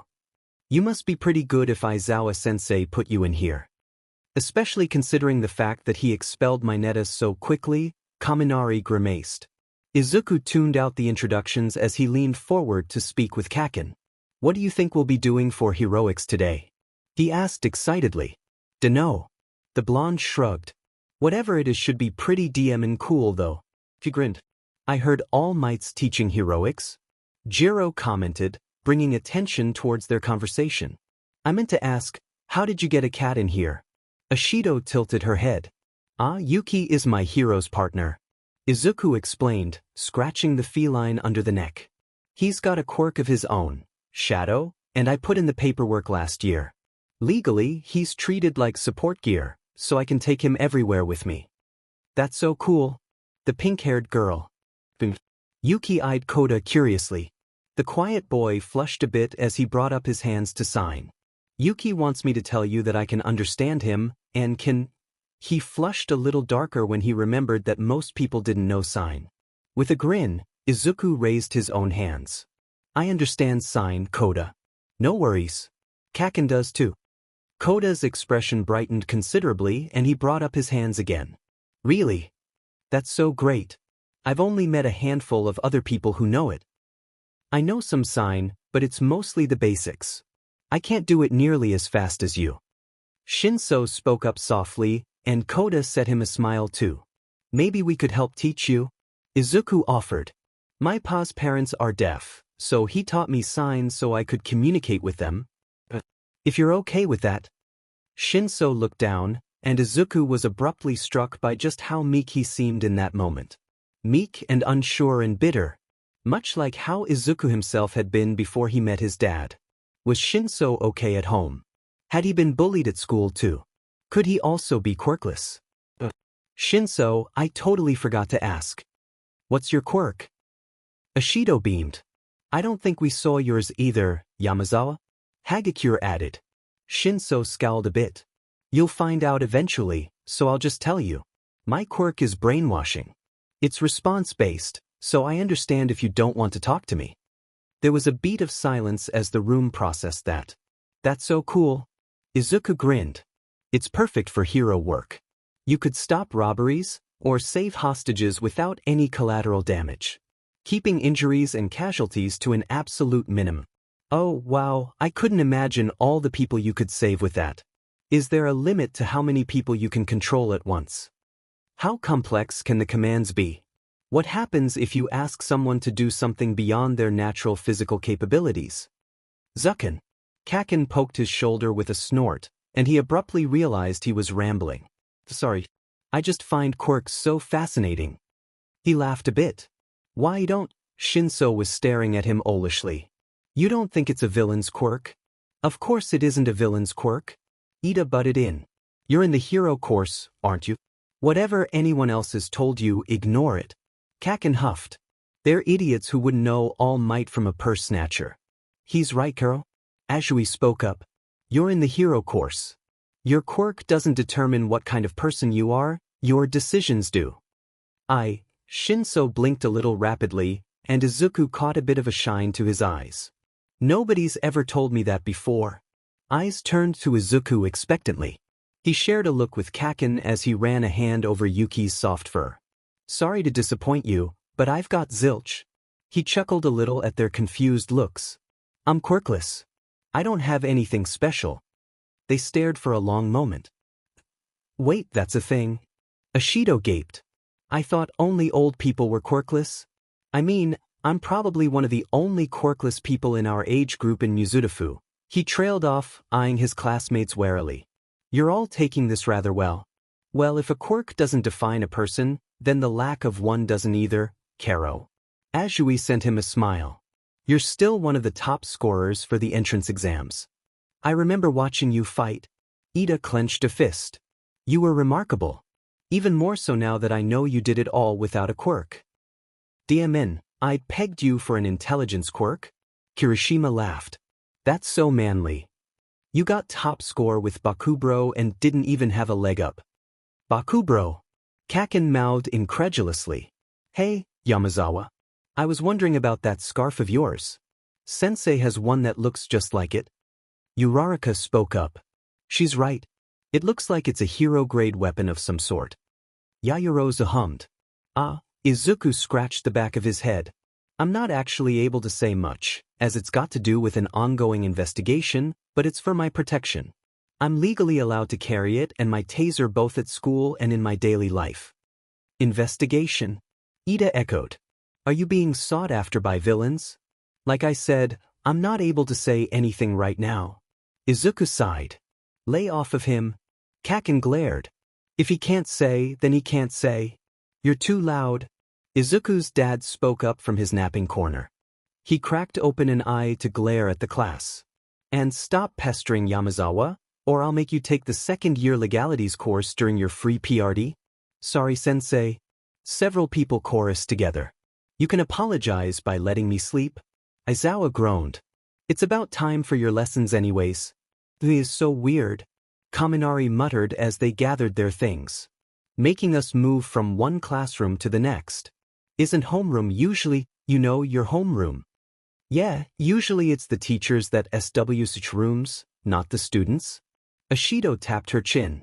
From what I can remember, UA likes to use a college-based class rotation system. Izuku hummed lightly as they walked to their English class. Something about preparing us for a higher education? Yeah, well, I'm just glad I can stretch my legs. Kacchan yawned as they walked. I know what you mean, I get jittery if I sit still for too long. Kaminari sighed. I'd rather just sit and nap. Shinso chimed in. Yuki meowed in agreement. You do get to nap all day. Izuku booped his cat on the nose, who licked his chin in retaliation. Don't give me that look. He huffed as Yuki gave another meow. A look on his face told Izuku exactly what he was getting at. No, we'll get enough exercise during our heroics class this afternoon. Koda tapped his shoulder, drawing Izuku's attention. Are you sure you can't already understand him? Because your conversation was nearly flawless. Even Yuki wonders if you can understand what he's saying. Izuku chuckled a bit. I'm just good at reading cats? Yeah, you certainly get enough practice. Kacchan snorted in amusement. I feel like I'm missing something here. Ashido looked between Izuku and Kacchan with a mildly annoyed expression as they sat down for his pause lesson. The day sort of sped by after that. Classes were interesting, but it was all stuff that Izuku already knew. The only class that had challenged him so far had been his pa's class, and he was fairly sure that his pa had given him different work from the rest of his classmates. Ectoplasm's math class was fun, and seeing all the different heroes in such a calm and mundane setting was certainly a treat. He was really having an absolute blast at UA. At lunch, he sat with Ida, Shinso, Kacchan, Kirishima, Uraraka, and Koda. He listened with half an ear to the conversation that Kirishima, Ida, Kacchan, and Uraraka were having while he spoke with Shinso and Koda. I'm not really sure how to do this, Shinso admitted. I've never had friends. Izuku finished with a knowing smile. Me neither. Kacchan's the only friend I've had since I was pronounced quirkless. Even then, we had a small falling out over a misunderstanding for a few years, so I'm kind of figuring out this whole socialization thing too. Koda nodded. And most people don't understand sign language, so nobody wanted to talk to me. Well, Yamza, Bakugo and I know it. Shinso shrugged. Since my quirk is response-based, my parents forced me to learn sign language. I had trouble controlling it as a kid. My father wanted to muzzle me, honestly. Mother compromised on sign language and forbade me from speaking. Izuku frowned. That's not right. I mean, it's just how it is when you're born with a villain's quirk. Shinso shrugged, completely missing the horrified looks that had been traded by their 4 other table companions. I can understand to an extent. Izuku sighed. My biological SPRM donor left when he found out I was quirkless. My mother was the best though. He smiled sadly. She was killed just over a year ago now. Then my dad and pa adopted me. He gave Shinso a meaningful look. If you aren't safe at home, you can always crash with me or Kacchan. I couldn't do that. The purple-haired brainwasher denied instantly. Besides, you've just met me. You can stay with me too? Koda smiled. My mom is an amazing cook. Oh, but we're up and I wait, so it's a bit of a ride unless it's on break. But you can absolutely stay with us during breaks. I've got a small apartment here for school. It's not that big, but it's a couch at least. I've got an apartment here in town. Uraraka spoke up. It isn't much, but you're welcome to stay with me if you'd like. Kacchan sighed. My mom's a hag, but she's a good person. If you don't mind a bit of yelling here and there, then you can stay with me, I guess. Of course. You're also welcome to stay with me. Ida beamed. We don't really have much room at my place, but you can stay with my family and I too. It'd be super unmanly to let you stay in a place like that. Kirishima gave Shinso a sharp-toothed grin. Shinso hastily wiped away a few tears that had started to trickle down his cheeks, but the effort was futile. I don't know what to say, nobody's ever, we care, Shinso. Izuku placed a gentle hand on his shoulder. Don't feel pressured to do anything, but our doors are open whenever you need them. We should make a group chat. Uraraka proposed excitedly. What a great idea. Ida grinned, pulling out his phone. We should all keep in contact so should anything happen, we're easily reachable. Izuku pulled out his phone too. He'd never had so many numbers in his contacts before, and it felt good to have to scroll to find the bottom of the list. Ida, I've been meaning to ask, are you a rich kid? You just speak differently is all. Uraraka asked suddenly, causing Ida to blink. I was trying to cover it up a bit. Truth is, I'm from a family of heroes. Ever heard of Ingenium? You mean the Ingenium that works over at Hosu? Izuku's eyes widened a bit. His dad and pa had told him all about Ingenium and how they'd gone to UA together. They were fairly good friends from what he knew, but he had yet to meet him. That's my big brother. Ida proclaimed proudly. So your brother is the same age as our teacher? Kacchan snickered. I'm sure Aizawa-sensei is older than that. Kirishima shook his head. I mean, teachers have to be older, right? Izuku snorted into his cup of coffee, earning a snicker from a now dry-eyed Shinso. He could practically envision his dad glaring death at Kirishima for that comment, and his pa laughing hysterically until his dad reminded him that the blonde was still a few months older. Come on, lunch is just about over. Heroics is next. Kacchan grinned. I can't wait to see what UA has to throw at us. They shouldered their bags and returned to their homeroom classroom just in time for the bell. It took a few minutes for All Might to arrive, but when he did, the entire classroom fell into an excited chatter. Izuku blinked when he saw Mama Nem walk in behind him. "I am here," All Might proclaimed with a massive grin. "And I'm also your heroics teacher this year." "Sweet. We get All Might." Kirishima grinned. "I can't believe it. He's so different in person." Kaminari bounced in his chair. "I may be a hero, but I'm no teacher," All Might admitted a little sheepishly. "So your art teacher, Midnight, will be helping me out. Even heroes need help, don't forget that." Izuku perked up a bit. "All right everyone, settle down." Nemuri chuckled. "I know you're excited, but let's put those jitters to good use. You've sent in your hero costume designs, and the support course has been working strong to make them a reality for you. You'll find them in these briefcases." She hit a button and the wall slid out to reveal a shiny silver briefcase for everyone. "Now go get changed. We'll lead you to the area where the actual class will be taking place." Izuku excitedly grabbed his and rushed off to the locker rooms. He didn't think twice about stripping down and pulling out his new hero uniform. Unfortunately, he didn't think about all the scars that littered his body from both years of bullying and his week of torture. "Wayamazawa?" Kirishima stared. "Where did you get all those?" Shinso winced alongside Izuku as he stripped as well. His own body was littered with scars, but most of Shinso's were on his back. It painted a very detailed picture for Izuku. Shinso was likely only attacked from behind because people feared his quirk. Izuku, on the other hand, was almost always attacked from the front, because he wasn't deemed a threat. Eyes flitted between Izuku and Shinso with growing horror. "The world isn't kind to people like us." Shinso spoke softly as he pulled on his hero costume. It was relatively simple, just a dark purple jumpsuit with a very high collar and a voice modulator sewn in, but it looked fairly practical. Is that it, Shinso?" Ida blinked. "Underground heroics doesn't need flashy stuff." He huffed, crossing his arms. He gestured to Izuku, who just pulled on his own outfit. He'd spent a lot of time working out the specifics with his dad on this one. It was dark green, nearly black. The jumpsuit hugged him like a second skin and had lighter green highlights. A small headset could extend a bulletproof lens over his right eye, allowing him access to his digitalized notes or infrared vision if necessary. His boots had sound muffling technology, and his joints were extra padded. A pair of gloves would allow him to catch the edges of rooftops easier and hold onto his capture weapon more securely.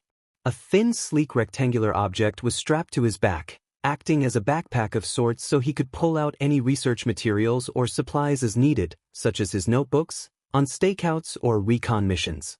Finally, a utility belt held his readily accessible supplies and weapons. The blades he got for Christmas were strapped to his lower back, ready to draw at a moment's notice, along with an extendable staff for non-lethal fights. "Wow, looking good," Kacchan complimented. "I'm planning to go into underground heroics," Izuku explained. "But my specialty isn't necessarily fighting, it's analysis." He smirked. "So I designed my hero costume with that in mind. As lame as it sounds, Zucken's able to weaponize that knowledge." Kacchan huffed as he put on the last bit of his costume. "Now come on, let's go." They walked out into the sun with massive grins. It was one thing to go along with his dad in the costume that his dad had made for their patrols, but it was something completely different to be able to go out in his own hero costume. Nemuri practically squealed when she saw him.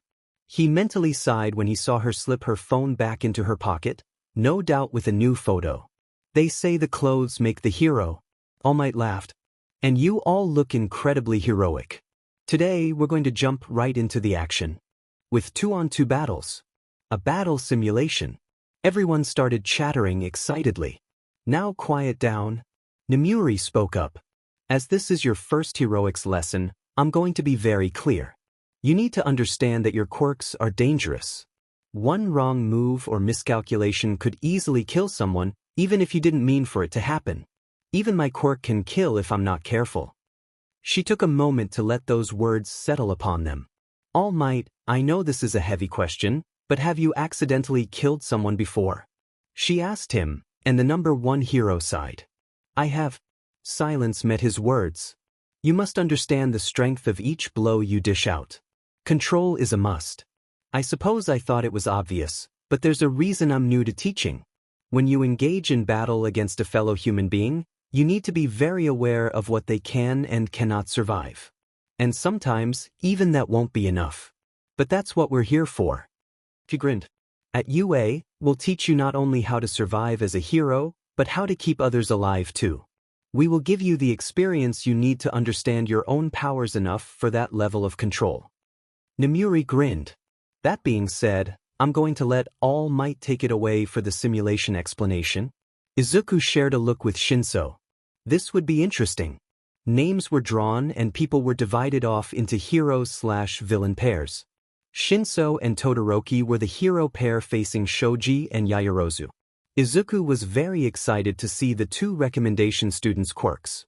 From what he'd seen during the assessment, Todoroki had an ice quirk and Yaoyorozu had some kind of creation quirk.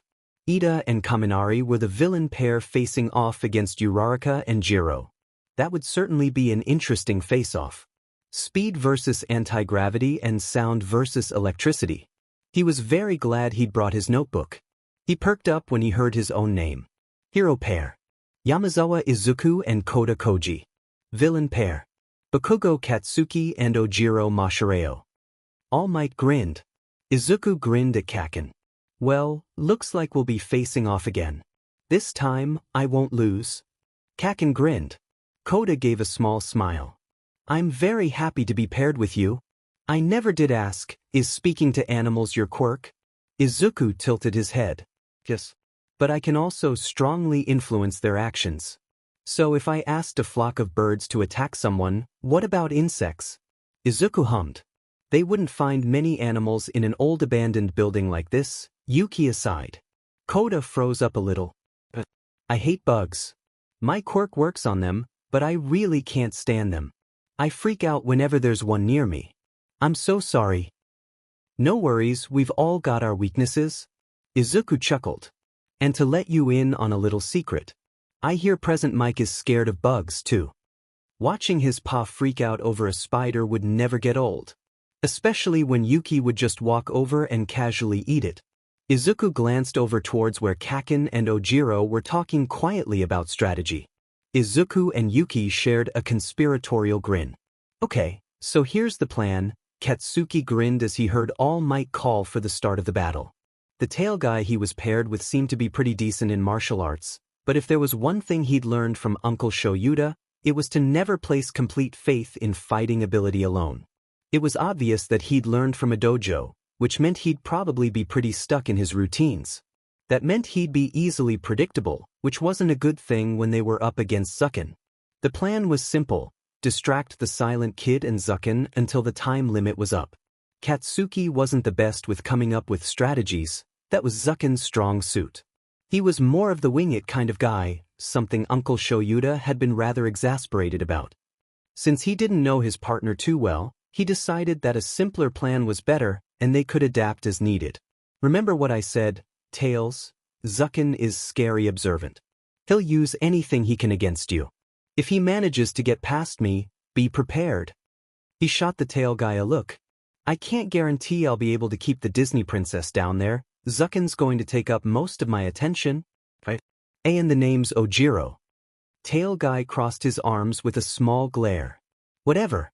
I'll remember your name if you become important. Katsuki huffed, ignoring the offended expression on tail guy's face as he made his way down the stairs. No way he was letting Zucken get near that room. The closer he got to the fake bomb, the higher the chances of Zucken's team winning. Katsuki felt a grin spread across his lips as he saw Zucken round the corner, capture weapon already loosened. He didn't see Snow White, but Zucken was the major threat here, anyways. He had confidence in Tail Guy being able to handle the quiet one, at least. Zucken made to block his signature right hook, but Katsuki was already prepared. Unfortunately, Zucken also blocked his follow-up spin kick. He felt a grin stretch across his features as he landed a good punch on Zucken's arm, using an explosion from his elbow to propel his fist forward. The greenette let out a pained yelp before grabbing Katsuki's arm and slamming him into the ground. He quickly rolled away from the staff that Izuku had aimed his way, blowing up the ground on reflex. They both landed on their feet one floor down and were quick to action. Zucken was fast. He'd always been fast, but now Katsuki could see that he'd been holding back in their spars. He moved like a shadow, flitting in and out of Katsuki's peripherals with the same eerie grace as Uncle Shouta. On an instinct alone, he managed to bring his arm up to block the hit from Zucken's staff, which made a somewhat pretty ringing sound when the staff hit his gauntlet. He felt something creak a bit, but dismissed it. His return punch was dodged, and he cursed the gauntlets on his wrists. The gathered sweat was throwing off his balance as it sloshed within the support equipment. He hadn't expected the support course to make them functional on the first day of school. What were they thinking? He couldn't use that kind of power in a spar. He barely blocked the staff, but wasn't prepared for the kick to his gut. He coughed violently as he tried to catch his breath, leaping to the side just in time to avoid another attack. Since when was Zucken this strong? Katsuki kicked out, catching Zucken in the ribs, sending the smaller boy spiraling away with a cry. When he staggered to his feet, Katsuki saw the ghost of a smirk and quickly backed off. That smirk meant that whatever was going on was going in the direction Zucken had planned it to be. Katsuki narrowed his gaze. What's that look for? Thanks, Kacchan. Zucken gave him a grin that he no doubt learned from Uncle Shouta. He wiped a bit of soot from the corner of his mouth. You've done exactly what I wanted you to do. Exactly what you... Katsuki blinked, adjusting his stance, wary of his bruised ribs from Zucken's kick. Look around us, Kacchan. What do you see? Zucken chuckled. Katsuki took the risk of a quick glance. They were in the basement, below ground level. The room was a wreck and the ground was badly cracked. The smell of sewage drifted up from below, making him crinkle his nose a bit. So what? We're in the basement. Kacchan, you do remember Koda's quirk, right? Zucken laughed. I'm just the distraction. A sudden realization had him glancing around. There was an odd chittering squeaking sound as rats were called forth from the sewers by the quiet kid's quirk, but Katsuki's concern wasn't what he saw, it was what he didn't see. Where's the demon cats? Zucken laughed as he moved to attack again, staff held out to his side as he charged. Katsuki barely had the time to bring up his arm to block it. Katsuki felt it a moment before it happened. Just as All Might's voice called out in the hero team's victory, Zucken's staff hit his gauntlet, and he felt something within the support equipment give.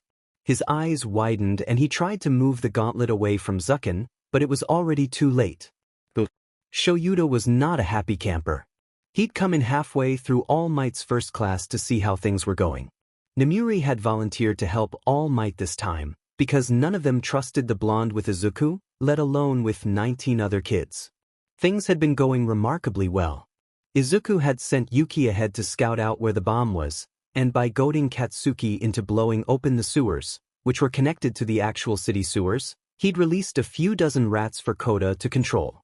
Koda had followed Yuki up to the bomb and presented himself before Ojiro, distracting him while the small army of rats started to carry away the bomb without alerting a hyper-focused Ojiro to what was occurring. Once the bomb had been successfully moved to another room, Koda had ordered the rats to swarm Ojiro, who had understandably freaked. Koda took that opportunity to run to the other room towards the bomb. The moment he'd touched the bomb and won the fight, things went wrong. Izuku and Katsuki had been fighting well. They sparred often enough, and Shouta was more than pleased with the progress his son had made. But something happened and a massive explosion that shook even the observation room took out their visual and audio feed. Instantly, Nemuri called the class to a halt, even as All Might's voice happily rang out that the heroes had won. Shouta immediately rang Chio through his earpiece as he and Nemuri rushed onto the scene, leaving All Might to watch the students. Shouta, what's wrong? Chio's voice was laden with concern. She knew he wouldn't call him unless something happened. Hero class incident. I need you here ASAP. He spoke lowly as they entered the building. It was somehow still standing even after such a massive blast. Ojiro and Koda were slowly coming down the stairs with spooked looks. Yuki dashed past them right to Shouta. Go rejoin your classmates? Nemuri ordered, leaving no room for argument. The two nodded and obeyed. It wasn't strong to figure out where to go. Bakugo's quirk was not subtle in any sense of the word. Shouta and Nemuri quickly descended the stairs, wary of any crumbling edges that may give out on them. Shouta concentrated on his quirk aspect, amazed despite himself at the way the inky shadows slid into sharp daylight focus. It didn't take him long to find his son and Bakugo. The two were on their feet, staggering towards the two heroes. Zuku. Nemuri dashed over with Shouta hot on her heels. He grinned. The two boys were beat to hell and back, but they didn't look to have any serious injuries. Shouta instantly noted the missing bracer from Bakugo's arm and realized that something must have malfunctioned. Bakugo's skin was resistant to explosions, so thankfully the damage to his arm didn't look that bad, but the fact that he was still injured at all spoke volumes to the power of the explosion that the faulty equipment had unleashed. Kacchan managed to shield me from most of the blast. Izuku explained softly as Shouta wrapped his arms around his son. He felt Yuki leap up onto his shoulders and brushed against Izuku's cheek. "You scared me, Cup," he whispered softly, finally letting his hackles relax with the knowledge that his son was safe. "Sorry, Dit." Izuku nuzzled against him a little. He turned his attention towards Katsuki, who looked more than a little dazed. Nemuri frowned as she looked the blonde over. "Looks like a concussion, not surprised considering. Chio should be able to fix him up, though." They led the two boys up the stairs where the nurse was waiting. Relief bled into her features when she saw the two boys awake and relatively alert. "Honestly, the trouble this family finds." She shook her head as she gave each of them an embrace. Katsuki's eyes cleared and Izuku shook himself. They both looked suitably exhausted, but they were safe and that was what mattered. "I really thought UA would keep injuries to a minimum." Shouta groaned. "It's okay, Dad." Izuku grinned. "Kacchan protected me. He put himself between me and the blast." "The stupid gauntlets are functional." Katsuki scowled, carefully removing his remaining one like the volatile bomb it no doubt was. "Who the hell gives a first year something like this?" "It's the first F day." Chio shot him a look. "I'm letting that language pass, given the situation." She finally said. "But he's right. Why was his equipment functional? Something like that should have been given to him in second year at the earliest, not the first day of his first year." Shouta frowned. "I'll be having a serious talk with my Jima today to see what went wrong. Katsuki, do you know what happened with the other one?" "I think I cracked it." Izuku shuffled a little. "I remember feeling something creak or give when we were fighting, but I didn't really process it at the time." "Yes, same here. I'm going to say faulty design work." Katsuki agreed. "Well, you two are all fixed up," Chio finally said. "I'm okaying you to return to class if you'd like. I don't want to miss the other matchups." Izuku frowned. "I've been really excited to analyze everyone's quirks." Katsuki smirked playfully as he gently knocked shoulders with Izuku. "I'll look after him, Uncle Shouta." Shouta felt a small smile grace his features. "You both did good today." He ruffled Izuku's hair and hesitated a moment before giving Katsuki the same treatment. The blonde looked up at him with wide red eyes. "Thank you for looking out for Izuku." "Come on." Nemuri grinned, wrapping an arm around the both of them. "Let's get back to class." Shouta watched as they walked away, leaving him standing there with Chio. "I'm going to give my Jima one of the most memorable lectures of his life. Just make sure you let me know if you need help hiding the body." Chio smirked. "Oh, if he screwed up, there won't be a body," he promised with a wicked grin. Majima Higuri didn't know fear until he saw Aizawa stalk into his classroom after the last of his students had headed home. The very well-controlled anger in his eyes sent a trill of ice throughout his body, and he knew that somehow he'd seriously F up. "Aizawa, I hope for your sake that you knew nothing of this." He set down something on his desk that looked to be support equipment. "This is from Bakugo Katsuki's hero costume."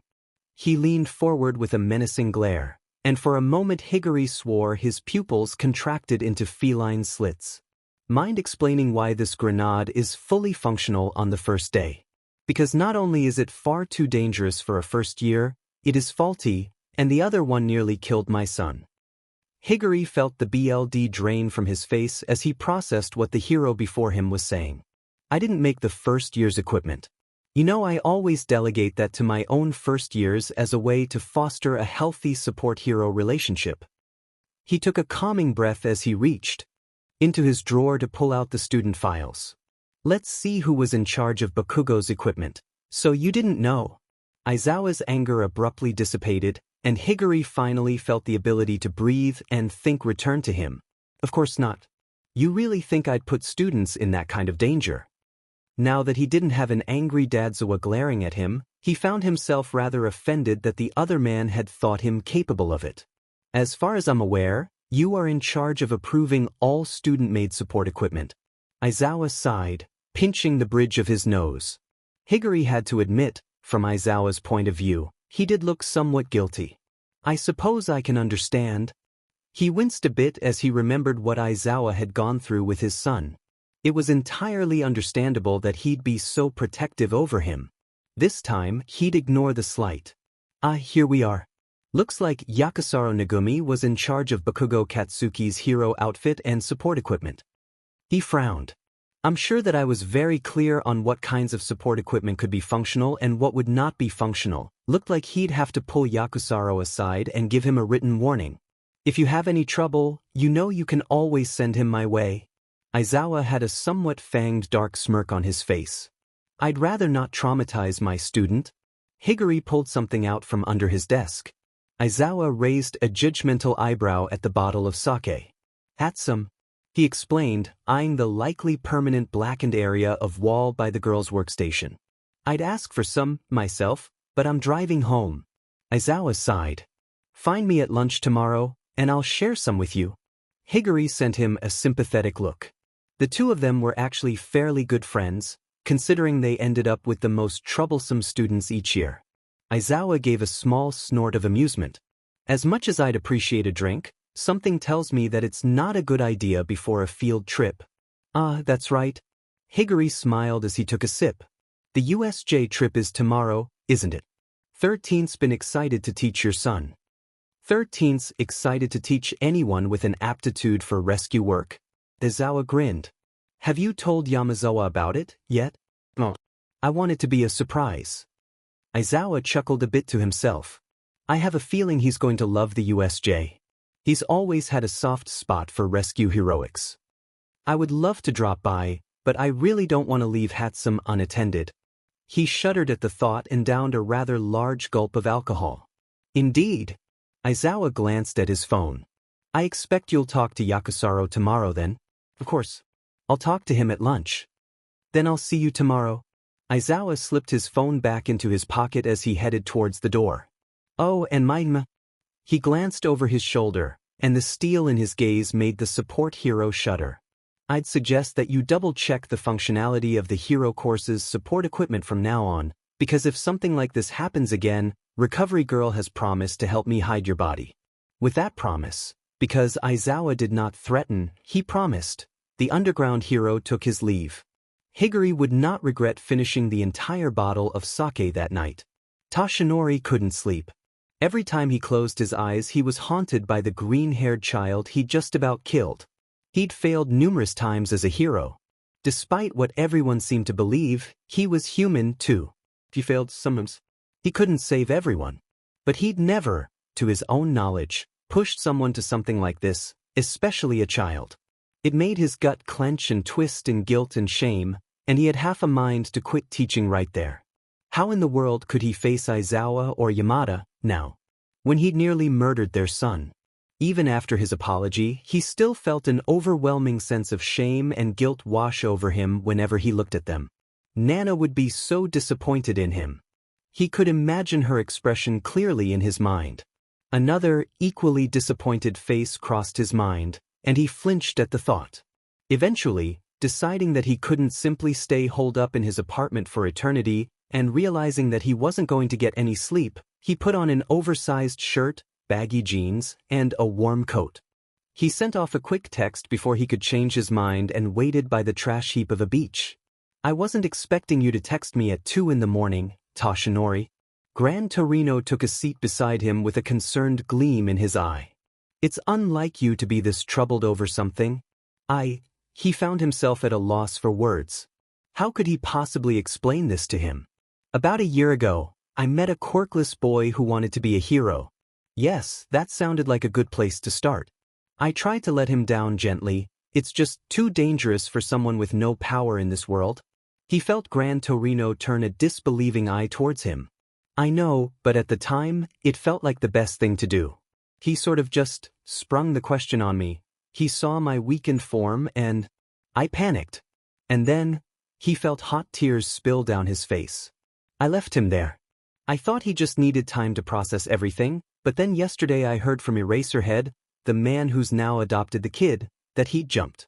That boy tried to kill himself because of what I said, and Toshinori buried his face in his hands, sobs choking him as guilt crushed his heart. It's all my fault. He yelped when he felt the cane whack him upside the head. Toshinori, you are an idiot? He met the angered eyes of his elder. You're sitting here wallowing in your self-pity and doubt like a child. What's done is done. Yes, you were irresponsible and the consequences could have been severe, but this time you got lucky. This time, you can make amends. So stop this crying and go make a difference, Mr. Symbol of Peace. Apologize to the kid, and do whatever it takes to make it up to his parents. And make DM ensure this doesn't happen again.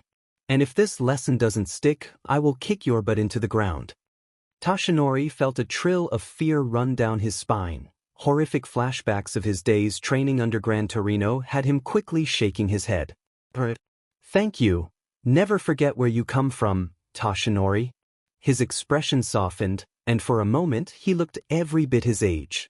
You were quirkless once, too, you know. Times have changed, and the world keeps turning, but you would do well to never lose the boy that Nana met all those years ago. Thank you. He supposed, in the end, he was right to call in his MSDR's old friend. Gran Torino gave him the, thankfully non-physical, kick in the butt he needed. Tomorrow he was going to have his first class, and tomorrow he was going to make sure that that boy got the apology he deserved. Because like Torino said, Toshinori was an idiot. But he was still a good person. Izuku was a little nervous. He didn't know how the teachers took the news of his quirkless status or his past, so he wasn't sure what to expect today. Luckily, he arrived to school with his parents today so he wouldn't have to deal with press week, as his dad called it. Though they said after this, he'd have to take the train like everyone else. Something about sharing the full schooling experience and not tipping the others off to the fact that his whole family worked at UA. It wasn't too long before the press started to show up and harass every student that tried to get into the school. According to Mama Nem, this would go on all week, before calming down. Days 2 and 3 were usually the worst, though. Izuku was just glad he wasn't caught up in it. He followed his ma to the staff room, knowing that he was dreadfully early to school. There'd be no point in waiting in the classroom, especially since he knew that there would be coffee in the staff room. Izuku cautiously poked his head in, earning a chuckle from Nemuri. Just come in, Izuku. Nobody's here but us right now. Shoyuta and Hizashi are probably running papers about and Chiyo's setting up her office. True to her word, nobody was in the lounge but them, and he stepped forward with a lot more confidence. He quickly poured himself a cup of steaming hot coffee and curled up on the couch with his laptop. Yuki was happily snuggled up on his lap, and he smiled into his scarf. The fur was soft under his hands as he pulled out his drawing tablet. He found that he greatly enjoyed drawing and was rather good at it. Pa was thrilled and he and Dad had pulled together to buy him a drawing tablet. Izuku couldn't stop thanking them for it. He was so into his drawing of Snipe in action, because he pretty much exclusively drew heroes these days, that he didn't see a few other staff members enter the room. So you're Aizawa's son? Izuku startled badly, nearly dropping his tablet as his body naturally found a fighting stance. He realized belatedly that it was 13 that had spoken. He almost dropped the tablet again. Oh wow. You're 13, the rescue hero and Euresical. Your quirk, Black Holice Naturalirial Litistructiviant the fact Thadioaler Nasit Toriscu Peoplines Tedis really amazing Anis rescue those Piprion Thacrus Shiplast Munthandoware Justin Crediba end? Zuku? Nem spoke up with a fond smile, and Izuku immediately slapped a hand over his mouth. Sorry. I just really love heroes. I could tell. 13 sounded like they were grinning. You're very passionate. It's a good trait. I'll say. Vlad King grinned, and Izuku had to bite his tongue to keep another mumble storm from falling forth. I'm Kansekijiro, but you can call me Uncle Seiki. Your parents and I went to UA together. Nemuri laughed. He was all hurt that we wouldn't let him meet you until UA. It's good to meet you. Izuku beamed brightly, and the heroes in the room stilled. That smile is a weapon all on its own. Snipe chuckled. You can say that again. That smile would make villains surrender. 13 agreed. I've got tons of pictures. Nemuri grinned. Ma. Izuku complained. The other teachers looked at Nemuri with a raised eyebrow. Hey listener. How are you getting along with everyone? His pa asked as he came into the room. Pa ma's being mean again. I was just telling them how I have pictures of. Nemuri, I thought we agreed that those photos are family only. Shouta said as he came into the room. Izuku knew that about 70% of the photos were of him with his dad. Oh come on. He's so cute. We need to show off how cute he is. And what kind of mother would I be if I didn't show off my son? Nemuri crossed her arms. A non-invasive one. Shouta replied without missing a beat. Dad, did you bring me coffee? Izuku perked up as his dad nodded, handing Izuku a thermos with a hair ruffle. He beamed up at his dad. Thanks, Dad. Love you. Love you too, problem child. Shouta gave him a soft smile and a one-armed hug. Now that's a dad. Uncle Seiki said with a wide smile. Never thought I'd see you so gentle. Shut up. His dad's smile dropped back into his typical annoyed exhaustion. Zuku, you should head over to the classroom. Your classmates are starting to arrive. You need to socialize with kids your own age. I talk to Kacchan all the time. Izuku pouted. Someone who maybe doesn't blow something up every day. Hisashi chimed in. Nothing against Katsuki, but you need some variety. Fine. Izuku sighed, and went to pack his computer into his backpack. He'd already packed his tablet away. Making a kid socialize, what kind of antisocial are you? Izuku muttered, causing his dad to smirk. I'm just doing for you what nobody did for me, make you learn social skills. You'll need them. You get by just fine without them. Wrong. Hisashi cut in. I made him learn. Aren't you glad I'm the one making you learn socialization instead of another loudmouth? His dad expertly hid his smirk in his capture weapon as Izuku snickered. That's mean. Hisashi complained. Snipe whistled appreciatively as he caught sight of Izuku's drawing before he could close his computer. DMN, sharpshooter. You're talented. The compliment got the other teachers interested, and Izuku felt his face heat up. It's not that good, just a hobby. He muttered. Zuku. His dad gave him a look. What have we said about compliments? Izuku sighed. Thank you, Snipe-sensei. He felt arrogant just saying thank you. Was that how he sounded? Oh, God, did he offend him? I'll look forward to seeing you in class next semester. Snipe grinned.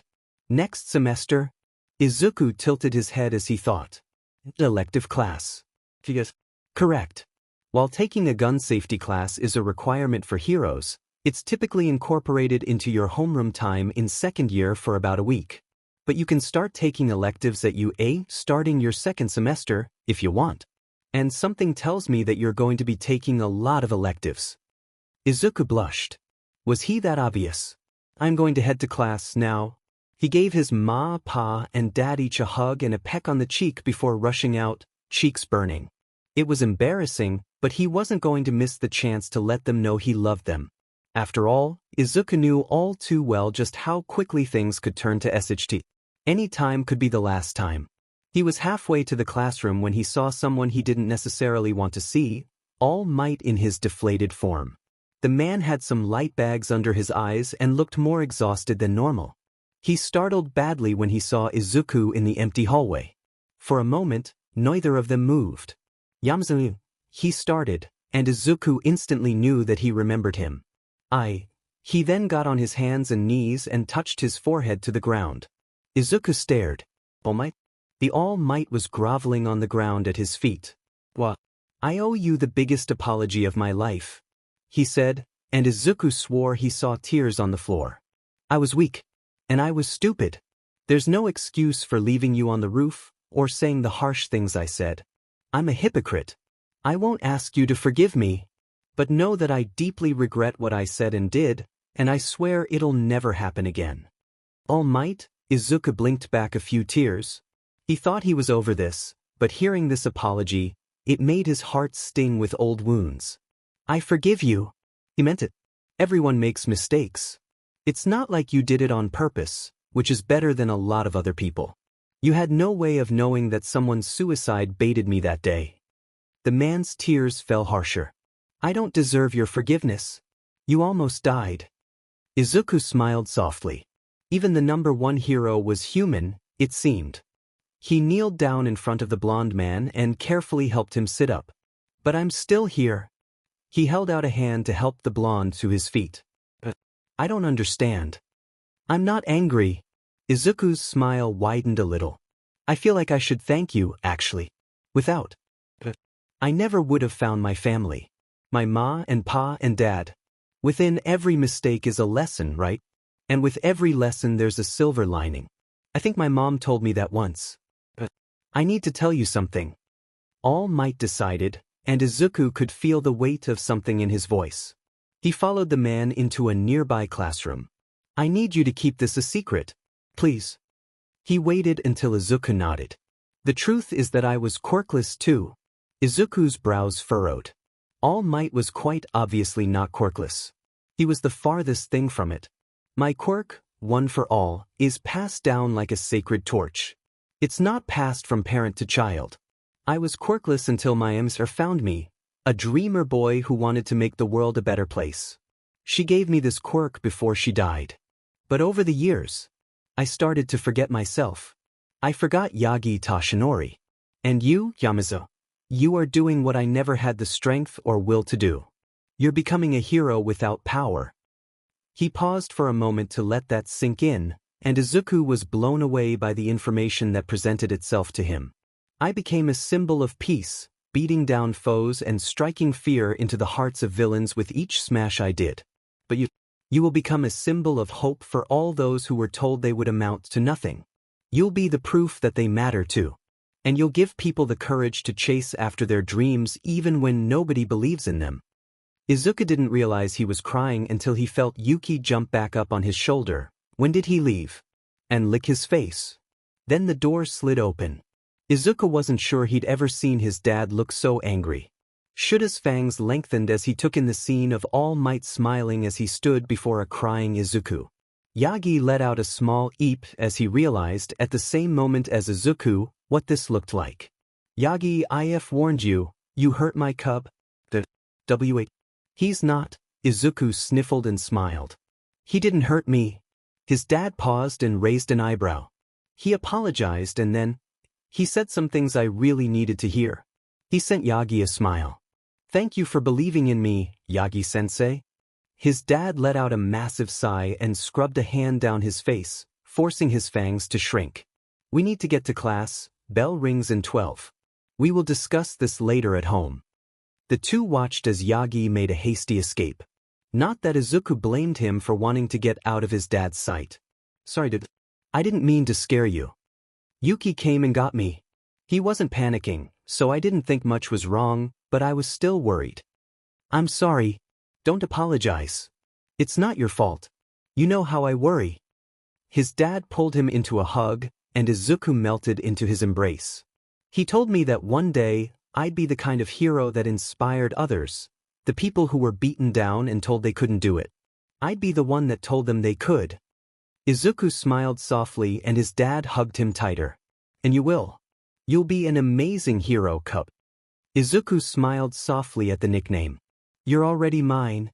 Now who's the mushy one? Izuku teased, making his dad huff. The hero's cheeks were tinged a light red. Look at you, you're a mess. His dad chuckled lowly and used the end of his capture weapon to wipe the snot and tears from Izuku's face. He ruffled his hair. Now, get to class before that bell rings. Today's your first real day of school, you know. Right? He grinned as he left the room, his dad smiling after him proudly. His heart felt lighter than it had felt since his mom's death. He hadn't realized how much of that rooftop disaster he'd been holding on to, and it felt good to finally let go of it all.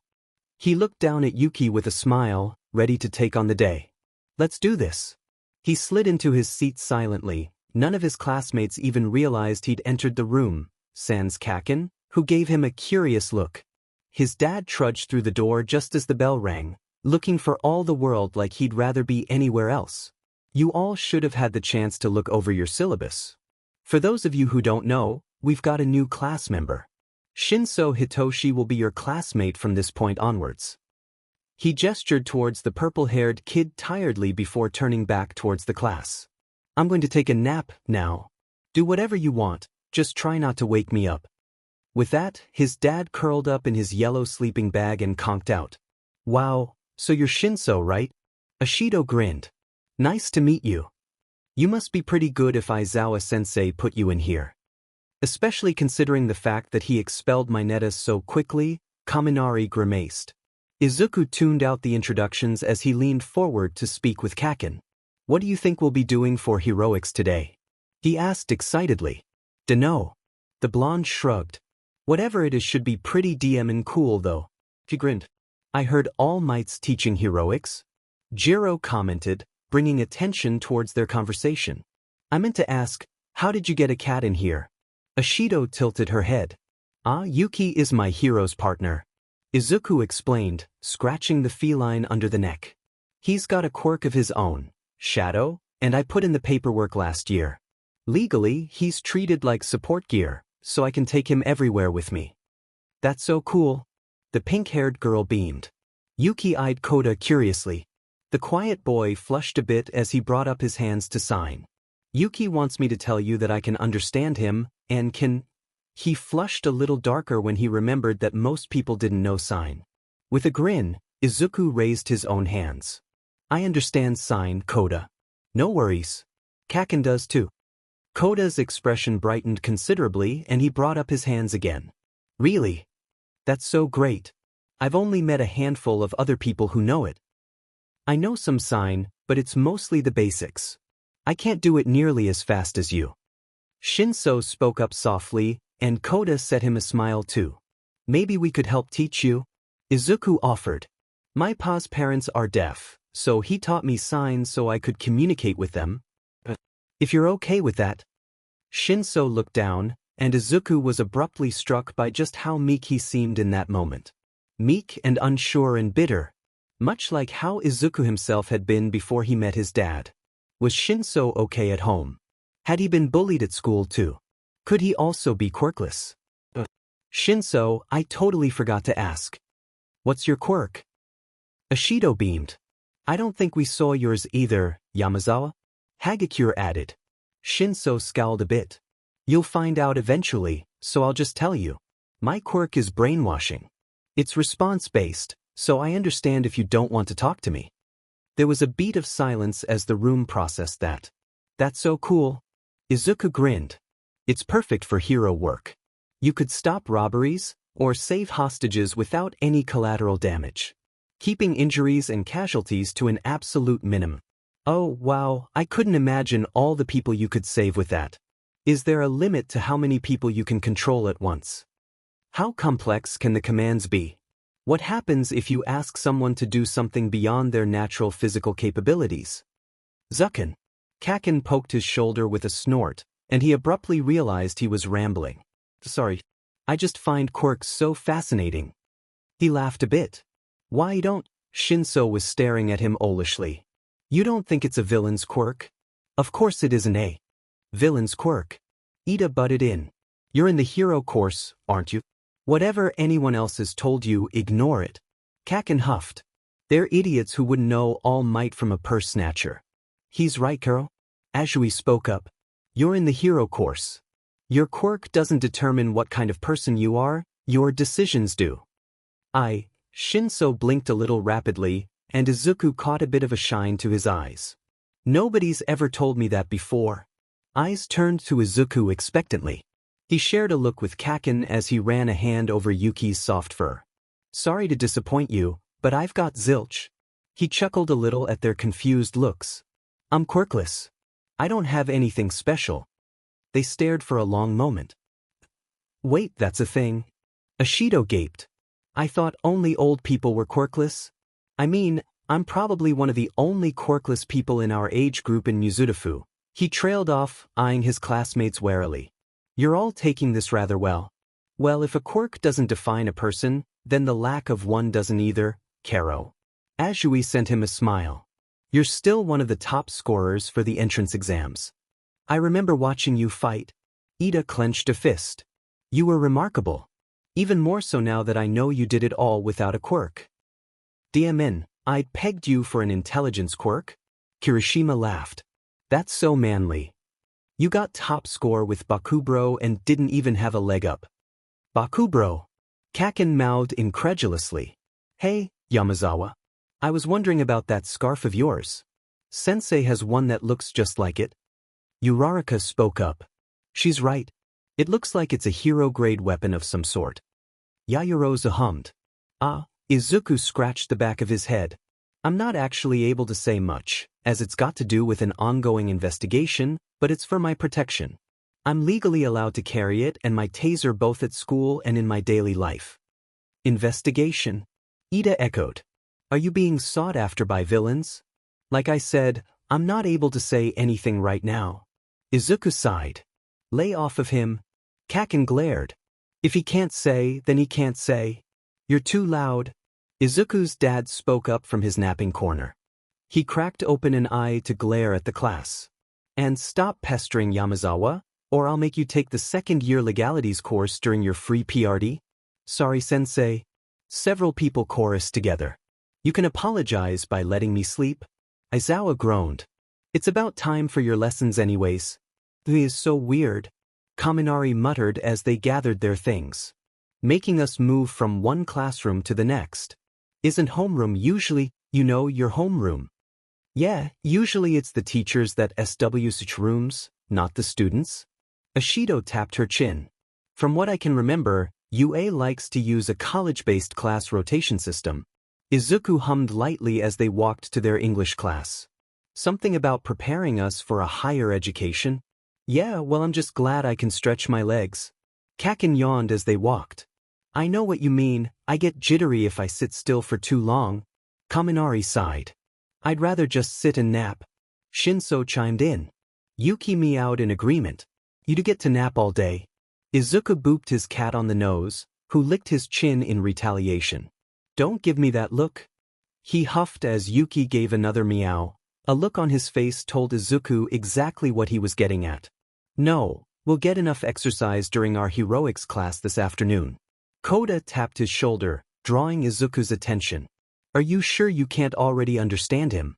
Because your conversation was nearly flawless. Even Yuki wonders if you can understand what he's saying. Izuku chuckled a bit. I'm just good at reading cats? Yeah, you certainly get enough practice.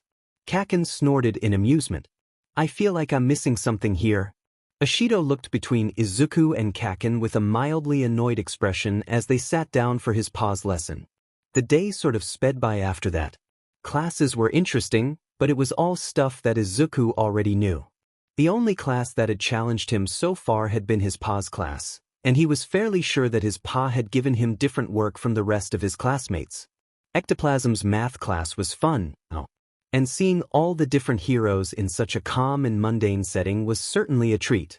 He was really having an absolute blast at UA. At lunch, he sat with Ida, Shinso, Kacchan, Kirishima, Uraraka, and Koda.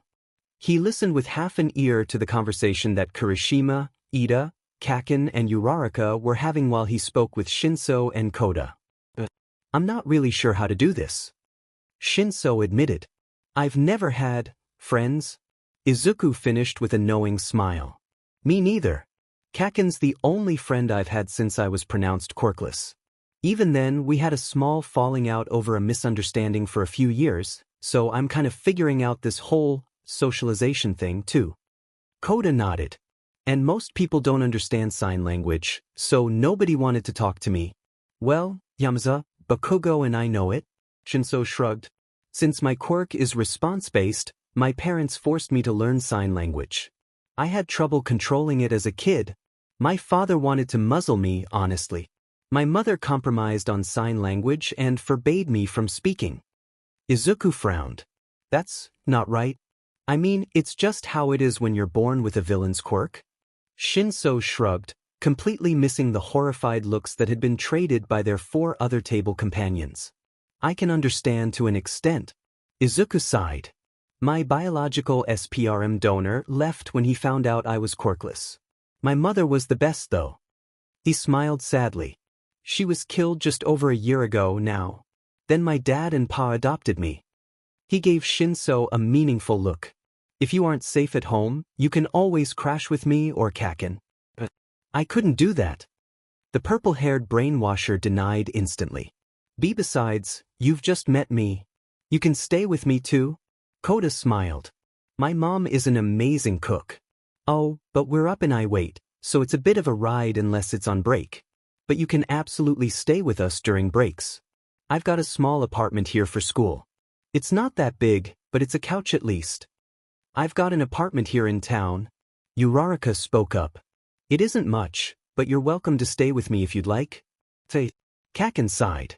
My mom's a hag, but she's a good person. If you don't mind a bit of yelling here and there, then you can stay with me, I guess. Of course. You're also welcome to stay with me. Ida beamed. We don't really have much room at my place, but you can stay with my family and I too. It'd be super unmanly to let you stay in a place like that. Kirishima gave Shinso a sharp-toothed grin. Shinso hastily wiped away a few tears that had started to trickle down his cheeks, but the effort was futile. I don't know what to say, nobody's ever, we care, Shinso. Izuku placed a gentle hand on his shoulder. Don't feel pressured to do anything, but our doors are open whenever you need them. We should make a group chat. Uraraka proposed excitedly. What a great idea. Ida grinned, pulling out his phone. We should all keep in contact so should anything happen, we're easily reachable. Izuku pulled out his phone too. He'd never had so many numbers in his contacts before and it felt good to have to scroll to find the bottom of the list. Ida, I've been meaning to ask, are you a rich kid? You just speak differently is all. Uraraka asked suddenly, causing Ida to blink. I was trying to cover it up a bit. Truth is, I'm from a family of heroes. Ever heard of Ingenium? You mean the Ingenium that works over at Hosu? Izuku's eyes widened a bit. His dad and pa had told him all about Ingenium and how they'd gone to UA together. They were fairly good friends from what he knew, but he had yet to meet him. That's my big brother. Ida proclaimed proudly. So your brother is the same age as our teacher? Kacchan snickered. I'm sure Aizawa-sensei is older than that. Kirishima shook his head. I mean, teachers have to be older, right? Izuku snorted into his cup of coffee, earning a snicker from a now dry-eyed Shinso. He could practically envision his dad glaring death at Kirishima for that comment, and his pa laughing hysterically until his dad reminded him that the blonde was still a few months older. Come on, lunch is just about over. Heroics is next. Kacchan grinned. I can't wait to see what UA has to throw at us. They shouldered their bags and returned to their homeroom classroom just in time for the bell. It took a few minutes for All Might to arrive, but when he did the entire classroom fell into an excited chatter. Izuku blinked when he saw Mama Nem walk in behind him. I am here. All Might proclaimed with a massive grin. And I'm also your heroics teacher this year. Sweet. We get All Might. Kirishima grinned. I can't believe it. He's so different in person. Kaminari bounced in his chair. I may be a hero, but I'm no teacher. All Might admitted a little sheepishly. So your art teacher, Midnight, will be helping me out. Even heroes need help, don't forget that. Izuku perked up a bit. All right everyone, settle down. Nemuri chuckled. I know you're excited, but let's put those jitters to good use. You've sent in your hero costume designs, and the support course has been working strong to make them a reality for you. You'll find them in these briefcases. She hit a button and the wall slid out to reveal a shiny silver briefcase for everyone. Now go get changed. We'll lead you to the area where the actual class will be taking place. Izuku excitedly grabbed his and rushed off to the locker rooms. He didn't think twice about stripping down and pulling out his new hero uniform. Unfortunately, he didn't think about all the scars that littered his body from both years of bullying and his week of torture. Why Yamazawa? Kirishima stared. Where did you get all those? Shinso winced alongside Izuku as he stripped as well. His own body was littered with scars, but most of Shinso's were on his back. It painted a very detailed picture for Izuku. Shinso was likely only attacked from behind because people feared his quirk. Izuku, on the other hand, was almost always attacked from the front, because he wasn't deemed a threat. Eyes flitted between Izuku and Shinso with growing horror. The world isn't kind to people like us. Shinso spoke softly as he pulled on his hero costume. It was relatively simple, just a dark purple jumpsuit with a very high collar and a voice modulator sewn in, but it looked fairly practical. Is that it, Shinso? Ida blinked. Underground heroics doesn't need flashy stuff. He huffed, crossing his arms. He gestured to Izuku, who just pulled on his own outfit. He'd spent a lot of time working out the specifics with his dad on this one. It was dark green, nearly black. The jumpsuit hugged him like a second skin and had lighter green highlights. A small headset could extend a bulletproof lens over his right eye, allowing him access to his digitalized notes or infrared vision if necessary. His boots had sound muffling technology, and his joints were extra padded.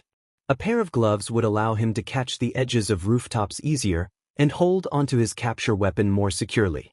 A thin, sleek rectangular object was strapped to his back, acting as a backpack of sorts so he could pull out any research materials or supplies as needed, such as his notebooks, on stakeouts or recon missions. Finally, a utility belt held his readily accessible supplies and weapons. The blades he got for Christmas were strapped to his lower back, ready to draw at a moment's notice, along with an extendable staff for non-lethal fights. Wow, looking good. Kacchan complimented. I'm planning to go into underground heroics. Izuku explained. But my specialty isn't necessarily fighting, it's analysis. He smirked. So I designed my hero costume with that in mind. As lame as it sounds, Zucken's able to weaponize that knowledge. Kacchan huffed as he put on the last bit of his costume. Now come on, let's go. They walked out into the sun with massive grins. It was one thing to go along with his dad in the costume that his dad had made for their patrols, but it was something completely different to be able to go out in his own hero costume. Nemuri practically squealed when she saw him. He mentally sighed when he saw her slip her phone back into her pocket, no doubt with a new photo. They say the clothes make the hero. All Might laughed. And you all look incredibly heroic. Today, we're going to jump right into the action with 2-on-2 battles. A battle simulation. Everyone started chattering excitedly. Now quiet down. Nemuri spoke up. As this is your first heroics lesson, I'm going to be very clear. You need to understand that your quirks are dangerous. One wrong move or miscalculation could easily kill someone, even if you didn't mean for it to happen. Even my quirk can kill if I'm not careful. She took a moment to let those words settle upon them. All Might, I know this is a heavy question, but have you accidentally killed someone before? She asked him, and the number one hero sighed. I have. Silence met his words. You must understand the strength of each blow you dish out. Control is a must. I suppose I thought it was obvious, but there's a reason I'm new to teaching. When you engage in battle against a fellow human being, you need to be very aware of what they can and cannot survive. And sometimes, even that won't be enough. But that's what we're here for. He grinned. At UA, we'll teach you not only how to survive as a hero, but how to keep others alive too. We will give you the experience you need to understand your own powers enough for that level of control. Nemuri grinned. That being said, I'm going to let All Might take it away for the simulation explanation. Izuku shared a look with Shinso. This would be interesting. Names were drawn and people were divided off into hero/villain pairs. Shinso and Todoroki were the hero pair facing Shoji and Yaoyorozu. Izuku was very excited to see the two recommendation students' quirks. From what he'd seen during the assessment, Todoroki had an ice quirk and Yaoyorozu had some kind of creation quirk. Ida and Kaminari were the villain pair facing off against Uraraka and Jiro. That would certainly be an interesting face-off. Speed versus anti-gravity and sound versus electricity. He was very glad he'd brought his notebook. He perked up when he heard his own name. Hero pair. Yamazawa Izuku and Koda Koji. Villain pair.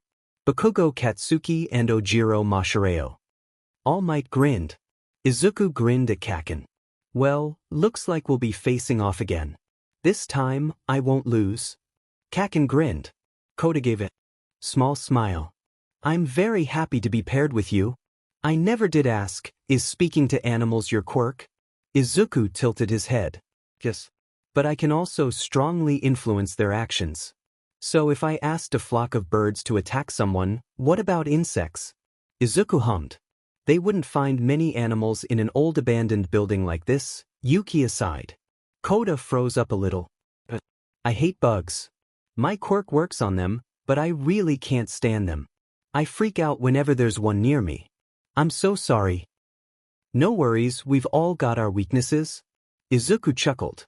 And to let you in on a little secret, I hear Present Mike is scared of bugs too. Watching his pa freak out over a spider would never get old. Especially when Yuki would just walk over and casually eat it. Izuku glanced over towards where Kacchan and Ojiro were talking quietly about strategy.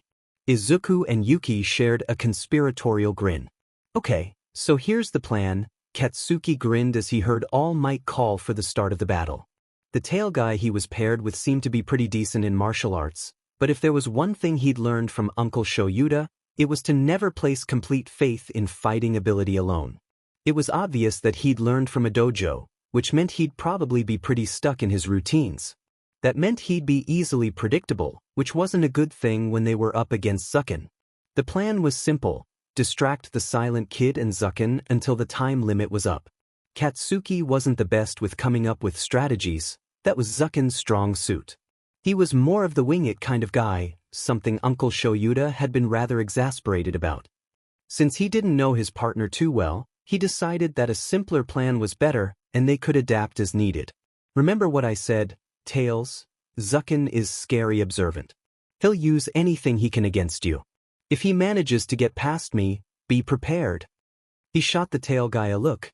I can't guarantee I'll be able to keep the Disney princess down there. Zucken's going to take up most of my attention. Right? And the name's Ojiro. Tail guy crossed his arms with a small glare. Whatever. I'll remember your name if you become important. Katsuki huffed, ignoring the offended expression on Tail Guy's face as he made his way down the stairs. No way he was letting Zucken get near that room. The closer he got to the fake bomb, the higher the chances of Zucken's team winning. Katsuki felt a grin spread across his lips as he saw Zucken round the corner, capture weapon already loosened. He didn't see Snow White, but Zucken was the major threat here, anyways. He had confidence in Tail Guy being able to handle the quiet one, at least. Zucken made to block his signature right hook, but Katsuki was already prepared. Unfortunately, Zucken also blocked his follow-up spin kick. He felt a grin stretch across his features as he landed a good punch on Zucken's arm, using an explosion from his elbow to propel his fist forward. The greenette let out a pained yelp before grabbing Katsuki's arm and slamming him into the ground. He quickly rolled away from the staff that Izuku had aimed his way, blowing up the ground on reflex. They both landed on their feet one floor down and were quick to action. Zucken was fast. He'd always been fast, but now Katsuki could see that he'd been holding back in their spars. He moved like a shadow, flitting in and out of Katsuki's peripherals with the same eerie grace as Uncle Shouta. On an instinct alone, he managed to bring his arm up to block the hit from Zucken's staff, which made a somewhat pretty ringing sound when the staff hit his gauntlet. He felt something creak a bit, but dismissed it. His return punch was dodged, and he cursed the gauntlets on his wrists. The gathered sweat was throwing off his balance as it sloshed within the support equipment. He hadn't expected the support course to make them functional on the first day of school. What were they thinking? He couldn't use that kind of power in a spar. He barely blocked the staff, but wasn't prepared for the kick to his gut. He coughed violently as he tried to catch his breath, leaping to the side just in time to avoid another attack. Since when was Zucken this strong? Katsuki kicked out, catching Zucken in the ribs, sending the smaller boy spiraling away with a cry. When he staggered to his feet, Katsuki saw the ghost of a smirk and quickly backed off. That smirk meant that whatever was going on was going in the direction Zucken had planned it to be. Katsuki narrowed his gaze. What's that look for? Thanks, Kacchan. Zucken gave him a grin that he no doubt learned from Uncle Shouta. He wiped a bit of soot from the corner of his mouth. You've done exactly what I wanted you to do. Exactly what you? Katsuki blinked, adjusting his stance, wary of his bruised ribs from Zucken's kick. Look around us, Kacchan. What do you see? Zucken chuckled. Katsuki took the risk of a quick glance. They were in the basement, below ground level. The room was a wreck and the ground was badly cracked. The smell of sewage drifted up from below, making him crinkle his nose a bit. So what? We're in the basement. Kacchan, you do remember Koda's quirk, right? Zucken laughed. I'm just the distraction. A sudden realization had him glancing around. There was an odd chittering squeaking sound as rats were called forth from the sewers by the quiet kid's quirk, but Katsuki's concern wasn't what he saw, it was what he didn't see. Where's the demon cats? Zucken laughed as he moved to attack again, staff held out to his side as he charged. Katsuki barely had the time to bring up his arm to block it. Katsuki felt it a moment before it happened. Just as All Might's voice called out in the hero team's victory, Zucken's staff hit his gauntlet, and he felt something within the support equipment give. His eyes widened and he tried to move the gauntlet away from Zucken, but it was already too late. Shouta was not a happy camper. He'd come in halfway through All Might's first class to see how things were going. Nemuri had volunteered to help All Might this time, because none of them trusted the blonde with Izuku, let alone with 19 other kids. Things had been going remarkably well. Izuku had sent Yuki ahead to scout out where the bomb was, and by goading Katsuki into blowing open the sewers, which were connected to the actual city sewers, he'd released a few dozen rats for Koda to control. Koda had followed Yuki up to the bomb and presented himself before Ojiro, distracting him while the small army of rats started to carry away the bomb without alerting a hyper-focused Ojiro to what was occurring. Once the bomb had been successfully moved to another room, Koda had ordered the rats to swarm Ojiro, who had understandably freaked. Koda took that opportunity to run to the other room towards the bomb. The moment he'd touched the bomb and won the fight, things went wrong. Izuku and Katsuki had been fighting well. They sparred often enough, and Shouta was more than pleased with the progress his son had made. But something happened and a massive explosion that shook even the observation room took out their visual and audio feed. Instantly, Nemuri called the class to a halt, even as All Might's voice happily rang out that the heroes had won. Shouta immediately rang Chiyo through his earpiece as he and Nemuri rushed onto the scene, leaving All Might to watch the students. Shouta, what's wrong? Chiyo's voice was laden with concern. Knew he wouldn't call him unless something happened. Hero class incident. I need you here ASAP. He spoke lowly as they entered the building. It was somehow still standing even after such a massive blast. Ojiro and Koda were slowly coming down the stairs with spooked looks. Yuki dashed past them right to Shouta. Go rejoin your classmates? Nemuri ordered, leaving no room for argument. The two nodded and obeyed. It wasn't strong to figure out where to go. Bakugo's quirk was not subtle in any sense of the word. Shouta and Nemuri quickly descended the stairs, wary of any crumbling edges that may give out on them. Shouta concentrated on his quirk aspect, amazed despite himself at the way the inky shadows slid into sharp daylight focus.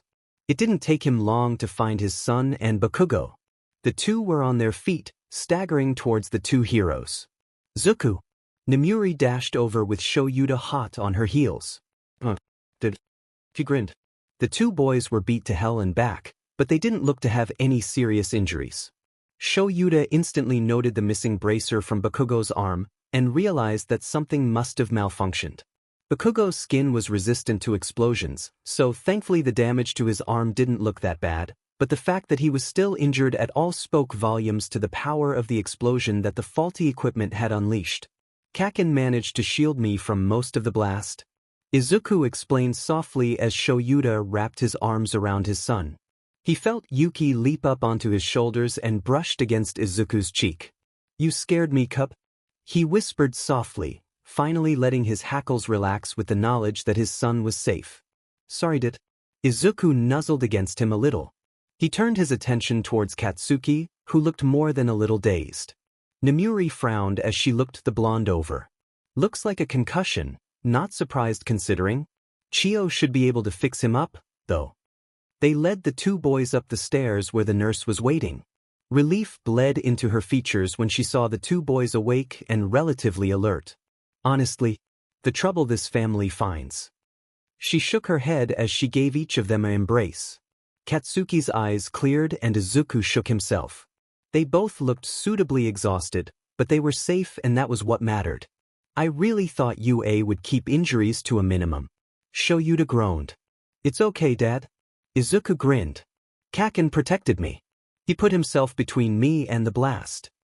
The stupid gauntlets are functional. Katsuki scowled, carefully removing his remaining one like the volatile bomb it no doubt was. Who the hell gives a first year something like this? It's the first F day. Chio shot him a look. I'm letting that language pass, given the situation. She finally said. But he's right. Why was his equipment functional? Something like that should have been given to him in second year at the earliest, not the first day of his first year. Shouta frowned. I'll be having a serious talk with my Jima today to see what went wrong. Katsuki, do you know what happened with the other one? I think I cracked it. Izuku shuffled a little. I remember feeling something creak or give when we were fighting, but I didn't really process it at the time. Yes, same here. I'm going to say faulty design work. Katsuki agreed. Well, you two are all fixed up. Chio finally said. I'm okaying you to return to class if you'd like. I don't want to miss the other matchups. Izuku frowned. I've been really excited to analyze everyone's quirks. Katsuki smirked playfully as he gently knocked shoulders with Izuku. I'll look after him, Uncle Shouta. Shouta felt a small smile grace his features. You both did good today. He ruffled Izuku's hair and hesitated a moment before giving Katsuki the same treatment. The blonde looked up at him with wide red eyes. Thank you for looking out for Izuku. Come on. Nemuri grinned, wrapping an arm around the both of them. Let's get back to class. Shouta watched as they walked away, leaving him standing there with Chio. I'm going to give my Jima one of the most memorable lectures of his life. Just make sure you let me know if you need help hiding the body. Chio smirked. Oh, if he screwed up, there won't be a body. He promised with a wicked grin. My Jima Higuri didn't know fear until he saw Aizawa stalk into his classroom after the last of his students had headed home. The very well-controlled anger in his eyes sent a trill of ice throughout his body, and he knew that somehow he'd seriously F up. Aizawa, I hope for your sake that you knew nothing of this. He set down something on his desk that looked to be support equipment. This is from Bakugo Katsuki's hero costume. He leaned forward with a menacing glare, and for a moment Higuri swore his pupils contracted into feline slits. Mind explaining why this grenade is fully functional on the first day? Because not only is it far too dangerous for a first year, it is faulty, and the other one nearly killed my son. Higuri felt the BLD drain from his face as he processed what the hero before him was saying. I didn't make the first year's equipment. You know, I always delegate that to my own first years as a way to foster a healthy support-hero relationship. He took a calming breath as he reached into his drawer to pull out the student files. Let's see who was in charge of Bakugo's equipment. So you didn't know. Aizawa's anger abruptly dissipated, and Higuri finally felt the ability to breathe and think return to him. Of course not. You really think I'd put students in that kind of danger? Now that he didn't have an angry Dadzawa glaring at him, he found himself rather offended that the other man had thought him capable of it. As far as I'm aware, you are in charge of approving all student-made support equipment. Aizawa sighed, pinching the bridge of his nose. Higuri had to admit, from Aizawa's point of view, he did look somewhat guilty. I suppose I can understand. He winced a bit as he remembered what Aizawa had gone through with his son. It was entirely understandable that he'd be so protective over him. This time, he'd ignore the slight. Here we are. Looks like Yakusaro Nagumi was in charge of Bakugo Katsuki's hero outfit and support equipment. He frowned. I'm sure that I was very clear on what kinds of support equipment could be functional and what would not be functional. Looked like he'd have to pull Yakusaro aside and give him a written warning. If you have any trouble, you know you can always send him my way. Aizawa had a somewhat fanged dark smirk on his face. I'd rather not traumatize my student. Higuri pulled something out from under his desk. Aizawa raised a judgmental eyebrow at the bottle of sake. Had some, he explained, eyeing the likely permanent blackened area of wall by the girl's workstation. I'd ask for some, myself, but I'm driving home. Aizawa sighed. Find me at lunch tomorrow, and I'll share some with you. Higuri sent him a sympathetic look. The two of them were actually fairly good friends, considering they ended up with the most troublesome students each year. Aizawa gave a small snort of amusement. As much as I'd appreciate a drink, something tells me that it's not a good idea before a field trip. Ah, that's right. Higuri smiled as he took a sip. The USJ trip is tomorrow, isn't it? 13th's been excited to teach your son. 13th's excited to teach anyone. With an aptitude for rescue work. Aizawa grinned. Have you told Yamazawa about it, yet? No. I want it to be a surprise. Aizawa chuckled a bit to himself. I have a feeling he's going to love the USJ. He's always had a soft spot for rescue heroics. I would love to drop by, but I really don't want to leave Hatsum unattended. He shuddered at the thought and downed a rather large gulp of alcohol. Indeed. Aizawa glanced at his phone. I expect you'll talk to Yakusaro tomorrow then. Of course. I'll talk to him at lunch. Then I'll see you tomorrow. Aizawa slipped his phone back into his pocket as he headed towards the door. Oh, and He glanced over his shoulder, and the steel in his gaze made the support hero shudder. I'd suggest that you double-check the functionality of the hero course's support equipment from now on, because if something like this happens again, Recovery Girl has promised to help me hide your body. With that promise, because Aizawa did not threaten, he promised, the underground hero took his leave. Higuri would not regret finishing the entire bottle of sake that night.